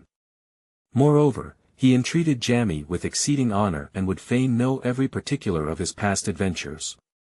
Then, Jamy being about to receive the magnificent guerdons appointed him for having discovered the Count and his children, the former said to him, Take these of the munificence of our lord the king and remember to tell thy father that thy children, his grandchildren and mine, are not by their mother born of a vagabond. Jamy, accordingly, took the gifts and sent for his wife and mother to Paris, whither came also Perrault's wife, and there they all foregathered in the utmost joyance with the Count, whom the king had reinstated in all his good and made greater than he ever was. Then all, with Gautier's leave, returned to their several homes, and he until his death abode in Paris more worshipfully than ever. The ninth story. Day the 2nd. Bernabo of Genoa, duped by Ambroggiolo, lesseth his good and common death that his innocent wife be put to death. She escapeth and serveth the Soldan in a man's habit. Here she lighteth upon the deceiver of her husband and bringeth the latter to Alexandria, where, her traducer being punished, she resumeth woman's apparel and returneth to Genoa with her husband, rich. Elisa having furnished her due with her pitiful story, Philomena the queen, who was tall and goodly of person and smiling and agreeable of aspect beyond any other of her sex, collecting herself, said, Needs must the covenant with Dioneo be observed, wherefore, there remaining none other to tell than he and I will tell my story first, and he, for that he asked it as a favor, shall be the last to speak. So saying, she began thus. There is a proverb oftentimes cited among the common folk to the effect that the deceiver abideth at the feet of the deceived, the which meseemeth may by no reasoning be shown to be true, and it approve not itself by actual occurrences. Wherefore, whilst ensuing the appointed theme, it hath occurred to me, dearest ladies, to show you, at the same time, that this is true, even as it is said, nor should it mislike you to hear it, so you may know how to keep yourselves from deceivers. There were once at Paris in an inn certain very considerable Italian merchants, who were come thither, according to their usance, some on one occasion and some on another, and having one evening among others supped all together merrily, they fell to devising of divers matters, and passing from one discourse to another, they came at last to speak of their wives, whom they had left at home, and one said jestingly, I know not how mine doth, but this I know well, that, whenas there cometh to my hand here any lass that pleaseth me, I leave on one side the love I bear my wife and take of the other such pleasure as I may. And I, quoth another, do likewise, for that if I believe that my wife pusheth her fortunes, in my absence, she doth it, and if I believe it not, still she doth it, wherefore tit for tat be it, an ass still getteth as good as he giveth. A third, following on, came well nigh to the same conclusion, and in brief all seemed agreed upon this point, that the wives they left behind had no mind to lose time in their husband's absence.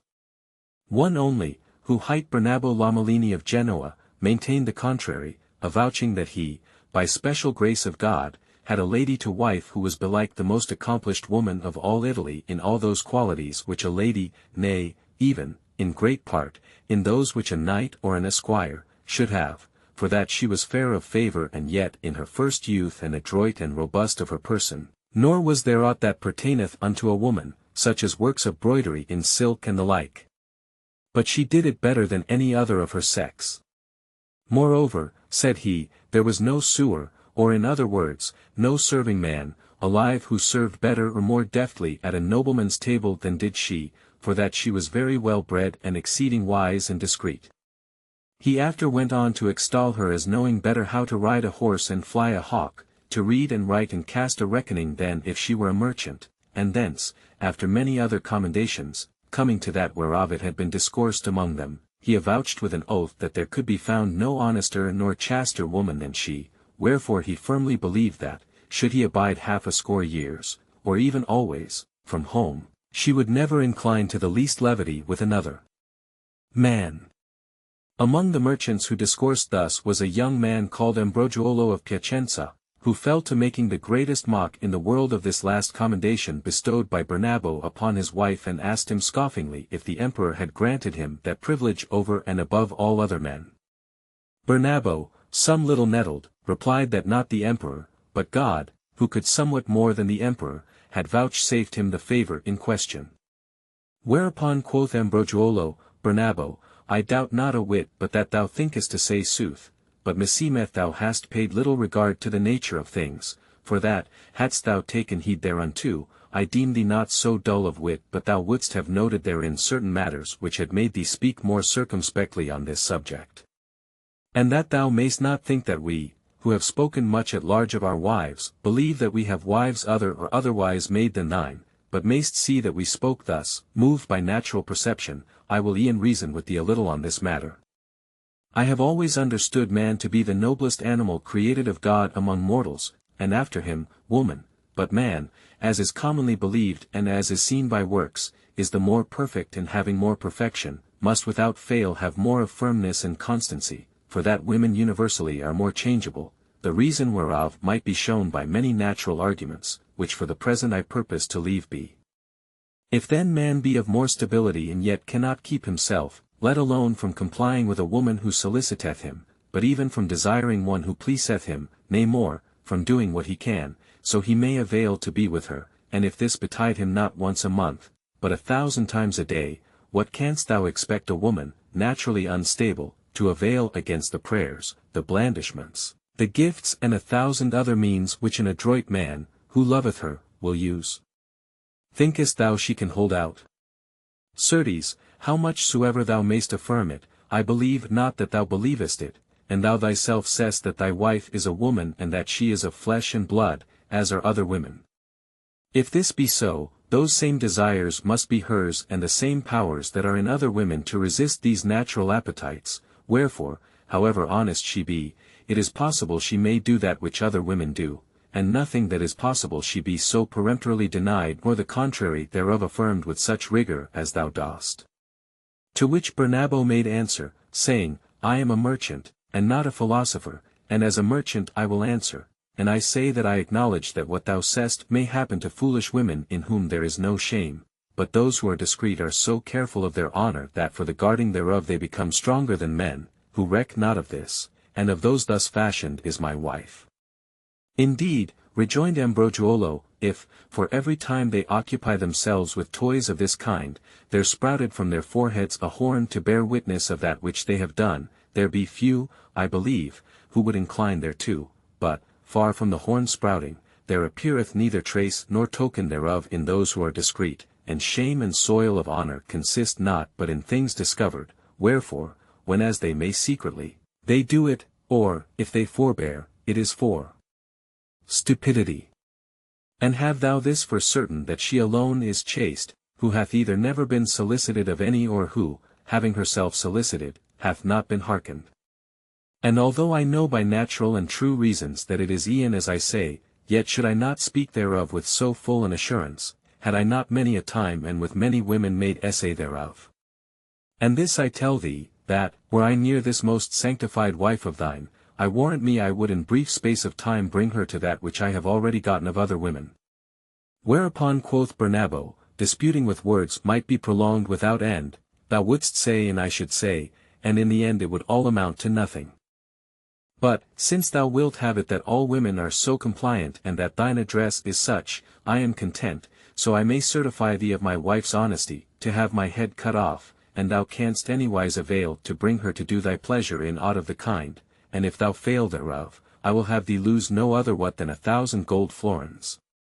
Bernabo, replied Ambrogiolo, who was now grown heated over the dispute, I know not what I should do with thy blood, if I won the wager, but, an thou have a mind to see proof of that which I have advanced, do thou stake 5,000 gold florins of thy moneys, which should be less dear to thee than thy head, against 1,000 of mine, and whereas thou settest no limit, of time, I will e'en bind myself to go to Genoa and within 3 months from the day of my departure hence to have done my will of thy wife and to bring back with me, in proof thereof, sundry of her most precious things and such and so many tokens that thou shalt thyself confess it to be truth, so verily thou wilt pledge me thy faith not to come to Genoa within that term nor write her aught of the matter. Bernabo said that it liked him well, and albeit the other merchants endeavored to hinder the affair, foreseeing that sore mischief might come thereof, the 2 merchants' minds were so inflamed that, in despite of the rest, they bound themselves one to other by express writings under their hands. This done, Bernabo abode behind, whilst Ambrogiolo, as quickly as he might, betook himself to Genoa. There he abode some days, and informing himself with the utmost precaution of the name of the street where the lady dwelt and of her manner of life, understood of her that and more than that which he had heard of her from Bernabo, wherefore him seemed he was come on a fool's errand. However, he presently clapped up an acquaintance with a poor woman, who was much about the house and whose great well-wisher the lady was, and availing not to induce her to aught else, he debauched her with money and prevailed with her to bring him, in a chest wroughten after a fashion of his own, not only into the house, but into the gentlewoman's very bedchamber, where, according to the ordinance given her of him, The good woman commended it to her care for some days, as if she had a mind to go some whither. The chest, then being left in the chamber and the night come, Ambrogio, what time he judged the lady to be asleep, opened the chest with certain engines of his and came softly out into the chamber, where there was a light burning, with whose aid he proceeded to observe the ordinance of the place, the paintings and every other notable thing that was therein and fixed them in his memory. Then, drawing near the bed and perceiving that the lady and a little girl, who was with her, were fast asleep, he softly altogether uncovered the former and found that she was as fair, naked, as clad, but saw no sign about her that he might carry away, save one, to wit, a mole which she had under the left pap and about which were sundry little hairs as red as gold. This noted he covered her softly up again, albeit, seeing her so fair, he was tempted to adventure his life and lay himself by her side, however, for that he had heard her to be so obdurate and uncomplying in matters of this kind, he hazarded not himself, but, abiding at his leisure in the chamber the most part of the night, took from one of her coffers a purse and a night-rail, together with sundry rings and girdles, and laying them all in his chest, returned thither himself and shut himself up therein as before, and on this wise he did 2 nights, without the lady being ware of aught. On the 3rd day the good woman came back for the chest, according to the given ordinance, and carried it off whence she had taken it, whereupon Ambrogio came out and having rewarded her according to promise, returned, as quickly as he might, with the things aforesaid, to Paris, where he arrived before the term appointed. There he summoned the merchants who had been present at the dispute and the laying of the wager and declared, in Bernabo's presence, that he had won the wager laid between them, for that he had accomplished that whereof he had vaunted himself, and to prove this to be true, he first described the fashion of the chamber and the paintings thereof and after showed the things he had brought with him thence, avouching that he had them of herself. Bernabo confessed the chamber to be as he had said and owned, moreover, that he recognized the things in question as being in truth his wife's, but said that he might have learned from one of the servants of the house the fashion of the chamber and have gotten the things in like manner, wherefore, and he had naught else to say, him seemed not that this should suffice to prove him to have one. Whereupon quoth Ambrogio, in sooth this should suffice, but, since thou wilt have me say more, I will say it. I tell thee that Madame Ginevra thy wife hath under her left pap a pretty big mole, about which are maybe 6 little hairs as red as gold. When Bernabo heard this, it was as if he had gotten a knife thrust in the heart, such anguish did he feel, and though he had said not a word, his countenance, being all changed, gave very manifest token that what Ambrogio said was true. Then, after a while, gentlemen, quoth he, that which Ambrogio saith is true, wherefore, he having won, let him come whensoever it pleaseth him and he shall be paid. Accordingly, on the ensuing day Ambrogio was paid in full and Bernabo, departing Paris, betook himself to Genoa with fell intent against the lady. When he drew near the city, he would not enter therein, but lighted down a good score miles away at a country house of his and dispatched one of his servants, in whom he much trusted, to Genoa with 2 horses and letters under his hand, advising his wife that he had returned and bidding her come to him, and he privily charged the man, whenas he should be with the lady in such place as should seem best to him, to put her to death without pity and return to him. The servant accordingly repaired to Genoa and delivering the letters and doing his errand, was received with great rejoicing by the lady, who on the morrow took horse with him and set out for their country house. As they fared on together, discoursing of one thing and another, they came to a very deep and lonely valley, beset with high rocks and trees, which seeming to the servant a place wherein he might, with assurance for himself, do his lord's commandment, he pulled out his knife and taking the lady by the arm, said, Madam, commend your soul to God, for needs must you die, without faring farther. The lady, seeing the knife and hearing these words, was all dismayed and said, Mercy, for God's sake. Ere thou slay me, tell me wherein I have offended thee, that thou wouldst put me to death. Madam, answered the man, me you have nowise offended, but wherein you have offended your husband I know not, save that he hath commanded me slay you by the way, without having any pity upon you, threatening me, and I did it not, to have me hanged by the neck. You know well how much I am beholden to him and how I may not gainsay him in aught that he may impose upon me, God knoweth it irketh me for you, but I can no otherwise. Whereupon quoth the lady, weeping, Alack, for God's sake, consent not to become the murderer of one who hath never wronged thee, to serve another. God who knoweth all knoweth that I never did aught for which I should receive such a recompense from my husband. But let that be, thou mayst, and thou wilt, at once content God and thy master and me, on this wise, to wit, that thou take these my clothes and give me but thy doublet and a hood, and with the former return to my lord and thine and tell him that thou hast slain me, and I swear to thee, by that life which thou wilt have bestowed on me, that I will remove hence and get me gone into a country whence never shall any news of me win either to him or to thee or into these parts. The servant, who was loath to slay her, was lightly moved to compassion, wherefore he took her clothes and gave her a sorry doublet of his and a hood, leaving her sundry moneys she had with her. Then praying her depart the country, he left her in the valley and afoot and betook himself to his master, to whom he avouched that not only was his commandment accomplished, but that he had left the lady's dead body among a pack of wolves, and Bernabo presently returned to Genoa, where the thing becoming known, he was much blamed. As for the lady, she abode alone and disconsolate till nightfall, when she disguised herself as most she might and repaired to a village hard by, where, having gotten from an old woman that which she needed, she fitted the doublet to her shape and shortening it, made a pair of linen breeches of her shift, then, having cut her hair and altogether transformed herself in the guise of a sailor, she betook herself to the seashore, where, as chance would have it, she found a Catalan gentleman, by name Señor Encarric, who had landed at Alba from a ship he had in the offing, to refresh himself at a spring there. With him she entered into parley in engaging with him as a servant, embarked on board the ship, under the name of Sicurano de Finale. There, being furnished by the gentleman with better clothes, she proceeded to serve him so well and so aptly that she became in the utmost favour with him. No great while after it befell that the Catalan made a voyage to Alexandria with a lading of his, and carrying thither certain peregrine falcons for the Soldan, presented them to him. The Soldan, having once and again entertained him at meat and noting with approof the fashions of Sicurano, who still went serving him, begged him of his master, who yielded him to him, although it irked him to do it, and Sicurano, in a little while, by his good behaviour, gained the love and favour of the Soldan, even as he had gained that of the Catalan.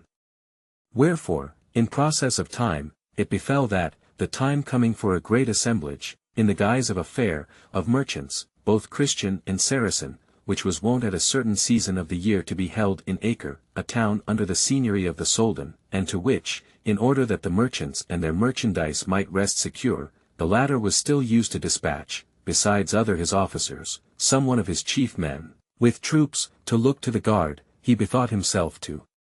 send Sicurano, who was by this well versed in the language of the country, on this service, and so he did.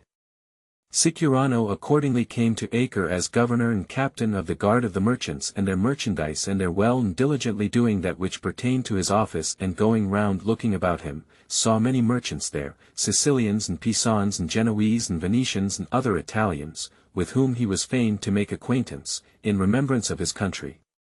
It befell, one time amongst others, that, having lighted down at the shop of certain Venetian merchants, he espied among other trinkets, a purse and a girdle, which he straightway knew for having been his, and marvelled thereat, but, without making any sign, he carelessly asked to whom they pertained and if they were for sale.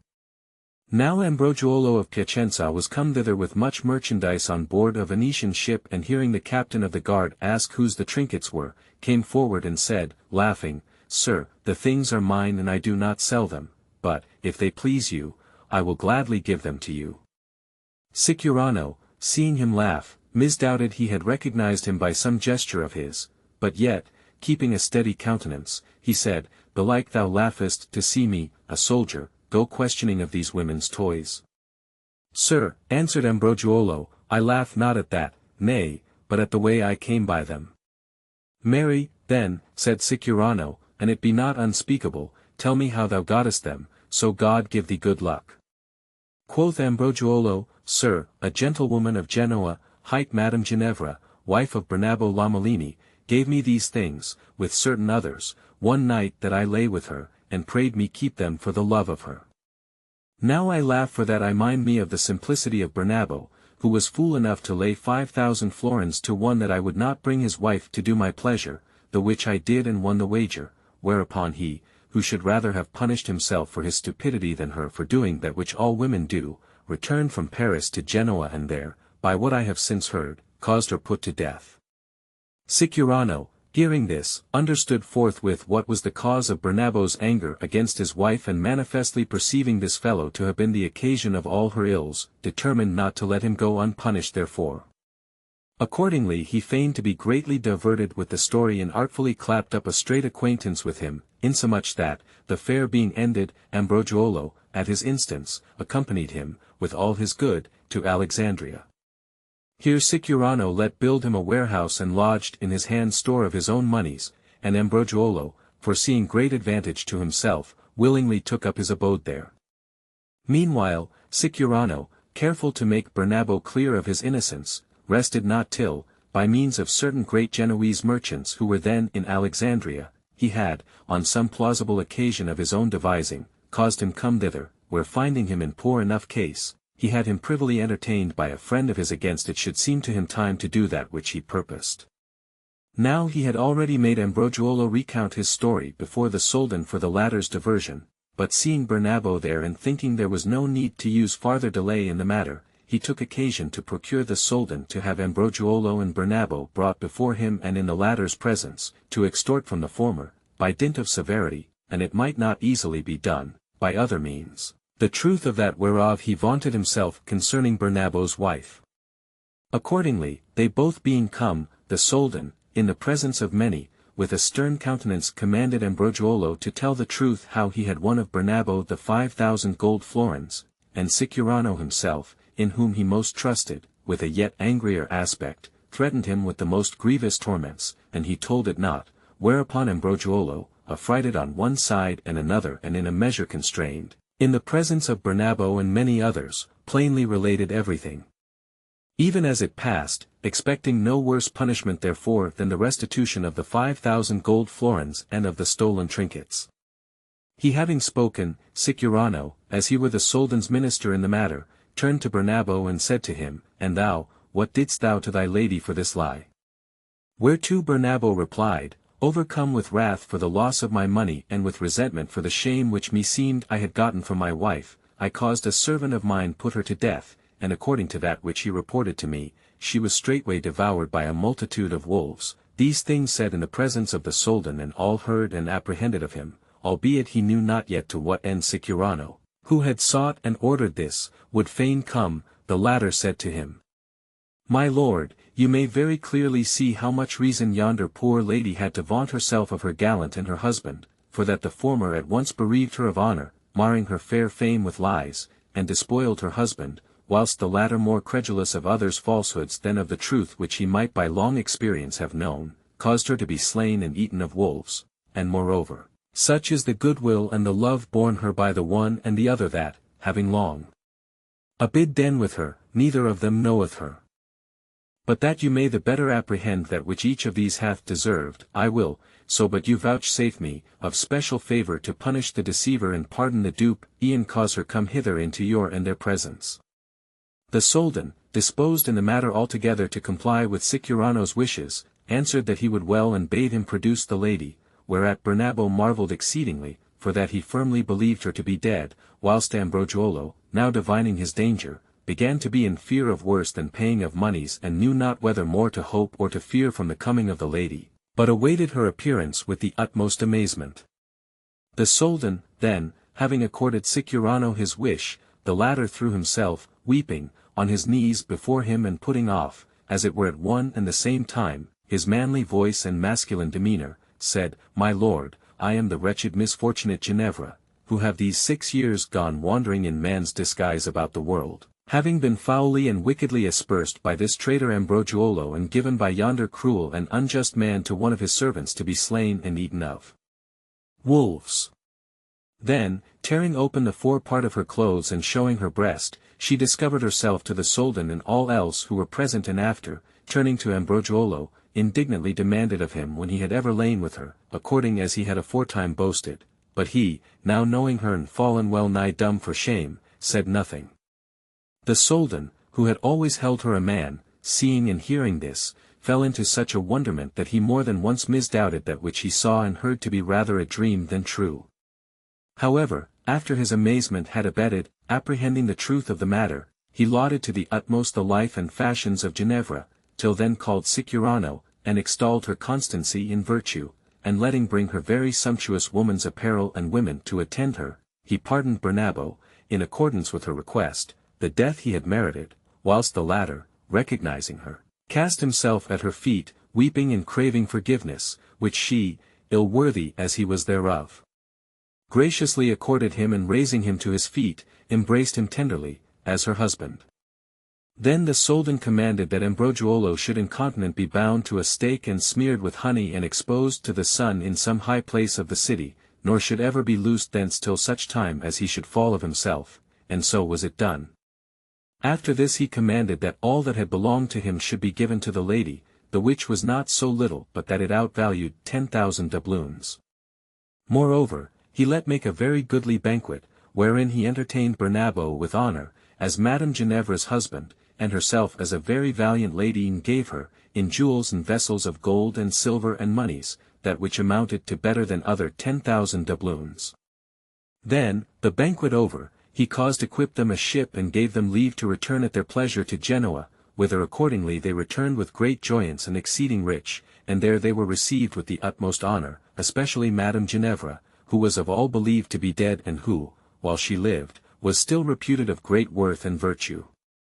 As for Ambrogiolo, being that same day bounded to the stake and anointed with honey, he was, to his exceeding torment, not only slain, but devoured, of the flies and wasps and gadflies, wherewith that country aboundeth, even to the bones, which latter, waxed white and hanging by the sinews, being left unremoved, long bore witness of his villainy to all who saw them. And on this wise did the deceiver abide at the feet of the deceived. The 10th story. Day the 2nd. Paganino of Monaco stealeth away the wife of Messer Riccardo di Cinzica, who, learning where she is, goeth thither, and making friends with Paganino, demandeth her again of him. The latter concedeth her to him, and she will, but she refuseth to return with him, and Messer Riccardo dying, she becometh the wife of Paganino. Each of the honourable company highly commended for goodly the story told by their queen, especially Dionio, with whom alone for that present day it now rested to tell, and who, after many praises bestowed upon the preceding tale, said, Fair ladies, one part of the queen's story hath caused me change counsel of telling you one that was in my mind, and determined to tell you another, and that is the stupidity of Bernabo, albeit good betided him thereof, and of all others who give themselves to believe that which he made a show of believing, and who, to wit, whilst going about the world, diverting themselves now with this woman and now with that, imagine that the ladies left at home abide with their hands in their girdles, as if we knew not, we who are born and reared among the latter, unto what they are fain. In telling you this story, I shall at once show you how great is the folly of these folk, and how greater yet is that of those who, deeming themselves more potent than nature herself, think by dint of sophistical inventions to avail unto that which is beyond their power, and study to bring others to that which they themselves are, whenas the complexion of those on whom they practice brooketh it not. There was, then, in Pisa a judge, by name Messer Riccardo di Cinzica, more gifted with wit than with bodily strength, who, thinking belike to satisfy a wife by the same means which serve him to dispatch his studies, and being very rich, sought with no little diligence to have a fair and young lady to wife, whereas, had he but known to counsel himself as he counselled others, he should have shunned both the one and the other. The thing came to pass according to his wish, for Messer Lotto Gualandi gave him to wife a daughter of his, Bartolomea by name, one of the fairest and handsomest young ladies of Pisa, albeit there be few there that are not very lizards to look upon. The judge accordingly brought her home with the utmost pomp, and having held a magnificent wedding, made shift the first night to hand her one venue for the consummation of the marriage, but came within an ace of making a stalemate of it, whereafter, lean and dry and scant of wind as he was, it behoved him on the morrow bring himself back to life with Malmsey and restorative confections and other remedies. Thenceforward, being now a better judge of his own powers than he was, he fell to teaching his wife a calendar fit for children learning to read, and belike made aforetime at Ravenna, for that, according to what he feigned to her, there was no day in the year but was sacred not to one saint only, but to many, in reverence of whom he showed by divers reasons that man and wife should abstain from carnal conversation, and to these be added, to boot, fast days and ember days and the vigils of the Apostles and of 1,000 other saints and Fridays and Saturdays and Lord's Day and all Lent and certain seasons of the moon and store of other exceptions, conceiving belike that it behoved to keep holiday with women in bed like as he did bytimes whilst pleading in the courts of civil law.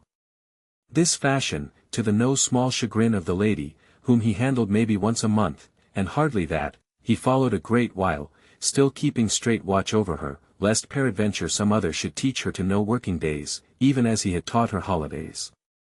Things standing thus, it chanced that, the heat being great and Messer Ricardo having a mind to go a-pleasuring to a very fair country seat he had, near Monte Nero, and there abide some days to take the air, he betook himself thither, carrying with him his fair lady.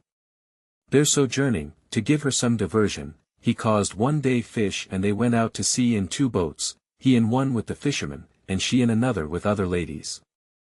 The sport luring them on, they drifted some miles out to sea, well nigh without perceiving it, and whilst they were intent upon their diversion, there came up of a sudden a galliot belonging to Paganino de Mare, a famous corsair of those days.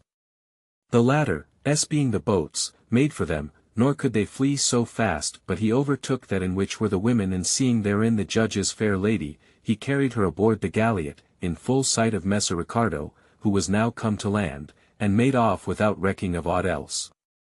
When my lord judge, who was so jealous that he misdoubted of the very air, saw this, it booteth not to ask if he was chagrined, and in vain, both at Pisa and otherwhere, did he complain of the villainy of the corsairs, for that he knew not who had taken his wife from him nor whither he had carried her. As for Paganino, finding her so fair, he deemed himself in luck and having no wife, resolved to keep her for himself. Accordingly, seeing her weeping sore, he studied to comfort her with soft words till nightfall, when, his calendar having dropped from his girdle and saints' days and holidays gone clean out of his head, he fell to comforting her with deeds, him seeming that words had availed little by day, and after such a fashion did he console her that, ere they came to Monaco, the judge and his ordinances had altogether escaped her mind and she began to lead the merriest of lives with Paganino. The latter carried her to Monaco and there, over and above the consolations with which he plied her night and day, he entreated her honorably as his wife. After a while it came to Messer Ricardo's ears where his wife was and he, being possessed with the most ardent desire to have her again and bethinking himself that none other might thoroughly suffice to do what was needful to that end, resolved to go thither himself, determined to spend any quantity of money for her ransom. Accordingly he set out by sea and coming to Monaco, there both saw and was seen of the lady, who told it to Paganino that same evening and acquainted him with her intent. Next morning Messer Ricardo, seeing Paganino, accosted him and quickly clapped up a great familiarity and friendship with him, whilst the other feigned not to know him and waited to see at what he aimed. Accordingly, when as it seemed to him time, Messer Ricardo discovered to him, as best and most civilly he knew, the occasion of his coming and prayed him take what he pleased and restore him the lady. To which Paganino made answer with a cheerful countenance, Sir, you are welcome, and to answer you briefly, I say thus, it is true I have a young lady in my house, if she be your wife or another's I know not, for that I know you not nor indeed her, save in so much as she hath abid den a while with me. If you be, as you say, her husband, I will, since you seem to me a civil gentleman, carry you to her and I am assured that she will know you right well. If she say it is as you avouch and be willing to go with you, you shall, for the sake of your civility, give me what you yourself will to her ransom, but, and it be not so, you would do ill to seek to take her from me, for that I am a young man and can entertain a woman as well as another, and especially such an one as she, who is the most pleasing I ever saw. Quoth Messer Ricardo, for certain she is my wife, and thou bring me where she is, thou shalt soon see it, for she will incontinent throw herself on my neck, wherefore I ask no better than that it be as thou proposest. Then, said Paganino, let us be going. Accordingly they betook themselves to the corsair's house, where he brought the judge into a saloon of his and let call the lady, who issued forth of a chamber, all dressed and tired, and came whereas they were, but accosted Messer Ricardo no otherwise than as she would any other stranger who might have come home with Paganino. The judge, who looked to have been received by her with the utmost joy, marvelled sore at this and fell a-saying in himself, belike the chagrin and long grief I have suffered, since I lost her, have so changed me that she knoweth me not. Wherefore he said to her, Wife, it hath cost me dear to carry thee a-fishing, for that never was grief felt like that which I have suffered since I lost thee, and now meseemeth thou knowest me not, so distantly dost thou greet me. Sayest thou not that I am thine own Messer Ricardo, come hither to pay that which this gentleman, in whose house we are, shall require to thy ransom and to carry thee away? And he, of his favour, restoreth thee to me for what I will. The lady turned to him and said, smiling somewhat, Speak you to me, sir? Look, you mistake me not, for my part, I mind me not ever to have seen you.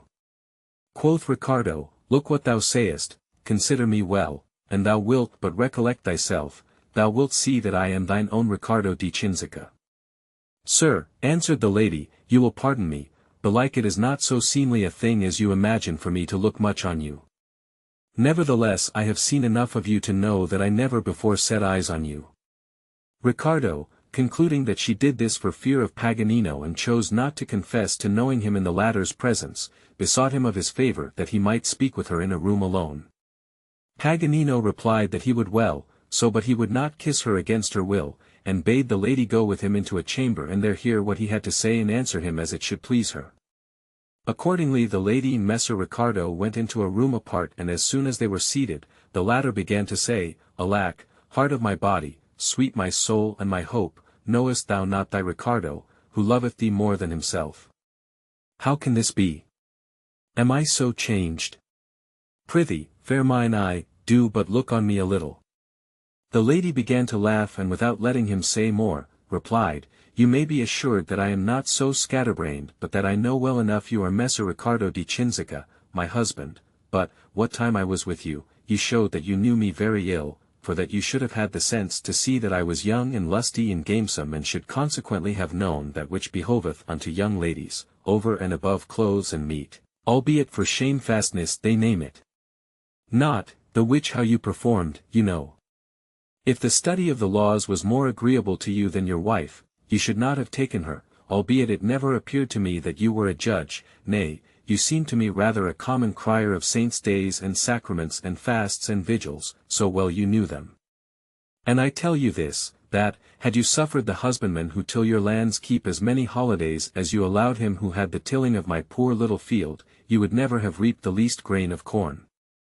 However, as God, having compassion on my youth, hath willed it, I have happened on yonder man, with whom I abide in this chamber, wherein it is unknown what manner of thing is a holiday. I speak of those holidays which you, more assiduous in the service of God than in that of the ladies, did so diligently celebrate, nor ever yet entered in at this door Saturday nor Friday nor Vigil nor Ember-day nor Lent, that is so long. Nay, here swink we day and night and thump our wool, and this very night.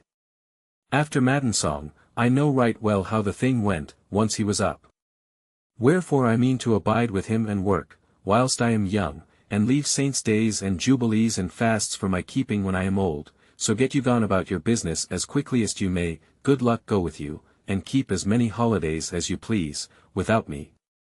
Messer Ricardo, hearing these words, was distressed beyond endurance and said, when as he saw she had made an end of speaking, Alack, sweet my soul, what is this thou sayest? Hast thou no regard for thy kinsfolk's honour and thine own? Wilt thou rather abide here for this man's whore and in mortal sin than at Pisa as my wife? He, when he is weary of thee, will turn thee away to thine own exceeding reproach, whilst I will still hold thee dear, and still, e'en though I willed it not, thou shalt be mistress of my house.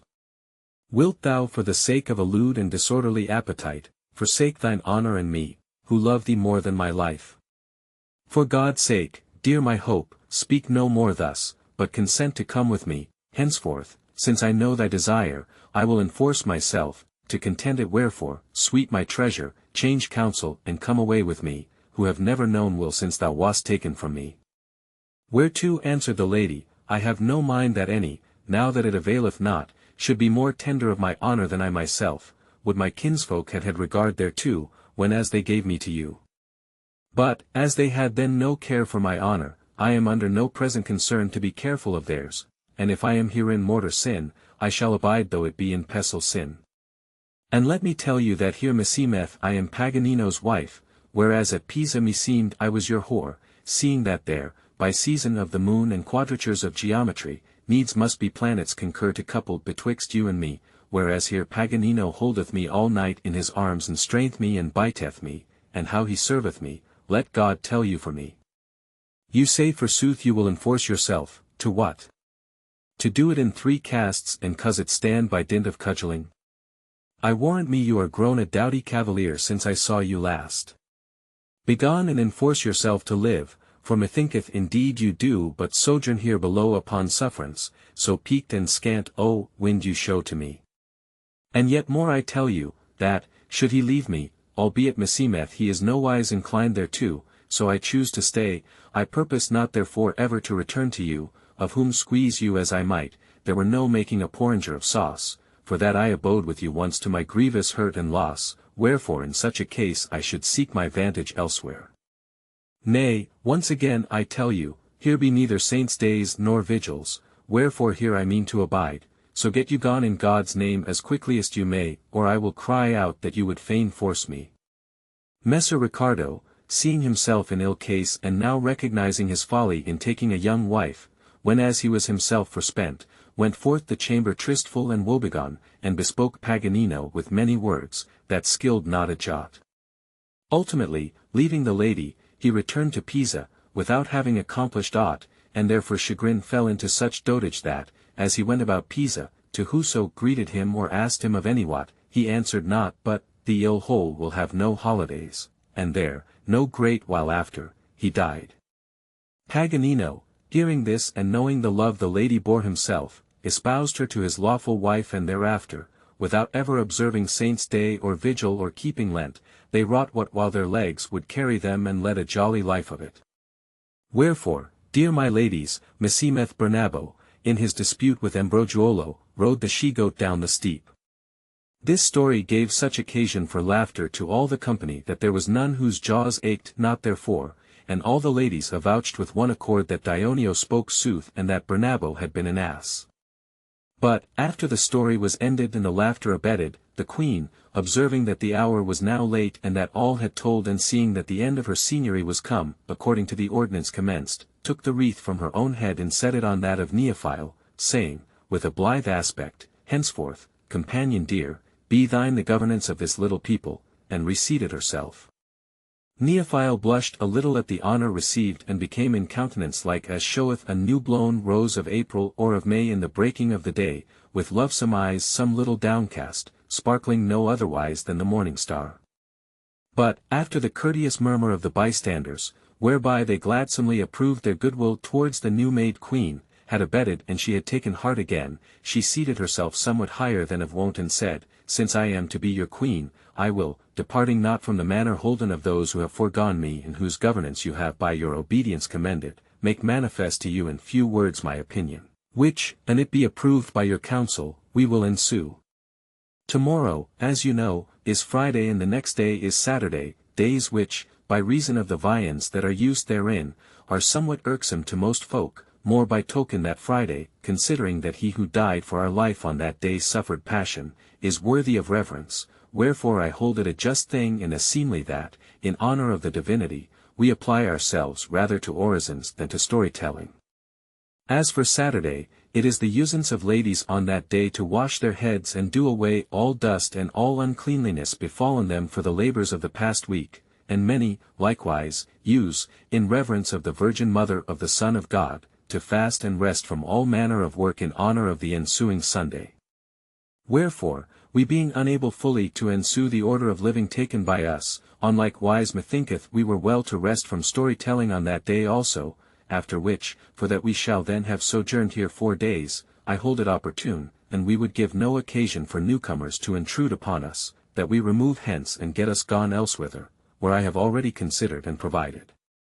There when we shall be assembled together on Sunday, after sleeping, we having today had leisure enough for discoursing at large, I have bethought myself, at once that you may have more time to consider and because it will be yet goodlier that the license of our story-telling be somewhat straitened and that we devise of one of the many fashions of fortune, that our discourse shall be of such as have, by dint of diligence, acquired some much desired thing or recovered some lost good. Whereupon let each think to tell somewhat that may be useful or at least entertaining to the company, saving always Dioneo his privilege. All commended the speech and disposition of the queen and ordained that it should be as she had said. Then, calling for her seneschal, she particularly instructed him where he should set the tables that evening and after of what he should do during all the time of her seigneury, and this done, rising to her feet, she gave the company leave to do that which was most pleasing unto each. Accordingly, ladies and men betook themselves to a little garden and there, after they had disported themselves a while, the hour of supper being come, they supped with mirth and pleasance, then, all arising thence and Emilia, by the queen's commandment, leading the round, the ditty following was sung by Pampinia, whilst the other ladies responded. What lady I should sing, and if not I? Who am blessed with all for which a maid can sigh? Come then, O love, thou source of all my weal, all hope and every issue glad and bright. Sing ye a while I for of sighs nor bitter pains I erst did feel, that now but sweeten to me thy delight. Nay, but of that fire clear, wherein I, burning, live in joy and cheer. And as my God, thy name do magnify. Thou settest, love, before these eyes of mine, when as thy fire I entered the first day, a youngling so beseen, with valor, worth and loveliness divine, that never might one find a goodlier, nay, nor yet his match, I ween. So sore I burnt for him I still must e'en sing, blithe, of him with thee, my Lord most high. And that in him which crowneth my lease is that I please him, as he pleaseth me. Thanks to love debonair. Thus in this world my wish I do possess, and in the next I trust at peace to be. Through that fast faith I bear to him, sure God, who seeth this, will ne'er the kingdom of his bliss to us deny. After this they sang sundry other songs and danced sundry dances and played upon diverse instruments of music. Then, the queen deeming it time to go to rest, each betook himself, with torches before him, to his chamber, and all on the 2 following days, whilst applying themselves to those things whereof the queen had spoken, looked longingly for Sunday. Here in death the 2nd day of the Decameron. Day the 3rd. Here beginneth the 3rd day of the Decameron, wherein under the governance of Neophile is discoursed of such as have by dint of diligence acquired some much desired thing or recovered some lost good. The dawn from vermeil began to grow orange tawny, at the approach of the sun, when on the Sunday the queen arose and caused all her company rise also. The seneschal had a great while before dispatched to the place whither they were to go store of things needful and folk who should there make ready that which behoved, and seeing the queen now on the way, straightway let load everything else, as if the camp were raised thence, and with the household stuff and such of the servants as remained set out in rear of the ladies and gentlemen. The queen, then, with slow step, accompanied and followed by her ladies and the 3 young men and guided by the song of some score nightingales and other birds, took her way westward, by a little used footpath, full of green herbs and flowers, which latter now all began to open for the coming sun, and chatting, jesting and laughing with her company, brought them a while before half tierce, without having gone over 2,000 paces, to a very fair and rich palace, somewhat upraised above the plain upon a little knoll. Here they entered, and having gone all about and viewed the great saloons and the quaint and elegant chambers all throughly furnished with that which pertaineth thereunto, they mightily commended the place and accounted its lord magnificent. Then, going below and seeing the very spacious and cheerful court thereof, the cellars full of choicest wines and the very cool water that welled there in great abundance, they praised it yet more. Thence, as if desirous of repose, they betook themselves to sit in a gallery which commanded all the courtyard and was all full of flowers, such as the season afforded, and leafage, whereupon there came the careful seneschal and entertained and refreshed them with costliest confections and wines of choice. Thereafter, letting open to them a garden, all walled about, which coasted the palace, they entered therein, and it seeming to them, at their entering, altogether wonder goodly, they addressed themselves more intently to view the particulars thereof. It had about it and athwart the middle very spacious alleys, all straight as arrows and embowered with trellises of vines, which made great show of bearing abundance of grapes that year, and being then all in blossom, yielded so rare a savour about the garden, that, as it blent with the fragrance of many another sweet-smelling plant that there gave scent, them seemed they were among all the spiceries that ever grew in the Orient. The sides of these alleys were all in a manner walled about with roses, red and white, and jessamine, wherefore not only of a morning, but what while the sun was highest, one might go all about, untouched thereby, 'neath odoriferous and delightsome shade. What and how many and how orderly disposed were the plants that grew in that place, it were tedious to recount, suffice it that there is none goodly of those which may brook our air but was there in abundance. Amiddleward the garden, what was not less, but yet more commendable than aught else there, was a plat of very fine grass, so green that it seemed well nigh black, enamelled all with belike 1,000 kinds of flowers enclosed about with the greenest and lustiest of orange and citron trees, the which, bearing at once old fruits and new and flowers, not only afforded the eyes a pleasant shade, but were no less grateful to the smell. Midmost the grassplat was a fountain of the whitest marble, enchased with wonder-goodly sculptures, and thence, whether I know not from a natural or an artificial source, there sprang, by a figure that stood on a column in its midst, so great a jet of water and so high towards the sky, whence not without a delectable sound it fell back into the wonder-limpid fount, that a mill might have wrought with less, the which after, I mean the water which overflowed the full basin, issued forth of the lawn by a hidden way, and coming to light there without, encompassed it all about by very goodly and curiously wroughten channels. Thence by like channels it ran through well nigh every part of the pleasance and was gathered again at the last in a place whereby it had issue from the fair garden and whence it descended, in the clearest of streams, towards the plain, but, ere it won thither, it turned 2 mills with exceeding power and to the no small vantage of the Lord. The sight of this garden and its fair ordinance and the plants and the fountain, with the rivulets proceeding therefrom, so pleased the ladies and the 3 young men that they all of one accord avouched that, and paradise might be created upon earth, they could not avail to conceive what form, other than that of this garden, might be given it nor what farther beauty might possibly be added thereunto. However, as they went most gladsomely thereabout, weaving them the goodliest garlands of the various leafage of the trees and hearkening the while to the carols of belike a score of different kinds of birds, that sang as if in rivalry one of other, they became aware of a delectable beauty, which, wonder-stricken as they were with the other charms of the place, they had not yet noted, to wit, they found the garden full of maybe 100 kinds of goodly creatures, and one showing them to other. They saw on one side rabbits issue, on another hares run, here lay kids and their fawns went grazing, and there was many another kind of harmless animal, each going about his pastime at his pleasure, as if tame, the which added unto them a yet greater pleasure than the others.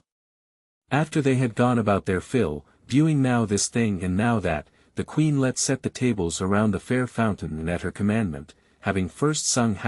canzonets and danced sundry dances, they sat down to meat. There, being right well and orderly served, after a very fair and sumptuous and tranquil fashion, with goodly and delicate viands, they waxed yet blither and arising thence, gave themselves anew to music-making and singing and dancing till it seemed good to the queen that those whom it pleased should betake themselves to sleep. Accordingly some went thither, whilst others, overcome with the beauty of the place, willed not to leave it, but, abiding there, addressed themselves, some to reading romances and some to playing chess or tables, whilst the others slept. But presently, the hour of none being past and the sleepers having arisen and refreshed their faces with cold water, they came all, at the queen's commandment, to the lawn hard by the fountain and there seating themselves, after the wonted fashion, waited to fall to story-telling upon the subject proposed by her. The first upon whom she laid this charge was Philostrato, who began on this wise. The first story. Day the 3rd. Macedo of Lamperecchio feigneth himself dumb and becometh gardener to a convent of women, who all flock to lie with him. Fairest ladies, there be many men and women foolish enough to believe that, whenas the white fillet is bound about a girl's head and the black cowl clapped upon her back, she is no longer a woman and is no longer sensible of feminine appetites, as if the making her a nun had changed her to stone, and if perchance they hear aught contrary to this their belief, they are as much incensed as if a very great and heinous misdeed had been committed against nature, considering not neither having regard to themselves, whom full license to do that which they will availeth not to sate, nor yet to the much potency of idlesse and thought-taking. On like wise there are but too many who believe that spade and mattock and coarse victuals and hard living do altogether purge away carnal appetites from the tillers of the earth and render them exceeding dull of wit and judgment. But how much all who believe thus are deluded, I purpose, since the Queen hath commanded it to me, to make plain to you in a little story, without departing from the theme by her appointed. There was, and is yet, in these our parts a convent of women, very famous for sanctity, the which, that I may not anywise abate its repute, I will not name, wherein no great while agone, there being then no more than 8 nuns and an abbess, all young, in the nunnery, a poor silly dolt of a fellow was gardener of a very goodly garden of theirs, who, being miscontent with his wage, settled his accounts with the lady's bailiff and returned to Lamperecchio, whence he came. There, amongst others who welcomed him home, was a young labouring man, stout and robust and, for a countryman, a well-favoured fellow, by name of Macedo, who asked him where he had been so long. The good man, whose name was Nudo, told him, whereupon Macedo asked him in what he had served the convent, and he, I tended a great and goodly garden of theirs, and moreover I went while to the coppice for faggots and drew water and did other such small matters of service, but the nuns gave me so little wage that I could scare find me in shoon withal. Besides, they are all young and methinketh they are possessed of the devil, for there was no doing anything to their liking, nay, when I was at work whiles in the courtyard, quoth one, set this here, and another, set that here, and a third snatched the spade from my hand, saying, that is not, brief, they gave me so much vexation that I would leave work be and begone out of the courtyard, insomuch that, what with one thing and what with another, I would abide there no longer and took myself off. When I came away, their bailiff besought me, and I could lay my hand on any one apt unto that service, to send the man to him, and I promised it him, but may God make him sound of the loins as he whom I shall get him, else will I send him none at all. Macedo, hearing this, was taken with so great a desire to be with these nuns that he was all consumed therewith, judging from Nudo's words that he might avail to compass somewhat of that which he desired. However, foreseeing that he would fail of his purpose, if he discovered aught thereof to Nudo, he said to the latter, Egad, thou didst well to come away. How is a man to live with women? He were better abide with devils. 6 times out of 7 they know not what they would have themselves. But, after they had made an end of their talk, Macedo began to cast about what means he should take to be with them, and feeling himself well able to do the offices of which Nudo had spoken, he had no fear of being refused on that head, but misdoubted him he might not be received, for that he was young and well looked. Wherefore, after pondering many things in himself, he bethought himself thus, the place is far hence and none knoweth me there, and I can but make a show of being dumb, I shall for certain be received there. Having fixed upon this device, he set out with an axe he had about his neck, without telling any whither he was bound, and betook himself, in the guise of a beggarman, to the convent, where being come, he entered in and as luck would have it, found the bailiff in the courtyard. Him he accosted with signs such as dumb folk use and made a show of asking food of him for the love of God, and that in return he would, and it were needed, cleave wood for him. The bailiff willingly gave him to eat, and after set before him divers logs that Nudo had not availed to cleave, but of all which Macedo, who was very strong, made a speedy dispatch. By and by, the bailiff, having occasion to go to the coppice, carried him thither and put him to cutting faggots, after which, setting the ass before him, he gave him to understand by signs that he was to bring them home. This he did very well, wherefore the bailiff kept him there some days, so he might have him do certain things for which he had occasion. One day it chanced that the abbess saw him and asked the bailiff who he was. Madam, answered he, this is a poor deaf and dumb man, who came hither the other day to ask an alms, so I took him in out of charity and have made him do sundry things of which we had need. If he knew how to till the courtyard and chose to abide with us, I believe we should get good service of him, for that we lack such an one, and he is strong, and we could make what we would of him, more by token that you would have no occasion to fear his playing the fool with yonder lasses of yours. Faith, rejoined the abbess, thou sayest sooth. Learn if he knoweth how to till and study to keep him here, give him a pair of shoes and some old hood or other, and make much of him, caress him, give him plenty to eat. Which the bailiff promised to do. Macedo was not so far distant, but he heard all this, making a show the while of sweeping the courtyard, and said merrily in himself, "And you put me therein, I will till you your courtyard as it was never tilled yet." Accordingly, the bailiff, seeing that he knew right well how to work, asked him by signs if he had a mind to abide there, and he replied on like wise that he would do whatsoever he wished, whereupon the bailiff engaged him and charged him till the courtyard, showing him what he was to do, after which he went about other business of the convent and left him. Presently, as Macedo went working one day after another, the nuns fell to plaguing him and making mock of him, as ofttimes it betteth that folk do with mutes, and bespoke him the naughtiest words in the world, thinking he understood them not, whereof the abbess, mayhap supposing him to be tailless as well as tongueless, recked little or nothing. It chanced one day, however, that, as he rested himself after a hard morning's work, 2 young nuns, who went about the garden, drew near the place where he lay and fell to looking upon him, whilst he made a show of sleeping. Presently quoth one who was somewhat the bolder of the twain to the other, "If I thought thou wouldst keep my counsel, I would tell thee a thought which I have once and again had and which might perchance profit thee also." "Speak in all assurance," answered the other, "for certes I will never tell it to any." Then said the forward wench, "I know not if thou have ever considered how straitly we are kept and how no man dare ever enter here, save the bailiff, who is old, and yonder dumb fellow, and I have again and again heard ladies, who come to visit us, say that all other delights in the world are but toys in comparison with that which a woman enjoyeth, whenas she hath to do with a man. Wherefore I have often had it in mind to make trial with this mute, since with others I may not, if it be so. And indeed he is the best in the world to that end, for that, e'en if he would, he could not nor might tell it again. Thou sayest he is a poor silly lout of a lad, who hath overgrown his wit, and I would fain hear how thou deemest of the thing." "Alack," rejoined the other, "what is this thou sayest? Knowest thou not that we have promised our virginity to God?" "Oh, as for that," answered the first, "how many things are promised him all day long, whereof not one is fulfilled unto him.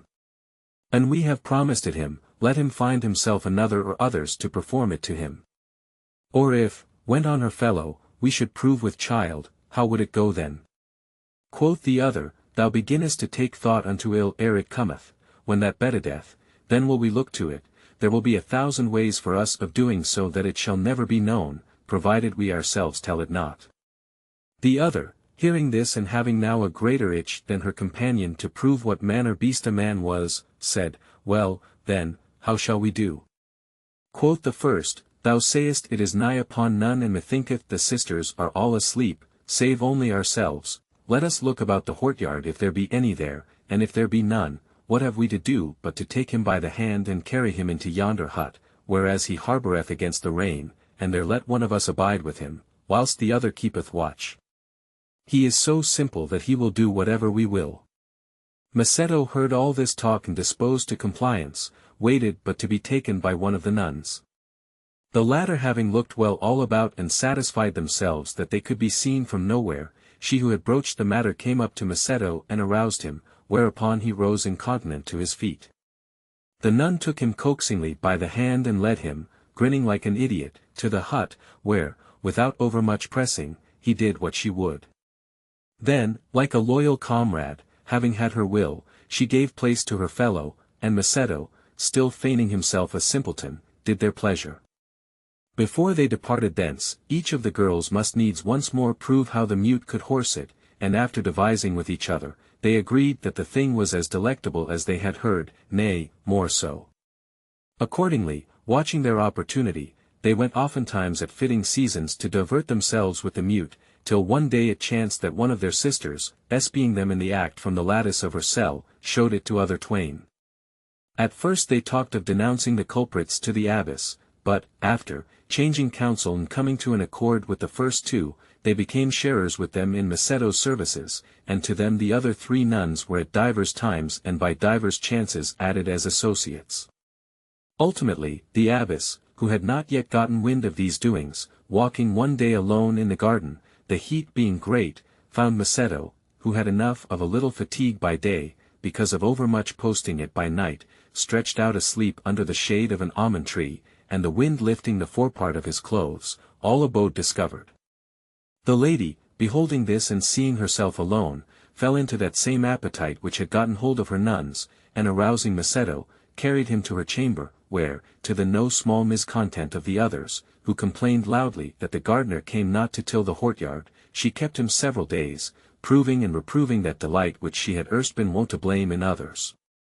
At last she sent him back to his own lodging, but was fain to have him often again, and as, moreover, she required of him more than her share, Macedo, unable to satisfy so many, bethought himself that his playing the mute might, and it endured longer, result in his exceeding great hurt.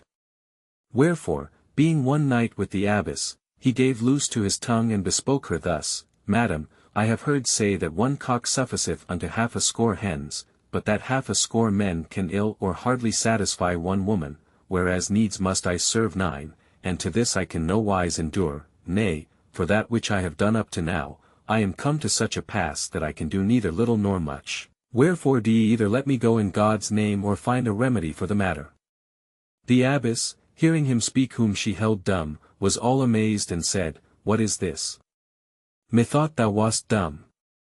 Madam, answered Macedo, I was indeed dumb, not by nature, but by reason of a malady which bereft me of speech, and only this very night for the first time do I feel it restored to me, wherefore I praise God as most I may.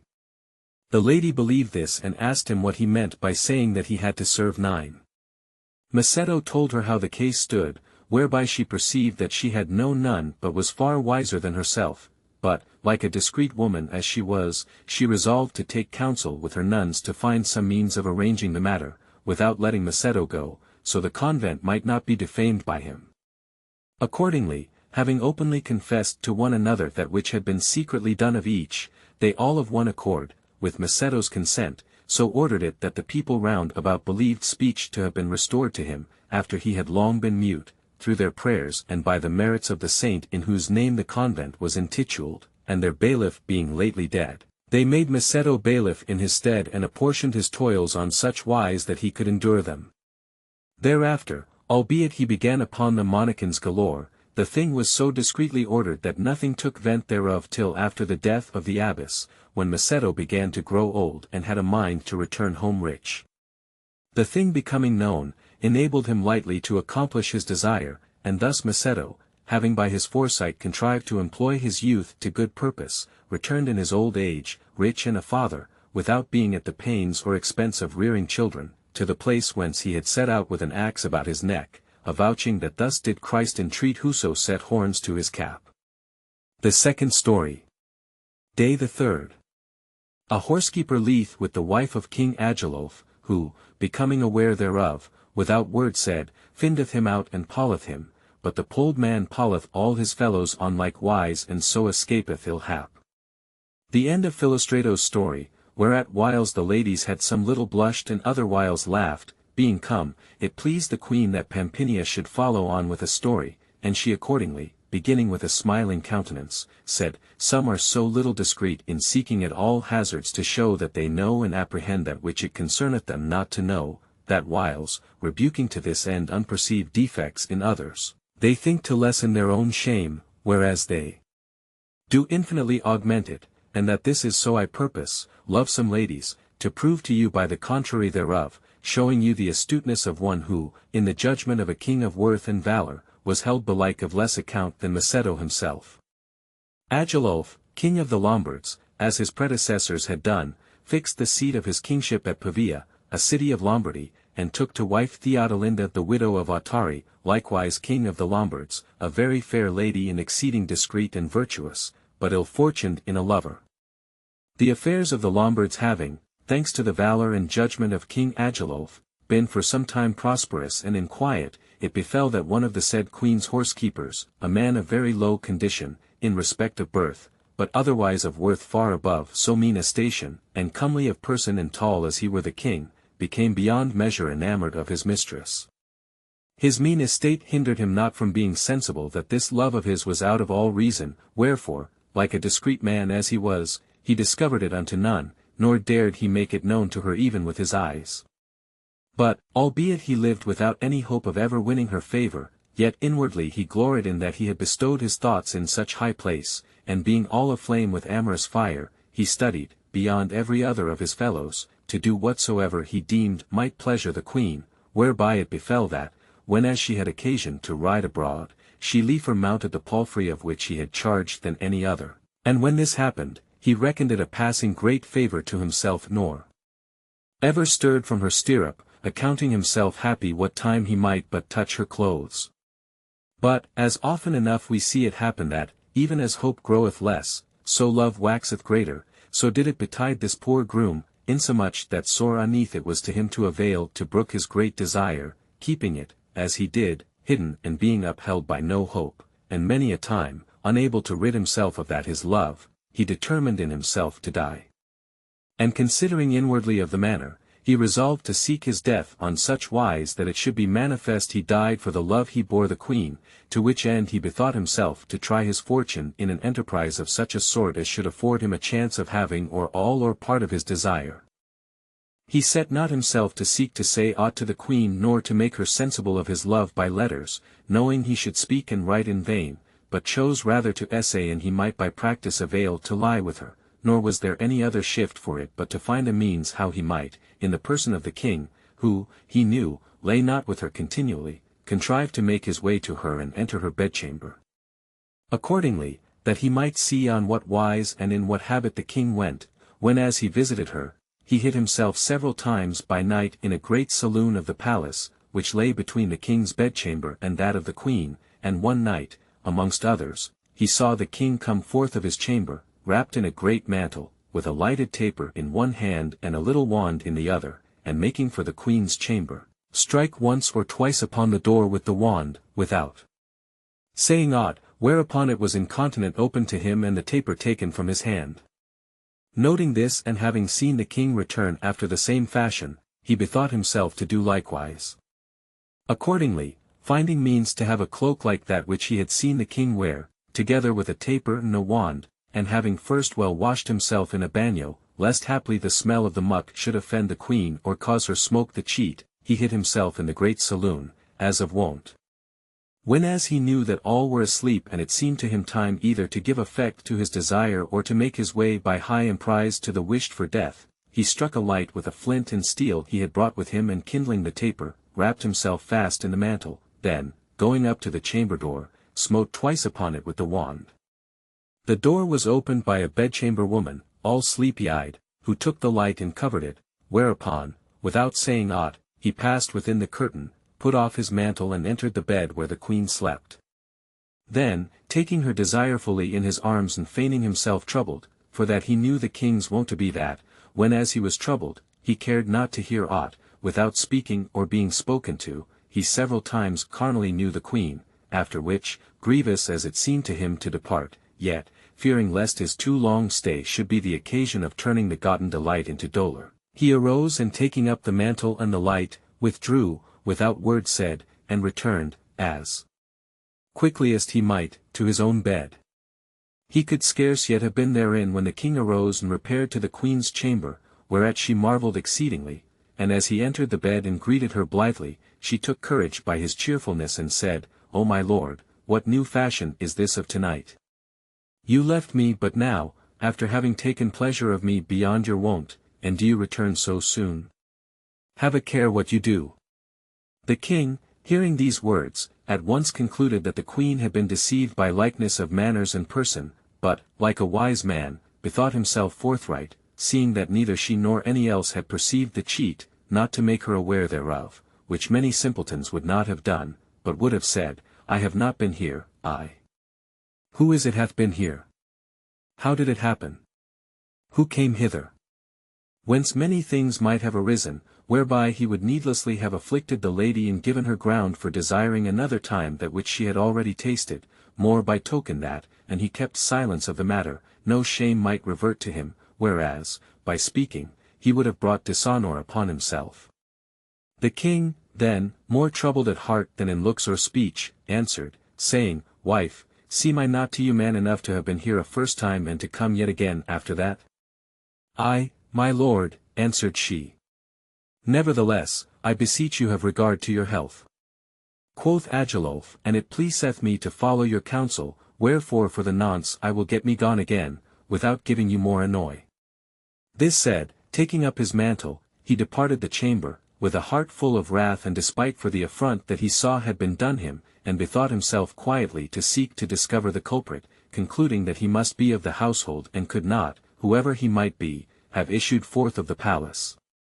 Accordingly, taking a very small light in a little lantern, he betook himself to a very long gallery that was over the stables of his palace and where all his household slept in different beds, and judging that, whoever he might be that had done what the queen said, his pulse and the beating of his heart for the swink endured could not yet have had time to abate, he silently, beginning at one end of the gallery, fell to feeling each one's breast, to know if his heart beat high. Although every other slept fast, he who had been with the queen was not yet asleep, but, seeing the king come and guessing what he went seeking, fell into such a fright that to the beating of the heart caused by the late had fatigue, fear added yet a greater, and he doubted not but the king, if he became aware of this, would put him to death without delay, and many things passed through his thought that he should do. However, seeing him all unarmed, he resolved to feign sleep and await what he should do. Agilulf, then, having examined many and found none whom he judged to be he of whom he was in quest, came presently to the horsekeeper and feeling his heart beat high, said in himself, "This is the man." Nevertheless, and he would have not be known of that which he purposed to do, he did not to him but pull, with a pair of scissors he had brought with him, somewhat on one side of his hair, which they then wore very long, so by that token he might know him again on the morrow, and this done, he withdrew and returned to his own chamber. The culprit, who had felt all this, like a shrewd fellow as he was, understood plainly enough why he had been thus marked, wherefore he arose without delay and finding a pair of shears, whereof it chanced there were several about the stables for the service of the horses, went softly up to all who lay in the gallery and clipped each one's hair on like wise over the ear, which having done without being observed, he returned to sleep. When the king arose in the morning, he commanded that all his household should present themselves before him, or ever the palace doors were opened, and it was done as he said. Then, as they all stood before him with uncovered heads, he began to look that he might know him whom he had pulled, but, seeing the most part of them with their hair clipped after one and the same fashion, he marvelled and said in himself, "He whom I seek, for all he may be of mean estate, showeth right well he is of no mean wit." Then, seeing that he could not, without making a stir, avail to have him whom he sought, and having no mind to incur a great shame for the sake of a paltry revenge, it pleased him with one sole word to admonish the culprit and show him that he was ware of the matter, wherefore, turning to all who were present, he said, "Let him who did it do it no more and get you gone in peace." Another would have been for giving them the strappado, for torturing, examining and questioning, and doing this, would have published that which every one should go about to conceal, and having thus discovered himself, though he should have taken entire revenge for the affront suffered, his shame had not been minished, nay, were rather much enhanced therefore and his lady's honour sullied. Those who heard the king's words marvelled and long debated amongst themselves what he meant by this speech, but none understood it, save he whom it concerned, and he, like a wise man, never, during Agilulf's lifetime, discovered the matter nor ever again committed his life to the hazard of such a venture. The third story. Day the 3rd. Under colour of confession and of exceeding niceness of conscience, a lady, being enamoured of a young man, bringeth a grave friar, without his misdoubting him thereof, to afford a means of giving entire effect to her pleasure. Pampinia being now silent and the daring and subtlety of the horsekeeper having been extolled by several of the company, as also the king's good sense, the queen, turning to Philomena, charged her follow on, whereupon she blithely began to speak thus, "I purpose to recount to you a cheat which was in very deed put by a fair lady upon a grave friar and which should be so much the more pleasing to every layman as these, friars, to wit, albeit for the most part very dull fools and men of strange manners and usances, hold themselves to be in everything both better worth and wiser than others, whereas they are of far less account than the rest of mankind, being men who, lacking, of the meanness of their spirit, the ability to provide themselves, take refuge, like swine, whereas they may have what to eat. And this story, charming ladies, I shall tell you, not only for the ensuing of the order imposed, but to give you to know withal that even the clergy, to whom we women, beyond measure credulous as we are, yield overmuch faith, can be and are whiles adroitly befooled, and that not by men only, but even by certain of our own sex. In our city, the which is fuller of cousinage than of love or faith, there was, not many years agone, a gentlewoman adorned with beauty and charms and as richly endowed by nature as any of her sex with engaging manners and loftiness of spirit and subtle wit, whose name albeit I know, I purpose not to discover it, no, nor any other that pertaineth unto the present story, for that there be folk yet alive who would take it in despite, whereas it should be passed over with a laugh. This lady, then, seeing herself, though of high lineage, married to a woolmonger and unable, for that he was a craftsman, to put off the haughtiness of her spirit, whereby she deemed no man of mean condition, how rich soever he might be, worthy of a gentlewoman, and seeing him moreover, for all his wealth, to be apt unto nothing of more moment than to lay a warp for a piece of motley or let weave a cloth or chaffer with a spinster anent her yarn, resolved on no wise to admit of his embraces, save in so far as she might not deny him, but to seek, for her own satisfaction, to find someone who should be worthier of her favors than the woolmonger appeared to her to be, and accordingly fell so fervently in love with a man of very good quality in middle age, that, whenas she saw him not by day, she could not pass the ensuing night without unease. The gentleman, perceiving not how the case stood, took no heed of her, and she, being very circumspect, dared not make the matter known to him by sending of women nor by letter, fearing the possible perils that might betide. However, observing that he companied much with a churchman, who, albeit a dull lump of a fellow, was nevertheless, for that he was a man of very devout life, reputed of well nigh all a most worthy friar, she bethought herself that this latter would make an excellent go-between herself and her lover, and having considered what means she should use, she repaired, at a fitting season, to the church where he abode, and letting call him to her, told him that, an he pleased, she would fain confess herself to him. The friar, seeing her and judging her to be a woman of condition, willingly gave ear to her, and she, after confession, said to him, Father mine, it behoveth me have recourse to you for aid and counsel anent that which you shall hear. I know, as having myself told you, that you know my kinsfolk and my husband, who loveth me more than his life, nor is there aught I desire but I have it of him incontinent, he being a very rich man and one who can well afford it, wherefore I love him more than mine own self, and should I but think, let alone do, aught that might be contrary to his honor and pleasure, there were no woman more wicked or more deserving of the fire than I.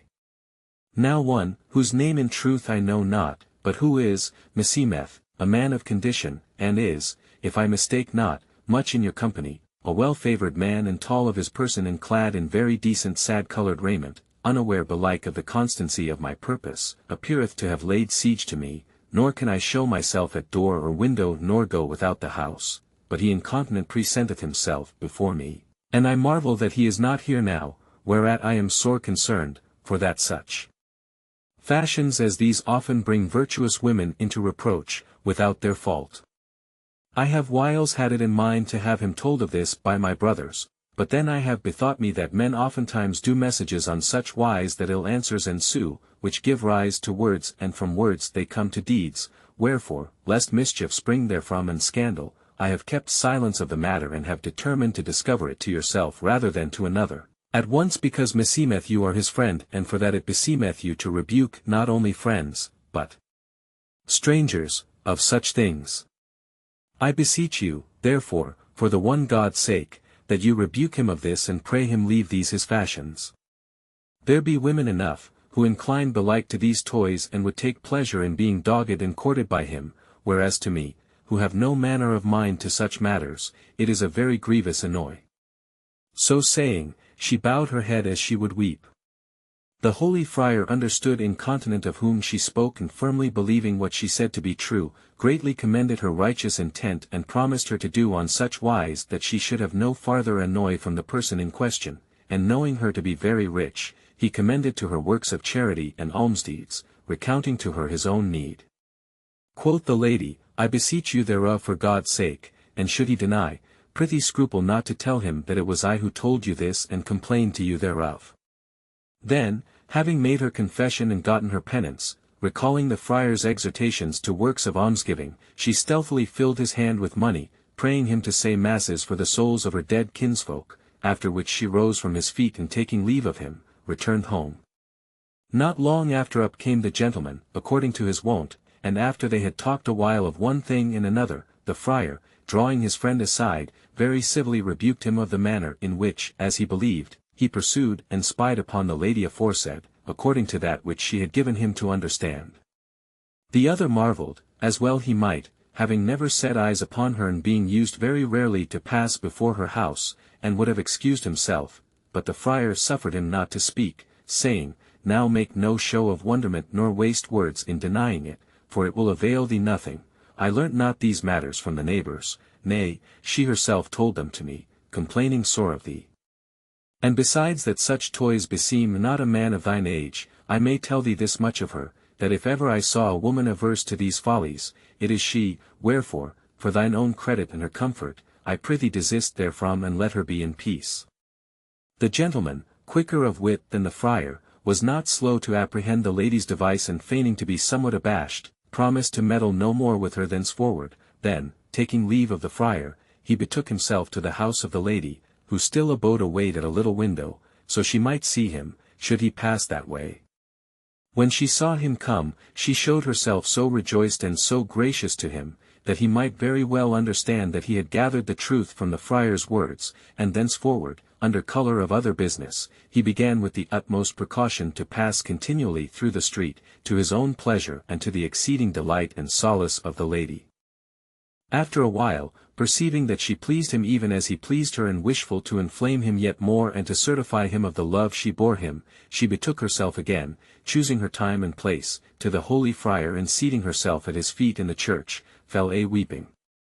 The friar, seeing this, asked her affectionately what was to do with her anew. Alack, father mine, answered she, that which aileth me is none other than yonder God-accursed friend of yours, of whom I complained to you the other day, for that methinketh he was born for my especial torment and to make me do a thing, such that I should never be glad again nor ever after dare to seat myself at your feet. How? Cried the friar.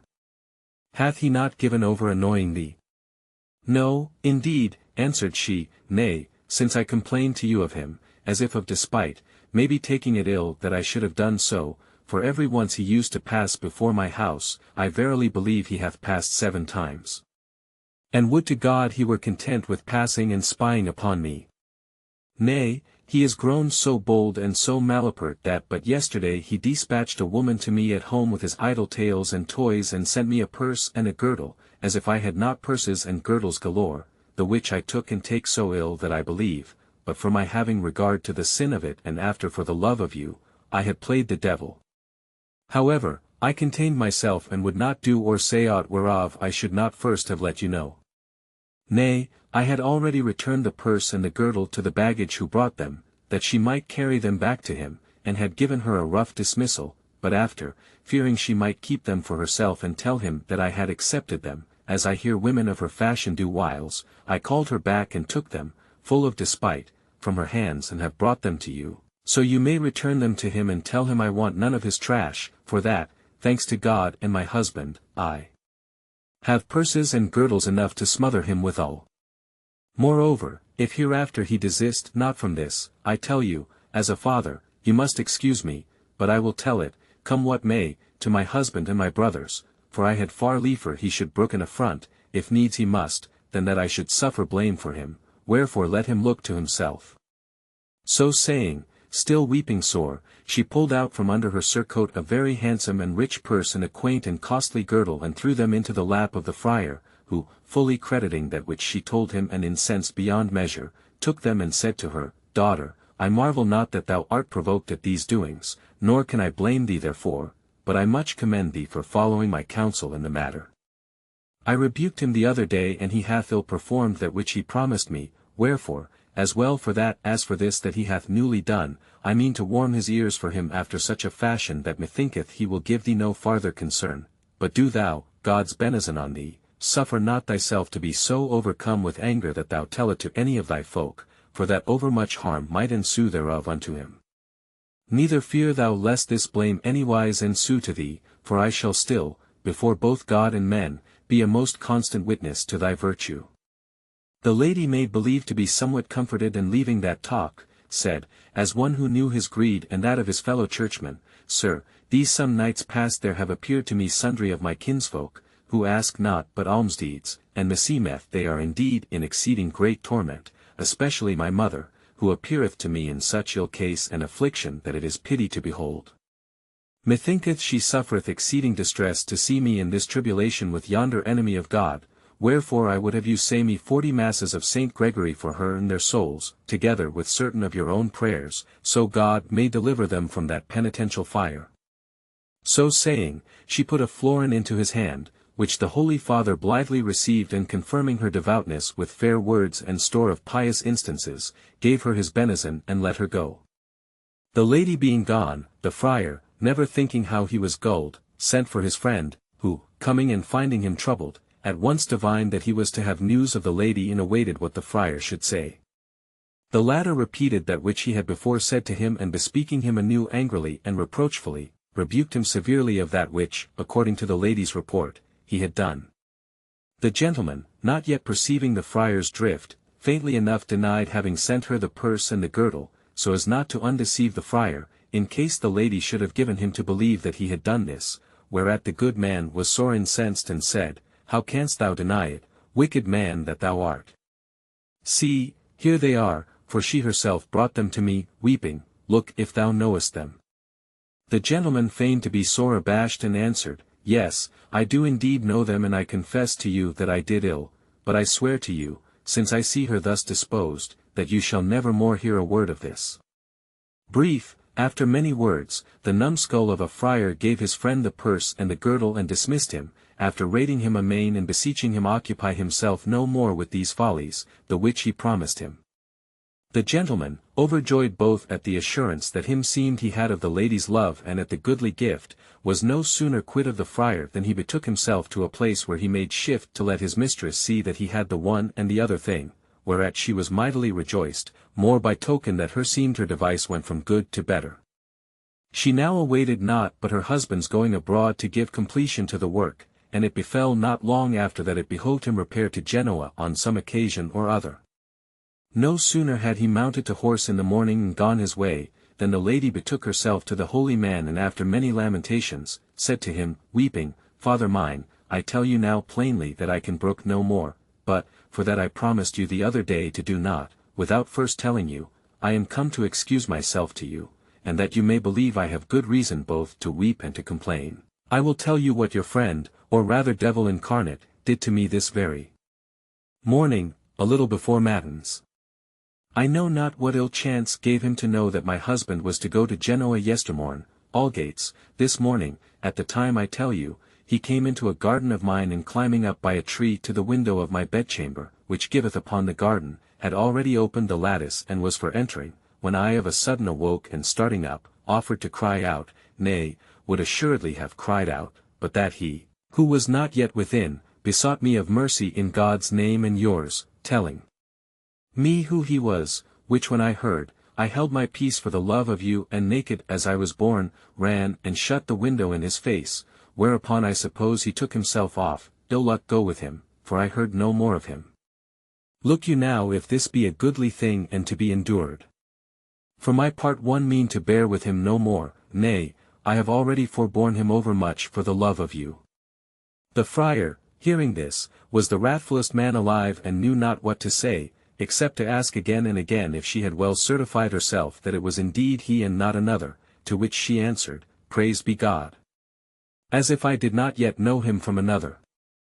I tell you it was himself, and although he should deny it, credit him not. Then said the friar, Daughter, there is nothing to be said for it but that this was exceeding effrontery and a thing exceeding ill done, and in sending him off, as thou didst that which it behoved thee to do. But I beseech thee, since God hath preserved thee from shame, that, like as thou hast twice followed my counsel, even so do thou yet this once, to wit, without complaining to any kinsman of thine, leave it to me to see, and I can bridle yonder devil broke loose, whom I believed a saint. If I can make shift to turn him from this lewdness, well and good, if not, I give thee leave henceforth to do with him that which thy soul shall judge best, and my benison go with thee. Well, then, answered the lady, for this once I will well not to vex or disobey you, but look you do on such wise that he beware of annoying me again, for I promise you I will never again return to you for this cause. Thereupon, without saying more, she took leave of the friar and went away, as if in anger. Hardly was she out of the church when up came the gentleman and was called by the friar, who, taking him apart, gave him the soundest rating ever man had, calling him disloyal and forsworn and traitor.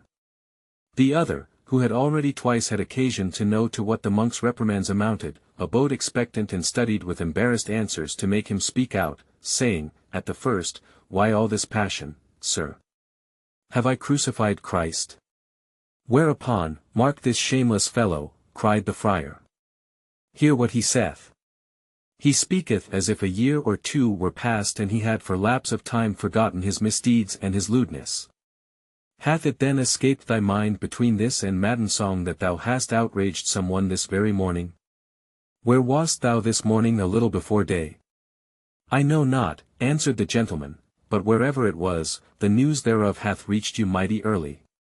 Quoth the friar, "Certes, the news hath reached me. Doubtless thou supposedst because her husband was abroad, that needs must the gentlewoman receive the incontinent in her arms. A fine thing, indeed! Here's a pretty fellow. Here's an honorable man. He's grown a nighthawk, a garden breaker, a tree climber. Thinkest thou by importunity to overcome this lady's chastity, that thou climbest up to her windows o' nights by the trees? There is not in the world so displeasing to her as thou, yet must thou e'en go a saying it again and again. Truly, thou hast profited finely by my admonitions, let alone that she hath shown thee her aversion in many ways.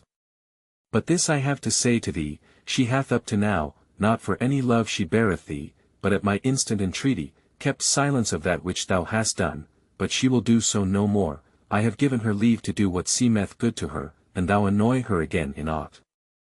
What wilt thou do, and she tell her brothers?" The gentleman having now gathered enough of that which it concerned him to know, appeased the friar, as best he knew and might, with many and ample promises, and taking leave of him, waited till matin song of the ensuing night, when he made his way into the garden and climbed up by the tree to the window. He found the lattice open and entering the chamber as quickly as he might, threw himself into the arms of his fair mistress, who, having awaited him with the utmost impatience, received him joyfully, saying, "Gramercy to my lord the friar for that he so well taught thee the way hither." Then, taking their pleasure one of the other, they solaced themselves together with great delight, devising and laughing amain anent the simplicity of the dolt of a friar and jibing at wool-hanks and teazels and carding-combs. Moreover, having taken order for their future converse, they did on such wise that, without having to resort anew to my lord the friar, they foregathered in equal joyance many another night, to the like whereof I pray God, of his holy mercy, speedily to conduct me and all Christian souls who have a mind thereto. The fourth story. Day the 3rd. Dom Felice teacheth Fra Puccio how he may become beatified by performing a certain penance of his fashion, which the other doth, and Dom Felice meanwhile leadeth a merry life of it with the good man's wife. Philomena, having made an end of her story, was silent, and Dioneo having with dulcet speech mightily commended the lady's shrewdness and eke the prayer with which Philomena had concluded, the queen turned with a smile to Pamphilo and said, "Come, Pamphilo, continue our diversion with some pleasant trifle." Pamphilo promptly answered that he would well and began thus, "Madam, there are many persons who, what while they study to enter paradise, unwittingly send others thither, the which happened, no great while since, to a neighbor of ours, as you shall hear. According to that which I have heard tell, there abode near San Pancrazio an honest man and a rich, called Puccio di Rinieri, who, devoting himself in his latter days altogether to religious practices, became a tertiary of the order of Saint Francis, whence he was styled Fra Puccio, and ensuing this his devout life, much frequented the church, for that he had no family other than a wife and one maid, and consequently, it behoved him not apply himself to any craft. Being an ignorant, clod-pated fellow, he said his paternosters, went to preachments and attended mass, nor ever failed to be at the lauds chanted by the seculars, and fasted and mortified himself, nay, it was buzzed about that he was of the flagellants. His wife, whose name was Mistress Isabetta, a woman, yet young, of 28 to 30 years of age, fresh and fair and plump as a lady apple, kept, by reason of the piety and belike of the age of her husband, much longer and more frequent fasts than she could have wished, and when she would have slept or maybe frolicked with him, he recounted to her the life of Christ and the preachments of Fra Anastasio or the complaint of Mary Magdalene or the like. Meantime there returned home from Paris a monk hight Dom Felice, conventual of San Pancrazio, who was young and comely enough of person, keen of wit and a profound scholar, and with him Fra Puccio contracted a strait friendship. And for that this Dom Felice right well resolved him his every doubt, and knowing his pious turn of mind, made him a show of exceeding devoutness, Fra Puccio fell to carrying him home betimes and giving him to dine and sup, as the occasion offered, and the lady also, for her husband's sake, became familiar with him and willingly did him honor. The monk, then, continuing to frequent Fra Puccio's house and seeing the latter's wife so fresh and plump, guessed what should be the thing whereof she suffered the most default, and bethought himself, and he might, to go about to furnish her withal himself, and so spare Fra Puccio fatigue.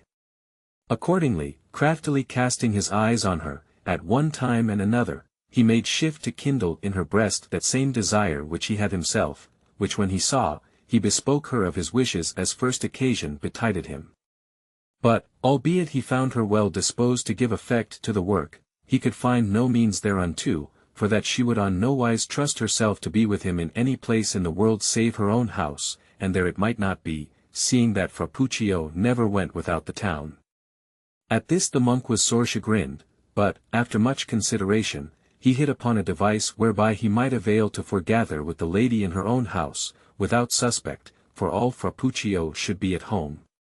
Accordingly, the latter coming one day to visit him, he bespoke him thus: I have many a time understood, Fra Puccio, that all thy desire is to become a saint, and to this end meseemeth thou goest about by a long road, whereas there is another and a very short one, which the Pope and the other great prelates, who know and practice it, will not have made known, for that the clergy, who for the most part live by alms, would incontinent be undone, inasmuch as the laity would no longer trouble themselves to propitiate them with alms or otherwhat. But, for that thou art my friend and hast very honorably entertained me, I would teach it thee, so I were assured thou wouldst practice it and wouldst not discover it to any living soul. Fra Puccio, eager to know the thing, began straightway to entreat him with the utmost instancy that he would teach it him, and then to swear that never, save in so far as it should please him, would he tell it to any, engaging, and if it were such as he might avail to follow, to address himself thereunto. Whereupon quoth the monk, Since thou promisest me this, I will e'en discover it to thee. Thou must know that the doctors of the Church hold that it behoveth whoso would become blessed to perform the penance which thou shalt hear, but understand me aright, I do not say that, after the penance, thou wilt not be a sinner like as thou presently art, but this will betide, that the sins which thou hast committed up to the time of the penance will all by virtue thereof be purged and pardoned unto thee, and those which thou shalt commit thereafterward will not be written to thy prejudice, but will pass away with the holy water, as venial sins do now. It behoveth a man, then, in the first place, whenas he cometh to begin the penance, to confess himself with the utmost diligence of his sins, and after this he must keep a fast and a very strict abstinence for the space of 40 days, during which time thou must abstain from touching, not to say other women, but even thine own wife. Moreover, thou must have in thine own house some place whence thou mayst see the sky by night, whither thou must betake thyself towards the hour of complines, and there thou must have a wide plank set up, on such wise that, standing upright, thou mayst lean thy loins against it, and keeping thy feet on the ground, stretch out thine arms, crucifix fashion. And thou wouldst rest them upon some peg or other, thou mayst do it, and on this wise thou must abide gazing upon the sky, without budging a jot, till matins. Wert thou a scholar, thou wouldst do well to repeat certain orisons I would give thee, but, as thou art it not, thou must say 300 paternosters and as many Ave Marys, in honor of the Trinity, and looking upon heaven, still have in remembrance that God is the Creator of heaven and earth, and the passion of Christ, abiding on such wise as he abode on the cross. When the bell ringeth to matins, thou mayst, and thou wilt, go and cast thyself, clad as thou art, on thy bed and sleep, and after, in the forenoon, betake thyself to church, and there hear at least 3 masses and repeat 50 paternosters and as many aves, after which thou shalt with a single heart do all and sundry thine occasions, if thou have any to do, And dine, and at evensong be in church again, and there say certain orisons which I will give thee by writ, and without which it cannot be done. Then, towards complines, do thou return to the fashion aforesaid, and thus doing, even as I have myself done aforetime, I doubt not but, ere thou come to the end of the penance, thou wilt, provided thou shalt have performed it with devoutness and compunction, feel somewhat marvellous of eternal beatitude. Quoth Fra Puccio, this is no very burdensome matter, nor yet overlong, and may very well be done, wherefore I purpose in God's name to begin on Sunday. Then, taking leave of him and returning home, he related everything in due order to his wife, having the others' permission therefore. The lady understood very well what the monk meant by bidding him stand fast without stirring till matins, wherefore, the device seeming to her excellent, she replied that she was well pleased therewith and with every other good work that he did for the health of his soul, and that, so God might make the penance profitable to him, she would e'en fast with him, but do no more.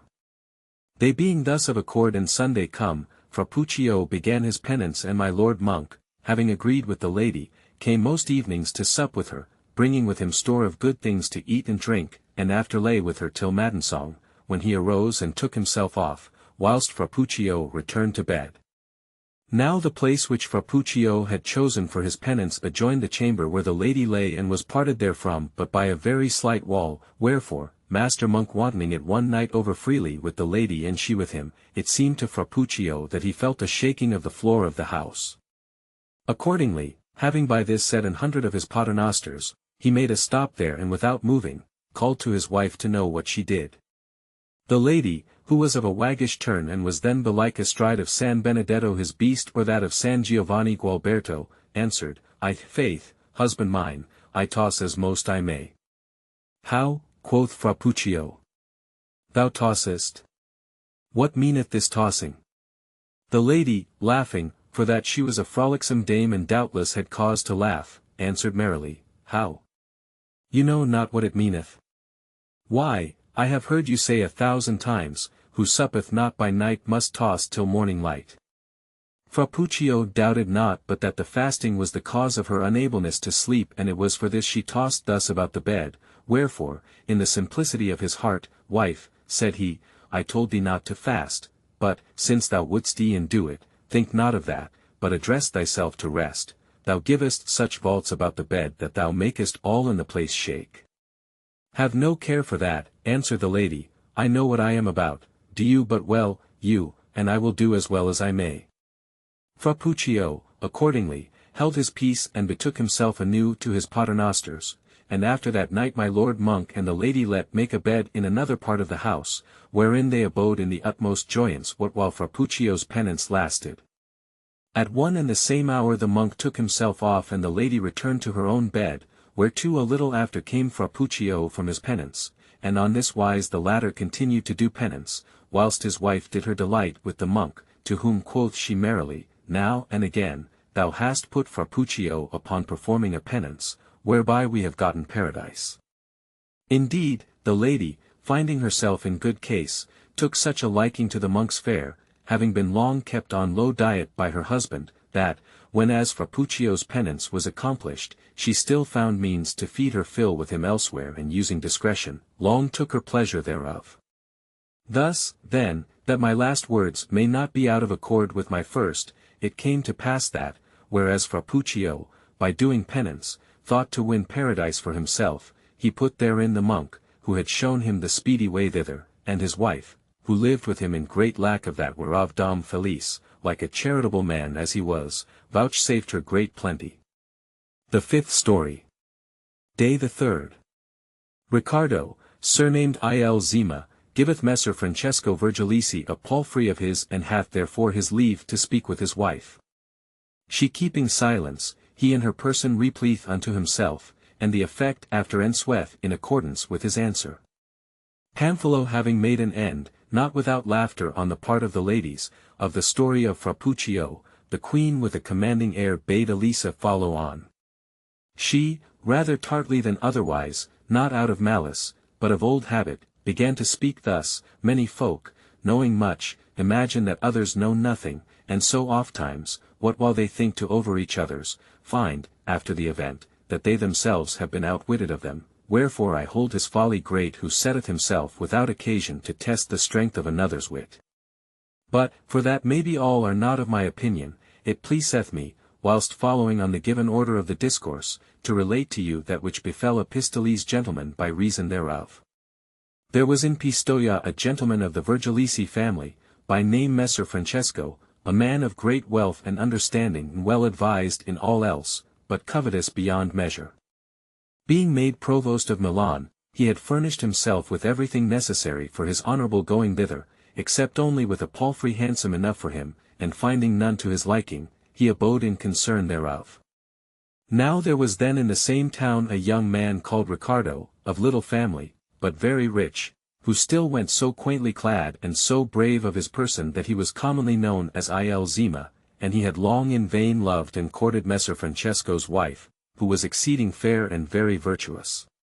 Now he had one of the handsomest palfreys in all Tuscany and set great store by it for its beauty, and it being public to every one that he was enamoured of Messer Francesco's wife, there were those who told the latter that, should he ask it, he might have the horse for the love Il Zima bore his lady.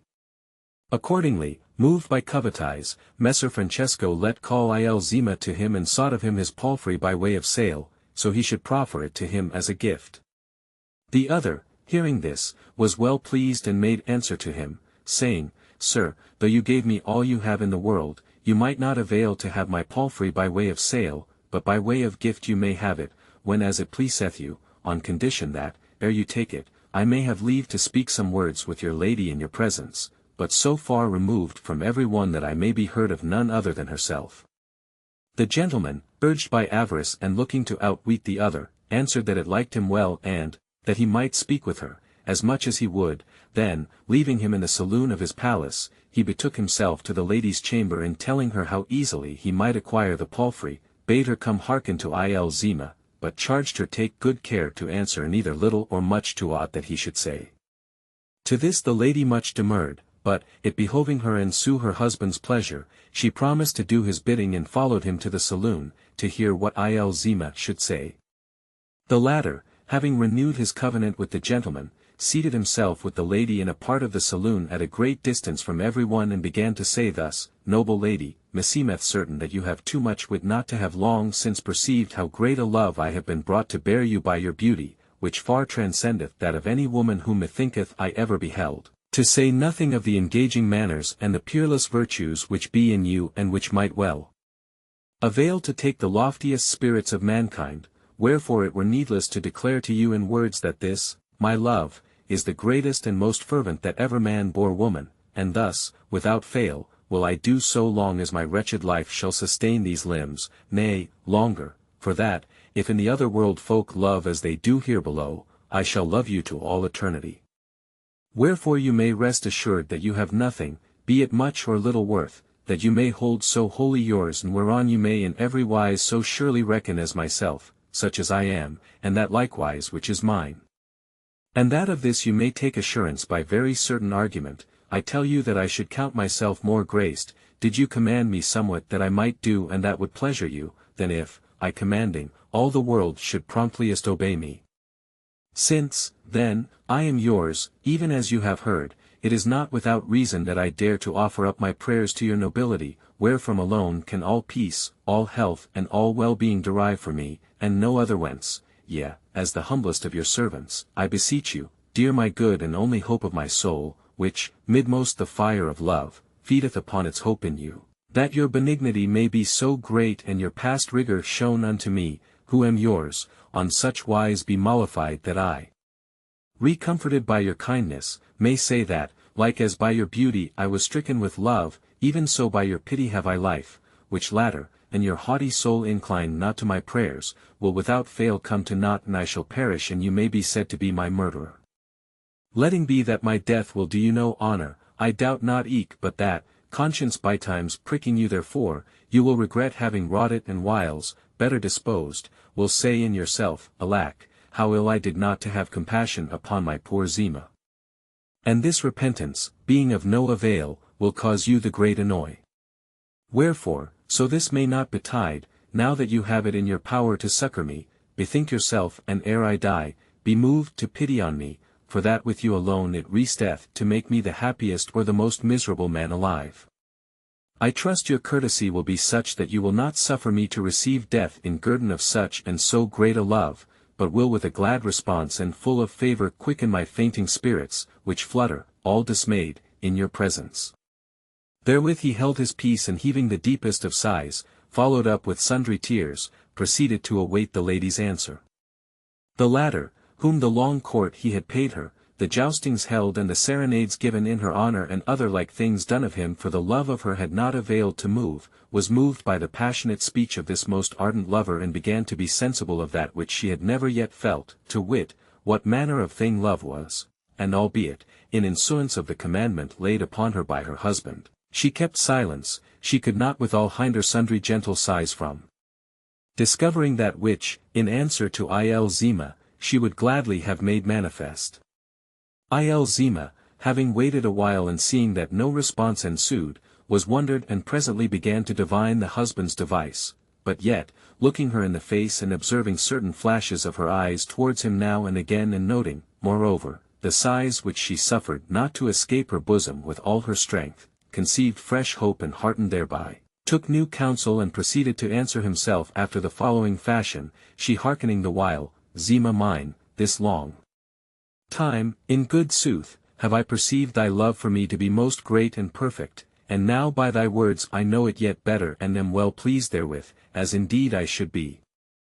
Algates, and I have seemed to thee harsh and cruel, I will not have thee believe that I have at heart been that which I have shown myself in countenance, nay, I have ever loved thee and held thee dear above all other men, but thus hath it behoved me do, both for fear of others and for the preserving of my fair fame. But now is the time at hand when I may show thee clearly that I love thee and guerdon thee of the love that thou hast borne and bearest me.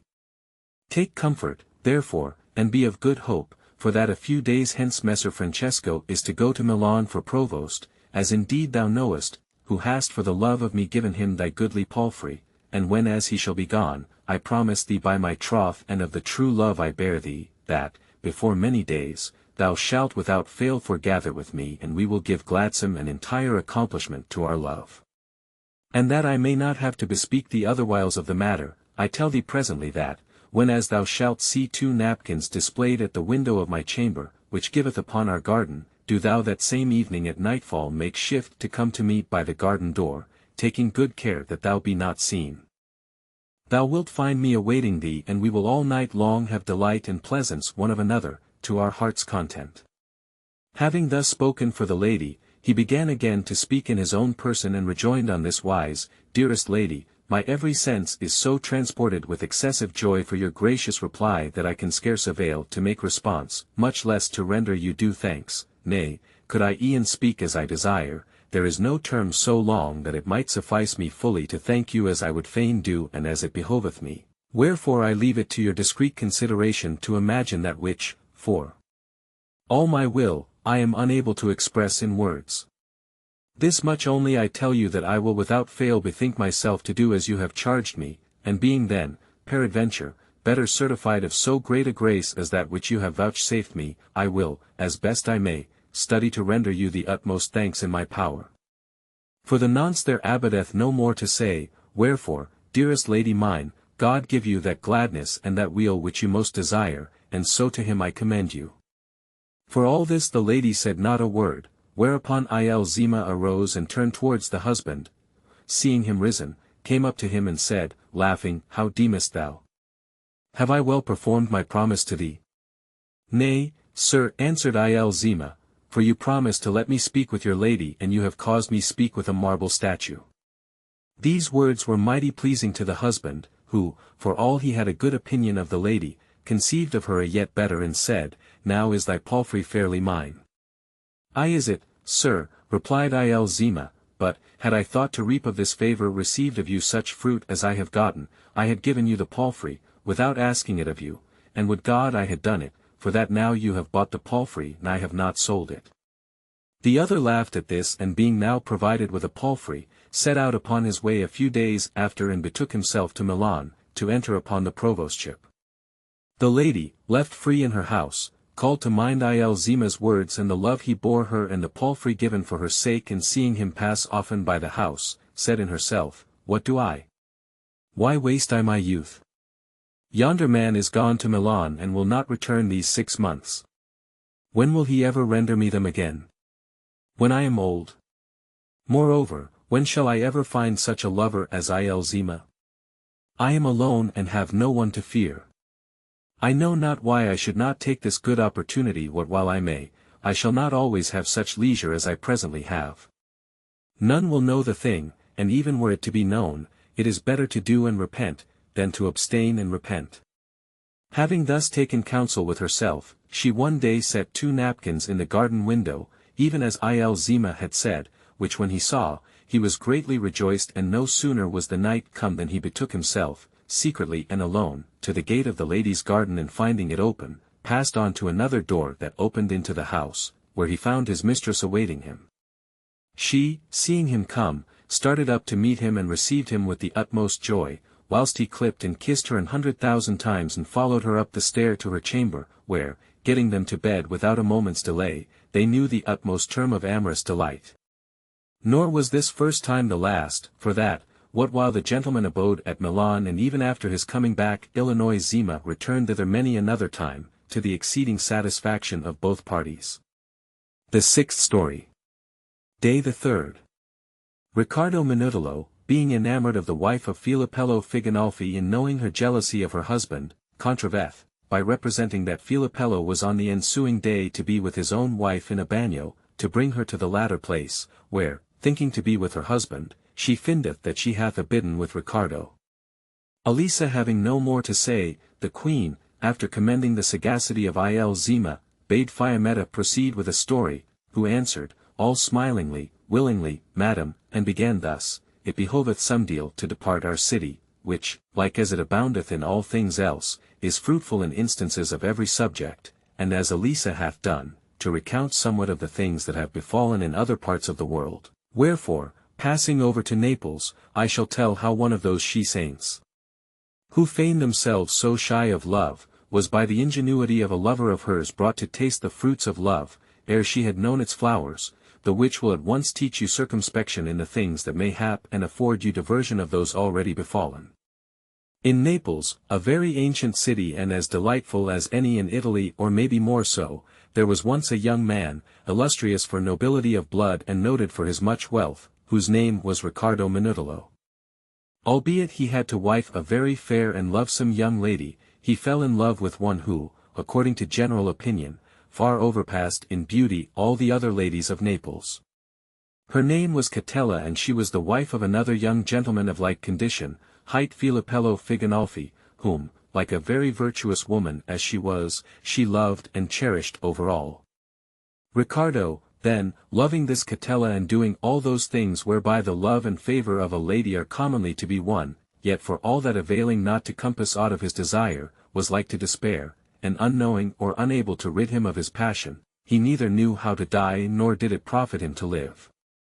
Abiding in this mind, it befell that he was one day urgently exhorted by certain ladies of his kinsfolk to renounce this passion of his, seeing he did but weary himself in vain, for that Catella had none other good than Filippello, of whom she lived in such jealousy that she fancied every bird that flew through the air would take him from her. Riccardo, hearing of Catella's jealousy, forthright bethought himself how he might compass his wishes, and accordingly proceeded to feign himself in despair of her love, and to have therefore set his mind upon another lady, for whose love he began to make a show of jousting and tourneying and doing all those things which he had been used to do for Catella, nor did he do this long before well nigh all the Neapolitans, and among the rest the lady herself, were persuaded that he no longer loved Catella, but was ardently enamored of this second lady, and on this wise he persisted until it was so firmly believed not only of others, but of Catella herself, that the latter laid aside a certain reserve with which she was wont to entreat him, by reason of the love he bore her, and coming and going, saluted him familiarly, neighbourwise, as she did others. It presently befell that, the weather being warm, many companies of ladies and gentlemen went, according to the usance of the Neapolitans, to divert themselves on the banks of the sea and there to dine and sup, and Riccardo, knowing Catella to be gone thither with her company, betook himself to the same place with his friends and was received into Catella's party of ladies, after allowing himself to be much pressed, as if he had no great mind to abide there. The ladies and Catella fell to rallying him upon his new love, and he, feigning himself sore inflamed therewith, gave them the more occasion for discourse. Presently, one lady going hither and thither, as commonly happeneth in such places, and Catella being left with a few whereas Ricardo was, the latter cast at her a hint of a certain amour of Filipello her husband, whereupon she fell into a sudden passion of jealousy and began to be inwardly all afire with impatience to know what he meant. At last, having contained herself a while and being unable to hold out longer, she besought Ricardo, for that lady's sake whom he most loved, to be pleased to make her clear of that which he had said of Filipello, whereupon quoth he, You conjure me by such a person that I dare not deny aught you ask me, wherefore I am ready to tell it you, so but you promise me that you will never say a word thereof either to him or to any other, save when as you shall by experience have seen that which I shall tell you to be true, for that, when you please, I will teach you how you may see it.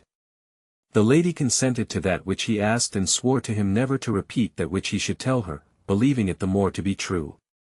Then, withdrawing apart with her, so they might not be overheard of any, he proceeded to say thus, Madam, and I loved you as once I loved, I should not dare tell you aught which I thought might vex you, but, since that love is passed away, I shall be less chary of discovering to you the whole truth. I know not if Filipello have ever taken umbrage at the love I bore you or have believed that I was ever loved of you. Be this as it may, he hath never personally shown me aught thereof, but now, having peradventure awaited a time when as he deemed I should be less suspicious, it seemeth he would fain do unto me that which I misdoubt me he feareth I have done unto him, to wit, he seeketh, to have my wife at his pleasure. As I find, he hath for some little time past secretly solicited her with sundry messages, all of which I have known from herself, and she hath made answer thereunto according as I have enjoined her. This very day, however, ere I came hither, I found in the house, in close conference with my wife, a woman whom I set down incontinent for that which she was, wherefore I called my wife and asked her what the woman wanted.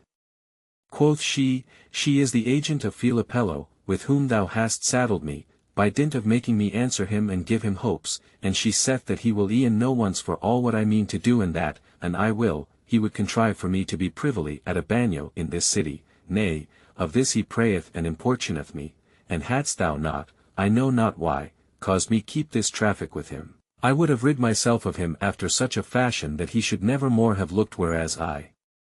might be. Thereupon meseemed this was going too far and that it was no longer to be borne, and I bethought myself to tell it to you, so you might know how he requiteth that entire fidelity of yours, whereby aforetime I was nigh upon death. And so you shall not believe this that I tell you to be words and fables, but may, when as you have a mind thereto, openly both see and touch it, I caused my wife make this answer to her who awaited it, that she was ready to be at the bagnio in question tomorrow at none, when as the folk sleep, with which the woman took leave of her, very well pleased. Now methinketh not you believe that I will send my wife thither, but, were I in your place, I would contrive that he should find me there in the room of her he thinketh to meet, and when as I had a bid den with him a while, I would give him to know with whom he had been and render him such honour thereof as should beseem him, by which means methinketh you would do him such a shame that the affront he would fain put upon yourself and upon me would at one blow be avenged.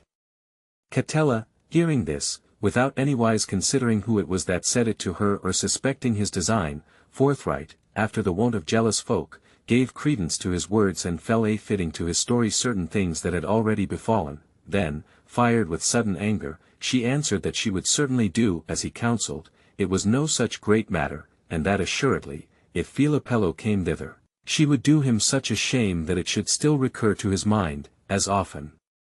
as he saw a woman. Ricardo, well pleased at this and him seeming his device was a good one and in a fair way of success, confirmed her in her purpose with many other words and strengthened her belief in his story, praying her, nathless, never to say that she had heard it from him, the which she promised him on her troth. Next morning, Ricardo betook himself to a good woman, who kept the bagnio he had named to Catella, and telling her what he purposed to do, prayed her to further him therein as most she might. The good woman, who was much beholden to him, answered that she would well and agreed with him what she should do and say. Now in the house where the bagnio was she had a very dark chamber, for that no window gave thereon by which the light might enter. This chamber she made ready and spread a bed there, as best she might, wherein Ricardo, as soon as he had dined, laid himself and proceeded to await Catella. The latter, having heard Ricardo's words and giving more credence thereto than behoved her, returned in the evening, full of despite, to her house, whither Filipello also returned, and being by chance full of other thought, maybe did not show her his usual fondness. When she saw this, her suspicions rose yet higher, and she said in herself, forsooth, his mind is occupied with yonder lady with whom he thinketh to take his pleasure tomorrow, but of a surety this shall not come to pass. And in this thought she abode well nigh all that night, considering how she should bespeak him, whenas she should be with him, in the bagnio. What more, need I say? The hour of none come, she took her waiting woman, and without anywise changing counsel, repaired to the bagnio that Ricardo had named to her, and there finding the good woman, asked her if Filipello had been there that day, whereupon quoth the other, who had been duly lessoned by Ricardo, Are you the lady that should come to speak with him? I am I, answered Catella. Then, said the woman, get you in to him. Catella, who went seeking that which she would fain not have found, caused herself to be brought to the chamber where Ricardo was, and entering with covered head, locked herself in. Ricardo, seeing her enter, rose joyfully to his feet, and catching her in his arms, said softly, Welcome, my soul. Whilst she, the better to feign herself other than she was, clipped him and kissed him and made much of him, without saying a word, fearing to be known of him if she should speak. The chamber was very dark, wherewith each of them was well pleased, nor for long abiding there did the eyes recover more power. Ricardo carried her to the bed, and there, without speaking, lest their voices should betray them, they abode a long while, to the greater delight and pleasance of the one party than the other. But presently, it seeming to Catella time to vent the resentment she felt, she began, all afire with rage and despite, to speak thus, Alas, how wretched is women's lot, and how ill bestowed the love that many of them bear their husbands. I, unhappy that I am, these 8 years have I loved thee more than my life, and thou, as I have felt, art all afire and all consumed with love of a strange woman, wicked and perverse man that thou art. Now with whom thinkest thou to have been? Thou hast been with her whom thou hast too long beguiled with thy false blandishments, making a show of love to her and being enamored elsewhere. I am Catella, not Ricardo's wife, disloyal traitor that thou art. Hearken, if thou know my voice, it is indeed I, and it seemeth to me 1,000 years till we be in the light, so I may shame thee as thou deservest, scurvy discredited cur that thou art. Alack, woe is me! To whom have I borne so much love these many years? To this disloyal dog, who, thinking to have a strange woman in his arms, hath lavished on me more caresses and more fondnesses in this little while I have been here with him than in all the rest of the time I have been his. Thou hast been brisk enough today, renegade cur that thou art, that usest at home to show thyself so feeble and forspent and impotent, but, praised be God, thou hast tilled thine own field and not, as thou thoughtest, that of another. No wonder thou camest not anigh me yesternight, thou lookest to discharge thee of thy lading elsewhere, and wouldst fain come fresh to the battle, but, thanks to God and my own foresight, the stream hath e'en run in its due channel. Why answerest thou not, wicked man? Why sayest thou not somewhat? Art thou grown dumb, hearing me? Cock's faith, I know not what hindereth me from thrusting my hands into thine eyes and tearing them out for thee. Thou thoughtest to do this treason very secretly, but, Purdy, one knoweth as much as another, thou hast not availed to compass thine end, I have had better beagles at thy heels than thou thoughtest. Ricardo inwardly rejoiced at these words, and without making any reply, clipped her and kissed her and fondled her more than ever, whereupon quoth she, following on her speech, Thou thinkest to cajole me with thy feigned caresses, fascist dog that thou art, and to appease and console me, but thou art mistaken. I shall never be comforted for this till I have put thee to shame, therefore in the presence of all our friends and kinsmen and neighbors. Am I not as fair as Ricardo's wife, thou villain? Am I not as good a gentlewoman? Why dost thou not answer, thou sorry dog? What hath she more than I? Keep thy distance, touch me not, thou hast done enough feats of arms for today. Now thou knowest who I am well assured that all thou couldst do would be perforce, but, so God grant me grace, I will yet cause thee suffer want thereof, and I know not what hindereth me from sending for Ricardo, who hath loved me more than himself and could never boast that I once even looked at him, nor know I what harm it were to do it. Thou thoughtest to have his wife here, and it is as if thou hadst had her, inasmuch as it is none of thy fault that the thing hath miscarried, wherefore, were I to have himself, thou couldst not with reason blame me. Brief, many were the lady's words and sore her complaining. However, at last, Ricardo, bethinking himself that, and he let her go in that belief, much ill might ensue thereof, determined to discover himself and undeceive her, wherefore, catching her in his arms and holding her fast, so she might not get away, he said, Sweet my soul, be not angered, that which I could not have of you by simply loving you, love hath taught me to obtain by practice, and I am your Ricardo. Catella, hearing this and knowing him by the voice, would have thrown herself incontinent out of bed, but could not, whereupon she offered to cry out, but Ricardo stopped her mouth with one hand and said, Madam, this that hath been may henceforth on no wise be undone, though you should cry all the days of your life, and if you cry out or cause this ever anywise to be known of any one, two things will come thereof, the one, which should no little concern you, will be that your honor and fair fame will be marred, for that, albeit you may avouch that I brought you hither by practice, I shall say that it is not true, nay, that I caused you come hither for moneys and gifts that I promised you, whereof for that I gave you not so largely as you hoped, you waxed angry and made all this talk and this outcry, and you know that folk are more apt to credit ill than good, wherefore I shall more readily be believed than you. Secondly, there will ensue thereof a mortal enmity between your husband and myself, and it may as well happen that I shall kill him as he me, in which case you are never after like to be happy or content. Wherefore, heart of my body, go not about at once to dishonor yourself and to cast your husband and myself into strife and peril. You are not the first woman, nor will you be the last, who hath been deceived, nor have I in this practiced upon you to bereave you of your own, but for the exceeding love that I bear you and am minded ever to bear you and to be your most humble servant. And although it is long since I and all that I possess or can or am worth have been yours and at your service, henceforward I purpose that they shall be more than ever so. Now, you are well advised in other things and so I am certain you will be in this. Catella, what while Ricardo spoke thus, wept sore, but, albeit she was sore provoked and complained grievously, nevertheless, her reason allowed so much force to his true words that she knew it to be possible that it should happen as he said, wherefore quoth she, Ricardo, I know not how God will vouchsafe me strength to suffer the affront and the cheat thou hast put upon me. I will well to make no outcry here whither my simplicity and overmuch jealousy have brought me, but of this be assured that I shall never be content till one way or another I see myself avenged of this thou hast done to me. Wherefore, leave me, hold me no longer, thou hast had that which thou desiredst and hast tumbled me to thy heart's content, it is time to leave me, let me go, I prithee. Ricardo, seeing her mind yet overmuch disordered, had laid it to heart never to leave her till he had gotten his pardon of her, wherefore, studying with the softest words to appease her, he so bespoke and so entreated and so conjured her that she was prevailed upon to make peace with him, and of like accord they abode together a great while thereafter in the utmost delight. Moreover, Catella, having thus learned how much more savory were the lover's kisses than those of the husband in her former rigor being changed into kind love-liking for Ricardo, from that day forth she loved him very tenderly and thereafter, ordering themselves with the utmost discretion, they many a time had joyance of their loves. God grant us to enjoy ours. The seventh story. Day the third.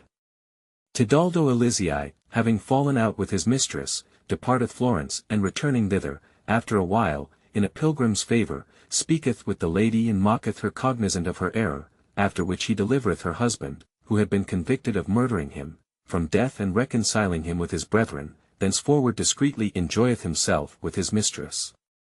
Fiametta being now silent, commended of all, the queen, to lose no time, forthright committed the burden of discourse to Amelia, who began thus, It pleaseth me to return to our city, whence it pleased the last two speakers to depart, and to show you how a townsman of ours regained his lost mistress.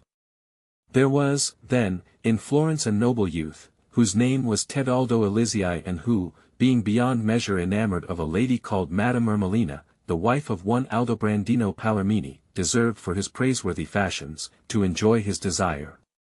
However, fortune, the enemy of the happy, denied him this solace, for that, whatever might have been the cause, the lady, after complying a while with Tedaldo's wishes, suddenly altogether withdrew her good graces from him and not only refused to hearken to any message of his, but would on no wise see him, wherefore he fell into a dire and cruel melancholy, but his love for her had been so hidden that none guessed it to be the cause of his chagrin. After he had in divers ways studied amain to recover the love him seemed he had lost without his fault and finding all his labour vain, he resolved to withdraw from the world, that he might not afford her who was the cause of his ill the pleasure of seeing him pine away, wherefore, without saying aught to friend or kinsman, save to a comrade of his, who knew all, he took such moneys as he might avail to have and departing secretly, came to Ancona, where, under the name of Filippo di San Ladeccio, he made acquaintance with a rich merchant and taking service with him, accompanied him to Cyprus on board a ship of his. His manners and behavior so pleased the merchant that he not only assigned him a good wage, but made him in part his associate and put into his hands a great part of his affairs, which he ordered so well and so diligently that in a few years he himself became a rich and famous and considerable merchant, and albeit, in the midst of these his dealings, he oft remembered him of his cruel mistress and was grievously tormented of love and yearned sore to look on her again, such was his constancy. That 7 years long he got the better of the battle.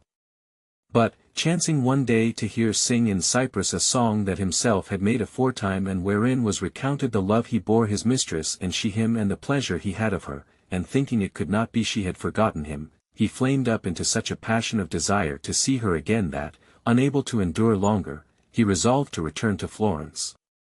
Accordingly, having set all his affairs in order, he betook himself with one only servant to Ancona and transporting all his good thither, dispatched it to Florence to a friend of the Anconese his partner, whilst he himself, in the disguise of a pilgrim returning from the Holy Sepulchre, followed secretly after with his servant and coming to Florence, put up at a little hostelry kept by 2 brothers, in the neighbourhood of his mistress's house, whereto he repaired first of all, to see her, and he might. However, he found the windows and doors and all else closed, wherefore his heart misgave him she was dead or had removed thence and he betook himself, in great concern, to the house of his brethren, before which he saw 4 of the latter clad all in black. At this he marvelled exceedingly and knowing himself so changed both in habit and person from that which he was used to be, when as he departed thence, that he might not lightly be recognized, he boldly accosted a cordwainer hard by and asked him why they were clad in black, whereto he answered, Yonder men are clad in black for that it is not yet a fortnight since a brother of theirs, who had not been here this great while, was murdered, and I understand they have proved to the court that one Aldobrandino Palermini, who is in prison, slew him, for that he was a well-wisher of his wife and had returned hither unknown to be with her. Tedaldo marvelled exceedingly that any one should so resemble him as to be taken for him and was grieved for Aldobrandino's ill fortune. Then, having learned that the lady was alive and well and it being now night, he returned, full of various thoughts, to the inn and having supped with his servant, was put to sleep well nigh at the top of the house. There, what with the many thoughts that stirred him and the badness of the bed and peradventure also by reason of the supper, which had been meagre, half the night passed whilst he had not yet been able to fall asleep, wherefore, being awake, him seemed about midnight he heard folk come down into the house from the roof, and after through the chinks of the chamber door he saw a light come up thither. Thereupon he stole softly to the door and putting his eye to the chink, fell a-spying what this might mean and saw a comely enough lass who held the light, whilst 3 men, who had come down from the roof, made towards her, and after some greetings had passed between them, one of them said to the girl, Henceforth, praised be God, we may abide secure, since we know now for certain that the death of Tedaldo Elizii hath been proved by his brethren against Aldobrandino Palermini, who hath confessed thereto, and judgment is now recorded. Nevertheless, it behoveth to keep strict silence, for that, should it ever become known that it was we, who slew him, we shall be in the same danger as is Aldobrandino. Having thus bespoken the woman, who showed herself much rejoiced thereat, they left her and going below, betook themselves to bed. Tedaldo, hearing this, fell a considering how many and how great are the errors which may befall the minds of men, bethinking him first of his brothers who had bewept and buried a stranger in his stead, and after of the innocent man accused on false suspicion and brought by untrue witness to the point of death, no less than of the blind severity of laws and rulers, who ofttimes, under cover of diligent investigation of the truth, cause, by their cruelties, prove that which is false and style themselves ministers of justice and of God, whereas indeed they are executors of iniquity and of the devil. After which he turned his thought to the deliverance of Aldobrandino and determined in himself what he should do. Accordingly, arising in the morning, he left his servant at the inn and betook himself alone, when as it seemed to him time, to the house of his mistress, where, chancing to find the door open, he entered in and saw the lady seated, all full of tears and bitterness of soul, in a little ground-floor room that was there. At this sight he was like to weep for compassion of her, and drawing near to her, said, Madam, afflict not yourself, your peace is at hand. The lady, hearing this, lifted her eyes and said, weeping, Good man, thou see me as to me a stranger pilgrim, what knowest thou of my peace or of my affliction? Madam, answered Tedaldo, I am of Constantinople and am but now come hither, being sent of God to turn your tears into laughter and to deliver your husband from death. Quoth she, And thou be of Constantinople and newly come hither, how knowest thou who I am or who is my husband? Thereupon, the pilgrim beginning from the beginning, recounted to her the whole history of Aldobrandino's troubles and told her who she was and how long she had been married and other things which he very well knew of her affairs, whereat she marvelled exceedingly and holding him for a prophet, fell on her knees at his feet, beseeching him for God's sake, and he were come for Aldobrandino's salvation, to dispatch, for that the time was short. The pilgrim, feigning himself a very holy man, said, Madam, arise and weep not, but hearken well to that which I shall say to you and take good care never to tell it to any. According to that which God hath revealed unto me, the tribulation wherein you now are hath betided you because of a sin committed by you aforetime, which God the Lord hath chosen in part to purge with this present annoy and will have altogether amended of you, else will you fall into far greater affliction. Sir, answered the lady, I have many sins and know not which one, more than another, God the Lord would have me amend, wherefore, and you know it, tell me, and I will do what I may to amend it. Madam, rejoined the pilgrim, I know well enough what it is, nor do I question you thereof the better to know it, but to the intent that, telling it yourself, you may have the more remorse thereof. But let us come to the fact, tell me, do you remember, ever to have had a lover? The lady, hearing this, heaved a deep sigh and marvelled sore, supposing none had ever known it, albeit, in the days when he was slain who had been buried for Tedaldo, there had been some whispering thereof, for certain words not very discreetly used by Tedaldo's confidant, who knew it, then answered, I see that God discovereth unto you all men's secrets, wherefore I am resolved not to hide mine own from you. True it is that in my youth I loved over all the ill-fortuned youth whose death is laid to my husband's charge, which death I have bewept as sore as it was grievous to me, for that, albeit I showed myself harsh and cruel to him before his departure, yet neither his long absence nor his unhappy death hath availed to tear him from my heart. Quoth the pilgrim, the hapless youth who is dead you never loved, but Tedaldo Elizii I. But tell me, what was the occasion of your falling out with him? Did he ever give you any offence? Certes, no, replied she, he never offended against me. The cause of the breach was the prate of an accursed friar, to whom I once confessed me and who, when I told him of the love I bore Tedaldo and the privacy I had with him, made such a racket about my ears that I tremble yet to think of it, telling me that, and I desisted not therefrom, I should go in the devil's mouth to the deepest deep of hell and there be cast into everlasting fire, whereupon there entered into me such a fear that I altogether determined to forswear all further converse with him, and that I might have no occasion therefore, I would no longer receive his letters or messages, albeit I believe, had he persevered a while, instead of getting him gone, as I presume, in despair, that, seeing him, as I did, waste away like snow in the sun, my harsh resolve would have yielded, for that I had no greater desire in the world. Madam, rejoined the pilgrim, it is this sin alone that now afflicteth you. I know for certain that Tedaldo did you no manner of violence, when as you fell in love with him, you did it of your own free will, for that he pleased you, and as you yourself would have it, he came to you and enjoyed your privacy, wherein both with words and deeds you showed him such complaisance that, if he loved you before, you caused his love redouble 1,000-fold. And this being so, as I know it was, what cause should have availed to move you so harshly to withdraw yourself from him?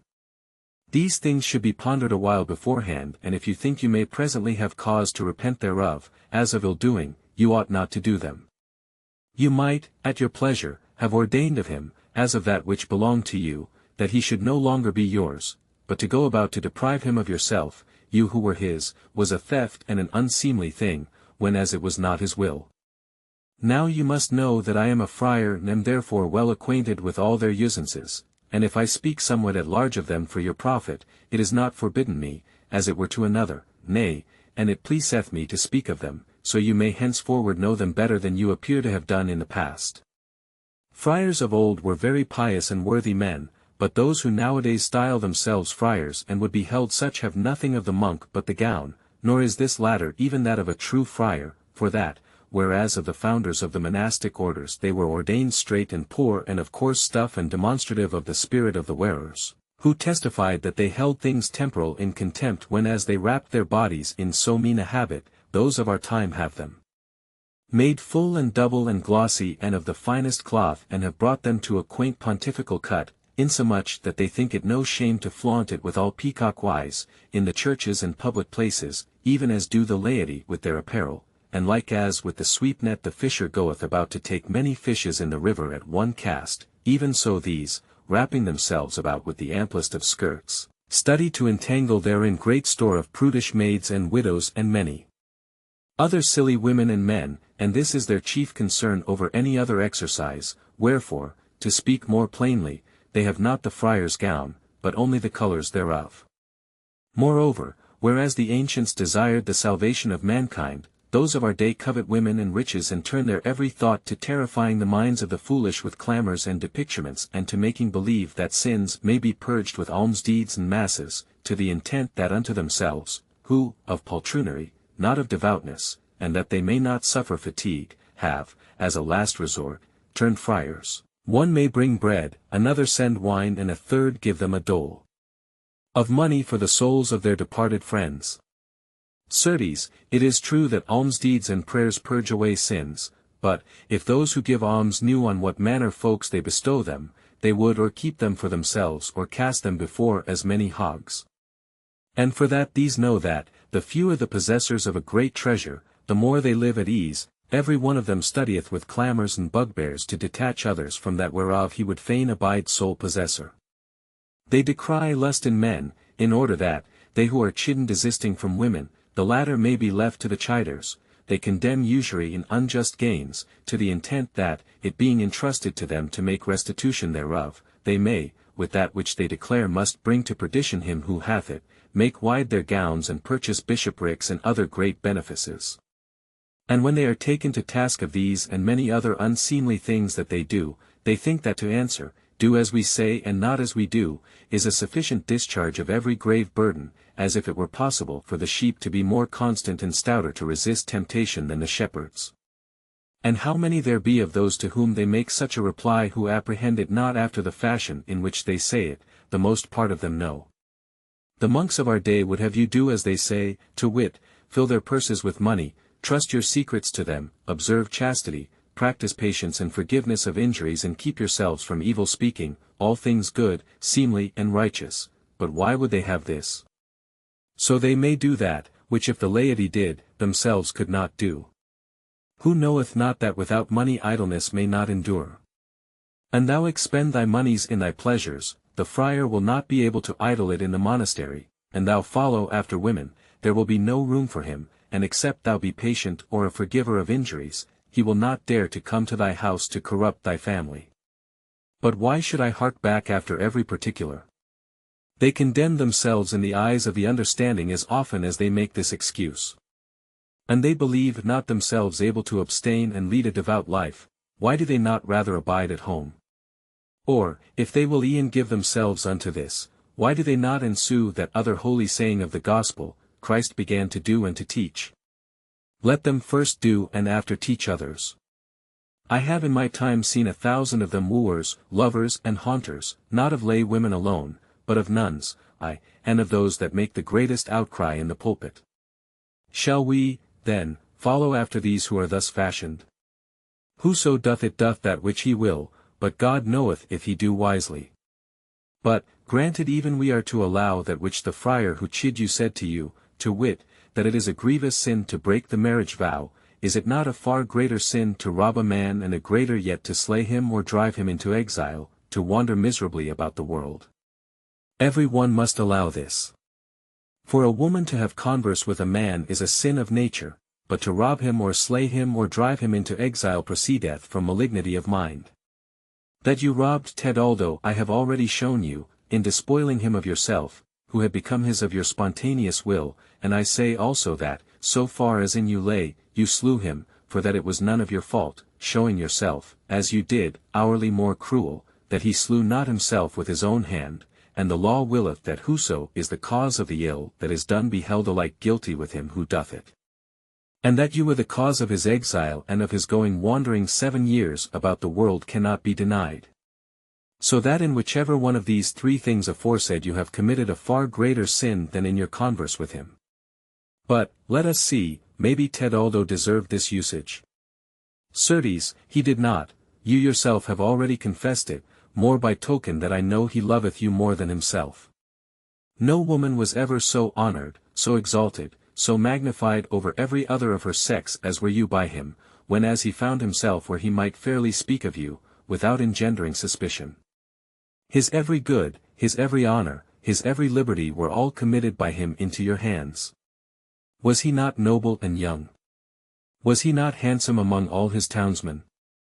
Was he not accomplished in such things as pertain unto young men?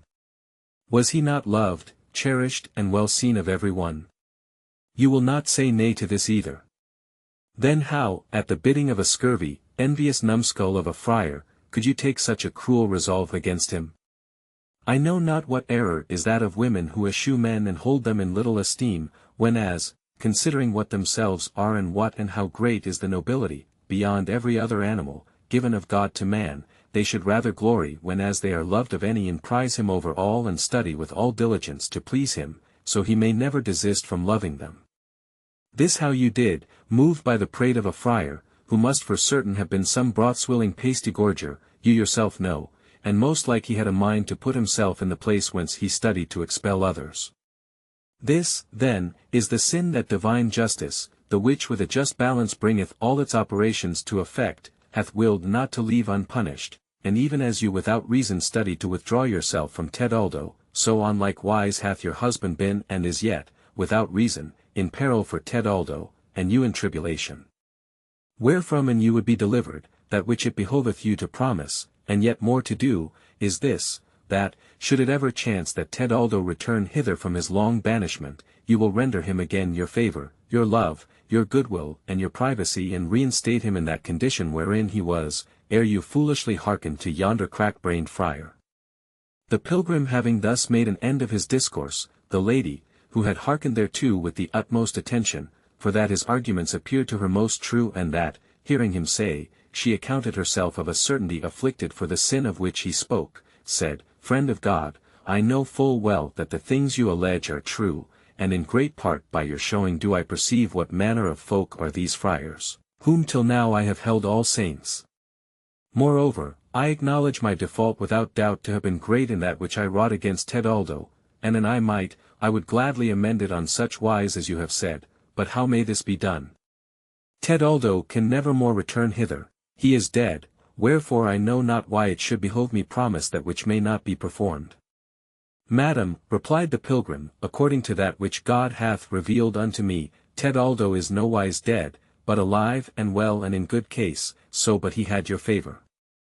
Quoth the lady, Look what you say, I saw him dead before my door of several knife thrusts and had him in these arms and bathed his dead face with many tears, the which it may be gave occasion for that which hath been spoken thereof unseemly. Madam, replied the pilgrim, whatever you may say, I certify you that Tedaldo is alive, and if you will e'en promise me that, which I ask, with intent to fulfill your promise, I hope you shall soon see him. Quoth she, That do I promise and will gladly perform, nor could aught betide that would afford me such content as to see my husband free and unharmed and Tedaldo alive. Thereupon it seemed to Tedaldo time to discover himself and to comfort the lady with more certain hope of her husband, and accordingly he said, Madam, in order that I may comfort you for your husband, it behoveth me reveal to you a secret, which look you discover not unto any, as you value your life. Now they were in a very retired place and alone, the lady having conceived the utmost confidence of the sanctity which her seemed was in the pilgrim, wherefore Tedaldo, pulling out a ring, which she had given him the last night he had been with her and which he had kept with the utmost diligence, and showing it to her, said, Madam, know you this? As soon as she saw it, she recognized it and answered, Sir, I gave it to Tedaldo aforetime. Whereupon the pilgrim, rising to his feet, hastily cast off his palmer's gown and hat and speaking Florence fashion, said, And know you me? When the lady saw this, she knew him to be Tedaldo and was all aghast, fearing him as one feareth the dead, and they be seen after death to go as if alive, wherefore she made not towards him to welcome him as Tedaldo returned from Cyprus, but would have fled from him in a fright, as he were Tedaldo come back from the tomb. Whereupon, Madam, quoth he, fear not, I am your Tedaldo, alive and well, and have never died nor been slain, whatsoever you and my brothers may believe. The lady, somewhat reassured and knowing his voice, considered him a while longer and avouched in herself that he was certainly Tedaldo, wherefore she threw herself, weeping, on his neck and kissed him, saying, Welcome back, sweet my Tedaldo. Tedaldo, having kissed and embraced her, said, Madam, it is no time now for closer greetings, I must e'en go take order that Aldobrandino may be restored to you safe and sound, whereof I hope that, ere tomorrow come eventide, ye shall hear news that will please you, nay, if, as I expect, I have good news of his safety, I trust this night to be able to come to you and report them to you at more leisure than I can at this present. Then, donning his gown and hat again, he kissed the lady once more and bidding her be of good hope, took leave of her and repaired whereas Aldobrandino lay in prison, occupied more with fear of imminent death than with hopes of deliverance to come. Tedaldo, with the jailer's consent, went in to him, in the guise of a ghostly comforter, and seating himself by his side, said to him, Aldobrandino, I am a friend of thine, sent thee for thy deliverance by God, who hath taken pity on thee because of thine innocence, wherefore, if, in reverence to him, thou wilt grant me a little boon that I shall ask of thee, thou shalt without fail, ere tomorrow be night, whereas thou lookest for sentence of death, hear that of thine acquittance. Honest man, replied the prisoner, since thou art solicitous of my deliverance, albeit I know thee not nor mind me ever to have seen thee, needs must thou be a friend, as thou sayest. In truth, the sin, for which they say I am to be doomed to death, I never committed, though others enough have I committed aforetime, which, it may be, have brought me to this pass. But this I say to thee, of reverence to God, and he presently have compassion on me, I will not only promise, but gladly do any thing, however great, to say nothing of a little one, wherefore ask that which pleaseth thee, for without fail, if it come to pass that I escape with life, I will punctually perform it. Then said the pilgrim, What I would have of thee is that thou pardon Tedaldo's four brothers the having brought thee to this pass, believing thee guilty of their brother's death, and have them again for brethren and for friends, whenas they crave thee pardon thereof. Whereto quoth Aldobrandino, None knoweth but he who hath suffered the affront how sweet a thing is vengeance and with what ardour it is desired, nevertheless, so God may apply himself to my deliverance, I will freely pardon them, nay, I pardon them now, and if I come off hence alive and escape, I will in this hold such course as shall be to thy liking.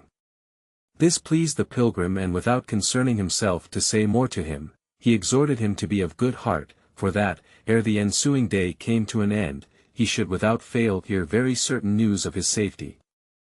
Then, taking leave of him, he repaired to the Signory and said privily to a gentleman who was in session there, My lord, every one should gladly labour to bring to light the truth of things, and especially those who hold such a room as this of yours, to the end that those may not suffer the penalty who have not committed the crime and that the guilty may be punished, that which may be brought about, to your honour and the bane of those who have merited it. I am come hither to you. As you know, you have rigorously proceeded against Aldobrandino Palermini and thinking you have found for truth that it was he who slew Tedaldo Elizii, are minded to condemn him, but this is most certainly false, as I doubt not to show you, ere midnight betide, by giving into your hands the murderers of the young man in question. The worthy gentleman, who was in concern for Aldobrandino, willingly gave ear to the pilgrim's words, and having conferred at large with him upon the matter, on his information, took the 2 innkeeper brothers and their servant, without resistance, in their first sleep. He would have put them to the question, to discover how the case stood, but they brooked it not, and each first for himself, and after all together, openly confessed that it was they who had slain Tedaldo Elizei, knowing him not. Being questioned of the case, they said, that it was, for that he had given the wife of one of them sore annoy, what while they were abroad, and would fain have enforced her to do his will. The pilgrim, having heard this, with the magistrate's consent took his leave, and repairing privily to the house of Madame Ermelina, found her alone and awaiting him, all else in the house being gone to sleep, alike desirous of having good news of her husband and of fully reconciling herself with her Tedaldo. He accosted her with a joyful countenance and said, "Dearest lady mine, be of good cheer, for tomorrow thou shalt certainly have thine Aldobrandino here again safe and sound," and to give her more entire assurance thereof, he fully recounted to her that which he had done. Whereupon she, glad as ever woman was of 2 so sudden and so happy chances, to wit, the having her lover alive again, whom she verily believed to have bewept dead, and the seeing Aldobrandino free from peril, whose death she looked ere many days to have to mourn, affectionately embraced and kissed Tedaldo, then, getting them to bed together, with one accord they made a glad and gracious peace, taking delight and joyance one of the other. When as the day drew near, Tedaldo arose, after showing the lady that which he purposed to do and praying her anew to keep it a close secret, and went forth, even in his pilgrim's habit, to attend, when as it should be time, to Aldobrandino's affairs.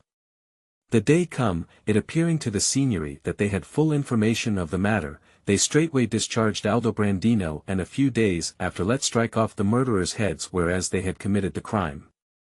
Aldobrandino being now, to the great joy of himself and his wife and of all his friends and kinsfolk, free and manifestly acknowledging that he owed his deliverance to the good offices of the pilgrim, carried the latter to his house for such time as it pleased him to sojourn in the city, and there they could not sate themselves of doing him honor and worship, especially the lady, who knew with whom she had to do.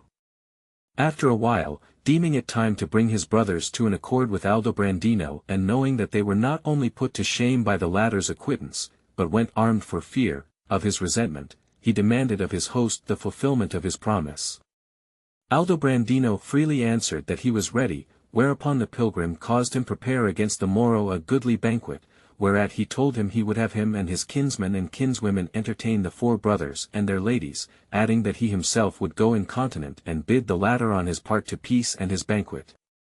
Aldobrandino consenting to all that liked the pilgrim, the latter forthright betook himself to the 4 brothers, and plying them with store of such words as behoved unto the matter, in fine, with irrepugnable arguments, brought them easily enough to consent to regain Aldobrandino's friendship by asking pardon, which done, he invited them and their ladies to dinner with Aldobrandino next morning, and they, being certified of his good faith, frankly accepted the invitation. Accordingly, on the morrow, towards dinner time, Tedaldo's 4 brothers, clad all in black as they were, came, with sundry of their friends, to the house of Aldobrandino, who stayed for them, and there, in the presence of all who had been bidden of him to bear them company, cast down their arms and committed themselves to his mercy, craving forgiveness of that which they had wrought against him. Aldobrandino, weeping, received them affectionately, and kissing them all on the mouth, dispatched the matter in a few words, remitting unto them every injury received. After them came their wives and sisters, clad all in sad-colored raiment, and were graciously received by Madame Ermelina and the other ladies. Then were all, ladies and men alike, magnificently entertained at the banquet, nor was there aught in the entertainment other than commendable, except it were the taciturnity occasioned by the yet fresh sorrow expressed in the sombre raiment of Tedaldo's kinsfolk. Now on this account the pilgrim's device of the banquet had been blamed of some, and he had observed it, wherefore, the time being come to do away with the constraint aforesaid, he rose to his feet, according as he had foreordained in himself, what while the rest still ate of the fruits, and said, Nothing hath lacked to this entertainment that should make it joyful, save only Tedaldo himself, whom, since having had him continually with you, you have not known him, I will e'en discover to you. So saying, He cast off his palmer's gown and all other his pilgrim's weeds, and abiding in a jerkin of green sandal, was with no little amazement, long-eyed and considered of all, ere any would venture to believe it was indeed he.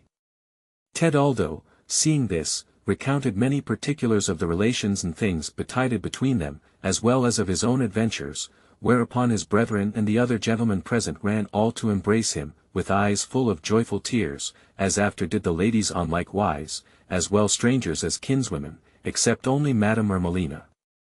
Which Aldobrandino seeing, "What is this, Ermelina?" quoth he. "Why dost thou not welcome Tebaldo, as do the other ladies?"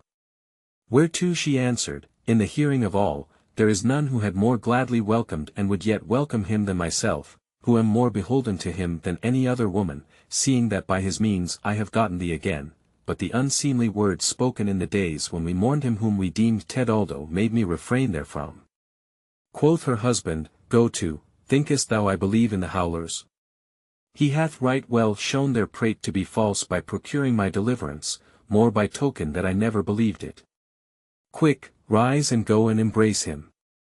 The lady, who desired nothing better, was not slow to obey her husband in this, and accordingly, arising, embraced Tebaldo, as the other ladies had done, and gave him joyous welcome. This liberality of Aldobrandino was mighty pleasing to Tebaldo's brothers and to every man and woman there, and thereby all suspect that had been aroused in the minds of some by the words aforesaid was done away.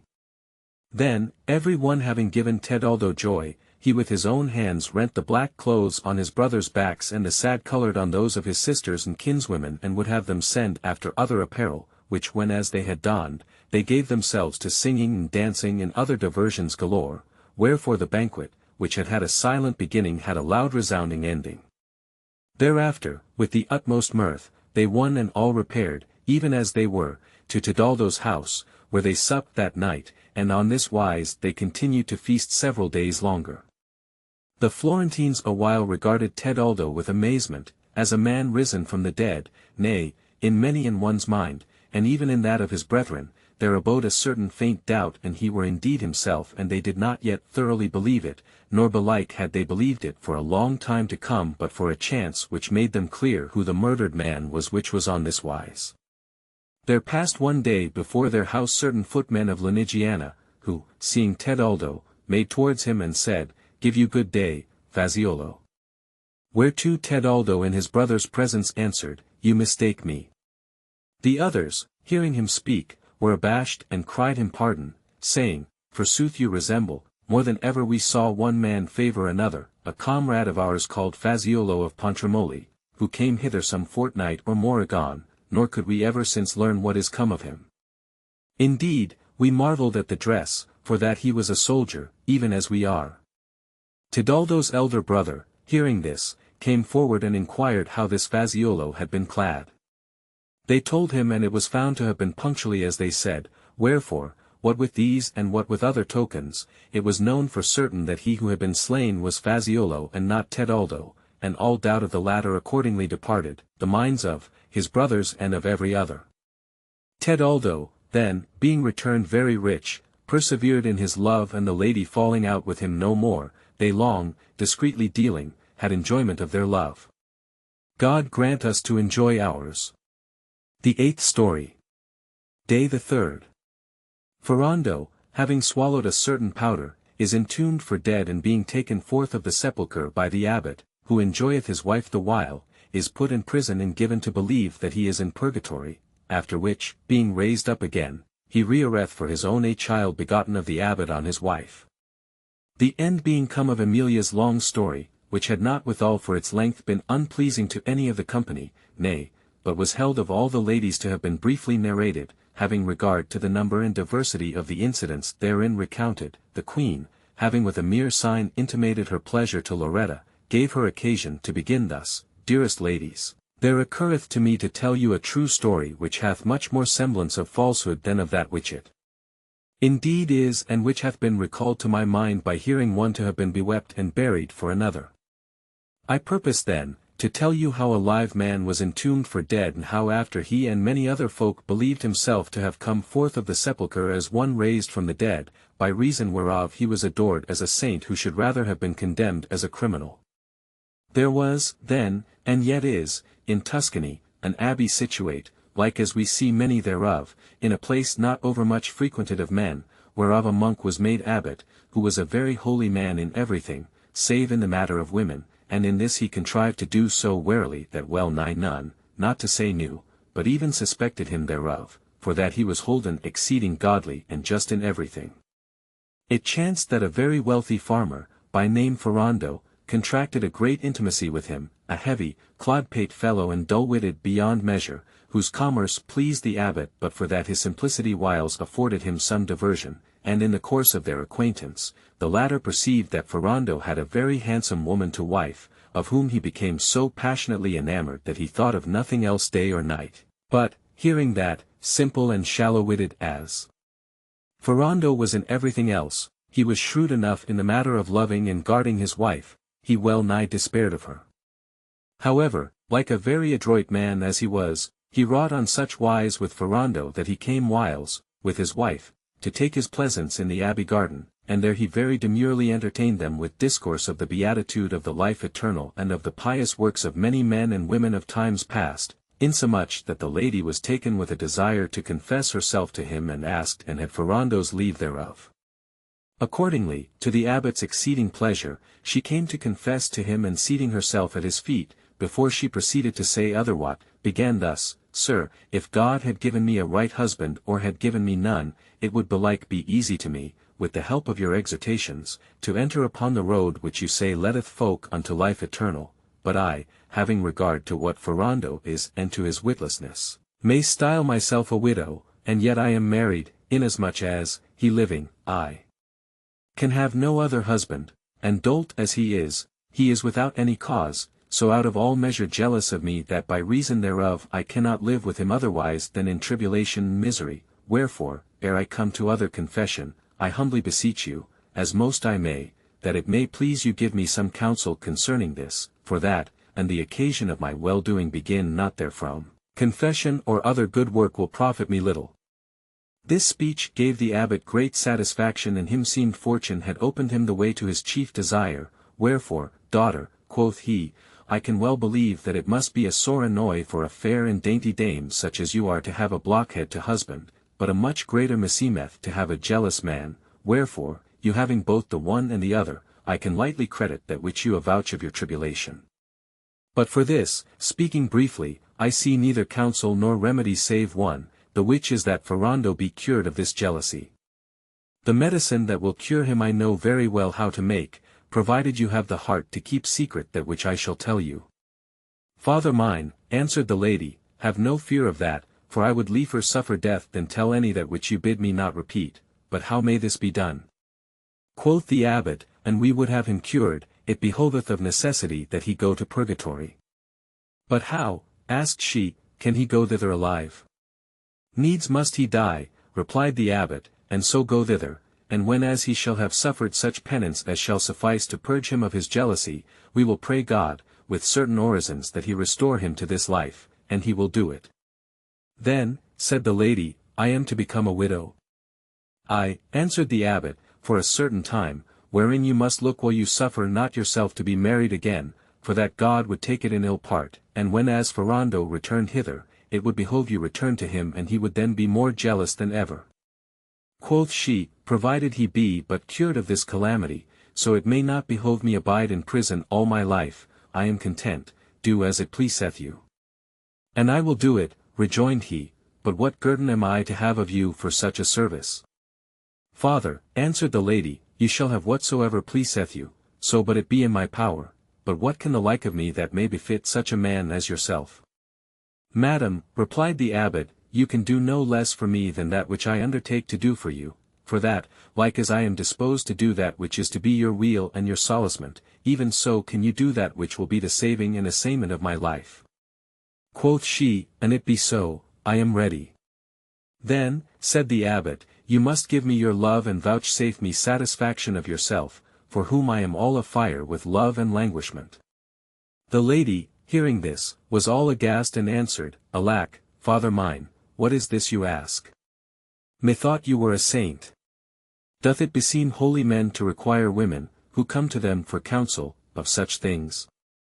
Fair my soul, rejoined the abbot, marvel not, for that sanctity nowise abatteth by this, seeing it hath its seat in the soul, and that which I ask of you is a sin of the body.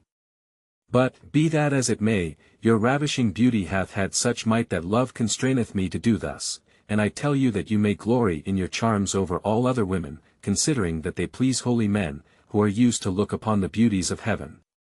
Moreover, abbot though I be, I am a man like another and am, as you see, not yet old. Nor should this that I ask be grievous to you to do, nay, you should rather desire it, for that, what while Ferrando sojourneth in purgatory, I will bear you company by night and render you that solacement which he should give you, nor shall any ever come to know of this, for that every one believeth of me that, and more than that, which you but now believed of me. Reject not the grace that God sendeth you, for there be women enough who covet that which you may have and shall have, if, like a wise woman, you hearken to my counsel. Moreover, I have fair and precious jewels, which I purpose shall belong to none other than yourself. Do, then, for me, sweet my hope, that which I willingly do for you.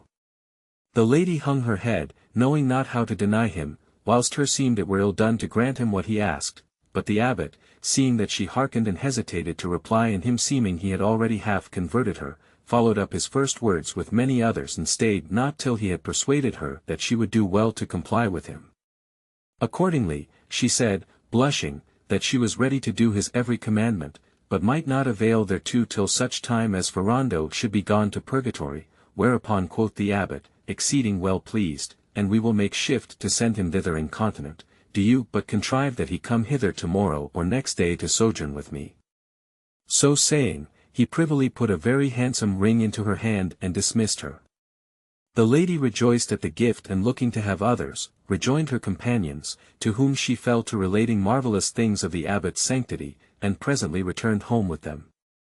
A few days after Ferrando repaired to the abbey, whom, when as the abbot saw, he cast about to send him to purgatory.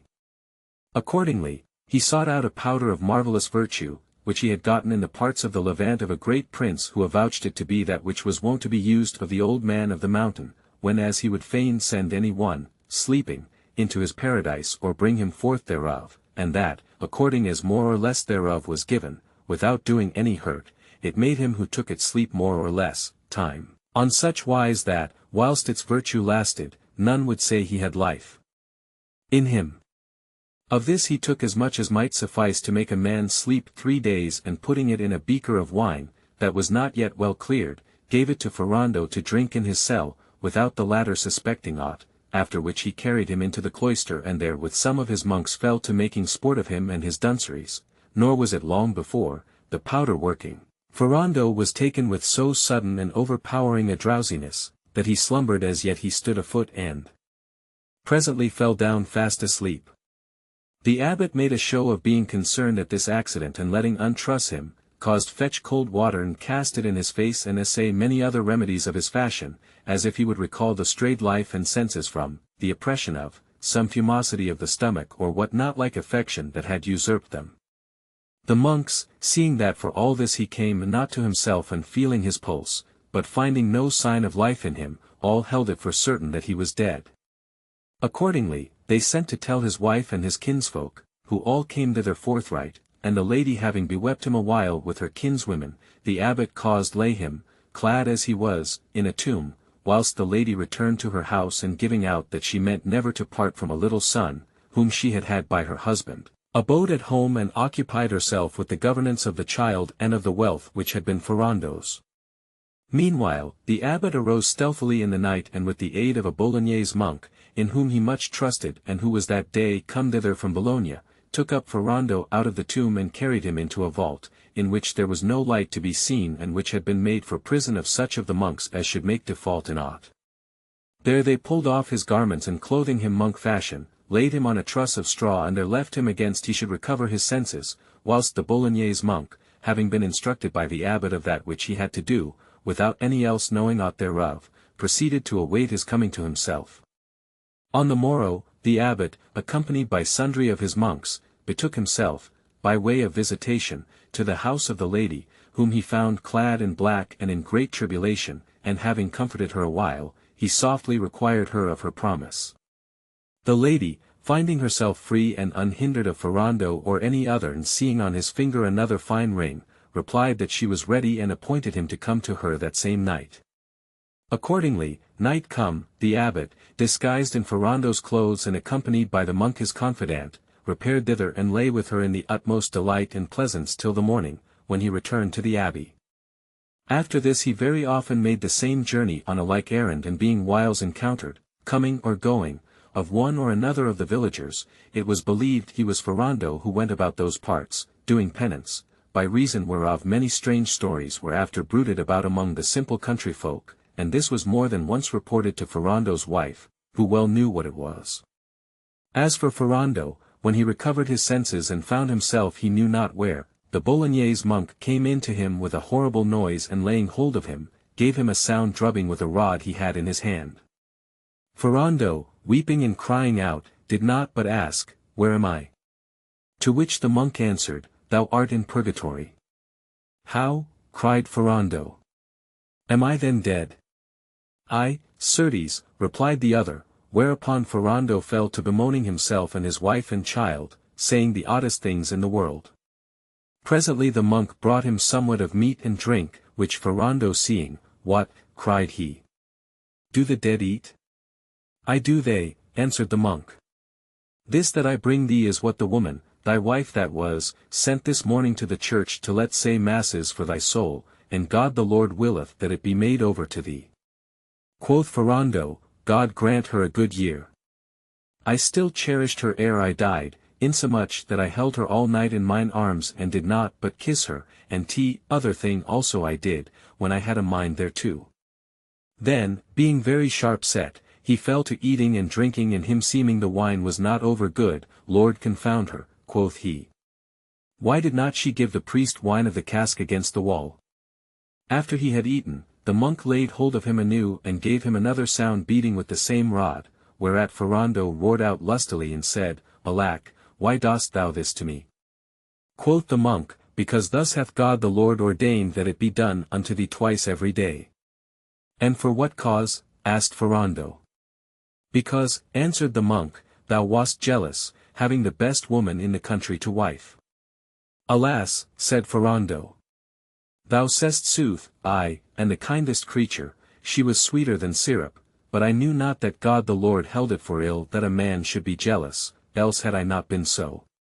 Quoth the monk, "Thou shouldst have bethought thyself of that, whenas thou wast there below, and have amended thee thereof, and should it betide that thou ever return thither, look thou so have in mind that which I do unto thee at this present, that thou be never more jealous." "What?" said Ferrando. "Do the dead ever return thither?" "Aye," answered the monk, "whom God willeth." "Marry," cried Ferrando, "an I ever return thither, I will be the best husband in the world, I will never beat her nor give her an ill word, except it be anent the wine she sent hither this morning, and for that she sent no candles, so it behoved me to eat in the dark." "Nay," said the monk, "she sent candles enough, but they were all burnt for the masses." "True," rejoined Ferrando, "and assuredly, an I return thither, I will let her do what she will. But tell me, who art thou that usest me thus?" Quoth the monk, "I also am dead. I was of Sardinia, and for that aforetime I much commended a master of mine of being jealous, I have been doomed of God to this punishment, that I must give thee to eat and drink and beat thee thus, till such time as God shall ordain otherwhat of thee and of me." Then said Ferrando, "Is there none here other than we twain?" "Aye," answered the monk, "there be folk by the thousands, but thou canst neither see nor hear them, nor they thee." Quoth Ferrando, "And how far are we from our own countries?" "Ecod," replied the other, "we are distant thence more miles than we can well cack at about." "Faith," rejoined the farmer, "that is far enough, meseemeth we must be out of the world, and it be so much as all that." In such and the like discourse was Ferrando entertained half a score months with eating and drinking and beating, what while the abbot assiduously visited the fair lady, without miscarriage, and gave himself the goodliest time in the world with her. At last, as ill luck would have it, the lady found herself with child and straightway acquainted the abbot therewith, wherefore it seemed well to them both that Ferrando should without delay be recalled from purgatory to life and return to her, so she might avouch herself with child by him. Accordingly, the abbot that same night caused call to Ferrando in prison with a counterfeit voice, saying, Ferrando, take comfort, for it is God's pleasure that thou return to the world, where thou shalt have a son by thy wife, whom look thou name Benedict, for that by the prayers of thy holy abbot and of thy wife and for the love of Saint Benedict he doth thee this favour. Ferrando, hearing this, was exceedingly rejoiced and said, It liketh me well, Lord grant a good year to Saviour God Almighty and to the abbot and Saint Benedict and my cheesy sweet honey wife. The abbot let give him, in the wine that he sent him, so much of the powder aforesaid as should cause him sleep maybe 4 hours, and with the aid of his monk, having put his own clothes on him, restored him privily to the tomb wherein he had been buried. Next morning, at break of day, Ferrando came to himself an espying light, a thing which he had not seen for good 10 months, through some crevice of the tomb, doubted not but he was alive again. Accordingly, he fell to bawling out, Open to me! Open to me! And heaving so lustily at the lid of the tomb with his head that he stirred it, for that it was eath to move, and had begun to move it away, when the monks, having now made an end of saying matins, ran thither and knew Ferrando's voice and saw him in act to come forth of the sepulchre, whereupon, all aghast for the strangeness of the case, they took to their heels and ran to the abbot, who made a show of rising from prayer and said, My sons, have no fear, take the cross and the holy water and follow after me, so we may see that which God willeth to show forth to us of his might, and as he said, so he did. Now Ferrando was come forth of the sepulchre all pale, as well might he be who had so long abid den without seeing the sky. As soon as he saw the abbot, he ran to cast himself at his feet and said, Father mine, according to that which hath been revealed to me, your prayers and those of Saint Benedict and my wife have delivered me from the pains of purgatory and restored me to life, wherefore I pray God to give you a good year and good calends now and always. Quoth the abbot, Praised be God his might. Go, my son, since he hath sent thee back hither, comfort thy wife, who hath been still in tears, since thou departedst this life, and henceforth be a friend and servant of God. Sir, replied Ferrando, so hath it indeed been said to me, only leave me do, for, as soon as I find her, I shall buss her, such goodwill do I bear her. The abbot, left alone with his monks, made a great show of wonderment at this miracle and caused devoutly sing miserere therefore. As for Ferrando, he returned to his village, where all who saw him fled, as men used to do from things frightful, but he called them back and avouched himself to be raised up again. His wife on like wise feigned to be adread of him, but, after the folk were somewhat reassured anent him and saw that he was indeed alive, they questioned him of many things, and he, as it were he had returned wise, made answer to all and gave them news of the souls of their kinsfolk, making up, of his own motion, the finest fables in the world of the affairs of purgatory and recounting in full assembly the revelation made him by the mouth of the Wrangle Bragial ere he was raised up again. Then, returning to his house and entering again into possession of his goods, he got his wife, as he thought, with child, and by chance it befell that, in due time, to the thinking of the fools who believe that women go just 9 months with child, the lady gave birth to a boy, who was called Benedict Ferrandi. Ferrando's return and his talk, well nigh every one believing him to have risen from the dead, added infinitely to the renown of the abbot's sanctity, and he himself, as if cured of his jealousy by the many beatings he had received therefor, thenceforward, according to the promise made by the abbot to the lady, was no more jealous, whereat she was well pleased and lived honestly with him, as of her wont, save indeed that, when as she conveniently might, she willingly foregathered with the holy abbot, who had so well and diligently served her in her greatest needs. The 9th story. Day the 3rd.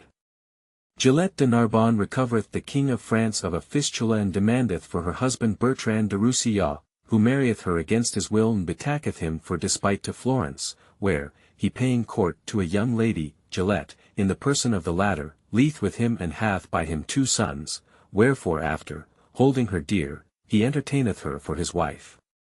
Loretta's story being now ended, it rested but with the queen to tell, and she would not infringe upon Dionio's privilege, wherefore, without waiting to be solicited by her companions, she began all blithesomely to speak thus, Who shall tell a story that may appear goodly, now we have heard that of Loretta? Certes, it was well for us that hers was not the first, for that few of the others would have pleased after it, as I misdoubt me will betide of those which are yet to tell this day. Natheless, be that as it may, I will e'en recount to you that which occurreth to me upon the proposed theme. There was in the kingdom of France a gentleman called Isnard, Count of Roussillon, who, for that he was scant of health, still entertained about his person a physician, by name Master Gerard de Narbonne. The said count had one little son, and no more, hight Bertrand, who was exceeding handsome and agreeable, and with him other children of his own age were brought up. Among these latter was a daughter of the aforesaid physician, by name Gillette, who vowed to the said Bertrand an infinite love and fervent more than pertained unto her tender years. The count dying and leaving his son in the hands of the king, it behoved him betake himself to Paris, whereof the damsel abode sore disconsolate, and her own father dying no great while after, she would fain, and she might have had a seemly occasion, have gone to Paris to see Bertrand, but, being straitly guarded, for that she was left rich and alone, she saw no honourable way thereto, and being now of age for a husband and having never been able to forget Bertrand, she had, without reason assigned, refused many to whom her kinsfolk would have married her. Now it befell that, what while she burned more than ever for love of Bertrand, for that she heard he was grown a very goodly gentleman, news came to her how the King of France, by an imposthume which he had had in his breast and which had been ill tended, had gotten a fistula, which occasioned him the utmost anguish and annoy, nor had he yet been able to find a physician who might avail to recover him thereof, albeit many had essayed it, but all had aggravated the ill, wherefore the king, despairing of cure, would have no more counsel nor aid of any. Hereof the young lady was beyond measure content and bethought herself that not only would this furnish her with a legitimate occasion of going to Paris, but that, should the king's ailment be such as she believed, she might lightly avail to have Bertrand to husband. Accordingly, having aforetime learned many things of her father, she made a powder of certain simples useful for such an infirmity as she conceived the king's to be, and taking horse, repaired to Paris. Before aught else she studied to see Bertrand, and next, presenting herself before the king, she prayed him of his favour to show her his ailment. The king, seeing her a fair and engaging damsel, knew not how to deny her and showed her that which ailed him. When as she saw it, she was certified and confident that she could heal it, and accordingly said, My lord, and it please you, I hope in God to make you whole of this your infirmity in 8 days' time, without annoy or fatigue on your part. The king scoffed in himself at her words, saying, That which the best physicians in the world have availed not neither known to do, how shall a young woman know? Accordingly, he thanked her for her good will and answered that he was resolved no more to follow the counsel of physicians.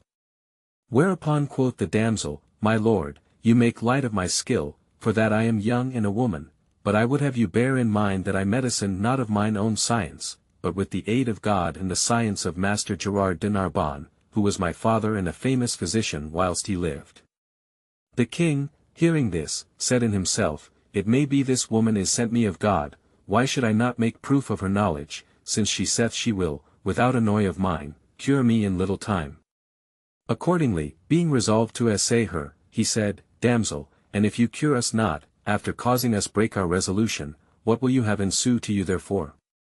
My lord, answered she, set a guard upon me, and if I cure you not within 8 days, let burn me alive, but, if I cure you, what reward shall I have? Quoth the king, You seem as yet unhusbanded, if you do this, we will marry you well and worshipfully. My lord, replied the young lady, I am well pleased that you should marry me, but I will have a husband such as I shall ask of you, excepting always any one of your sons or of the royal house. He readily promised her that which she sought, whereupon she began her cure, and in brief, before the term limited, she brought him back to health. The king, feeling himself healed, said, Damsel, you have well earned your husband, whereto she answered, Then, my lord, I have earned Bertrand de Roussillon, whom I began to love even in the days of my childhood and have ever since loved over all. The king deemed it a grave matter to give him to her, nevertheless, having promised her and unwilling to fail of his faith, he let call the count to himself and bespoke him thus, Bertrand, you are now of age and accomplished, in all that behoveth unto man's estate, wherefore it is our pleasure that you return to govern your county and carry with you a damsel, whom we have given you to wife. And who is the damsel, my lord? asked Bertrand, to which the king answered, "It is she who hath with her medicines restored to us our health." Bertrand, who had seen and recognized Gillette, knowing her, albeit she seemed to him very fair, to be of no such lineage as sorted with his quality, said all disdainfully, "My lord, will you then marry me to a she-leech? Now God forbid I should ever take such an one to wife."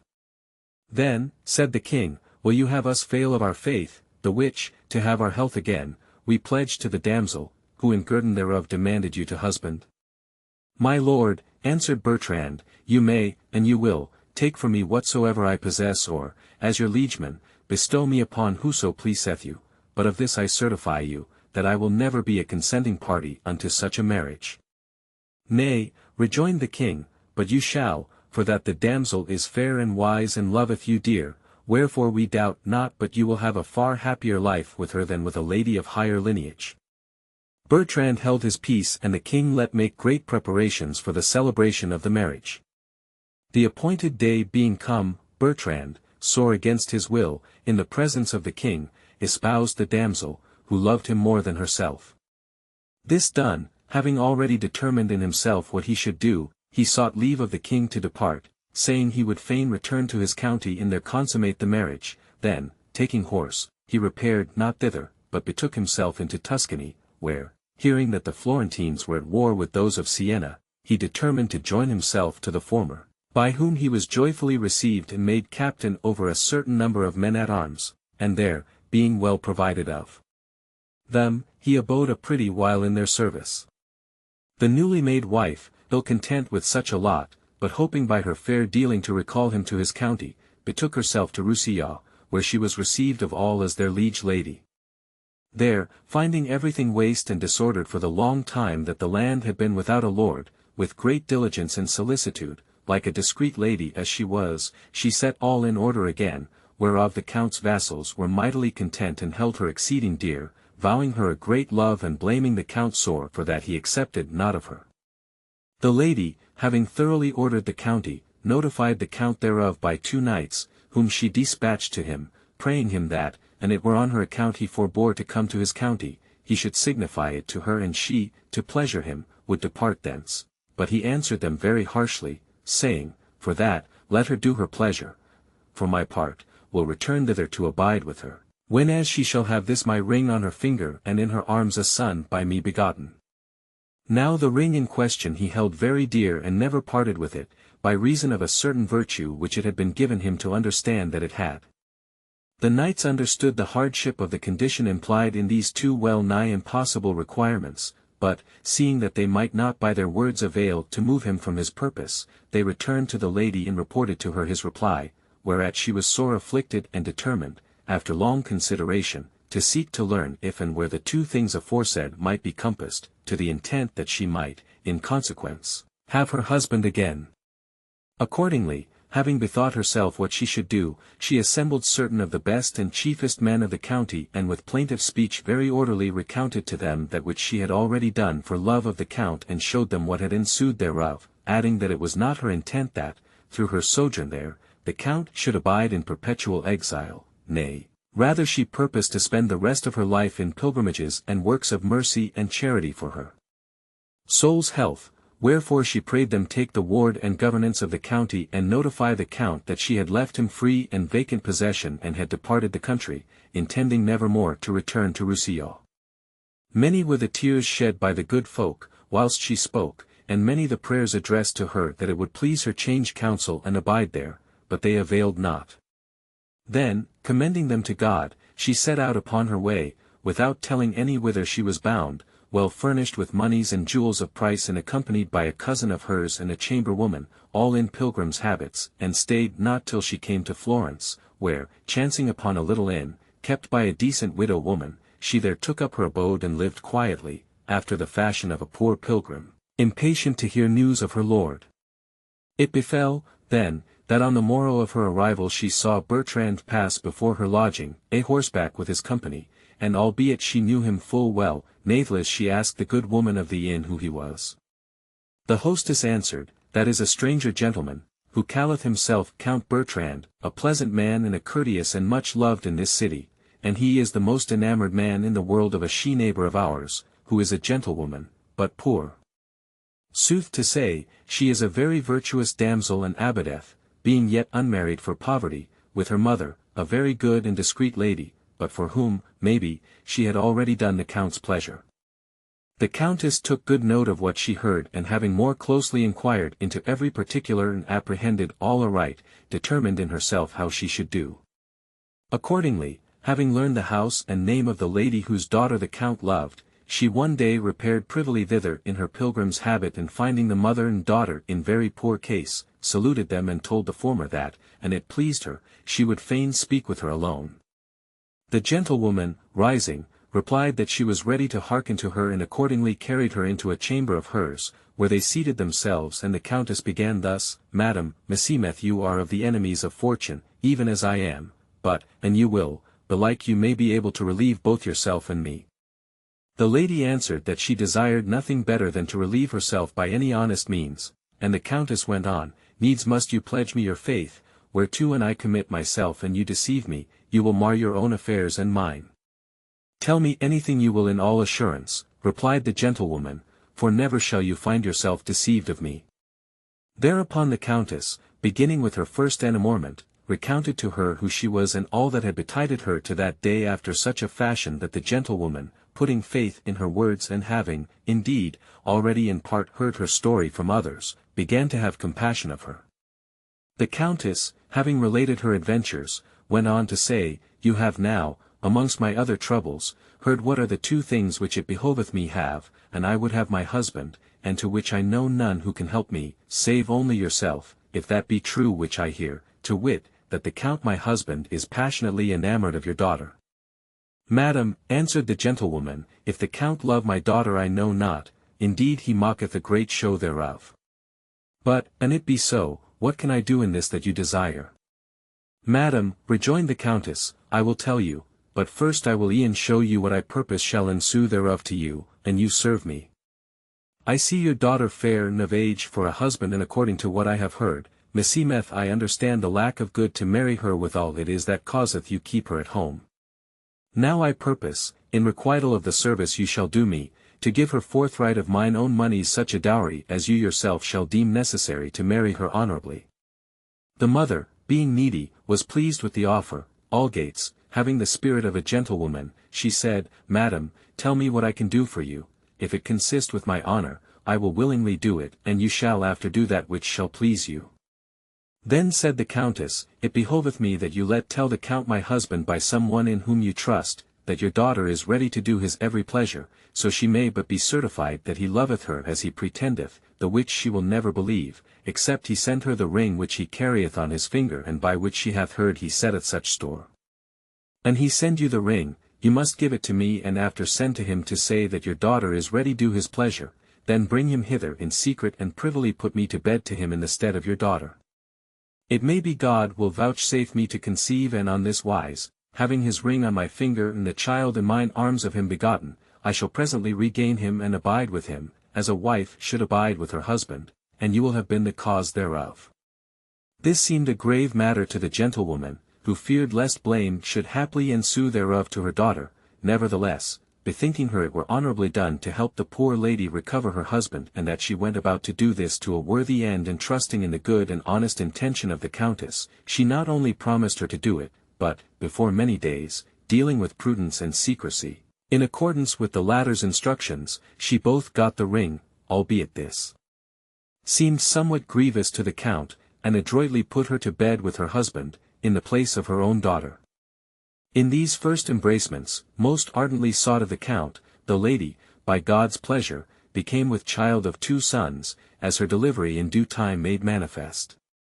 Nor once only, but many times, did the gentlewoman gratify the countess with her husband's embraces, contriving so secretly that never was a word known of the matter, whilst the count still believed himself to have been, not with his wife, but with her whom he loved, and when as he came to take leave of a morning, he gave her, at one time and another, divers goodly and precious jewels, which the countess laid up with all diligence. Then, feeling herself with child and unwilling to burden the gentlewoman farther with such an office, she said to her, Madam, thanks to God and you, I have gotten that which I desired. wherefore it is time that I do that which shall content you and after get me gone hence. The gentlewoman answered that, if she had gotten that which contented her, she was well pleased, but that she had not done this of any hope of reward, nay, for that her seemed it behoved her to do it, and she would do well. Madam, rejoined the Countess, that which you say liketh me well, and so on my part one purpose not to give you that which you shall ask of me by way of reward, but to do well, for that meseemeth behoveful so to do. The gentlewoman, then, constrained by necessity, with the utmost shamefastness, asked her £100 to marry her daughter withal, but the Countess, seeing her confusion and hearing her modest demand, gave her 500 and so many rare and precious jewels as were worth maybe as much more. With this the gentlewoman was far more than satisfied and rendered the Countess the best thanks in her power, whereupon the latter, taking leave of her, returned to the inn, whilst the other, to deprive Bertrand of all farther occasion of coming or sending to her house, removed with her daughter into the country to the house of one of her kinsfolk, and he, being a little after recalled by his vassals and hearing that the Countess had departed the country, returned to his own house. The Countess, hearing that he had departed Florence and returned to his county, was mightily rejoiced and abode at Florence till her time came to be delivered, when she gave birth to 2 male children, most like their father, and let rear them with all diligence. When as it seemed to her time, she set out and came, without being known of any, to Montpellier, where having rested some days and made inquiry of the Count and where he was, she learned that he was to hold a great entertainment of knights and ladies at Roussillon on All Saints' Day, and betook herself thither, still in her pilgrim's habit that she was wont to wear. Finding the knights and ladies assembled in the Count's palace and about to sit down to table, she went up, with her children in her arms and without changing her dress, into the banqueting hall, and making her way between man and man whereas she saw the Count, cast herself at his feet and said, weeping, I am thine unhappy wife, who, to let thee return and abide in thy house, have long gone wandering miserably about the world. I conjure thee, in the name of God, to accomplish unto me thy promise upon the condition appointed me by the 2 knights I sent thee, for, behold, here in mine arms is not only one son of thine, but 2, and here is thy ring. It is time, then, that I be received of thee as a wife, according to thy promise. The Count, hearing this, was all confounded and recognized the ring and the children also, so like were they to him, but yet he said, how can this have come to pass? The Countess, then, to his exceeding wonderment and that of all others who were present, orderly recounted that which had passed and how it had happened, whereupon the Count, feeling that she spoke sooth and seeing her constancy in wit and moreover 2 such goodly children, as well for the observance of his promise as to pleasure all his liegemen and the ladies, who all besought him thenceforth to receive and honour her as his lawful wife, put off his obstinate despite and raising the Countess to her feet, embraced her and kissing her, acknowledged her for his lawful wife and those for his children. Then, letting clothe her in apparel such as beseemed her quality, to the exceeding joyance of as many as were there and of all other his vassals who heard the news, he held high festival, not only all that day, but sundry others, and from that day forth still honoured her as his bride and his wife and loved and tendered her over all. The 10th story. Day the 3rd. Alabec, turning hermit, is taught by Rustico, a monk, to put the devil in hell, and being after brought away thence, becometh Nerbale his wife. Dioneo, who had diligently hearkened to the Queen's story, seeing that it was ended and that it rested with him alone to tell, without awaiting commandment, smilingly began to speak as follows, Charming ladies, maybe you have never heard tell how one putteth the devil in hell, wherefore, without much departing from the tenor of that whereof you have discoursed all this day, I will e'en tell it you. Belike, having learned it, you may catch the spirit thereof and come to know that, albeit love sojourneth liefer in jocund palaces and luxurious chambers than in the hovels of the poor, yet none the less doth he whiles make his power felt midmost thick forests and rugged mountains and in desert caverns, whereby it may be understood that all things are subject to his puissance. To come, then, to the fact, I say that in the city of Capsa in Barbary there was aforetime a very rich man, who, among his other children, had a fair and winsome young daughter, by name Alabec. She, not being a Christian and hearing many Christians who abode in the town mightily extol the Christian faith and the service of God, one day questioned one of them in what manner one might avail to serve God with the least hindrance. The other answered that they best served God who most strictly eschewed the things of the world, as those did who had betaken them into the solitudes of the deserts of Thebes. The girl, who was maybe 14 years old and very simple, moved by no order desire, but by some childish fancy, set off next morning by stealth and all alone, to go to the desert of Thebes, without letting any know her intent. After some days, her desire persisting, she won, with no little toil, to the deserts in question, and seeing a hut afar off, went thither and found at the door a holy man, who marveled to see her there and asked her what she sought. She replied that, being inspired of God, she went seeking to enter into his service and was now in quest of one who should teach her how it behoved to serve him. The worthy man, seeing her young and very fair and fearing lest, and he entertained her, the devil should beguile him, commended her pious intent in giving her somewhat to eat of roots of herbs and wild apples and dates and to drink of water, said to her, Daughter mine, not far hence is a holy man, who is a much better master than I of that which thou goest seeking, do thou betake thyself to him, and put her in the way. However, when she reached the man in question, she had of him the same answer, and faring farther, came to the cell of a young hermit, a very devout and good man, whose name was Rustico, and to whom she made the same request as she had done to the others. He, having a mind to make a trial of his own constancy, sent her not away, as the others had done, but received her into his cell, and the night being come, he made her a little bed of palm fronds and bade her lie down to rest thereon.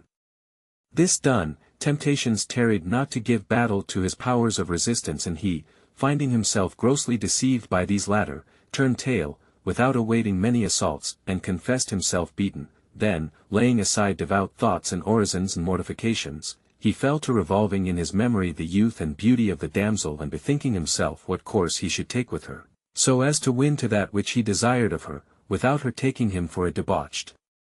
fellow. Accordingly, having sounded her with sundry questions, he found that she had never known man and was in truth as simple as she seemed, wherefore he bethought him how, under colour of the service of God, he might bring her to his pleasures.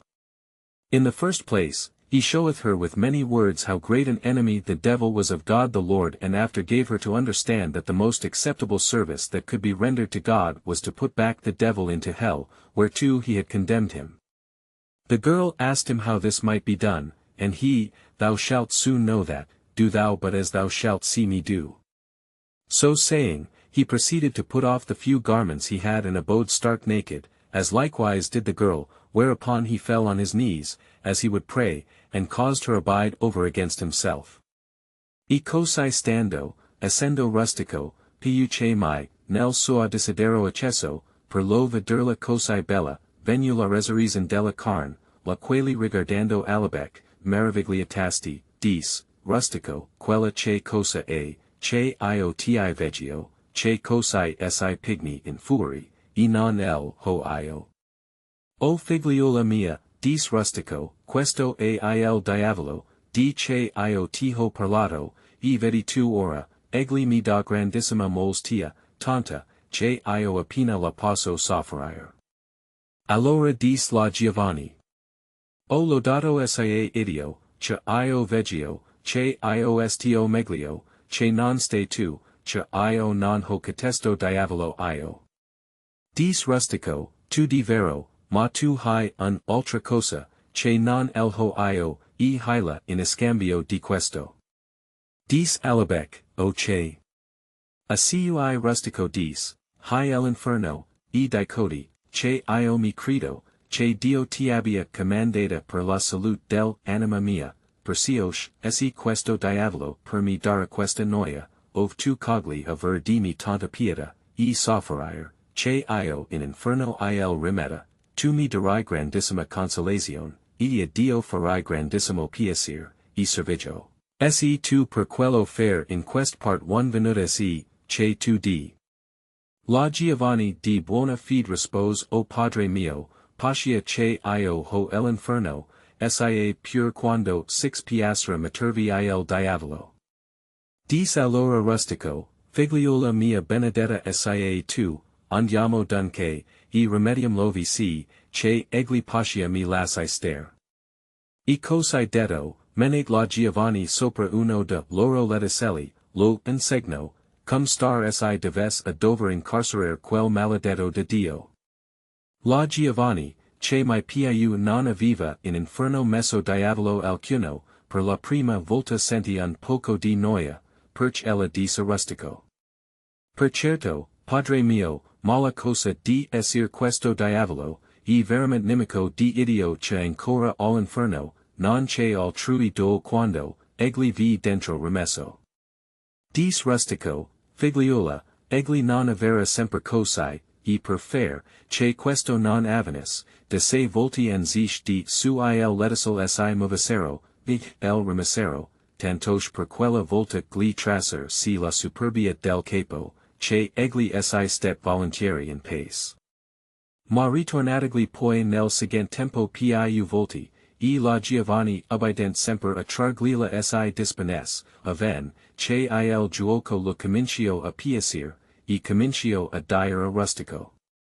Ben veggio, che il ver disavano che valenti uomini in capsa, che il servire a Dio era cosai dolce cosa, e per certo io non mi ricordo, che mi alcuna altra ne facessi, che di tanto diletto, e piacer mi fos, quanto a il remitir il diavolo in inferno, e percio giudico ogien ultra persona, che ad ultro che a servire a Dio attend, esir una bestia.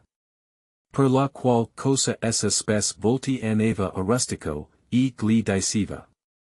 Padre mio, io son venuta per servire a Dio, e non per estar oziosa, andiamo a remitir il diavolo in inferno. La qual cosa facendo, diceva ella alcuna volta. Rustico, io non so perch il diavolo si fuga din inferno, che es egli six des cosai volentieri, cum l'inferno il ricev, etn, agli non sena usureb mai. Cosai adunc invitando spesso la Giovanni rustico, et al servigio di Dio confortandolo, essi la bambagia del farsetto tradigli via, che egli a talora sentiva freddo, che un altro sareb sedato, e percio egli incomincio a dire alla Giovanni, che il diavolo non era de gastigar, ne de remitir in inferno, essi non quando egli per superbia levassi il capo, enoi. Per la grazia, di Dio, l'abbiamo si scanato, che egli prega idio di starsi in pace, e cosai alquanto impose di silenzio alla Giovanni. La qual, poish vid che rustico non la recidiva a dovra il diavolo remitir in inferno, gli dis un giorno. Rustico, essi il diavolo tua e gastigato, e piu non ti da noia mi il mio inferno non lascia stare, perch tu farai bene, che tu col tua diavolo aiuti ad attutare la rabbia al mio inferno, cum io col mio inferno ho agitato a trar la superbia al tua diavolo. Transcriber's note: the following is a 1886 translation of this passage by John Payne, printed for the Villon Society by private subscription and for private circulation only.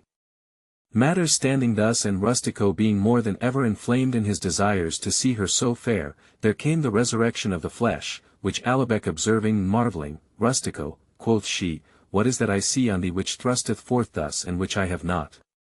Faith, daughter mine, answered he, this is the devil whereof I bespoke thee, and see now, he giveth me such sore annoy that I can scarce put up with it. Then said the girl, now praised be God. I see I fare better than thou, in that I have none of yonder devil. True, rejoined Rustico, but thou hast otherwhat that I have not, and thou hast it instead of this. What is that? Asked Alabec, and he, thou hast hell, and I tell thee methinketh God hath sent thee hither for my soul's health, for that, when as this devil doth me this annoy, and it please thee have so much compassion on me as to suffer me put him back into hell, thou wilt give me the utmost solacement and wilt do God a very great pleasure and service, so indeed thou be come into these parts to do as thou sayest.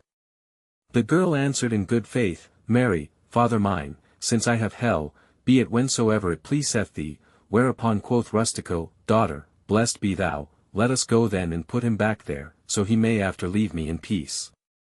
So saying, he laid her on one of their little beds and taught her how she should do to imprison that accursed one of God.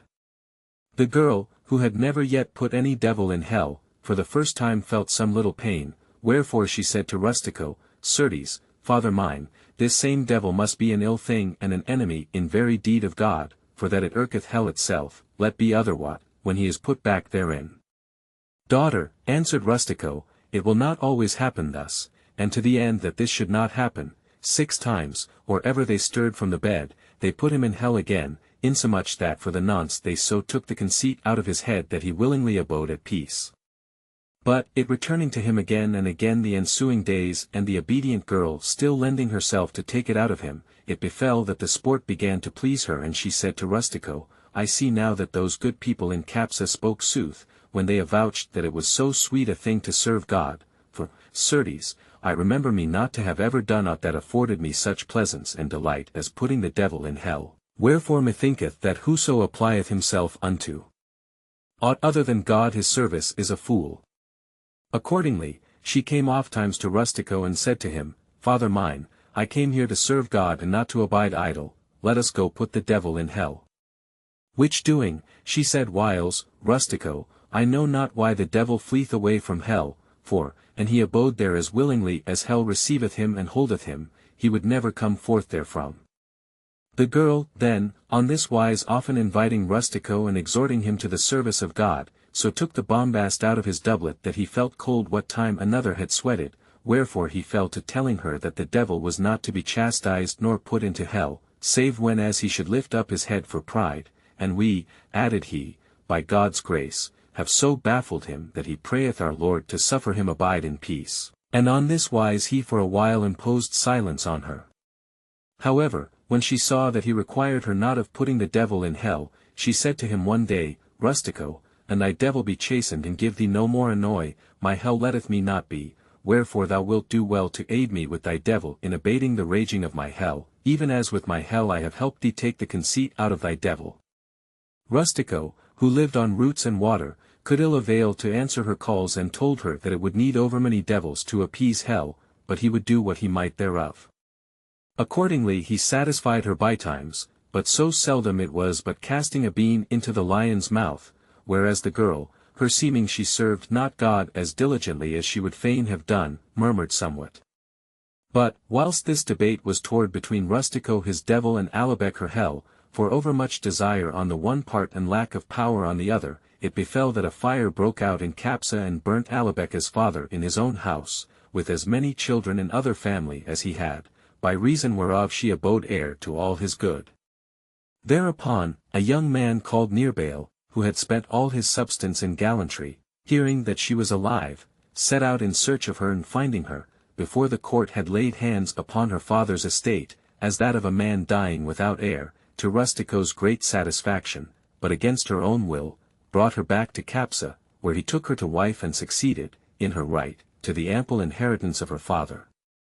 There, being asked by the women at what she served God in the desert, she answered, Nearbail having not yet lain with her, that she served him at putting the devil in hell and that Nearbail had done a grievous sin in that he had taken her from such service.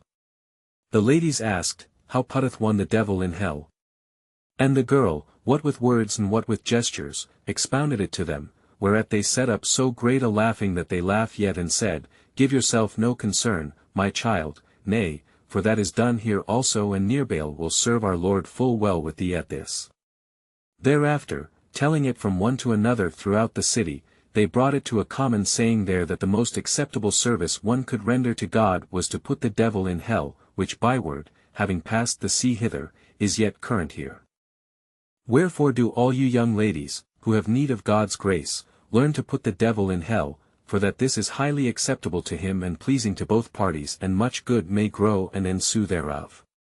1,000 times or more had Dionio's story moved the modest ladies to laughter, so quaint and comical did his words appear to them. Then, when as he had made an end thereof, the queen, knowing the term of her sovereignty to be come, lifted the laurel from her head and set it merrily on that of Philostrato, saying, We shall presently see if the wolf will know how to govern the ewes better than the ewes have governed the wolves. Philostrato, hearing this, said, laughing, and I were hearkened to, the wolves had taught the ewes to put the devil in hell, no worse than Rustico taught Alabec, wherefore do ye not style us wolven, since you yourselves have not been ewen. Algates, I will govern the kingdom committed to me to the best of my power. Harkee, Philostrato, rejoined Neophile, in seeking to teach us, you might have chanced to learn sense, even as did Macedo of Lamperecchio of the nuns, and find your tongue what time your bones should have learnt to whistle without a master. Philostrato, finding that he still got a Roland for his Oliver, gave over pleasantry and addressed himself to the governance of the kingdom committed to him. Wherefore, letting call the seneschal, he was fain to know at what point things stood all and after discreetly ordained that which he judged would be well and would content the company for such time as his seigneury should endure. Then, turning to the ladies, lovesome ladies, quoth he, since I knew good from evil, I have, for my ill fortune, been still subject unto love for the charms of one or other of you, nor hath humility neither obedience, no, nor the assiduous ensuing him in all his usances, in so far as it hath been known of me, availed me but that first I have been abandoned for another and after have still gone from bad to worse, and so I believe I shall fare unto my death, wherefore it pleaseth me that it be. Discourse tomorrow of none other matter than that which is most conformable to mine own case, to wit, of those whose loves have had unhappy ending, for that I in the long run look for a most unhappy issue to mine own, nor was the name by which you call me conferred on me for otherwhat by such an one who knew well what it meant. So saying, he rose to his feet and dismissed every one until supper time. The garden was so goodly and so delightsome that there was none who elected to go forth thereof, in the hope of finding more pleasance elsewhere. Nay, the sun, now grown mild, making it nowise irksome to give chase to the fawns and kids and rabbits and other beasts which were thereabout and which, as they sat, had come maybe 100 times to disturb them by skipping through their midst, some addressed themselves to pursue them. Dioneo and Fiametta fell to singing of Messer Guglielmo and the Lady of Virgil, whilst Philomena and Pamphilo sat down to chess, and so, some doing one thing and some another, the time passed on such wise that the hour of supper came well nigh unlooked for, whereupon, the tables being set round about the fair fountain, they supped there in the evening with the utmost delight. As soon as the tables were taken away, Philostrato, not to depart from the course holden of those who had been queens before him, commanded Loretta to lead up a dance and sing a song. My lord, answered she, I know none of other folks' songs, nor have I in mind any of mine own which should best beseem so joyous a company, but, an you choose one of those which I have, I will willingly sing it. Quoth the king, nothing of thine can be other than goodly and pleasing, wherefore sing us such as thou hast. Loretta, then, with a sweet voice enough, but in a somewhat plaintive style, began thus, the other ladies answering. No maid disconsolate hath cause as I, alack, who sigh for love in vain, to mourn her fate. He who moves heaven and all the stars in air, made me for his delight. Lovesome and sprightly, kind and debonair, e'en here below to give each lofty sprite some inkling of that fair, that still in heaven abideth in his sight. But erring men's unright, ill knowing me, my worth, accepted not, nay, with dispraise did bait. Erst was there one who held me dear and fain, took me, a youngling maid, into his arms and thought and heart and brain, caught fire at my sweet eyes, yet time, unstayed, of aught, that flits amain, and lightly, all to wooing me he laid. I, courteous, not gainsaid, and held him worthy me. But now, woe's me, of him I'm desolate.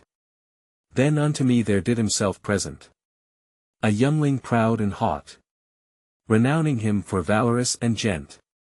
He took and holds me and with erring thought, to jealousy is bent. Whence I, alack, nigh to despair am wrought, as knowing myself, brought into this world for good. Of many in one, engrossed of one sole mate. The luckless hour I curse, in very deed. When I, alas, said yea, vesture to change, so fair in that dusk weed. I was and glad, whereas in this more gay, a weary life I lead. Far less than erst held honest, well away. Ah, dolorous bridal day! Would God I had been dead, or ere I proved thee in such ill estate.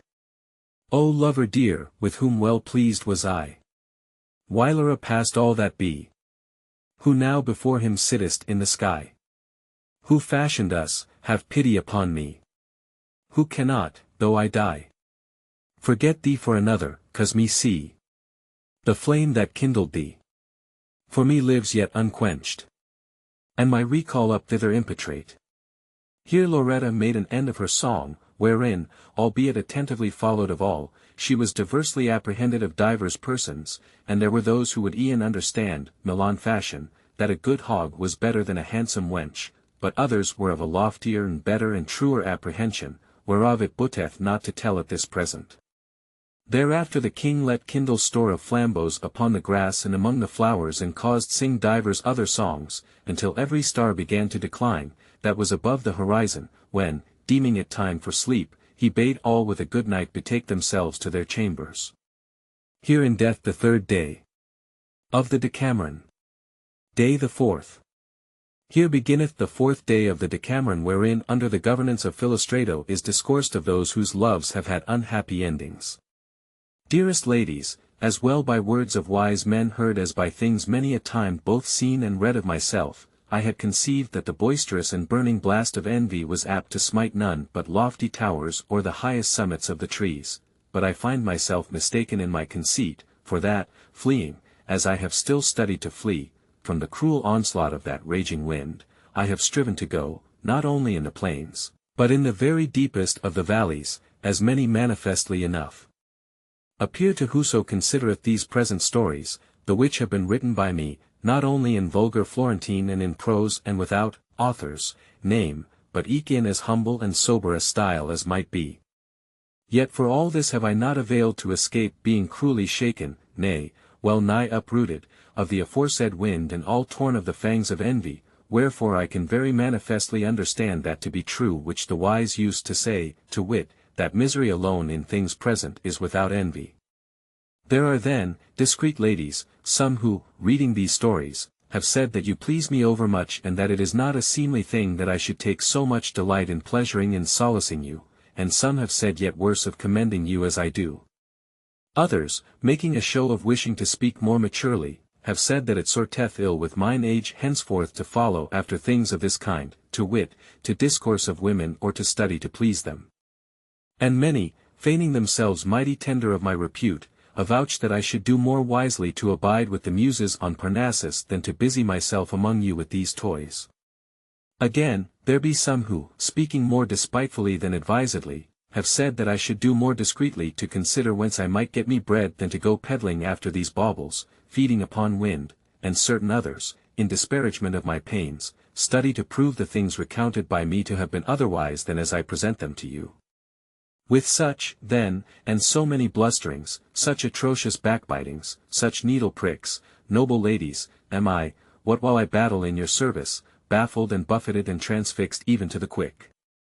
The which things, God knoweth, I hear and apprehend with an untroubled mind, and albeit my defence in this pertaineth altogether unto you, nathless, I purpose not to spare mine own pains, nay, without answering so much, at large, as it might behove, I mean to rid mine ears of them with some slight rejoinder, and that without delay, for that if even now, I being not yet come to the 3rd part of my travail, they are many and presume amain, I opine that, ere I come to the end thereof, they may,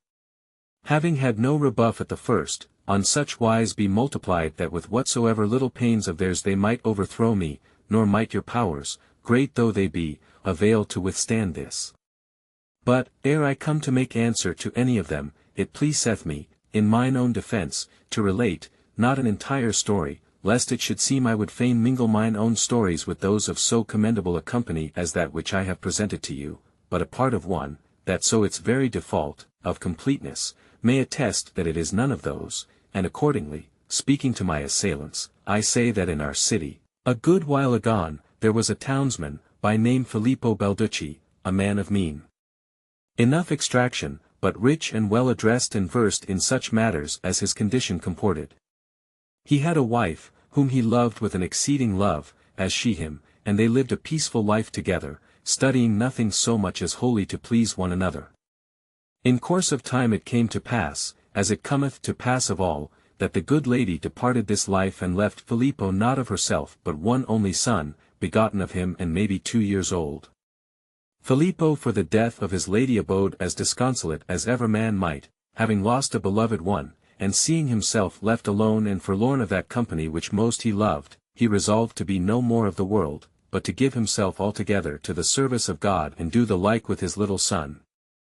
Wherefore, bestowing all his good for the love of God, he repaired without delay to the top of Mount Asinaggio, where he took up his abode with his son in a little hut, and there living with him upon alms, in the practice of fasts and prayers, straitly guarded himself from discoursing whereas the boy was, of any temporal thing, neither suffered him see aught thereof, lest this should divert him from the service aforesaid, but still bespoke him of the glories of life eternal and of God and the saints, teaching him naught but pious orisons, and in this way of life he kept him many years, never suffering him go forth of the hermitage nor showing him aught other than himself. Now the good man was used to come whiles into Florence, where being succoured, according to his occasions, of the friends of God, he returned to his hut, and it chanced one day that, his son being now 18 years old and Filippo an old man, the lad asked him whither he went. Filippo told him, and the boy said, Father mine, you are now an old man and can ill endure fatigue, why do you not whiles carry me to Florence and bring me to know the friends and devotees of God and yourself, to the end that I, who am young and better able to toil than you, may after, when as it pleaseth you, go to Florence for our occasions, whilst you abide here. The worthy man, considering that his son was now grown to man's estate and thinking him so inured to the service of God that the things of this world might thenceforth uneath allure him to themselves, said in himself, the lad saith well, and accordingly, having occasion to go thither, he carried him with him. There the youth, seeing the palaces, the houses, the churches and all the other things whereof one seeth all the city full, began, as one who had never to his recollection beheld the like, to marvel amain, and questioned his father of many things what they were and how they were called. Filippo told him, and he, hearing him, abode content and questioned of somewhat else. As they went thus, the son asking and the father answering, they encountered by chance a company of pretty and well-dressed young women, coming from a wedding, whom as soon as the young man saw, he asked his father what manner of things these were. My son, answered Filippo, cast your eyes on the ground and look not at them, for that they are an ill thing. Quoth the son, and how are they called? The father, not to awaken in the lad's mind a carnal appetite less than useful, would not name them by the proper name, to wit, women, but said, they are called green geese. Whereupon, marvellous to relate, he who have never seen a woman and who recked not of palaces nor oxen nor horses nor asses nor monies nor of aught else he had seen, said suddenly, Father mine, I prithee get me one of these green geese. Alack, my son, replied the father, hold thy peace, I tell thee they are an ill thing. How? Asked the youth. Are ill things then made after this fashion? And Filippo answered, Aye. Then said the son, I know not what you would say nor why these are an ill thing, for my part, meseemeth I never yet saw aught goodly or pleasing as are these. They are fairer than the painted angels you have shown me whiles. For God's sake, and you reck of me, contrive that we may carry one of yonder green geese back with us up yonder, and I will give it to eat. Nay, answered the father, I will not, thou knowest not whereon they feed. And he understood incontinent that nature was stronger than his wit, and repented him of having brought the youth to Florence. But I will have it suffice me to have told this much of the present story, and return to those for whose behoof I have related it. Some, then, of my censurers say that I do ill, young ladies, in studying overmuch to please you, and that you please me overmuch. Which things I do most openly confess, to wit, that you please me and that I study to please you, and I ask them if they marvel thereat, considering, let be the having known the dulcet kisses and amorous embracements and delightsome couplings that are of you, most sweet ladies, often gotten, only my having seen and still seeing your dainty manners and lovesome beauty and sprightly grace, and above all your womanly courtesy, when as he who had been reared and bred on a wild and solitary mountain, and within the bounds of a little cell, without other company than his father, no sooner set eyes on you than you alone were desired of him, you alone sought, you alone followed with the eagerness of passion. Will they, then, blame me, backbite me, rend me with their tongues if I, whose body heaven created all apt to love you, I, who from my childhood vowed my soul to you, feeling the potency of the light of your eyes and the sweetness of your honeyed words and the flame enkindled by your piteous sighs, if, I say, you please me or if I study to please you, seeing that you over all else pleased a hermitling, a lad without understanding, nay, rather, a wild animal. Certes, it is only those, who, having neither sense nor cognizance of the pleasures and potency of natural affection, love you not nor desire to be loved of you, that chide me thus, and of these I reck little. As for those who go railing anent mine age, it would seem they know ill that, for all the leek hath a white head, the tail thereof is green. But to these, laying aside pleasantry, I answer that never, no, not to the extreme limit of my life, shall I repute it to myself for shame to seek to please those whom Guido Cavalcanti and Dante Alighieri, when already stricken in years, and Messer Cino da Pistoia, when a very old man, held in honor and whose uproof was dear to them. And were it not to depart from the wonted usance of discourse, I would cite history in support and show it to be all full of stories of ancient and noble men who in their ripest years have still above all studied to please the ladies, the which and they know not, let them go learn. That I should abide with the Muses on Parnassus, I confess to be good counsel, but, since we can neither abide for ever with the Muses, nor they with us, it is nothing blameworthy if, when as it chanceth a man is parted from them, he take delight in seeing that which is like unto them. The Muses are women, and albeit women may not avail to match with them, yet at first sight they have a semblance of them, insomuch that, and they pleased me not for aught else, for this they should please me, more by token that women have aforetime been to me the occasion of composing 1,000 verses, whereas the Muses never were to me the occasion of making any. They aided me, indeed, and showed me how to compose the verses in question, and peradventure, in the writing of these present things, all lowly though they be, they have come whiles to abide with me, in token may be in honor of the likeness that women bear to them, wherefore, in inditing these toys, I stray not so far from Mount Parnassus nor from the Muses as many belike conceive. But what shall we say to those who have such compassion on my hunger that they counsel me provide myself bread? Certes, I know not, save that, whenas I seek to imagine in myself what would be their answer, and I should of necessity beseech them thereof, to wit, of bread, methinketh they would reply, go seek it among thy fables. Indeed, aforetime poets have found more thereof among their fables than many a rich man among his treasures, and many, following after their fables, have caused their age to flourish, whereas, on the contrary, many, in seeking to have more bread than they needed, have perished miserably. What more, shall I say? Let them drive me forth, whenas I ask it of them, not that, God-a-mercy, I have yet need thereof, and even should need betide, I know with the Apostle Paul both how to abound and suffer need, wherefore let none be more careful of me than I am of myself. For those who say that these things have not been such as I have here set them down, I would fain have them produce the originals, and in these latter accord not with that of which I write, I will confess their objection for just and will study to amend myself, but till other what than words appeareth, I will leave them to their opinion and follow mine own, saying of them that which they say of me. Wherefore, deeming that for the nonce I have answered enough, I say that, armed, as I hope to be, with God's aid and yours, gentlest ladies, and with fair patience, I will fare on with this that I have begun, turning my back to the wind aforesaid and letting it blow, for that I see not that aught can betide me other than that which bettedeth thin dust, the which a whirlwind, when as it bloweth, either stirreth not from the earth, or, and it stirreth, carrieth it aloft and leaveth it oftentimes upon the heads of men and upon the crowns of kings and emperors, nay, bytimes upon high palaces and lofty towers, whence in it fall, it cannot go lower than the place wherefrom it was uplifted. And if ever with all my might I vowed myself to seek to please you in aught, now more than ever shall I address myself thereto, for that I know none can with reason say otherwhat than that I and others who love you do according to nature, whose laws to seek to gain stand demandeth over great strength, and oftentimes not only in vain, but to the exceeding hurt of whoso striveth to that end, is this strength employed.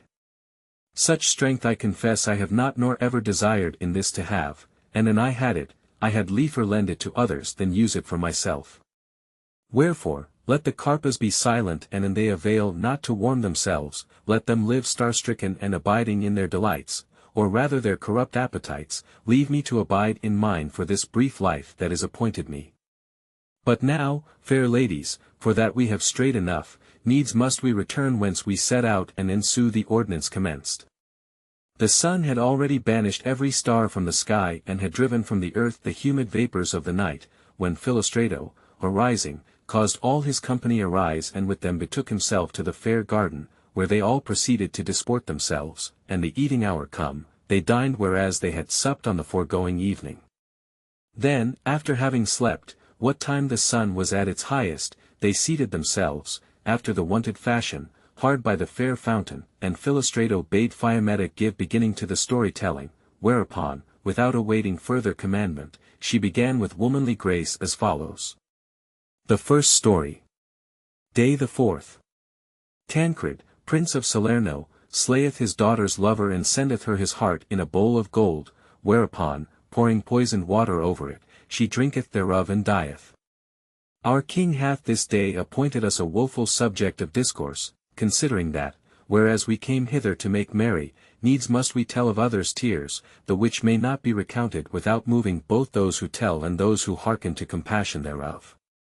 He hath mayhap done this somedeal to temper the mirth of the foregoing days, but, whatsoever may have moved him thereto, since it pertaineth not to me to change his pleasure, I will relate a piteous chance, nay, an ill-fortuned and a worthy of your tears.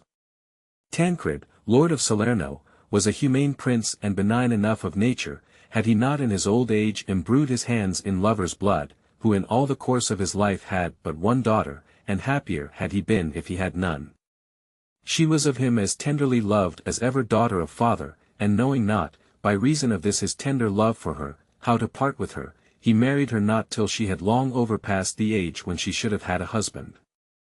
At last, he gave her to wife to a son of the Duke of Capua, with whom having abid then a little while, she was left a widow and returned to her father. Now she was most fair of form and favour, as ever was woman, and young and sprightly and learned perchance more than is required of a lady. Abiding, then, with her father in all ease and luxury, like a great lady as she was, and seeing that, for the love he bore her, he recked little of marrying her again, nor did it seem to her a seemly thing to require him thereof, she bethought herself to seek, and it might be, to get her privily a worthy lover. She saw men galore, gentle and simple, frequent her father's court, and considering the manners and fashions of many, a young serving man of her father's, Giscardo by name, a man of humble enough extraction, but nobler of worth and manners than whatsoever other, pleased her over all and of him, seeing him often, she became in secret ardently enamored, approving more and more his fashions every hour, whilst the young man, who was no dullard, perceiving her liking for him, received her into his heart, on such wise that his mind was thereby diverted from well nigh everything other than the love of her. Each, then, thus secretly tendering the other, the young lady, who desired nothing so much as to foregather with him, but had no mind to make anyone a confidant of her passion, bethought herself of a rare device to apprise him of the means, to wit, she wrote him a letter, wherein she showed him how he should do to foregather with her on the ensuing day, and placing it in the hollow of a cane, gave the letter jestingly to Giscardo, saying, "Make thee a bellows thereof for thy serving maid, wherewith she may blow up the fire tonight." Giscardo took the cane and bethinking himself that she would not have given it him nor spoken thus, without some cause, took his leave and returned therewith to his lodging.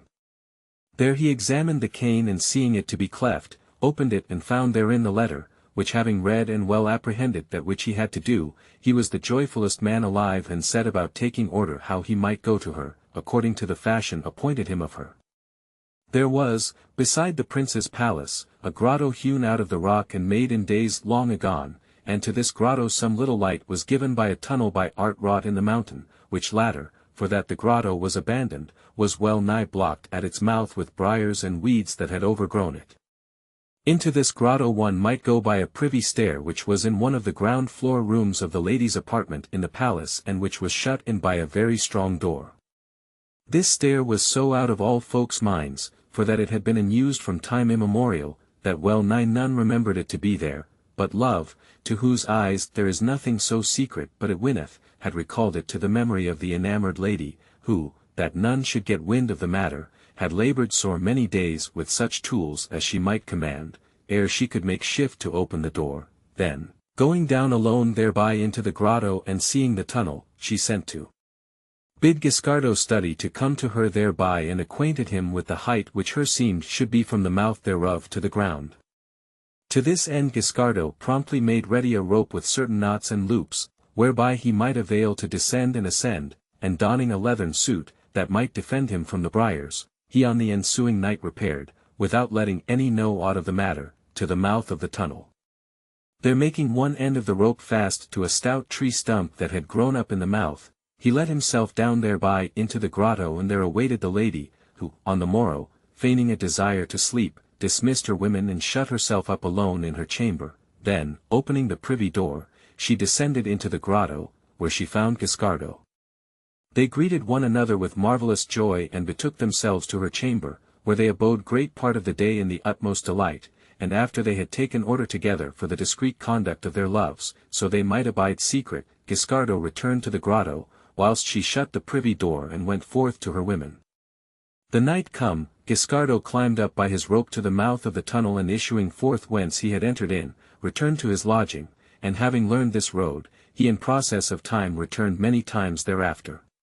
But fortune, jealous of so long and so great a delight, with a woeful chance changed the gladness of the two lovers into mourning and sorrow, and it befell on this wise.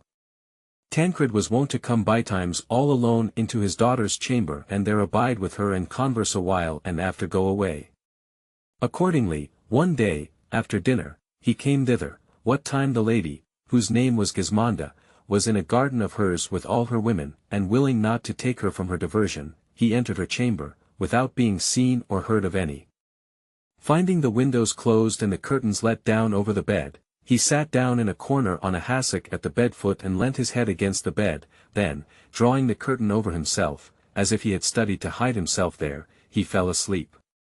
As he slept thus, Gismonda, who, as ill chance would have it, had appointed her lover to come thither that day, softly entered the chamber, leaving her women in the garden, and having shut herself in, without perceiving that there was some one there, opened the secret door to Giscardo, who awaited her.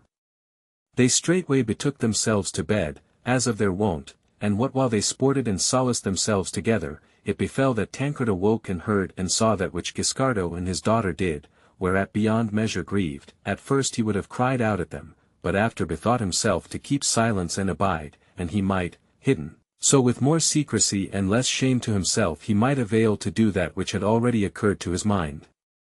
The two lovers abode a great while together, according to their usance, without observing Tancred, and coming down from the bed, when as it seemed to them time, Giscardo returned to the grotto and she departed the chamber, whereupon Tancred, for all he was an old man, let himself down into the garden by a window and returned, unseen of any, to his own chamber, sorrowful unto death. That same night, at the time of the first sleep, Giscardo, by his orders, was seized by two men, as he came forth of the tunnel, and carried secretly, trussed as he was in his suit of leather, to Tancred, who, when as he saw him, said, well nigh weeping, Giscardo, my kindness to thee merited not the outrage and the shame thou hast done me in mine own flesh and blood, as I have this day seen with my very eyes. Whereto Giscardo answered nothing but this, love can far more than either you or I. Tancred then commanded that he should be kept secretly under guard and in one of the chambers of the palace, and so was it done. On the morrow, having meanwhile revolved in himself many and diverse devices, he betook himself, after eating, as of his wont, to his daughter's chamber and sending for the lady, who as yet knew nothing of these things, shut himself up with her and proceeded, with tears in his eyes, to bespeak her thus, Gismonda, meseemed I knew thy virtue and thine honesty, nor might it ever have occurred to my mind, though it were told me, had I not seen it with mine own eyes, that thou wouldst, even so much as in thought, have abandoned thyself to any man, except he were thy husband, wherefore in this scant remnant of life that my eld reserveth unto me, I shall still abide sorrowful, remembering me of this. Would God, and thou must needs stoop to such wantonness, thou hadst taken a man sortable to thy quality. But, amongst so many who frequent my court, thou hast chosen Giscardo, a youth of the meanest condition, reared in our court, well nigh of charity, from a little child up to this day, wherefore thou hast put me in sore travail of mind, for that I know not what course to take with thee. With Giscardo, whom I caused take yesternight, as he issued forth of the tunnel and have in ward, I am already resolved how to deal, but with thee God knoweth I know not what to do. On one side love draweth me, which I still borne thee more than father ever bore daughter, and on the other most just despite, conceived for thine exceeding folly, the one would have me pardon thee, the other would have me, against my nature, deal harshly by thee. But ere I come to a decision, I would fain hear what thou hast to say to this. So saying, he bowed his head and wept sore as would a beaten child. Gismonda, hearing her father's words and seeing that not only was her secret love discovered, but Giscardo taken, felt an inexpressible chagrin and came many a time near upon showing it with outcry and tears, as women mostly do. Nevertheless, her haughty soul overmastering that weakness, with marvelous fortitude she composed her countenance and rather than proffer any prayer for herself, determined inwardly to abide no more on life, doubting not but her Giscardo was already dead. Wherefore, not as a woman rebuked and woeful for her default, but as one undaunted and valiant, with dry eyes and face open and nowise troubled, she thus bespoke her father, Tancred, I purpose neither to deny nor to entreat, for that the one would profit me nothing nor would I have the other avail me, more by token that I am nowise minded to seek to render thy mansuetude and thine affection favourable to me, but rather, confessing the truth, first with true arguments to vindicate mine honour, and after with deeds right resolutely to ensue the greatness of my soul. True is it I have loved and love Giscardo, and what while I live, which will be little, I shall love him, nor, if folk live after death, shall I ever leave loving him, but unto this it was not so much my feminine frailty that moved me as thy little solicitude to remarry me in his own worth. It should have been manifest to thee, Tancred, being as thou art flesh and blood, that thou hadst begotten a daughter of flesh and blood and not of iron or stone, and thou shouldst have remembered and should still remember, for all thou art old, what and what like are the laws of youth and with what potency they work, nor, albeit thou, being a man, hast in thy best years exercised thyself in part in arms, shouldst thou the less know what ease and leisure and luxury can do in the old, to say nothing of the young. I am, then, as being of thee begotten, of flesh and blood and have lived so little that I am yet young and, for the one and the other reason, full of carnal desire, whereunto the having aforetime, by reason of marriage, known what pleasure it is to give accomplishment to such desire hath added marvellous strength. Unable, therefore, to withstand the strength of my desires, I addressed myself, being young and a woman, to ensue that whereto they prompted me and became enamoured. And certes in this I set my every faculty to the endeavouring that, so far as in me lay, no shame should ensue either to thee or to me through this to which natural frailty moved me. To this end compassionate love and favouring fortune found and showed me a very occult way, whereby, unknown of any, I won to my desire, and this, whoever it be discovered it to thee or howsoever thou knowest it, I nowise deny. Giscardo I took not at hazard, as many women do, nay, of deliberate counsel I chose him before every other and with advisement prepense drew him to me and by dint of perseverance and discretion on my part and on his, I have long had enjoyment of my desire. Whereof it seemeth that thou, ensuing rather vulgar prejudice than truth, reproachest me with more bitterness than of having sinned by way of love, saying, as if thou shouldst not have been chagrined, had I chosen therefore a man of gentle birth, that I have committed myself with a man of mean condition. Wherein thou sayest not that thou blamest not my default, but that of fortune, which too often advanceth the unworthy to high estate, leaving the worthiest alow.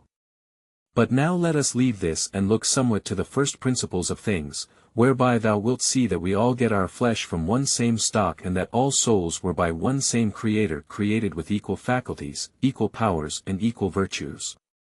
Worth it was that first distinguished between us, who were all and still are born equal, wherefore those who had and used the greatest sum thereof were called noble and the rest abode not noble. And albeit contrary usance hath since obscured this primary law, yet is it nowise done away nor blotted out from nature and good manners, wherefore he who doth worthily manifestly showeth himself a gentleman, and if any call him otherwise, not he who is called, but he who calleth committeth default. Look among all thy gentlemen and examine into their worth, their usances, and their manners, and on the other hand consider those of Giscardo. If thou wilt consent to judge without animosity, thou wilt say that he is most noble and that these thy nobles are all churls.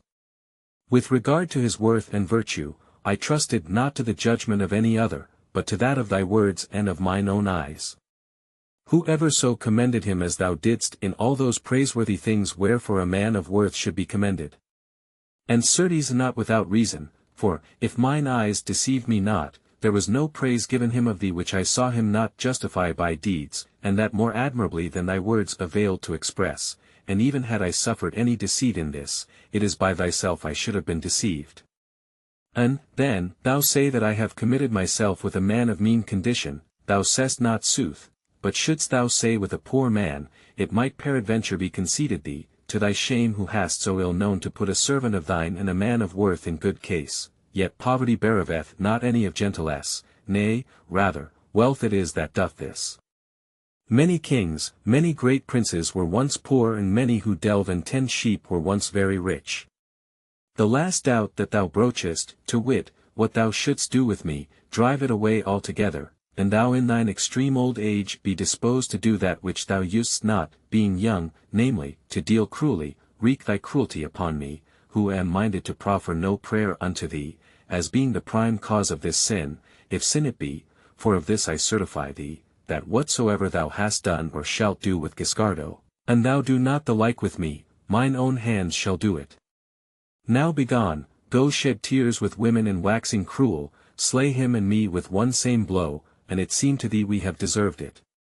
The prince knew the greatness of his daughter's soul, but notwithstanding believed her not altogether so firmly resolved as she said unto that which her words gave out. Wherefore, taking leave of her and having laid aside all intent of using rigor against her person, he thought to cool her fervent love with others' suffering and accordingly bade Guiscardo's 2 guardians strangle him without noise that same night and taking out his heart, bring it to him. They did even as it was commanded them, and on the morrow the prince let bring a great and goodly bowl of gold and setting therein Guiscardo's heart, dispatched it to his daughter by the hands of a very privy servant of his, bidding him say, when as he gave it her, thy father sendeth thee this, to solace thee of the thing thou most lovest, even as thou hast solaced him of that which he loved most. Now Gismonda, unmoved from her stern purpose, had, after her father's departure, let bring poisonous herbs and roots and distilled and reduced them in water, so she might have it at hand, and that she feared should come to pass. The serving man coming to her with the prince's present and message, she took the cup with a steadfast countenance and uncovered it. When as she saw the heart and apprehended the words of the message, she was truly certified that this was Guiscardo's heart and turning her eyes upon the messenger, said to him, no sepulchre less of worth than one of gold had beseemed a heart such as this, and in this my father hath done discreetly. So saying, she set the heart to her lips and kissing it, said, still in everything and even to this extreme limit of my life have I found my father's love most tender towards me, but now more than ever, wherefore do then render him on my part for so great a gift the last thanks I shall ever have to give him. Then, bending down over the cup, which she held fast, she said, looking upon the heart, alack, sweetest harborage of all my pleasures, accursed be his cruelty who mocketh me now to see thee with the eyes of the body. Enough was it for me at all hours to behold thee with those of the mind. Thou hast finished thy course and hast acquitted thyself on such wise as was vouchsafed thee of fortune, thou art come to the end whereunto each runneth, thou hast left the toils and miseries of the world, and of thy very enemy thou hast that sepulchre which thy worth hath merited. There lacked not to thee to make thy funeral rites complete save her tears whom in life thou so lovedst, the which that thou mightest have, God put it into the heart of my unnatural father to send thee to me and I will give them to thee, albeit I had purposed to die with dry eyes and visage undismayed of aught, and having given them to thee, I will without delay so do that my soul, thou working it, shall rejoin that soul which thou erst so dearly guardedst. And in what company could I betake me more contentedly or with better assurance to the regions unknown than with it? Certain am I that it abideth yet here within and vieweth the seats of its delights and mine and as that which I am assured still loveth me, awaiteth my soul, whereof it is over all beloved.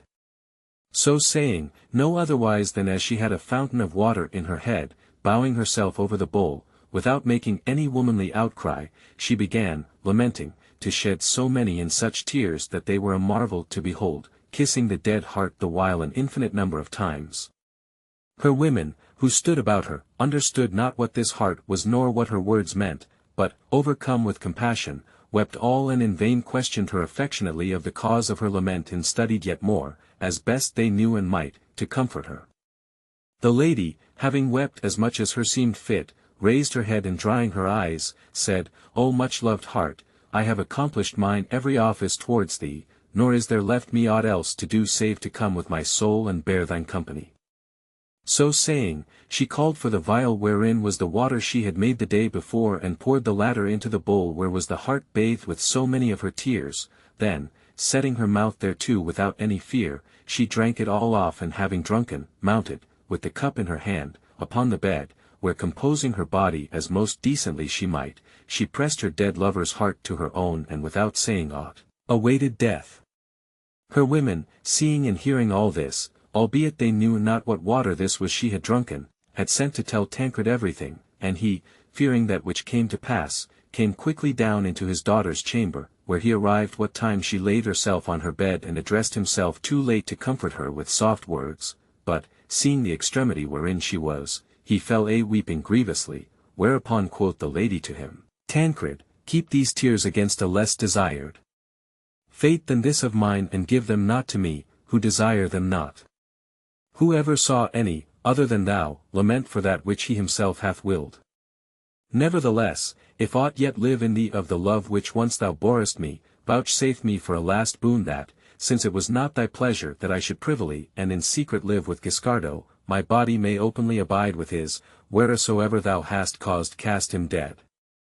The agony of his grief suffered not the prince to reply, whereupon the young lady, feeling herself come to her end, strained the dead heart to her breast and said, Abide ye with God, for I go hence. Then, closing her eyes and losing every sense, she departed this life of woe. Such, then, as you have heard, was the sorrowful ending of the loves of Guiscardo and Gismonda, whose bodies Tancred, after much lamentation, too late repenting him of his cruelty, caused honorably bury in one same sepulchre, amid the general mourning of all the people of Salerno. The second story. Day the 4th. Fra Alberto giveth a lady to believe that the angel Gabriel is enamoured of her and in his shape lieth with her sundry times, after which, for fear of her kinsman, he casteth himself forth of her window into the canal and taketh refuge in the house of a poor man, who on the morrow carrieth him, in the guise of a wild man of the woods, to the piazza, where, being recognized, he is taken by his brethren and put in prison.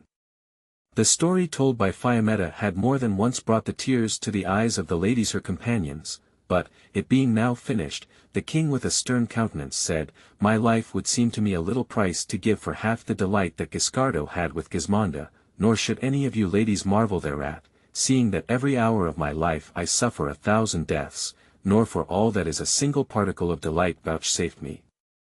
But, leaving be my affairs for the present, it is my pleasure that Pampinia follow on the order of the discourse with some story of woeful chances and fortunes in part like to mine own, which if she ensue like as Fiammetta hath begun, I shall doubtless begin to feel some dew fallen upon my fire. Pampinia, hearing the order laid upon her, more by her affection apprehended the mind of the ladies her companions than that of Philostrato by his words, wherefore, being more disposed to give them some diversion than to content the king, farther than in the mere letter of his commandment, she bethought herself to tell a story, that should, without departing from the proposed theme, give occasion for laughter, and accordingly began as follows. The vulgar have a proverb to the effect that he who is not and is held good may do ill and it is not believed of him, the which affordeth me ample matter for discourse upon that which hath been proposed to me and at the same time to show what and how great is the hypocrisy of the clergy, who, with garments long and wide and faces paled by art and voices humble and meek to solicit the folk, but exceeding loud and fierce to rebuke in others their own vices, pretend that themselves by taking and others by giving to them come to salvation, and to boot, not as men who have, like ourselves, to purchase paradise, but as in a manner they were possessors and lords thereof, assign unto each who dieth, according to the sum of the moneys left them by him, a more or less excellent place there, studying thus to deceive first themselves, and they believe as they say, and after those who put faith for that matter in their words. Anent whom, were it permitted me to discover as much as it behoved, I would quickly make clear to many simple folk that which they keep hidden under those huge wide gowns of theirs. But would God it might betide them all of their cozening tricks, as it betided a certain minor friar, and he no youngling, but held one of the first casuists in Venice, of whom it especially pleaseth me to tell you, so as peradventure somewhat to cheer your hearts, that are full of compassion for the death of Gismonda, with laughter and pleasance. There was, then, noble ladies, in Imola, a man of wicked and corrupt life, who was called Berto della Massa, and whose lewd fashions, being well known of the Imolese, had brought him into such ill savour with them that there was none in the town who would credit him, even when he said sooth, wherefore, seeing that his shifts might no longer stand him in stead there, he removed in desperation to Venice, the receptacle of every kind of trash, thinking to find there new means of carrying on his wicked practices. There, as if conscience-stricken for the evil deeds done by him in the past, feigning himself overcome with the utmost humility and waxing devouter than any man alive, he went and turned minor friar and styled himself Fra Alberta de Imola, in which habit he proceeded to lead, to all appearance, a very austere life, greatly commending abstinence and mortification, and never eating flesh nor drinking wine, whenas he had not thereof that which was to his liking. In short, scarce was anywhere of him when from a thief, a pimp, a forger, a manslayer, he suddenly became a great preacher, without having for all that forsworn the vices aforesaid, whenas he might secretly put them in practice. Moreover, becoming a priest, he would still, whenas he celebrated Mass at the altar, and he were seen of many, beweep our Saviour's passion, as one whom tears cost little, whenas he willed it. Brief, what with his preachings and his tears, he contrived on such wise to inveigle the Venetians that he was trustee and depository of well nigh every will made in the town and guardian of folks' moneys, besides being confessor and counsellor of the most part of the men and women of the place, and doing thus, from wolf he was become shepherd, and the fame of his sanctity was far greater in those parts than ever was that of Saint Francis at Assisi. It chanced one day that a vain simple young lady, by name Madame Lisetta de Ca Quirina, wife of a great merchant who was gone with the galleys into Flanders, came with other ladies to confess to this same holy friar, at whose feet kneeling and having, like a true daughter of Venice as she was, where the women are all feather-brained, told him part of her affairs, she was asked of him if she had a lover. Whereto she answered, with an offended air, Good lack, Sir Friar, have you no eyes in your head? See my charms to you such as those of yonder others? I might have lovers and to spare, and I would, but my beauties are not for this one nor that. How many women do you see whose charms are such as mine, who would be fair in paradise? Brief, she said so many things of this beauty of hers that it was a weariness to hear. Fra Alberto incontinent perceived that she savoured of folly, in him seeming she was a fit soil for his tools, he fell suddenly and beyond measure in love with her, but, reserving blandishments for a more convenient season, he proceeded, for the nonce, so he might show himself a holy man, to rebuke her and tell her that this was vainglory and so forth. The lady told him he was an ass and knew not what one beauty was more than another, whereupon he, unwilling to vex her overmuch, took her confession and let her go away with the others. He let some days pass, then, taking with him a trusty companion of his, he repaired to Madame Lisetta's house, and withdrawing with her into a room apart, where none might see him, he fell on his knees before her and said, Madam, I pray you for God's sake pardon me that which I said to you last Sunday, whenas you bespoke me of your beauty, for that the following night I was so cruelly chastised there that I have not since been able to rise from my bed till today. Quoth Mistress Featherbrain, And who chastised you thus? I will tell you, replied the monk. Being that night at my orisons, as I still used to be, I saw of a sudden a great light in my cell, and ere I could turn me to see what it might be, I beheld over against me a very fair youth with a stout cudgel in his hand, who took me by the gown and dragging me to my feet, gave me such a drubbing that he broke every bone in my body. I asked him why he used me thus, and he answered, For that thou presumedst today, to disparage the celestial charms of Madame Lisetta, whom I love over all things, save only God. Who, then, are you? Asked I, and he replied that he was the angel Gabriel. O my lord, said I pray you pardon me, and he, So be it, I pardon thee on condition that thou go to her, as first thou mayst, and get her pardon, but if she pardons thee not, I will return to thee and give thee such a bout of it that I will make thee a woeful man for all the time thou shalt live here below. That which he said to me after I dare not tell you, except you first pardon me. My lady Adelpate, who was somewhat scant of wit, was overjoyed to hear this, taking it all for gospel, and said, after a little, I told you, Fra Alberto, that my charms were celestial, but, so God be mine aid, it irketh me for you, and I will pardon you forthright, so you may come to no more harm, provided you tell me truly that which the angel said to you after. Madam, replied Fra Alberto, since you pardon me, I will gladly tell it you, but I must warn you of one thing, to wit, that whatever I tell you, you must have a care not to repeat it to any one alive, and you would not mar your affairs, for that you are the luckiest lady in the world. The angel Gabriel bade me tell you that you pleased him so much that he had many a time come to pass the night with you, but that he feared to affright you. Now he sendeth to tell you by me that he hath a mind to come to you one night and abide a while with you, and, for that he is an angel, and that, if he came in angel form, you might not avail to touch him, he purposeth, for your delectation, to come in guise of a man, wherefore he biddeth you send to tell him when you would have him come and in whose form, and he will come hither, whereof you may hold yourself blessed over any other lady alive. My lady Conceit answered that it liked her well that the angel Gabriel loved her, seeing she loved him well, nor ever failed to light a candle of a groat before him, whereas she saw him depictured, and that what time soever he chose to come to her, he should be dearly welcome and would find her all alone in her chamber, but on this condition, that he should not leave her for the Virgin Mary, whose great well-wisher it was said he was, as indeed appeareth, inasmuch as in every place where she saw him, limbed, he was on his knees before her. Moreover, she said it must rest with him to come in whatsoever form he pleased, so but she was not affrighted. Then said Fra Alberto, Madam, you speak sagely, and I will without fail take order with him of that which you tell me. But you may do me a great favor, which will cost you nothing, it is this, that you will him come with this my body. And I will tell you in what you will do me a favor, you must know that he will take my soul forth of my body and put it in paradise, whilst he himself will enter into me, and what while he abideth with you, so long will my soul abide in paradise. With all my heart, answered Dame Littlewit. I will well that you have this consolation, in requital of the buffets he gave you on my account. Then said Fra Alberto, look that he find the door of your house open tonight, so he may come in thereat, for that, coming in human form, as he will, he might not enter save by the door.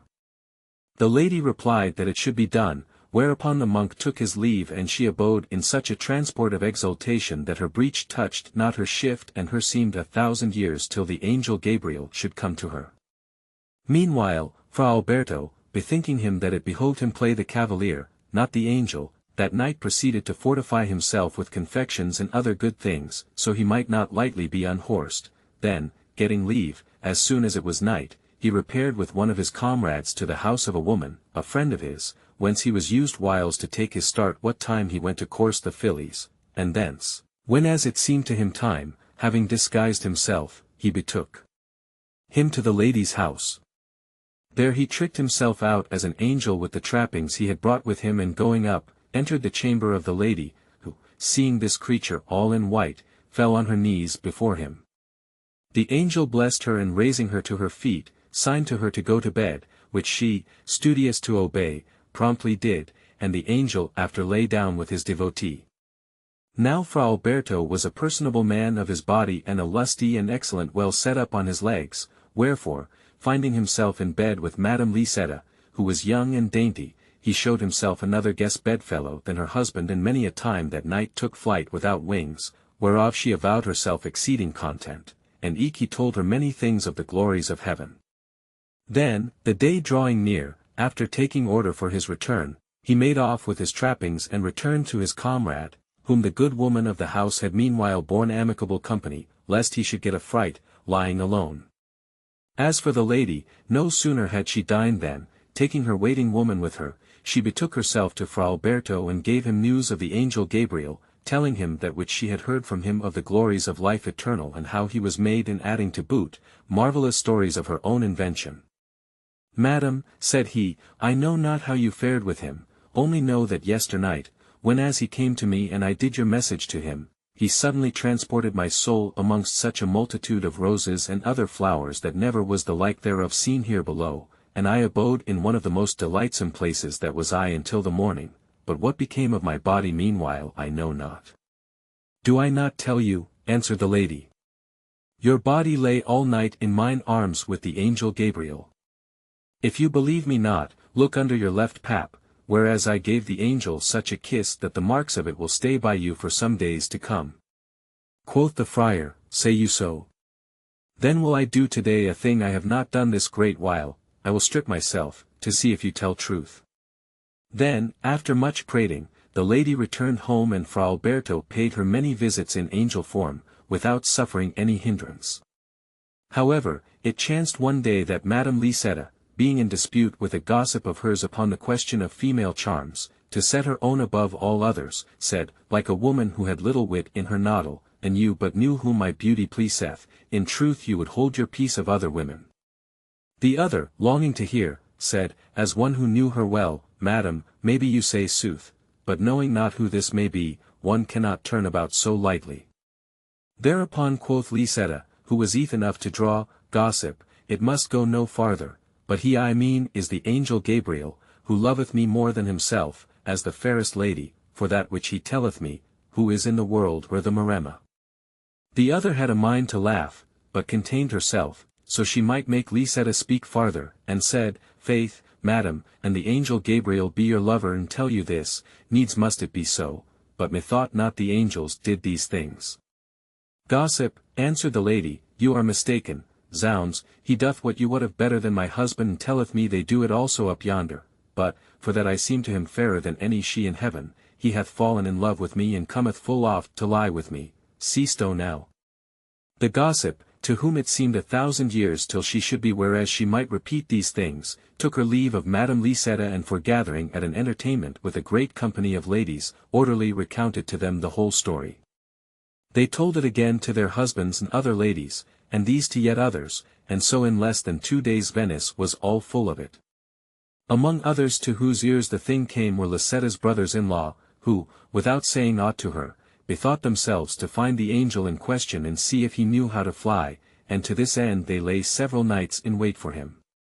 As chance would have it, some inkling of the matter came to the ears of Fra Alberto, who accordingly repaired one night to the lady's house, to reprove her, but hardly had he put off his clothes ere her brothers-in-law, who had seen him come, were at the door of her chamber to open it.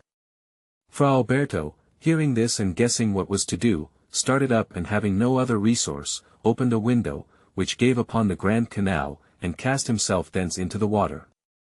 The canal was deep there and he could swim well, so that he did himself no hurt, but made his way to the opposite bank and hastily entering a house that stood open there, besought a poor man, whom he found within, to save his life for the love of God, telling him a tale of his own fashion, to explain how he came there at that hour and naked. The good man was moved to pity and it behoving him to go do his occasions, he put him in his own bed and bade him abide there against his return, then, locking him in, he went about his affairs.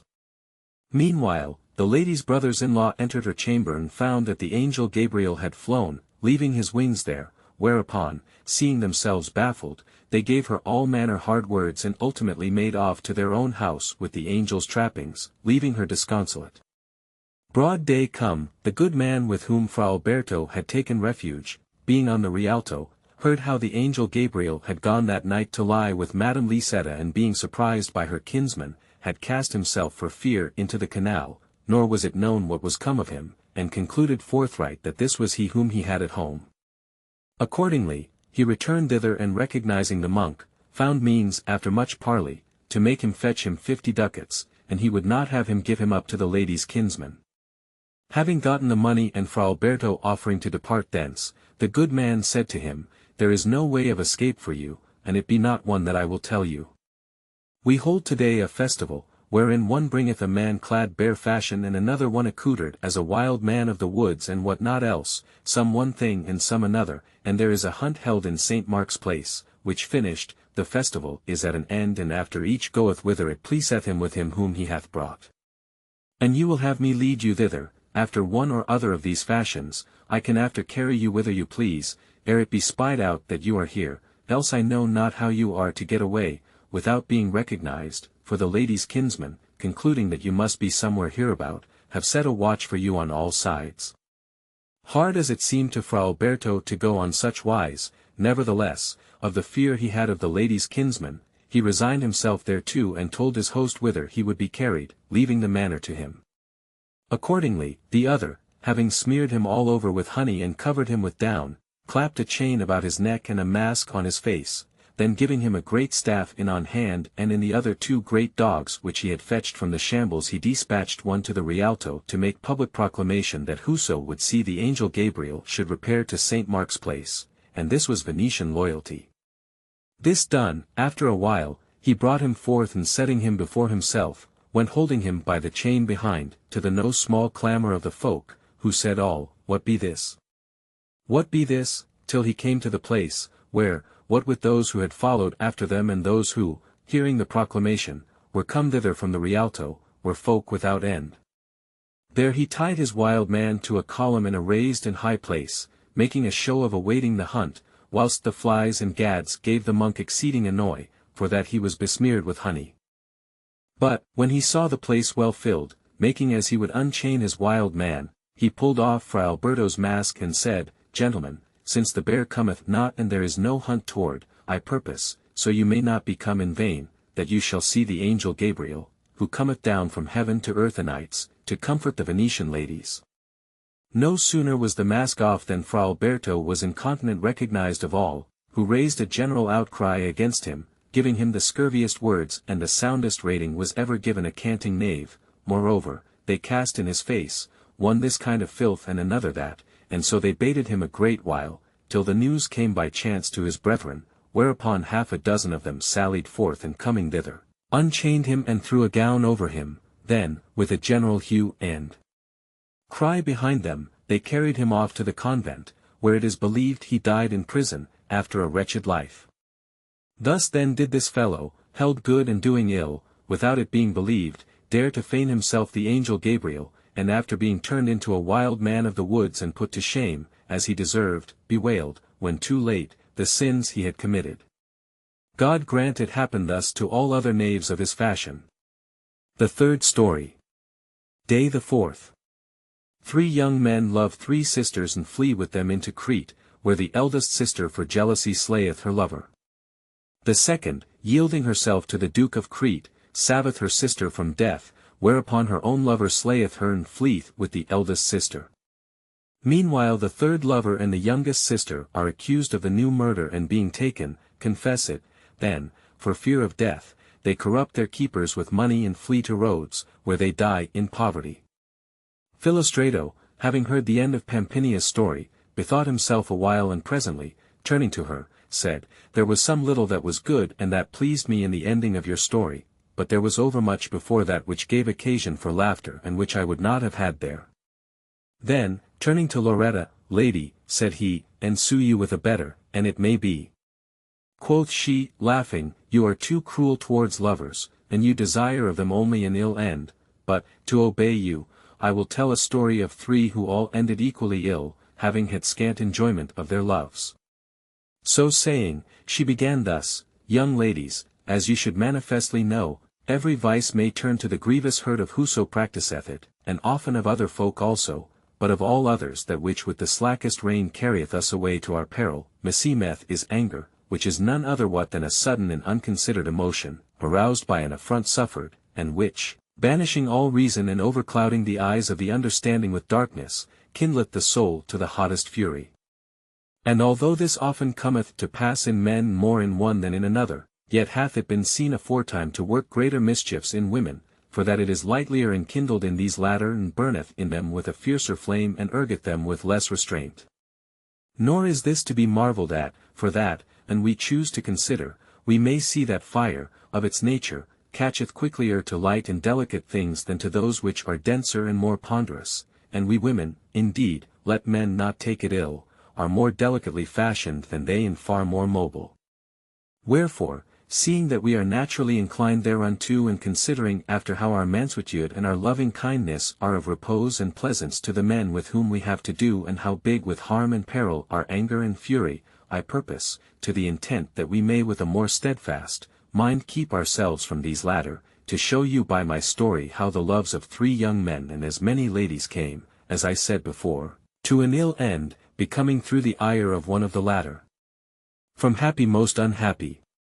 Marseilles is, as you know, a very ancient and noble city, situate in Provence on the seashore, and was once more abounding in rich and great merchants than it is nowadays.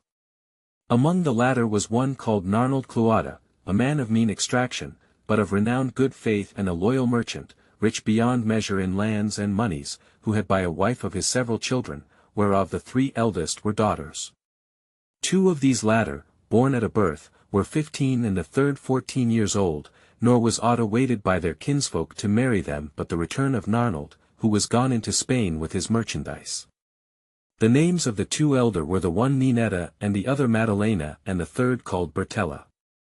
Of Ninetta a young man of gentle birth, though poor, called Restignon, was enamoured as much as man might be, and she of him, and they had contrived to do on such wise that, without any knowing it, they had enjoyment of their loves.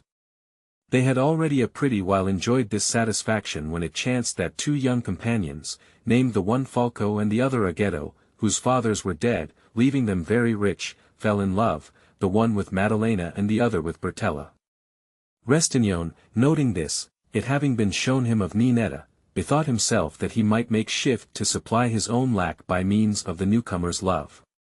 Accordingly, he clapped up an acquaintance with them, so that now one, now the other of them accompanied him to visit their mistresses and his, and when him seemed he was grown privy enough with them and much their friend, he called them one day into his house and said to them, Dearest youths, our commerce should have certified you how great is the love I bear you and that I would do for you that which I would do for myself, and for that I love you greatly, I purpose to discover to you that which hath occurred to my mind, and you and I together will after take such counsel thereof as shall seem to you best. You, and your words lie not and for that to boot which meseemeth I have apprehended by your deeds, both daily and nightly, burn with an exceeding passion for the 2 young ladies beloved of you, as do I for the third their sister, and to this ardour, and you will consent thereunto, my heart giveth me to find a very sweet and pleasing remedy, the which is as follows. You are both very rich, which I am not, now, if you will agree to bring your riches into a common stock, making me a third sharer with you therein, and determine in which part of the world we shall go lead a merry life with our mistresses, my heart warranteth me I can without fail so do that the 3 sisters, with a great part of their father's good, will go with us whithersoever we shall please, and there, each with his wench, like 3 brothers, we may live the happiest lives of any men in the world. It resteth with you now to determine whether you will go about to solace yourself in this or leave it be. The 2 young men, who were beyond measure inflamed, hearing that they were to have their lasses, were not long in making up their minds, but answered that, so this should ensue, they were ready to do as he said. Restignon, having gotten this answer from the young men, found means a few days after to foregather with Ninetta, to whom he could not come without great unease, and after he had abid den with her a while, he told her what he had proposed to the others and with many arguments studied to commend the emprise to her. This was little uneath to him, seeing that she was yet more desirous than himself to be with him without suspect, wherefore she answered him frankly that it liked her well and that her sisters would do whatever she wished, especially in this, and bade him make ready everything needful therefore as quickly as he might. Restignon accordingly returned to the 2 young men, who still importuned him amain to do that whereof he had bespoken them, and told them that, so far as concerned their mistresses, the matter was settled. Then, having determined among themselves to go to Crete, they sold certain lands they had, under colour of meaning to go a-trading with the price, and having made money of all their other goods, bought a light brigantine and secretly equipped it to the utmost advantage. Meanwhile, Ninetta, who well enough knew her sister's mind, with soft words inflamed them with such a liking for the venture that them seemed they might not live to see the thing accomplished. Accordingly, the night come when they were to go aboard the brigantine, the 3 sisters opened a great coffer of their father's and taking thence a vast quantity of money and jewels, stole out of the house, according to the given order. They found their gallants awaiting them and going straightway all aboard the brigantine, they thrust the oars into the water and put out to sea nor rested till they came, on the following evening, to Genoa, where the new lovers for the first time took ease and joyance of their loves. There having refreshed themselves with that whereof they had need, they set out again and sailing from port to port, came, ere it was the 8th day, without any hindrance, to Crete, where they bought great and goodly estates near Candia and made them very handsome and delightsome dwelling houses thereon. Here they fell to living like lords and passed their days in banquets and joyance and merrymaking, the happiest men in the world, they and their mistresses, with great plenty of servants and hounds and hawks and horses. Abiding on this wise, it befell, even as we see it happen all day long that, how much soever things may please, they grow irksome, and one have over great plenty thereof, that Restignon, who had much loved Ninetta, being now able to have her at his every pleasure, without let or hindrance, began to weary of her, and consequently his love for her began to wane. Having seen at entertainment a damsel of the country, a fair and noble young lady, who pleased him exceedingly, he fell to courting her with all his might, giving marvellous entertainments in her honour and plying her with all manner gallantries, which Ninetta coming to know, she fell into such a jealousy that he could not go a step but she heard of it and after harassed both him and herself with words and reproaches on account thereof. But, like as overabundance of aught begetteth weariness, even so doth the denial of a thing desired redouble the appetite. Accordingly, Ninetta's reproaches did but fan the flame of Restignon's new love, and in process of time it came to pass that, whether he had the favours of the lady he loved or not, Ninetta held it for certain, whoever it was reported it to her. Wherefore she fell into such a passion of grief and thence passed into such a fit of rage and despite that the love which she bore Restignon was changed to bitter hatred, and blinded by her wrath, she bethought herself to avenge, by his death, the affront which her seemed she had received.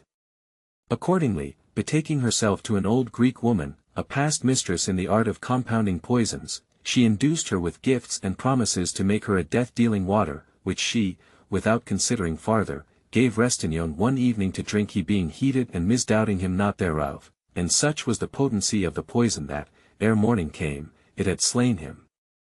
Falco and Agetto and their mistresses, hearing of his death and knowing not of what poison he had died, bewept him bitterly, together with Ninetta, and caused bury him honourably.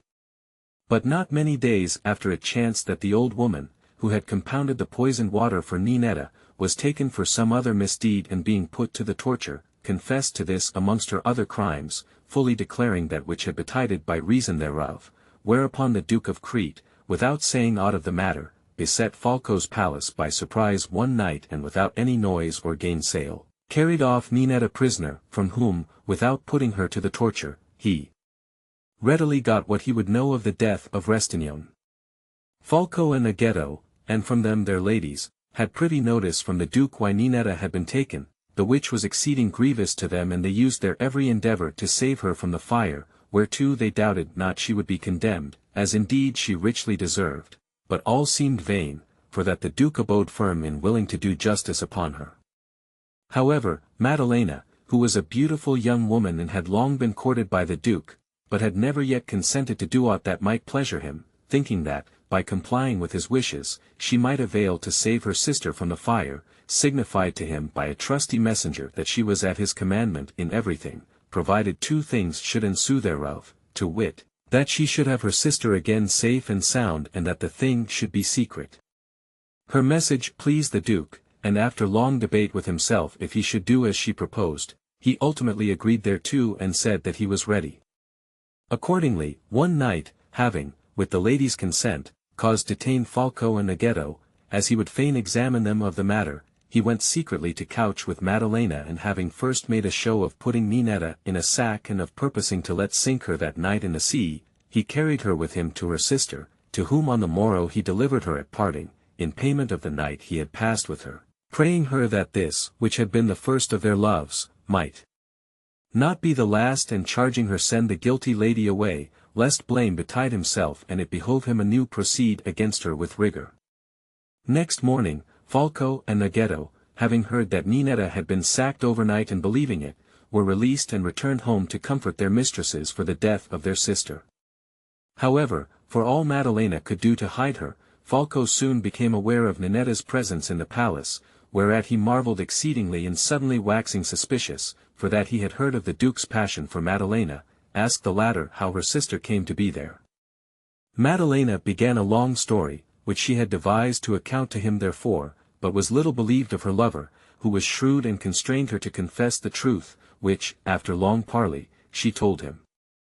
Falco, overcome with chagrin and inflamed with rage, pulled out a sword and slew her, whilst she in vain besought mercy. Then, fearing the wrath and justice of the duke, he left her dead in the chamber, and repairing whereas Ninetta was, said to her, with a feigned air of cheerfulness, Quick, let us begone whither it hath been appointed of thy sister that I shall carry thee, so thou mayst not fall again into the hands of the duke. Ninetta, believing this and eager, in her fearfulness, to be gone, set out with Falco, it being now night, without seeking to take leave of her sister, whereupon he and she, with such moneys, which were but few, as he could lay hands on, betook themselves to the sea-shore and embarked on board a vessel, nor was it ever known whither they went. On the morrow, Maddalena being found murdered, there were some who, of the envy and hatred they bore to Aghetto, forthright gave notice thereof to the duke, whereupon the latter, who loved Maddalena exceedingly, ran furiously to the house, and seizing Aghetto and his lady, who as yet knew nothing of the matter, to wit, of the departure of Falco and Ninetta, constrained them to confess themselves guilty, together with Falco, of his mistress's death. They, apprehending with reason death in consequence of this confession, with great pains corrupted those who had them in keeping, giving them a certain sum of money, which they kept hidden in their house against urgent occasions, and embarking with their guards, without having leisure to take any of their goods, fled by night to Rhodes, where they lived no great while after in poverty and distress. To such a pass, then, did Restignon's mad love and Ninetta's rage bring themselves and others.